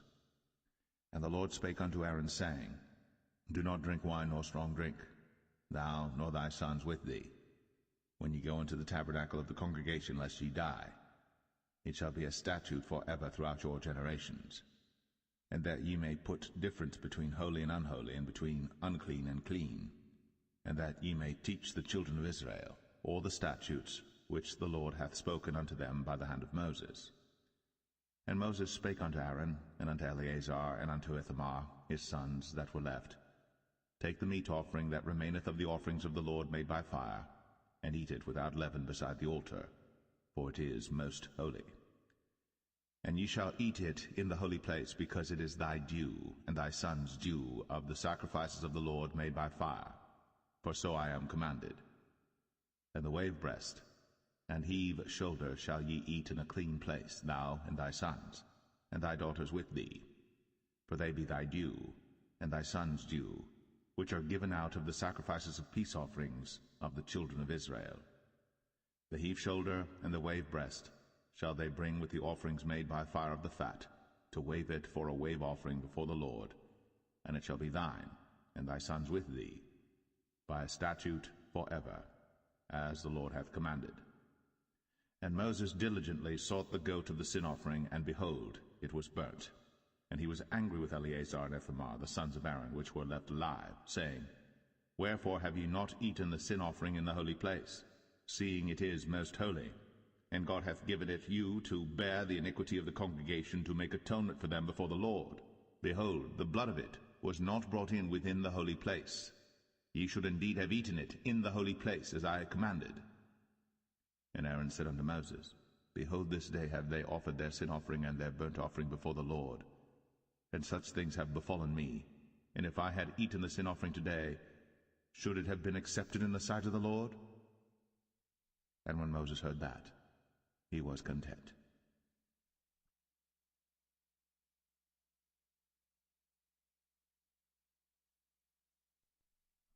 Leviticus 11. And the Lord spake unto Moses and to Aaron, saying unto them, Speak unto the children of Israel, saying, These are the beasts which ye shall eat among all the beasts that are on the earth.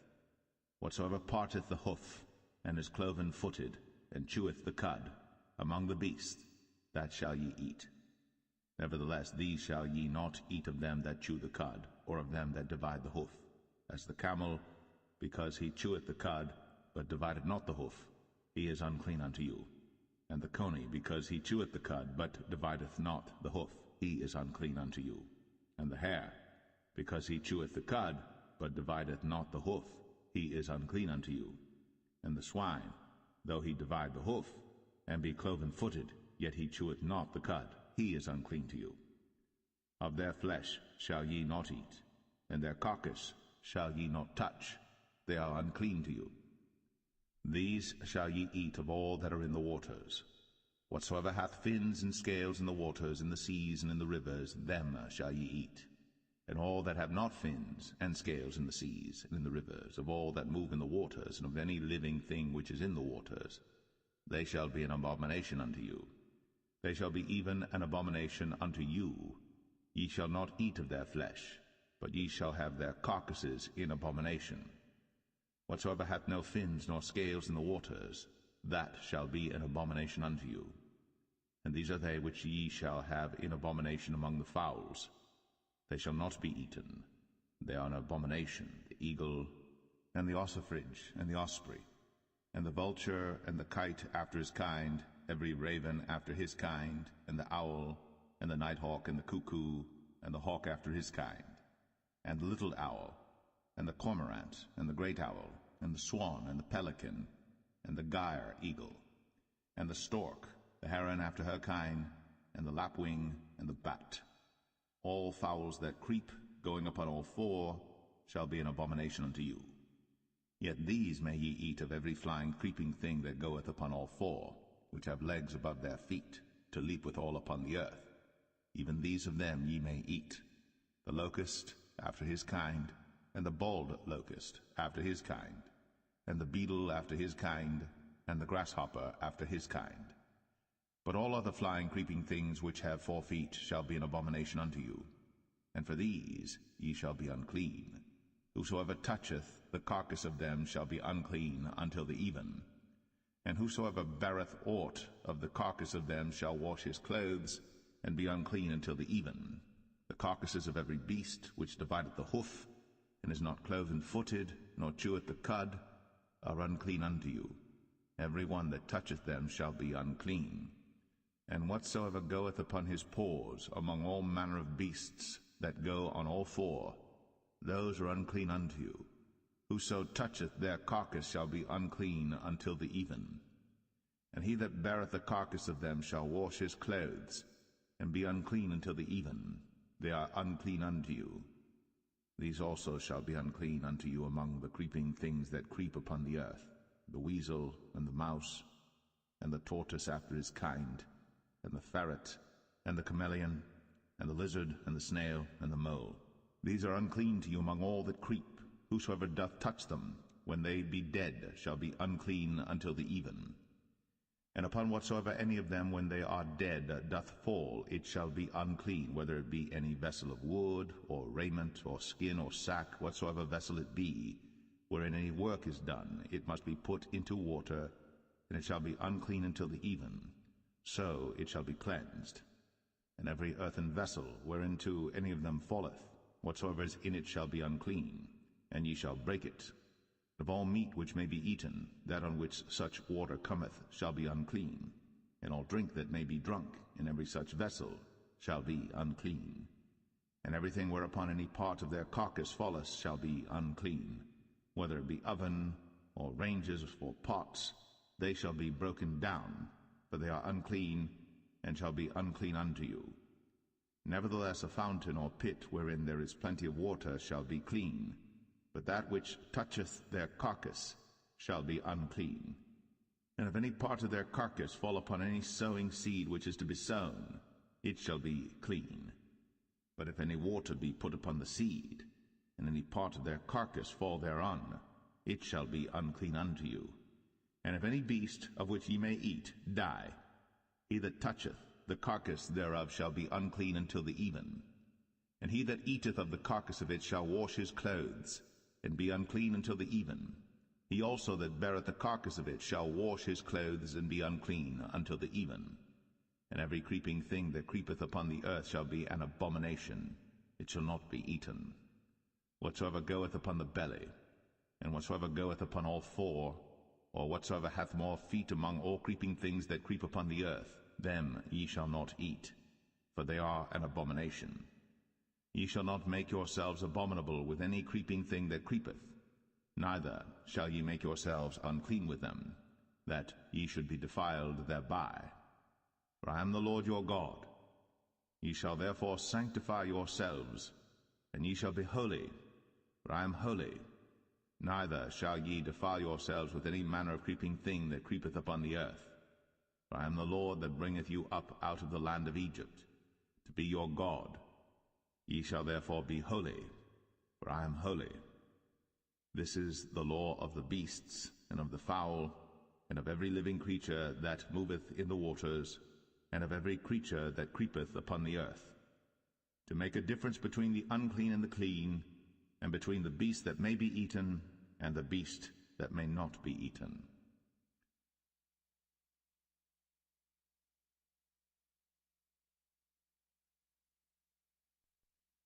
Leviticus 12. And the Lord spake unto Moses, saying, Speak unto the children of Israel, saying, If a woman have conceived seed, and born a man-child, then she shall be unclean 7 days, according to the days of the separation for her infirmity shall she be unclean. And in the 8th day the flesh of his foreskin shall be circumcised, and she shall then continue in the blood of her purifying 33 days. She shall touch no hallowed thing, nor come into the sanctuary until the days of her purifying be fulfilled. And if she bear a maid child, then she shall be unclean 2 weeks, as in her separation, and she shall continue in the blood of her purifying 66 days.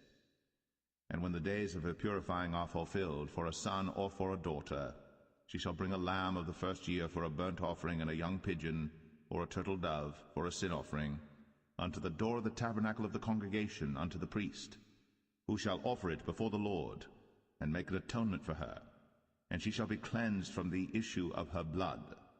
This is the law for her that hath borne a male or a female. And if she be not able to bring a lamb, then she shall bring 2 turtles or 2 young pigeons, the one for the burnt offering and the other for a sin offering, and the priest shall make an atonement for her, and she shall be clean.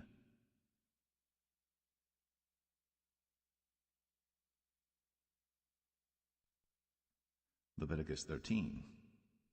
And the Lord spake unto Moses and Aaron, saying, When a man shall have in the skin of his flesh a rising, a scab, or bright spot, and it be in the skin of his flesh like the plague of leprosy, then he shall be brought unto Aaron the priest, or unto one of his sons the priests. And the priest shall look on the plague in the skin of the flesh, and when the hair in the plague is turned to white, and the plague in sight be deeper than the skin of his flesh, it is a plague of leprosy, and the priest shall look on him and pronounce him unclean. If the bright spot be white in the skin of his flesh, and in sight be not deeper than the skin, and the hair thereof be not turned white, then the priest shall shut up him that hath the plague 7 days.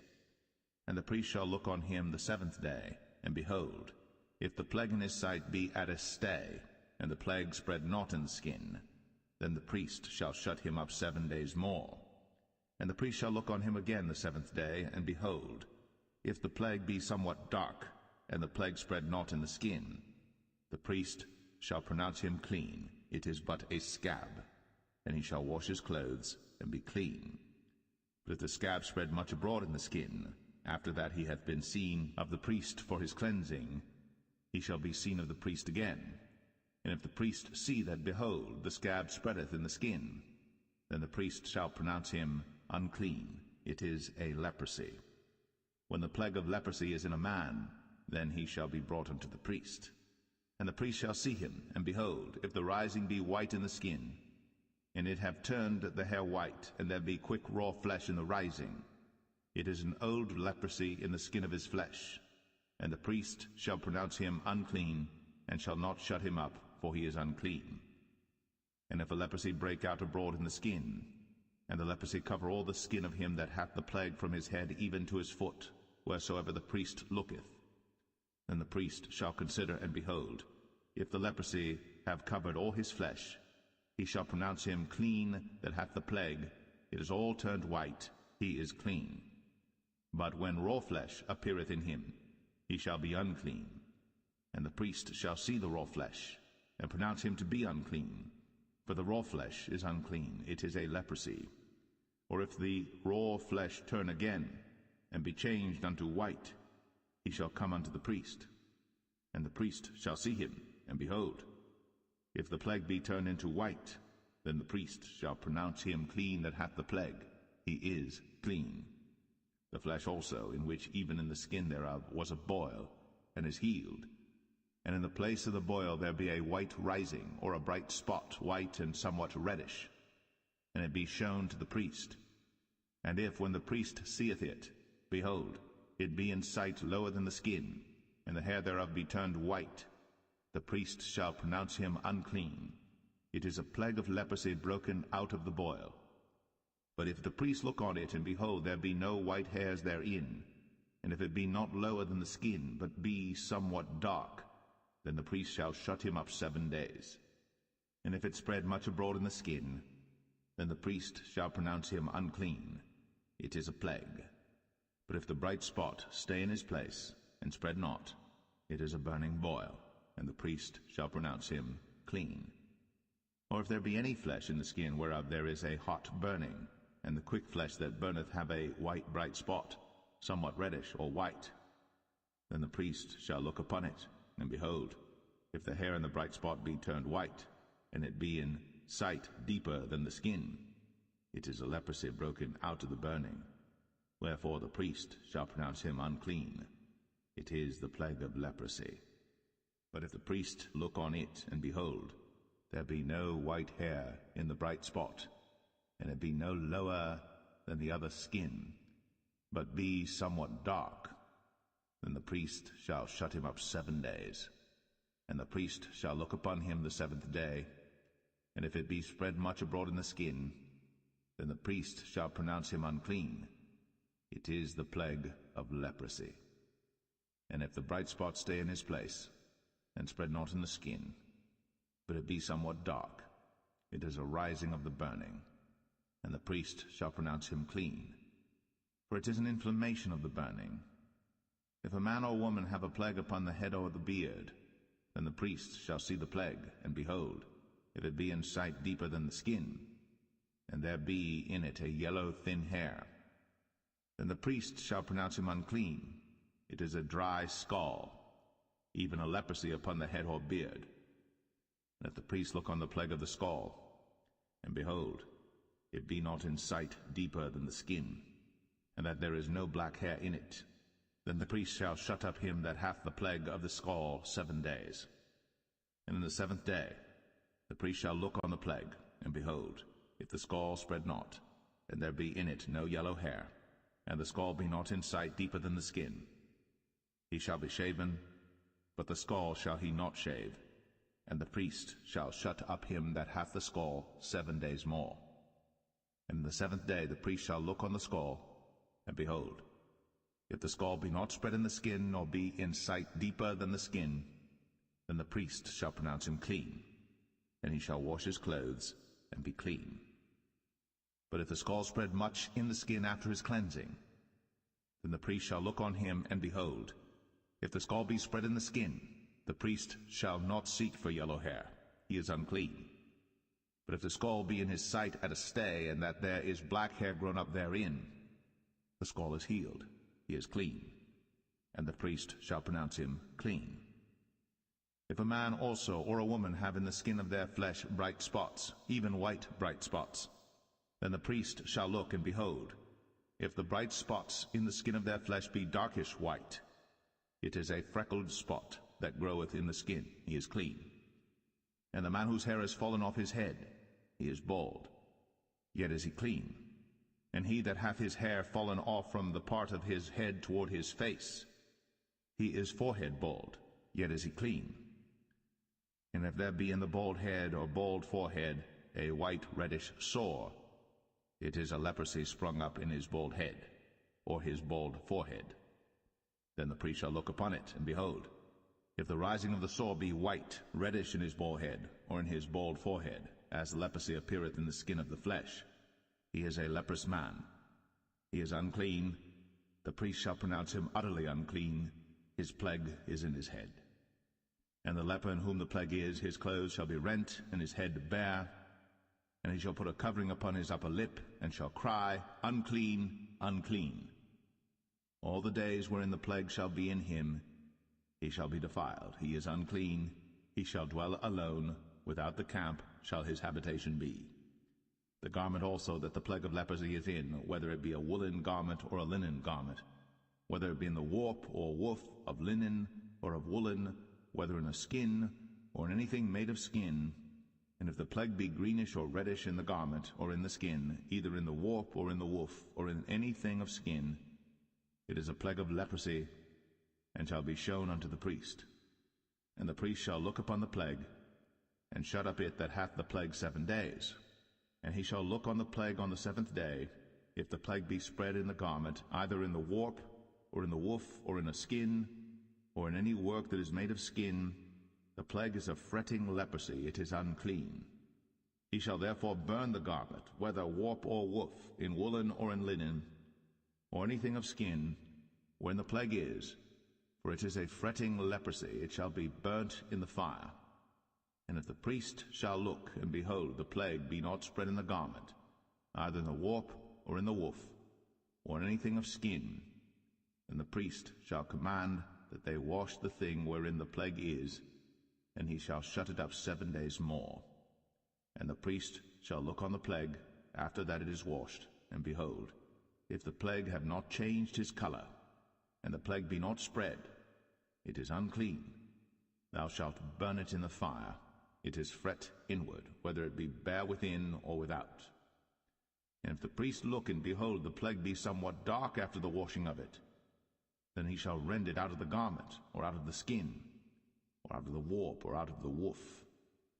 And if it appear still in the garment, either in the warp or in the woof, or in anything of skin, it is a spreading plague. Thou shalt burn that wherein the plague is with fire. And the garment, either warp or woof, or whatsoever thing of skin it be, which thou shalt wash, if the plague be departed from them, then it shall be washed the 2nd time, and shall be clean. This is the law of the plague of leprosy in a garment of woolen or linen, either in the warp or woof, or anything of skins, to pronounce it clean, or to pronounce it unclean.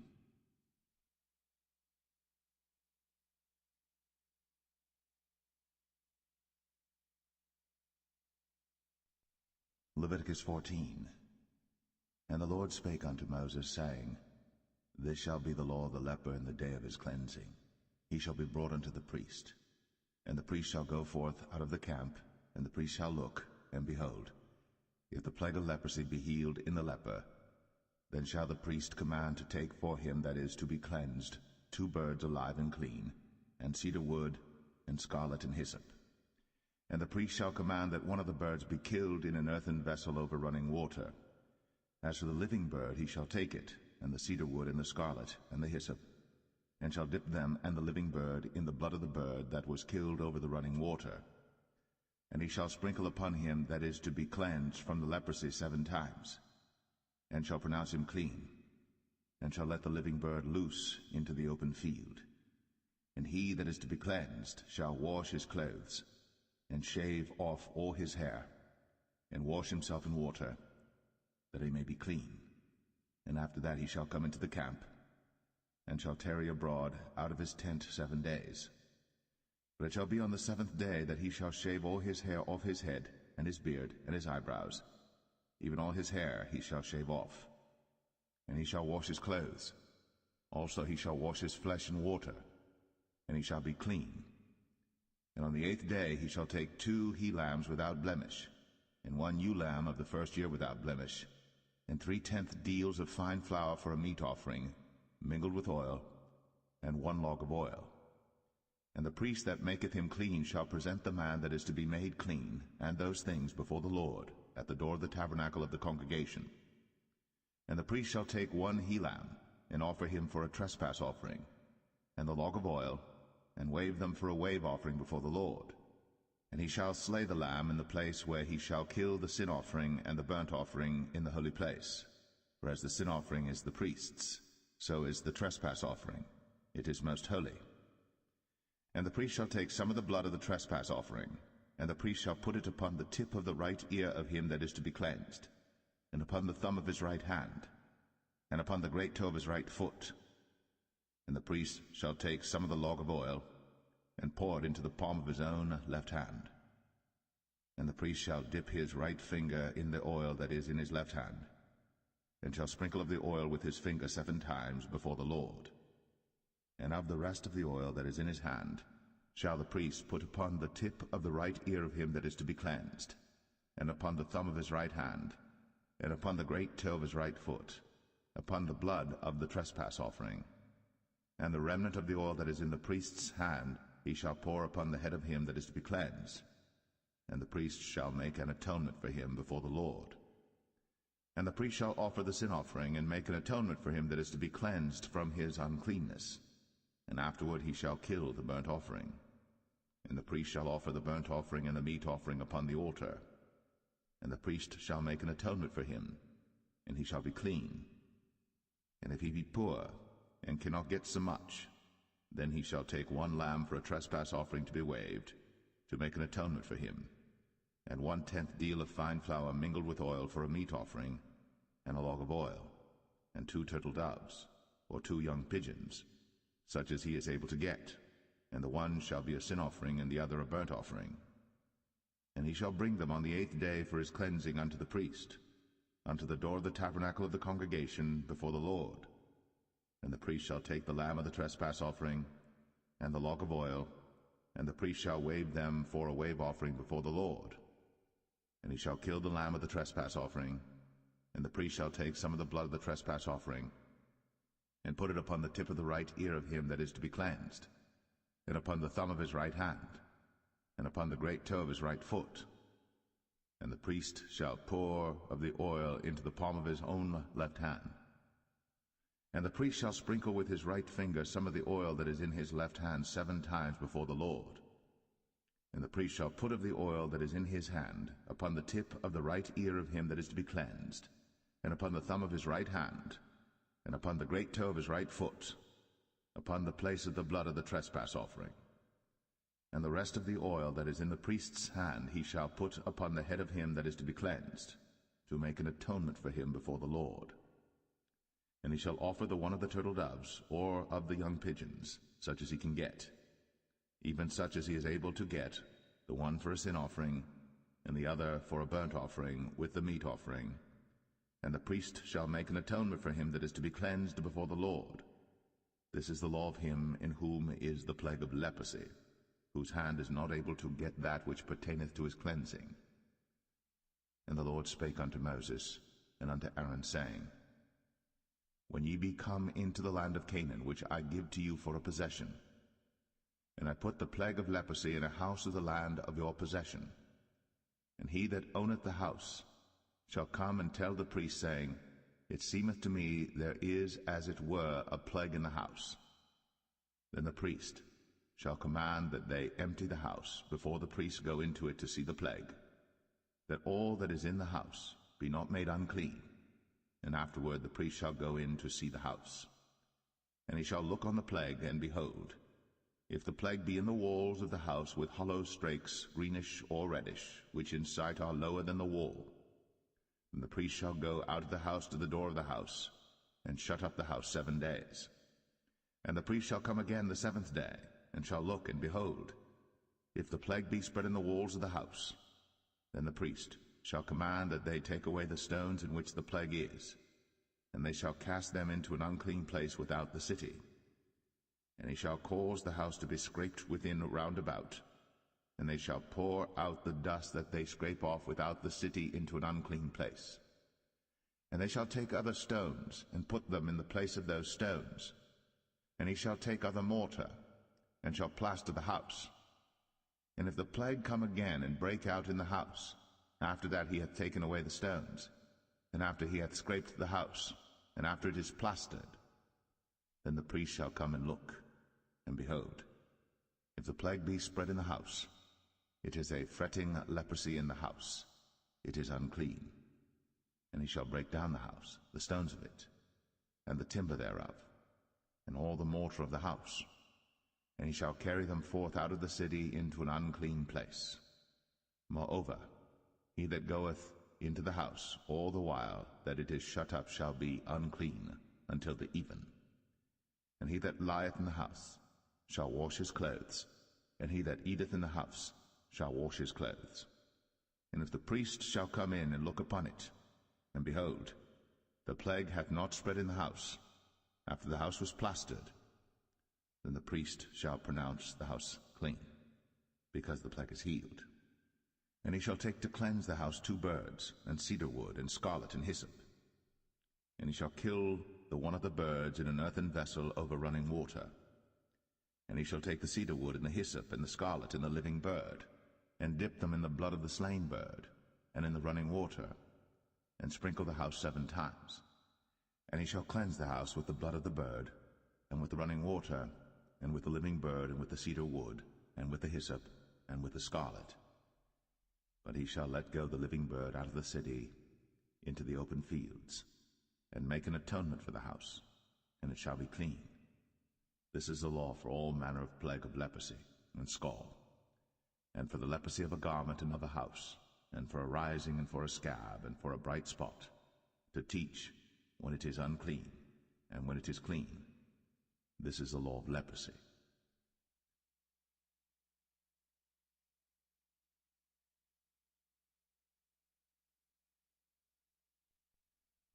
Leviticus 15. And the Lord spake unto Moses and to Aaron, saying, Speak unto the children of Israel, and say unto them, When any man hath a running issue out of his flesh, because of his issue he is unclean. And this shall be his uncleanness in his issue, whether his flesh run with his issue, or his flesh be stopped from his issue, it is his uncleanness.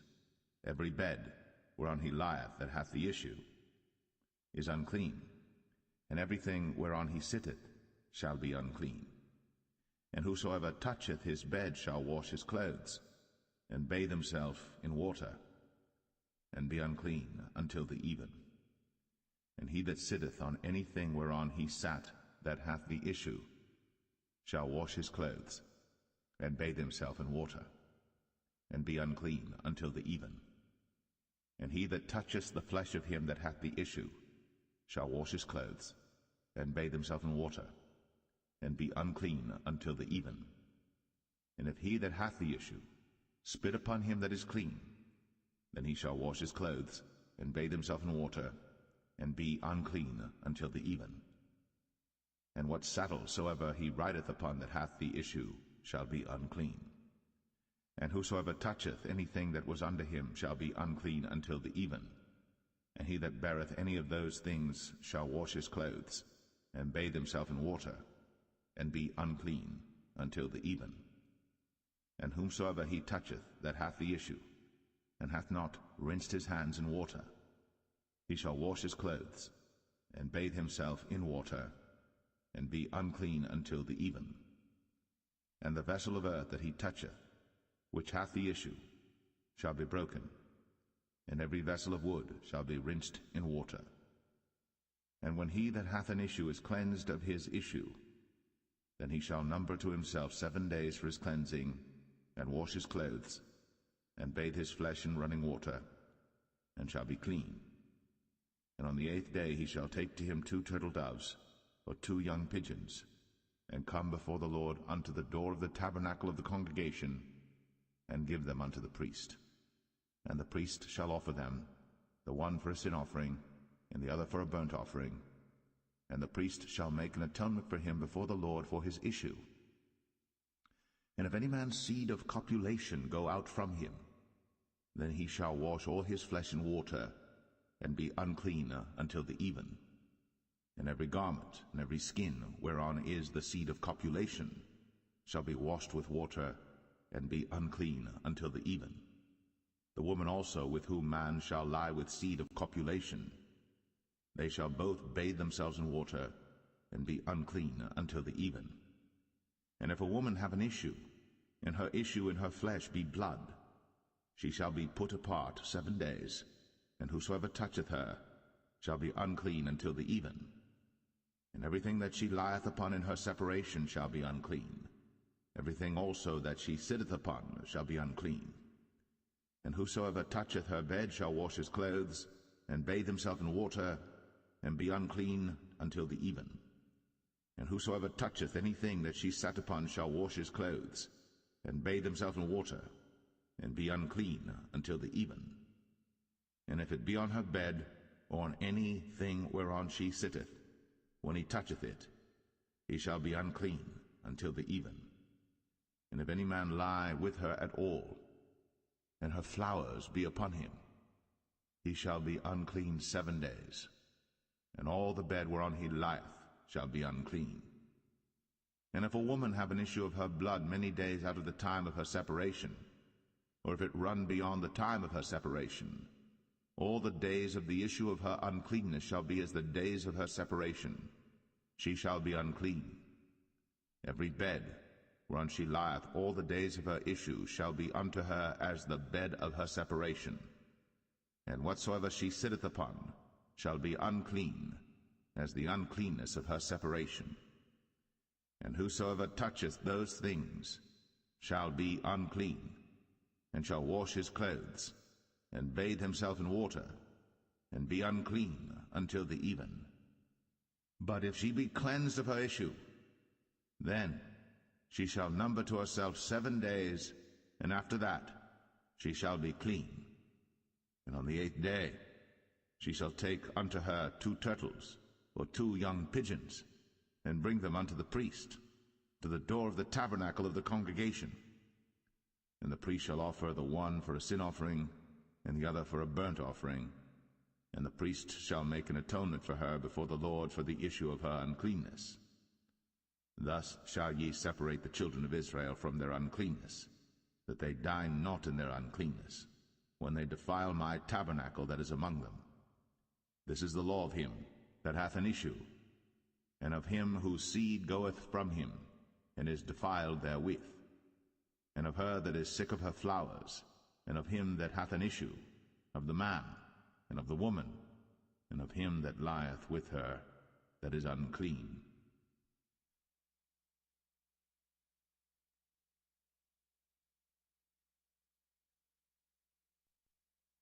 Leviticus 16. And the Lord spake unto Moses after the death of the 2 sons of Aaron, when they offered before the Lord and died. And the Lord said unto Moses, Speak unto Aaron thy brother, that he come not at all times into the holy place within the veil before the mercy seat, which is upon the ark, that he die not. For I will appear in the cloud upon the mercy seat. Thus shall Aaron come into the holy place with a young bullock for a sin offering, and a ram for a burnt offering. He shall put on the holy linen coat, and he shall have the linen breeches upon his flesh, and shall be girded with a linen girdle, and with the linen mitre shall he be attired. These are holy garments. Therefore shall he wash his flesh in water, and so put them on. And he shall take of the congregation of the children of Israel 2 kids of the goats for a sin offering, and 1 ram for a burnt offering. And Aaron shall offer his bullock of the sin offering which is for himself, and make an atonement for himself and for his house.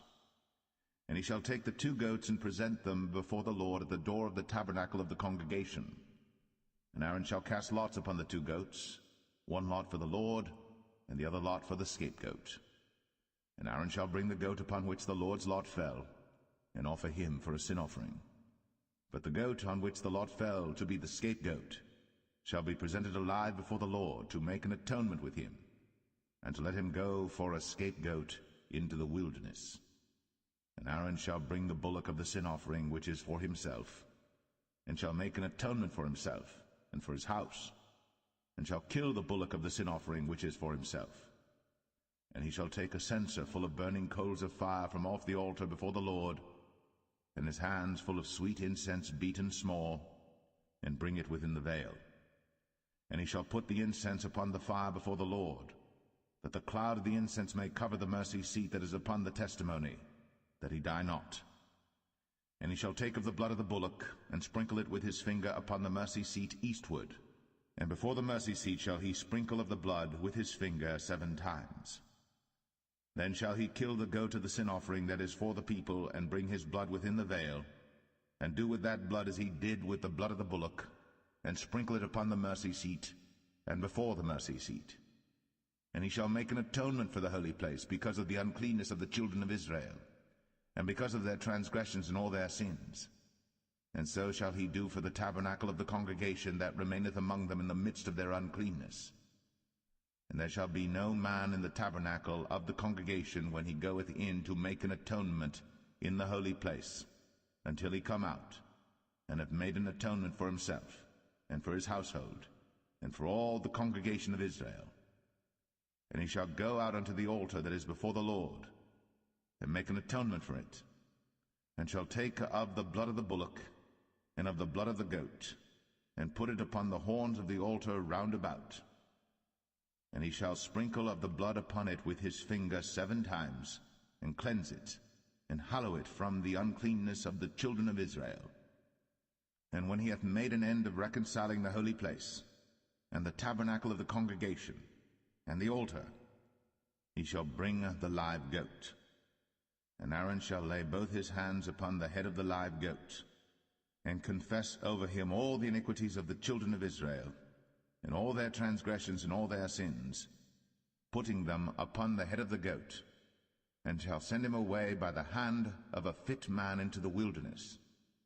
And the goat shall bear upon him all their iniquities unto a land not inhabited. And he shall let go the goat in the wilderness. And Aaron shall come into the tabernacle of the congregation, and shall put off the linen garments, which he put on when he went into the holy place, and shall leave them there.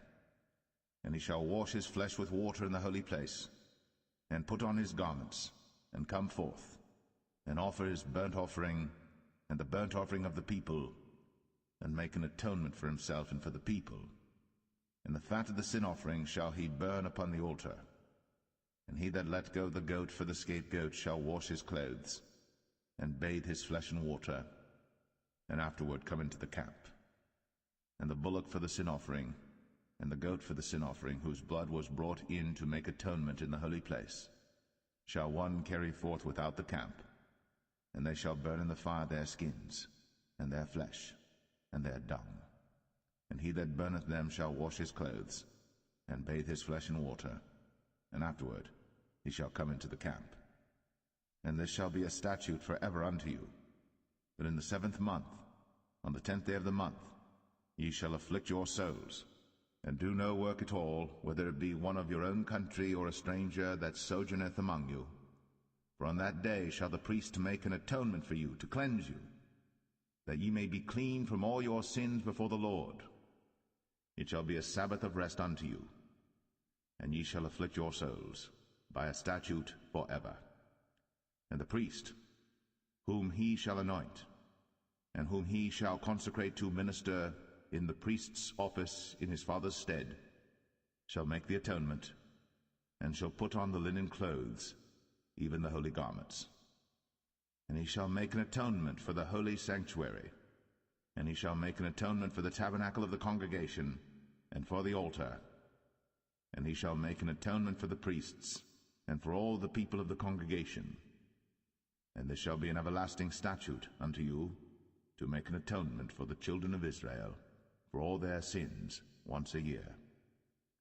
And he did, as the Lord commanded Moses.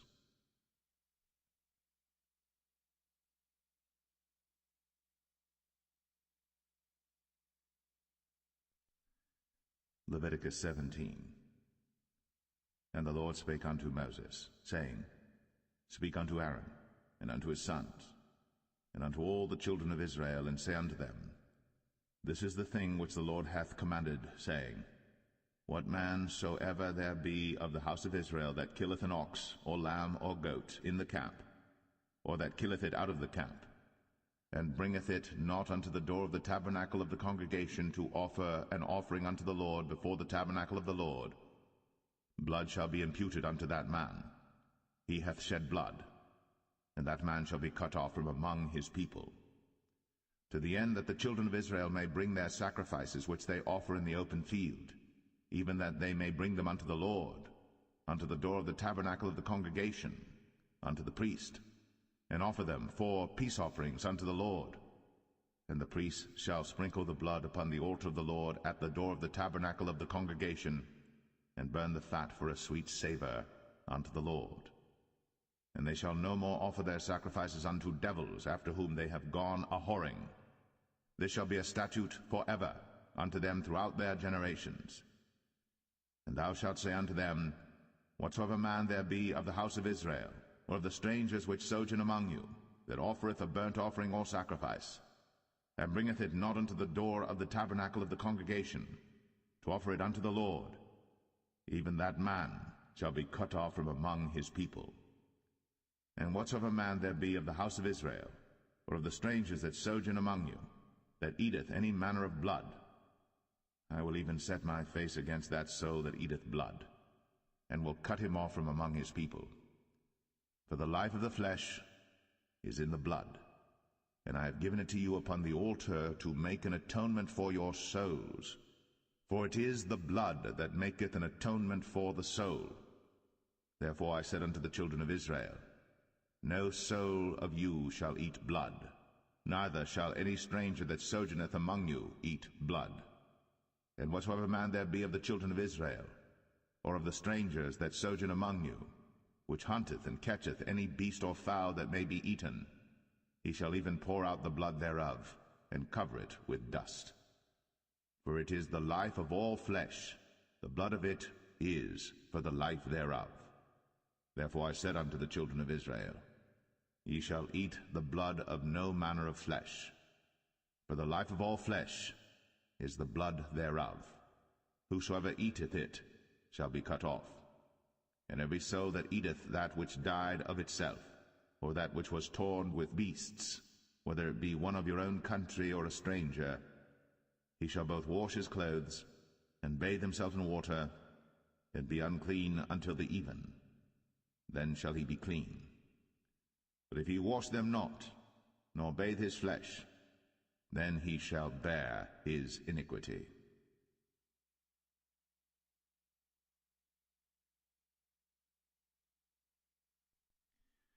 Leviticus 18.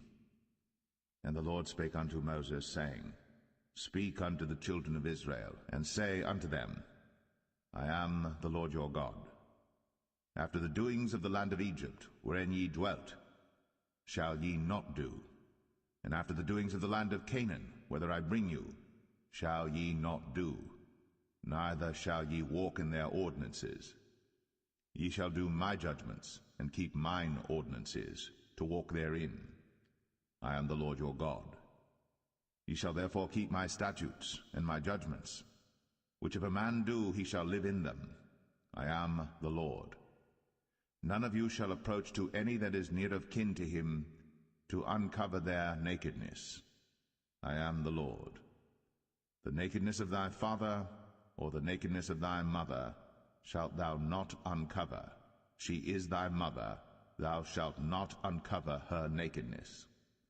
The nakedness of thy father's wife shalt thou not uncover. It is thy father's nakedness. The nakedness of thy sister, the daughter of thy father, or daughter of thy mother, whether she be born at home or born abroad, even their nakedness thou shalt not uncover. The nakedness of thy son's daughter, or of thy daughter's daughter, even their nakedness thou shalt not uncover, for theirs is thine own nakedness. The nakedness of thy father's wife's daughter, begotten of thy father, she is thy sister. Thou shalt not uncover her nakedness. Thou shalt not uncover the nakedness of thy father's sister. She is thy father's near kinswoman. Thou shalt not uncover the nakedness of thy mother's sister, for she is thy mother's near kinswoman. Thou shalt not uncover the nakedness of thy father's brother. Thou shalt not approach to his wife. She is thine aunt. Thou shalt not uncover the nakedness of thy daughter-in-law. She is thy son's wife. Thou shalt not uncover her nakedness. Thou shalt not uncover the nakedness of thy brother's wife. It is thy brother's nakedness. Thou shalt not uncover the nakedness of a woman and her daughter, neither shalt thou take her son's daughter, or her daughter's daughter, to uncover her nakedness, for they are her near kinswoman. It is wickedness. Neither shalt thou take a wife to her sister, to vex her, to uncover her nakedness, beside the other in her lifetime. Also thou shalt not approach unto a woman to uncover her nakedness, as long as she is put apart for her uncleanness. Moreover, thou shalt not lie carnally with thy neighbor's wife, to defile thyself with her. And thou shalt not let any of thy seed pass through the fire to Moloch, neither shalt thou profane the name of thy God. I am the Lord. Thou shalt not lie with mankind as with womankind. It is abomination. Neither shalt thou lie with any beast, to defile thyself therewith. Neither shall any woman stand before a beast to lie down thereto. It is confusion. Defile not ye yourselves in any of these things. For in all these the nations are defiled which I cast out before you, and the land is defiled. Therefore I do visit the iniquity thereof upon it, and the land itself vomiteth out her inhabitants. Ye shall therefore keep my statutes and my judgments, and shall not commit any of these abominations, neither any of your own nation, nor any stranger that sojourneth among you. For all these abominations have the men of the land done, which were before you, and the land is defiled, that the land spew not you out also, when ye defile it, as it spewed out the nations that were before you. For whosoever shall commit any of these abominations, even the souls that commit them, shall be cut off from among their people.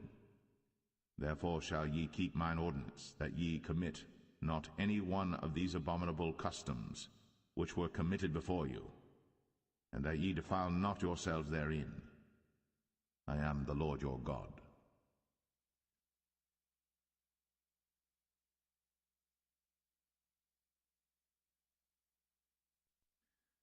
Leviticus 19. And the Lord spake unto Moses, saying, Speak unto all the congregation of the children of Israel, and say unto them, Ye shall be holy, for I, the Lord your God, am holy. Ye shall fear every man his mother, and his father, and keep my Sabbaths. I am the Lord your God. Turn ye not unto idols, nor make to yourselves molten gods. I am the Lord your God.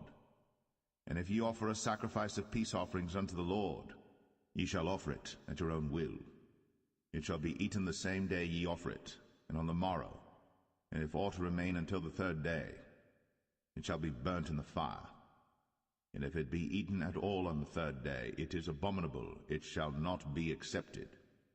Therefore every one that eateth it shall bear his iniquity, because he hath profaned the hallowed thing of the Lord, and that so shall be cut off from among his people. And when ye reap the harvest of your land, thou shalt not wholly reap the corners of thy field, neither shalt thou gather the gleanings of thy harvest. And thou shalt not glean thy vineyard, neither shalt thou gather every grape of thy vineyard. Thou shalt leave them for the poor and stranger. I am the Lord your God. Ye shall not steal, neither deal falsely, neither lie one to another. And ye shall not swear by my name falsely, neither shalt thou profane the name of thy God. I am the Lord. Thou shalt not defraud thy neighbor, neither rob him. The wages of him that is hired shall not abide with thee all night until the morning. Thou shalt not curse the deaf, nor put a stumbling block before the blind, but shalt fear thy God. I am the Lord. Ye shall do no unrighteousness in judgment. Thou shalt not respect the person of the poor, nor honor the person of the mighty, but in righteousness shalt thou judge thy neighbor. Thou shalt not go up and down as a talebearer among thy people, neither shalt thou stand against the blood of thy neighbor. I am the Lord. Thou shalt not hate thy brother in thine heart. Thou shalt in any wise rebuke thy neighbor, and not suffer sin upon him. Thou shalt not avenge, nor bear any grudge against the children of thy people, But thou shalt love thy neighbor as thyself. I am the Lord. Ye shall keep my statutes.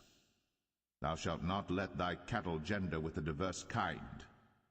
Thou shalt not sow thy field with mingled seed, neither shall a garment mingled of linen and woolen come upon thee. And whosoever lieth carnally with a woman that is a bondmaid, betrothed to an husband, and not at all redeemed, nor freedom given her, she shall be scourged. They shall not be put to death, because she was not free. And he shall bring his trespass offering unto the Lord, unto the door of the tabernacle of the congregation, even a ram for a trespass offering. And the priest shall make an atonement for him with the ram of the trespass offering before the Lord for his sin which he hath done, and the sin which he hath done shall be forgiven him. And when ye shall come into the land, and shall have planted all manner of trees for food, then ye shall count the fruit thereof as uncircumcised. 3 years shall it be as uncircumcised unto you. It shall not be eaten of. But in the 4th year all the fruit thereof shall be holy, to praise the Lord withal. And in the 5th year shall ye eat of the fruit thereof, that it may yield unto you the increase thereof. I am the Lord your God. Ye shall not eat anything with the blood, neither shall ye use enchantment, nor observe times. Ye shall not round the corners of your heads, neither shalt thou mar the corners of thy beard. Ye shall not make any cuttings in your flesh for the dead, nor print any marks upon you. I am the Lord. Do not prostitute thy daughter to cause her to be a whore, lest the land fall to whoredom, and the land become full of wickedness. Ye shall keep my Sabbaths, and reverence my sanctuary. I am the Lord. Regard not them that have familiar spirits, neither seek after wizards, to be defiled by them. I am the Lord your God. Thou shalt rise up before the hoary head, and honor the face of the old man, and fear thy God. I am the Lord. And if a stranger sojourn with thee in your land, ye shall not vex him. But the stranger that dwelleth with you shall be unto you as one born among you, and thou shalt love him as thyself. For ye were strangers in the land of Egypt. I am the Lord your God. Ye shall do no unrighteousness in judgment, and meet yard in weight or in measure. Just balances, just weights, a just ephah, and a just hin shall ye have. I am the Lord your God, which brought you out of the land of Egypt. Therefore shall ye observe all my statutes and all my judgments, and do them. I am the Lord.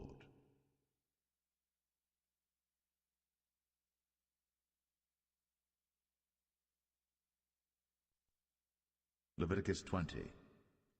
And the Lord spake unto Moses, saying, Again, thou shalt say to the children of Israel, Whosoever he be of the children of Israel, or of the strangers that sojourn in Israel, that giveth any of his seed unto Moloch, he shall surely be put to death. The people of the land shall stone him with stones. And I will set my face against that man, and will cut him off from among his people, because he hath given of his seed unto Moloch, to defile my sanctuary, and to profane my holy name. And if the people of the land do any ways hide their eyes from the man, when he giveth of his seed unto Moloch, and kill him not, then I will set my face against that man, and against his family, and will cut him off, and all that go a-whoring after him, to commit whoredom with Moloch from among their people. And the soul that turneth after such as have familiar spirits, and after wizards, to go a-whoring after them, I will even set my face against that soul, and will cut him off from among his people. Sanctify yourselves therefore, and be ye holy, for I am the Lord your God. And ye shall keep my statutes, and do them. I am the Lord which sanctify you. For every one that curseth his father or his mother shall be surely put to death. He hath cursed his father or his mother, his blood shall be upon him. And the man that committeth adultery with another man's wife, even he that committeth adultery with his neighbor's wife, the adulterer and the adulteress, shall surely be put to death. And the man that lieth with his father's wife hath uncovered his father's nakedness. Both of them shall surely be put to death. Their blood shall be upon them. And if a man lie with his daughter-in-law, both of them shall surely be put to death. They have wrought confusion. Their blood shall be upon them. If a man also lie with mankind, as he lieth with a woman, both of them have committed an abomination. They shall surely be put to death. Their blood shall be upon them. And if a man take a wife and her mother, it is wickedness. They shall be burnt with fire, both he and they, that there be no wickedness among you. And if a man lie with a beast, he shall surely be put to death, and ye shall slay the beast. And if a woman approach unto any beast, and lie down thereto, thou shalt kill the woman and the beast. They shall surely be put to death. Their blood shall be upon them. And if a man shall take his sister, his father's daughter, or his mother's daughter, and see her nakedness, and she see his nakedness, it is a wicked thing, when they shall be cut off in the sight of their people. He hath uncovered his sister's nakedness, he shall bear his iniquity. And if a man shall lie with a woman having her sickness, and shall uncover her nakedness, he hath discovered her fountain, and she hath uncovered the fountain of her blood, and both of them shall be cut off from among their people. And thou shalt not uncover the nakedness of thy mother's sister, nor of thy father's sister, for he uncovereth his near kin, they shall bear their iniquity. And if a man shall lie with his uncle's wife, he hath uncovered his uncle's nakedness, they shall bear their sin, they shall die childless. And if a man shall take his brother's wife, it is an unclean thing. He hath uncovered his brother's nakedness, they shall be childless. Ye shall therefore keep all my statutes and all my judgments, and do them, that the land, whither I bring you to dwell therein, spew you not out. And ye shall not walk in the manners of the nation, which I cast out before you. For they committed all these things, and therefore I abhorred them. But I have said unto you, ye shall inherit their land, and I will give it unto you to possess it, a land that floweth with milk and honey. I am the Lord your God, which have separated you from other people. Ye shall therefore put difference between clean beasts and unclean, and between unclean fowls and clean. And ye shall not make your souls abominable by beast, or by fowl, or by any manner of living thing that creepeth on the ground, which I have separated from you as unclean. And ye shall be holy unto me, for I the Lord am holy, and have severed you from other people, that ye should be mine. A man also, or woman that hath a familiar spirit, or that is a wizard, shall surely be put to death. They shall stone them with stones, their blood shall be upon them.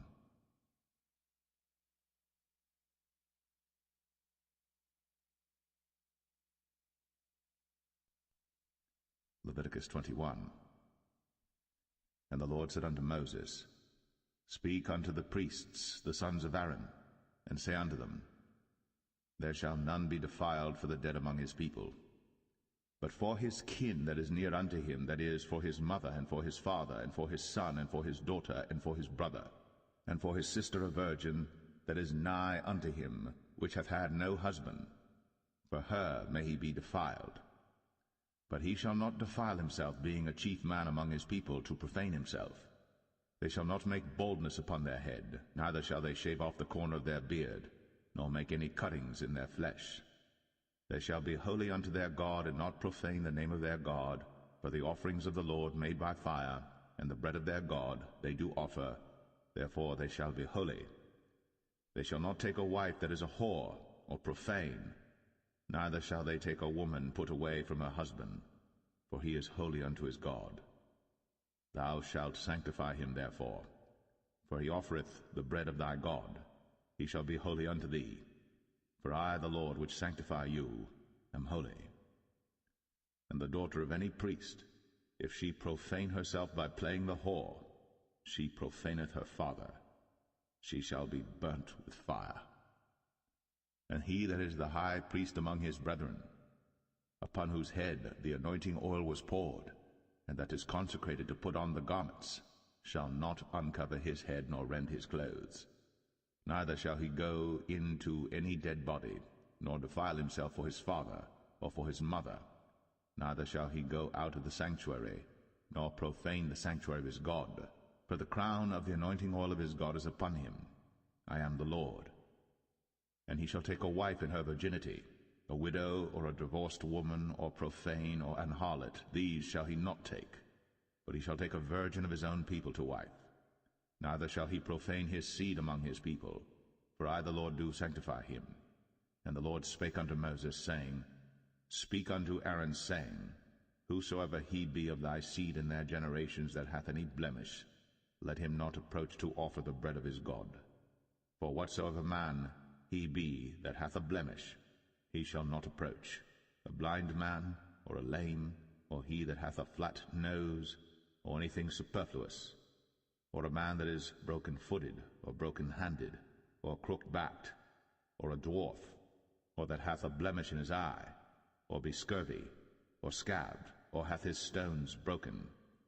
No man that hath a blemish of the seed of Aaron the priest shall come nigh to offer the offerings of the Lord made by fire. He hath a blemish.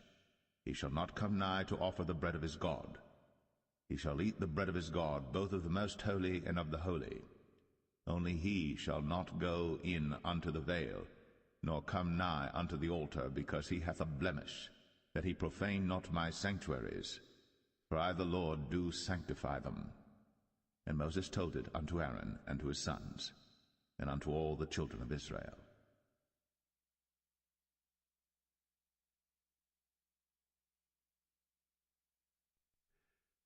Leviticus 22.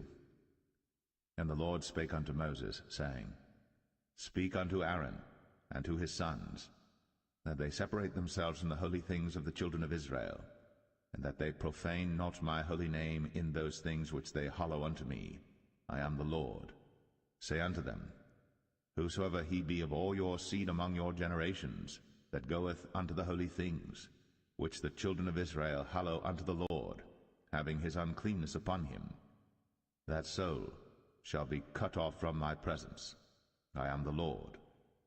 What man soever of the seed of Aaron is a leper, or hath a running issue, he shall not eat of the holy things until he be clean. And whoso toucheth anything that is unclean by the dead, or a man whose seed goeth from him, or whosoever toucheth any creeping thing, whereby he may be made unclean, or a man of whom he may take uncleanness, whatsoever uncleanness he hath, the soul which hath touched any such shall be unclean until even, and shall not eat of the holy things, unless he wash his flesh with water. And when the sun is down, he shall be clean, and shall afterward eat of the holy things, because it is his food. That which dieth of itself, or is torn with beasts, he shall not eat to defile himself therewith. I am the Lord. They shall therefore keep mine ordinance, lest they bear sin for it, and die therefore, if they profane it. I the Lord do sanctify them. There shall no stranger eat of the holy thing. A sojourner of the priest, or an hired servant, shall not eat of the holy thing. But if the priest buy any soul with his money, he shall eat of it. And he that is born in his house, they shall eat of his meat. If the priest's daughter also be married unto a stranger, she may not eat of an offering of the holy things. But if the priest's daughter be a widow, or divorced, and have no child, and is returned unto her father's house, as in her youth, she shall eat of her father's meat. But there shall no stranger eat thereof. And if a man eat of the holy thing unwittingly, then he shall put the 5th part thereof unto it, and shall give it unto the priest with the holy thing. And they shall not profane the holy things of the children of Israel, which they offer unto the Lord, or suffer them to bear the iniquity of trespass, when they eat their holy things. For I the Lord do sanctify them. And the Lord spake unto Moses, saying, Speak unto Aaron and to his sons, and unto all the children of Israel, and say unto them, Whatsoever he be of the house of Israel, or of the strangers in Israel, that will offer his oblation for all his vows, and for all his freewill offerings, which they will offer unto the Lord for a burnt offering, Ye shall offer at your own will a male without blemish of the beeves, of the sheep, or of the goats. But whatsoever hath a blemish, that shall ye not offer, for it shall not be acceptable for you. And whosoever offereth a sacrifice of peace offerings unto the Lord to accomplish his vow, or a freewill offering in beeves or sheep, it shall be perfect to be accepted.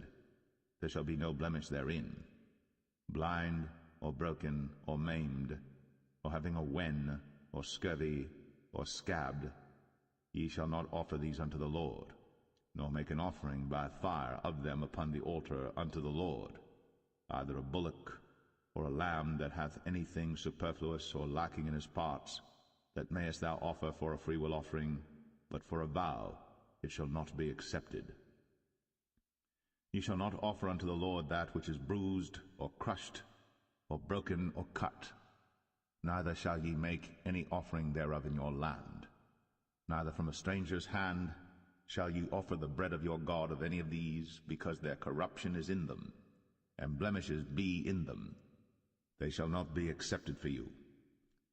And the Lord spake unto Moses, saying, When a bullock or a sheep or a goat is brought forth, then it shall be 7 days under the dam, and from the 8th day and thenceforth it shall be accepted for an offering made by fire unto the Lord. And whether it be cow or ewe, ye shall not kill it and her young both in 1 day. And when ye will offer a sacrifice of thanksgiving unto the Lord, offer it at your own will. On the same day it shall be eaten up. Ye shall leave none of it until the morrow. I am the Lord. Therefore shall ye keep my commandments and do them. I am the Lord. Neither shall ye profane my holy name, but I will be hallowed among the children of Israel. I am the Lord which hallow you, that brought you out of the land of Egypt, to be your God. I am the Lord.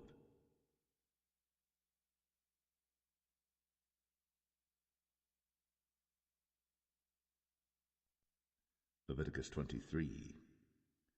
And the Lord spake unto Moses, saying, Speak unto the children of Israel, and say unto them, Concerning the feasts of the Lord, which ye shall proclaim to be holy convocations, even these are my feasts. 6 days shall work be done, but the 7th day is the Sabbath of rest, and holy convocation. Ye shall do no work therein. It is the Sabbath of the Lord in all your dwellings. These are the feasts of the Lord, even holy convocations, which ye shall proclaim in their seasons. In the 14th day of the 1st month at even is the Lord's Passover, and on the 15th day of the same month is the feast of unleavened bread unto the Lord. 7 days ye must eat unleavened bread. In the 1st day ye shall have an holy convocation. Ye shall do no servile work therein, but ye shall offer an offering made by fire unto the Lord 7 days. In the 7th day is an holy convocation. Ye shall do no servile work therein. And the Lord spake unto Moses, saying, Speak unto the children of Israel, and say unto them, When ye be come into the land which I give unto you, and shall reap the harvest thereof, then ye shall bring a sheaf of the first fruits of your harvest unto the priest. And he shall wave the sheaf before the Lord, to be accepted for you. On the morrow after the Sabbath the priest shall wave it. And ye shall offer that day, when ye wave the sheaf, an he-lamb without blemish of the 1st year for a burnt offering unto the Lord. And the meat offering thereof shall be 2/10 deals of fine flour mingled with oil, an offering made by fire unto the Lord for a sweet savour. And the drink offering thereof shall be of wine, the 4th part of an hin. And ye shall eat neither bread, nor parched corn, nor green ears, until the selfsame day that ye have brought an offering unto your God. It shall be a statute for ever throughout your generations in all your dwellings. And ye shall count unto you from the morrow after the Sabbath, from the day that ye brought the sheaf of the wave offering, 7 Sabbaths shall be complete. Even unto the morrow after the 7th Sabbath shall ye number 50 days. And ye shall offer a new meat offering unto the Lord. Ye shall bring out of your habitations 2 wave loaves of 2/10 deals. They shall be of fine flour. They shall be baked with leaven. They are the first fruits unto the Lord. And ye shall offer with the bread 7 lambs without a blemish of the 1st year, and 1 young bullock, and 2 rams.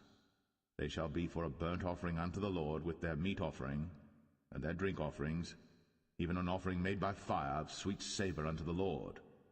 Then ye shall sacrifice 1 kid of the goats for a sin offering, and 2 lambs of the first year for a sacrifice of peace offerings. And the priest shall wave them with the bread of the firstfruits for a wave offering before the Lord.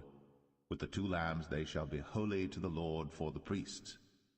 And ye shall proclaim on the selfsame day that it may be an holy convocation unto you. Ye shall do no servile work therein. It shall be a statute for ever in all your dwellings throughout your generations. And when ye reap the harvest of your land, thou shalt not make clean riddance of the corners of thy field when thou reapest, neither shalt thou gather any gleanings of thy harvest. Thou shalt leave them unto the poor, and to the stranger. I am the Lord your God. And the Lord spake unto Moses, saying, Speak unto the children of Israel, saying, In the 7th month, in the 1st day of the month, shall ye have a Sabbath, a memorial of blowing of trumpets, and holy convocation. Ye shall do no servile work therein, but ye shall offer an offering made by fire unto the Lord.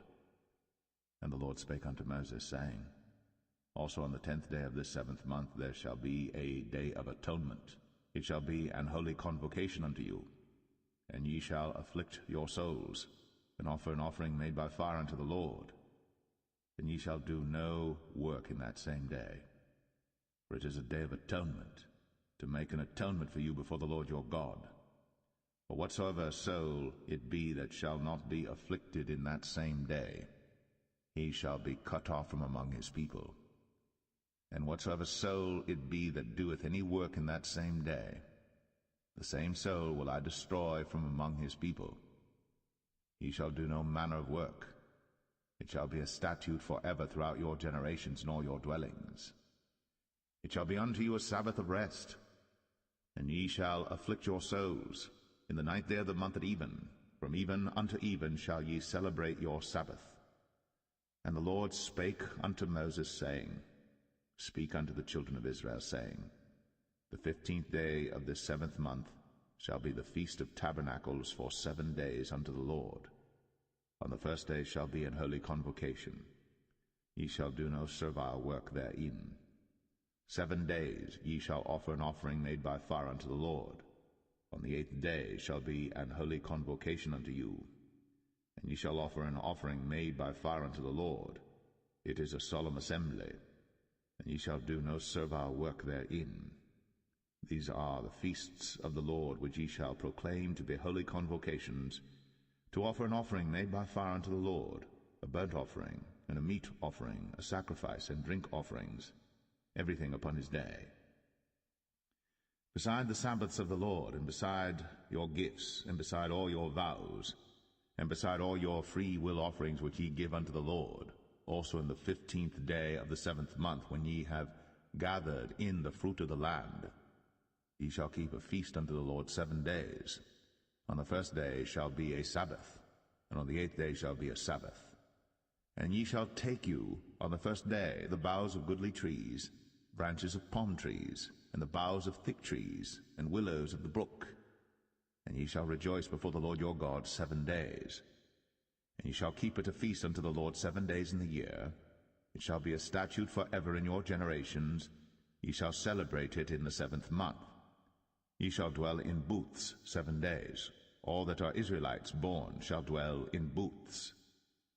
That your generations may know that I made the children of Israel to dwell in booths, when I brought them out of the land of Egypt. I am the Lord your God. And Moses declared unto the children of Israel the feasts of the Lord.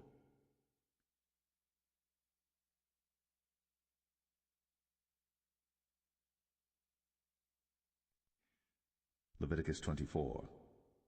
And the Lord spake unto Moses, saying, Command the children of Israel, that they bring unto thee pure oil olive beaten for the light, to cause the lamps to burn continually. Without the veil of the testimony, in the tabernacle of the congregation, shall Aaron order it from the evening unto the morning before the Lord continually. It shall be a statute for ever in your generations. He shall order the lamps upon the pure candlestick before the Lord continually. And thou shalt take fine flour, and bake 12 cakes thereof. 2 tenth deals shall be in 1 cake. And thou shalt set them in 2 rows, 6 in a row, upon the pure table before the Lord. And thou shalt put pure frankincense upon each row, that it may be on the bread for a memorial, even an offering made by fire unto the Lord. Every Sabbath he shall set it in order before the Lord continually, being taken from the children of Israel by an everlasting covenant. And it shall be Aaron's and his sons, and they shall eat it in the holy place. For it is most holy unto him of the offerings of the Lord made by fire, by a perpetual statute. And the son of an Israelitish woman, whose father was an Egyptian, went out among the children of Israel. And this son of the Israelitish woman and a man of Israel strove together in the camp. And the Israelitish woman's son blasphemed the name of the Lord, and cursed. And they brought him unto Moses. And his mother's name was Shilemeth, the daughter of Dibri of the tribe of Dan. And they put him in ward, that the mind of the Lord might be shown them. And the Lord spake unto Moses, saying, Bring forth him that hath cursed without the camp, and let all that heard him lay their hands upon his head, and let all the congregation stone him. And thou shalt speak unto the children of Israel, saying, Whosoever curseth his God shall bear his sin. And he that blasphemeth the name of the Lord, he shall surely be put to death, and all the congregation shall certainly stone him, as well the stranger, as he that is born in the land, when he blasphemeth the name of the Lord, shall be put to death. And he that killeth any man shall surely be put to death. And he that killeth a beast shall make it good, beast for beast. And if a man cause a blemish in his neighbor, as he hath done, so shall it be done to him. Breach for breach, eye for eye, tooth for tooth. As he hath caused a blemish in a man, so shall it be done to him again. And he that killeth a beast, he shall restore it. And he that killeth a man, he shall be put to death. Ye shall have one manner of law, as well for the stranger as for one of your own country. For I am the Lord your God. And Moses spake to the children of Israel, that they should bring forth him that had cursed out of the camp, and stone him with stones. And the children of Israel did as the Lord commanded Moses.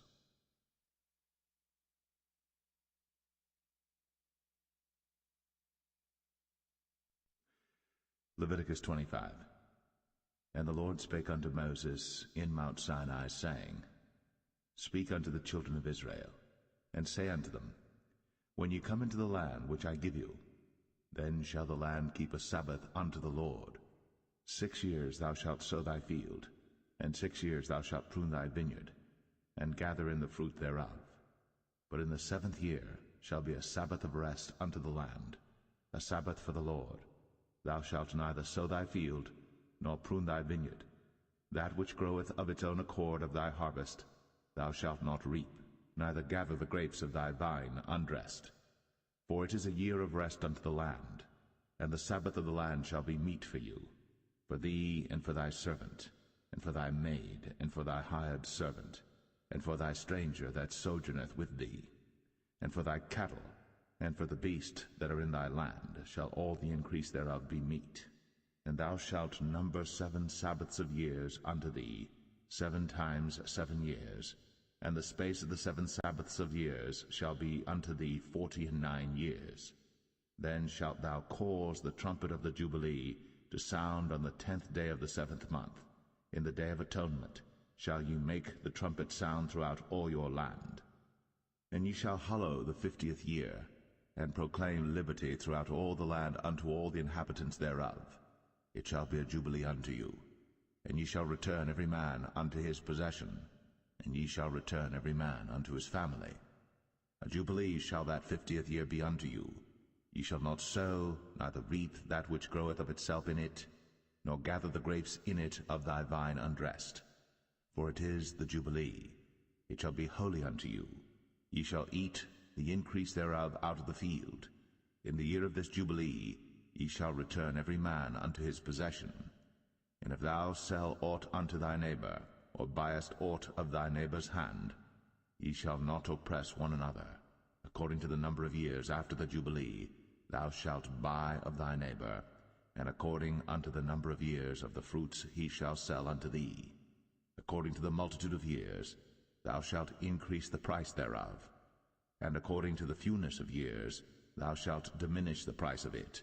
For according to the number of the years of the fruits doth he sell unto thee.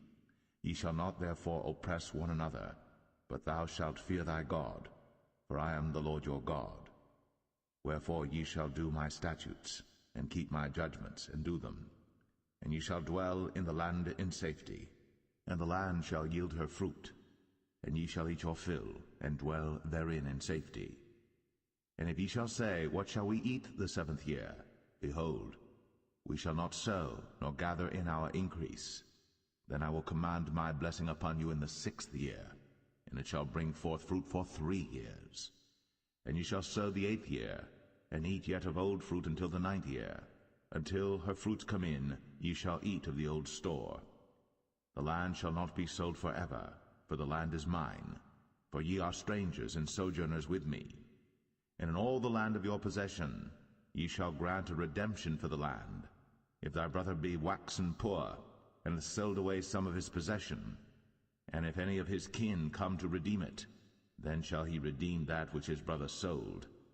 And if the man have none to redeem it, and himself be able to redeem it, then let him count the years of the sale thereof, and restore the overplus unto the man to whom he sold it, that he may return unto his possession. But if he be not able to restore it to him, then that which is sold shall remain in the hand of him that hath bought it until the year of Jubilee.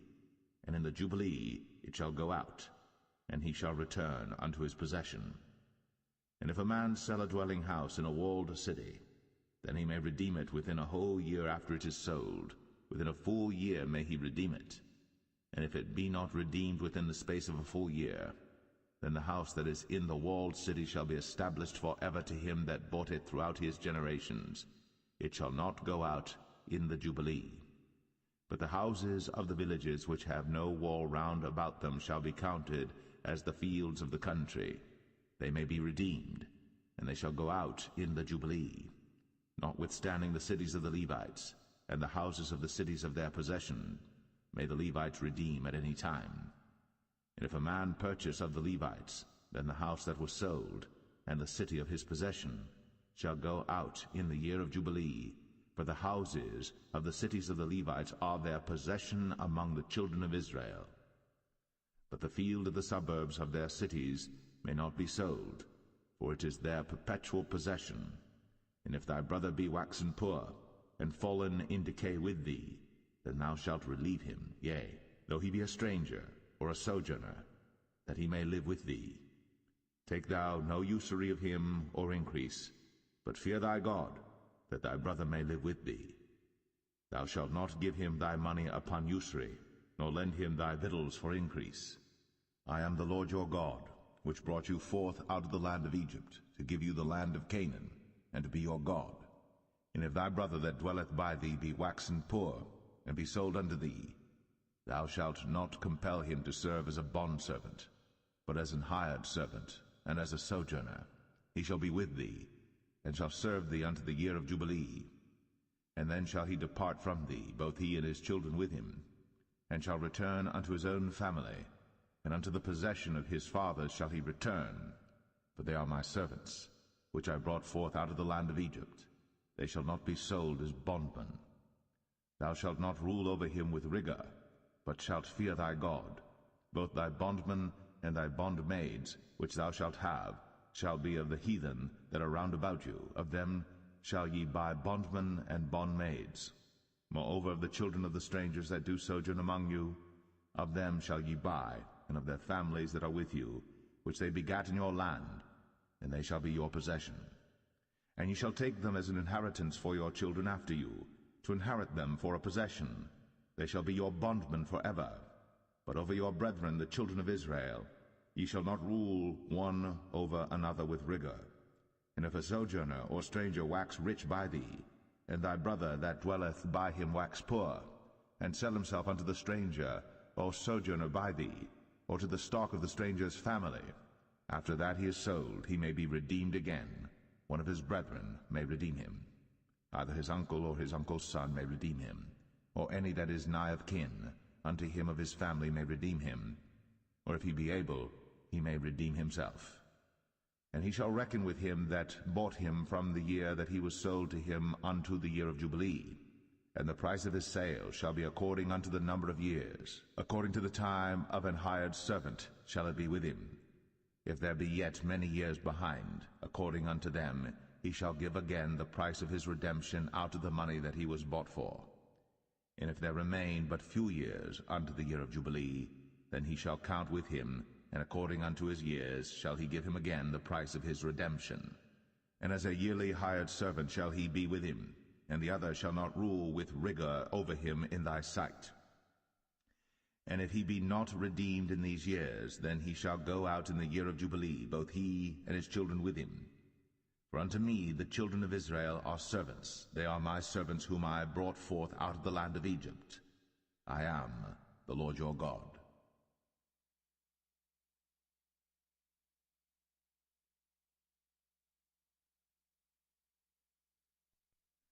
Leviticus 26.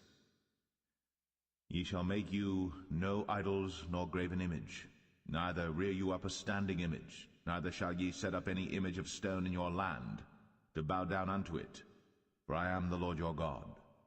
Ye shall keep my Sabbaths, and reverence my sanctuary. I am the Lord. If ye walk in my statutes, and keep my commandments, and do them, then I will give you rain in due season, and the land shall yield her increase, and the trees of the field shall yield their fruit. And your threshing shall reach unto the vintage, and the vintage shall reach unto the sowing time. And ye shall eat your bread to the full, and dwell in your land safely. And I will give peace in the land, and ye shall lie down, and none shall make you afraid. And I will rid evil beasts out of the land, neither shall the sword go through your land. And ye shall chase your enemies, and they shall fall before you by the sword. And 5 of you shall chase 100, and 100 of you shall put 10,000 to flight, and your enemies shall fall before you by the sword. For I will have respect unto you, and make you fruitful, and multiply you, and establish my covenant with you. And ye shall eat old store, and bring forth the old because of the new. And I will set my tabernacle among you, and my soul shall not abhor you. And I will walk among you, and will be your God, and ye shall be my people. I am the Lord your God, which brought you forth out of the land of Egypt, that ye should not be their bondmen. And I have broken the bands of your yoke, and made you go upright. But if ye will not hearken unto me, and will not do all these commandments, and if ye shall despise my statutes, or if your soul abhor my judgments, so that ye will not do all my commandments, but that ye break my covenant, I also will do this unto you. I will even appoint over you terror, consumption, and the burning ague, that shall consume the eyes, and cause sorrow of heart. And ye shall sow your seed in vain, for your enemies shall eat it. And I will set my face against you, and ye shall be slain before your enemies. They that hate you shall reign over you, and ye shall flee when none pursueth you. And if ye will not yet for all this hearken unto me, then I will punish you 7 times more for your sins. And I will break the pride of your power, and I will make your heaven as iron, and your earth as brass, and your strength shall be spent in vain. For your land shall not yield her increase, neither shall the trees of the land yield their fruits. And if ye walk contrary unto me, and will not hearken unto me, I will bring 7 times more plagues upon you according to your sins. I will also send wild beasts among you, which shall rob you of your children, and destroy your cattle, and make you few in number, and your highways shall be desolate. And if ye will not be reformed by me by these things, but will walk contrary unto me, then will I also walk contrary unto you, and will punish you yet 7 times for your sins. And I will bring a sword upon you, that shall avenge the quarrel of my covenant. And when ye are gathered together within your cities, I will send the pestilence among you, and ye shall be delivered into the hand of the enemy. And when I have broken the staff of your bread, 10 women shall bake your bread in one oven, and they shall deliver you your bread again by weight, and ye shall eat and not be satisfied. And if ye will not for all this hearken unto me, but walk contrary unto me, then I will walk contrary unto you also in fury, and I, even I, will chastise you 7 times for your sins. And ye shall eat the flesh of your sons, and the flesh of your daughters shall ye eat. And I will destroy your high places, and cut down your images, and cast your carcasses upon the carcasses of your idols. And my soul shall abhor you. And I will make your cities waste, and bring your sanctuaries unto desolation, and I will not smell the savor of your sweet odors.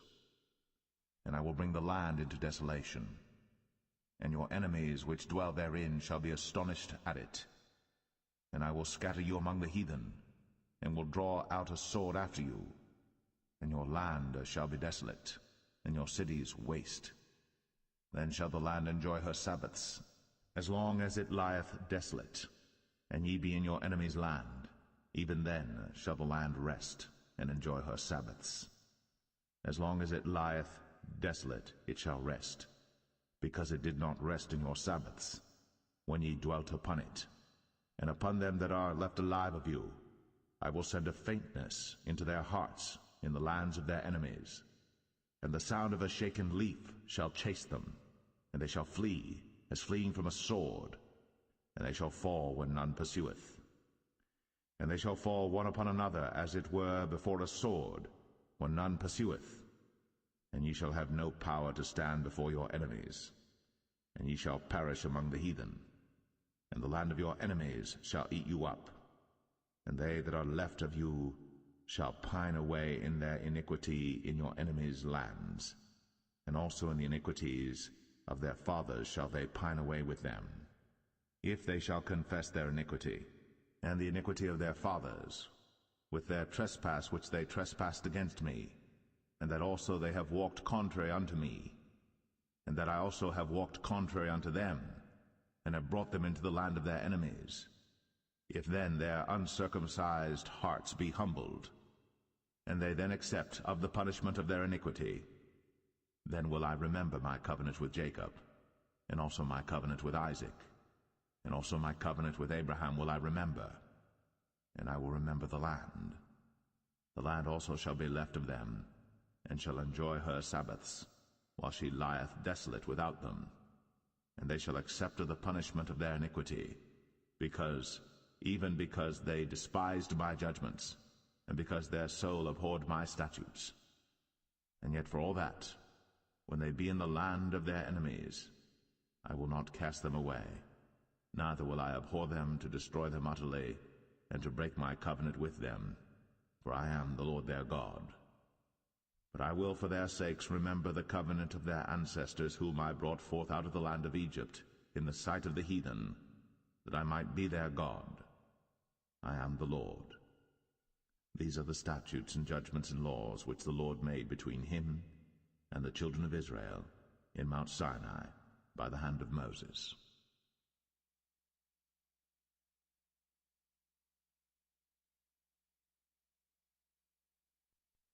Leviticus 27. And the Lord spake unto Moses, saying, Speak unto the children of Israel, and say unto them, When a man shall make a singular vow, the person shall be for the Lord by thy estimation. And thy estimation shall be of the male from 20 years old even unto 60 years old. Even thy estimation shall be 50 shekels of silver after the shekel of the sanctuary. And if it be a female, then thy estimation shall be 30 shekels. And if it be from 5 years old even unto 20 years old, then thy estimation shall be of the male 20 shekels, and for the female 10 shekels.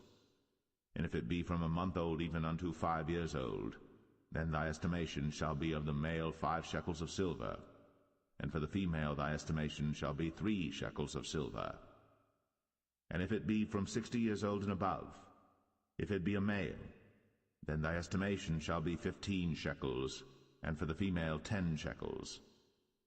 But if he be poorer than thy estimation, then he shall present himself before the priest, and the priest shall value him, according to his ability that vowed shall the priest value him. And if it be a beast, whereof men bring an offering unto the Lord, all that any man giveth of such unto the Lord shall be holy. He shall not alter it, nor change it, a good for a bad, or a bad for a good. And if he shall at all change beast for beast, then it and the exchange thereof shall be holy. And if it be any unclean beast, of which they do not offer a sacrifice unto the Lord, then he shall present the beast before the priest. And the priest shall value it, whether it be good or bad, as thou valuest it, who art the priest, so shall it be. But if he will at all redeem it, then he shall add a fifth part thereof unto thy estimation. And when a man shall sanctify his house to be holy unto the Lord, then the priest shall estimate it, whether it be good or bad, as the priest shall estimate it, so shall it stand. And if he that sanctified it will redeem his house, then he shall add the fifth part of the money of thy estimation unto it, and it shall be his. And if a man shall sanctify unto the Lord some part of a field of his possession, then thy estimation shall be according to the seed thereof, an homer of barley seed shall be valued at 50. If he sanctify his field from the year of Jubilee according to thy estimation, it shall stand. But if he sanctify his field after the Jubilee, then the priest shall reckon unto him the money according to the years that remain, even unto the year of the Jubilee, and it shall be abated from thy estimation. And if he that sanctified the field will in any wise redeem it, then he shall add the fifth part of the money of thy estimation unto it, and it shall be assured to him. And if he will not redeem the field, or if he have sold the field to another man, it shall not be redeemed any more. But the field, when it goeth out in the Jubilee, shall be holy unto the Lord, as a field devoted. The possession thereof shall be the priest's. And if a man sanctify unto the Lord a field which he hath bought, which is not of the fields of his possession, then the priest shall reckon unto him the worth of thy estimation, even unto the year of the Jubilee, and he shall give thine estimation in that day as a holy thing unto the Lord. In the year of the Jubilee the field shall return unto him of whom it was bought, even to him to whom the possession of the land did belong. And all thy estimation shall be according to the shekel of the sanctuary. 20 gerahs shall be the shekel. Only the firstling of the beasts, which should be the Lord's firstling, no man shall sanctify it, whether it be ox or sheep, it is the Lord's. And if it be of an unclean beast, then he shall redeem it according to thine estimation, and shall add a fifth part of it thereto. Or if it be not redeemed, then it shall be sold according to thy estimation.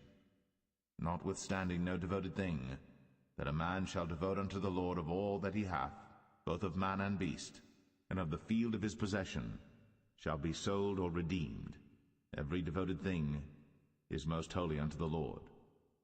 None devoted, which shall be devoted of men, shall be redeemed, but shall surely be put to death. And all the tithe of the land, whether of the seed of the land or of the fruit of the tree, is the Lord's.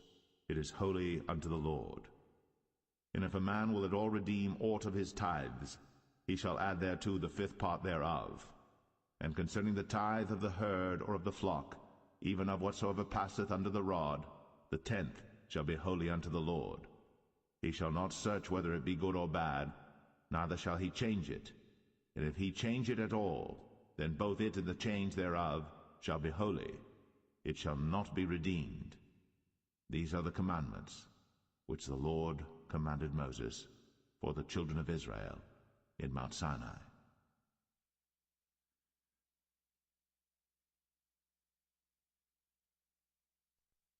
The Book of Numbers, chapter 1. And the Lord spake unto Moses in the wilderness of Sinai, in the tabernacle of the congregation, on the first day of the 2nd month, in the 2nd year after they were come out of the land of Egypt, saying, Take ye the sum of all the congregation of the children of Israel, after their families, by the house of their fathers, with the number of their names, every male by their polls. From 20 years old and upward, all that are able to go forth to war in Israel, thou and Aaron shall number them by their armies. And with you there shall be a man of every tribe, every one head of the house of his fathers. And these are the names of the men that shall stand with you. Of the tribe of Reuben, Elizur the son of Shadur; of Simeon, Shelumiel the son of Zurishaddai; Of Judah, Nahshon the son of Amminadab. Of Issachar, Nethanel the son of Zuar. Of Zebulun, Eliab the son of Helon. Of the children of Joseph, of Ephraim, Elishama the son of Ammihud. Of Manasseh, Gamaliel the son of Pedazur. Of Benjamin, Abidan the son of Gideoni. Of Dan, Ahiezer the son of Ammishaddai. Of Asher, Pagiel the son of Ochran. Of Gad, Eliasaph the son of Duel. Of Naphtali, Ahira the son of Enan. These were the renowned of the congregation, princes of the tribes of their fathers, heads of thousands in Israel. And Moses and Aaron took these men, which are expressed by their names, and they assembled all the congregation together on the first day of the 2nd month. And they declared their pedigrees after their families, by the house of their fathers, according to the number of the names, from 20 years old and upward, by their polls. As the Lord commanded Moses, so he numbered them in the wilderness of Sinai. And the children of Reuben, Israel's eldest son, by their generations, after their families, by the house of their fathers, according to the number of the names, by their polls, every male from 20 years old and upward, all that were able to go forth to war. Those that were numbered of them, even of the tribe of Reuben, were 46,500. Of the children of Simeon by their generations, after their families, by the house of their fathers, those that were numbered of them, according to the number of the names, by their polls, every male from 20 years old and upward, all that were able to go forth to war. Those that were numbered of them, even of the tribe of Simeon, were 59,300. Of the children of Gad, by their generations, after their families, by the house of their fathers, according to the number of the names, from 20 years old and upward, all that were able to go forth to war. Those that were numbered of them, even of the tribe of Gad, were 45,600.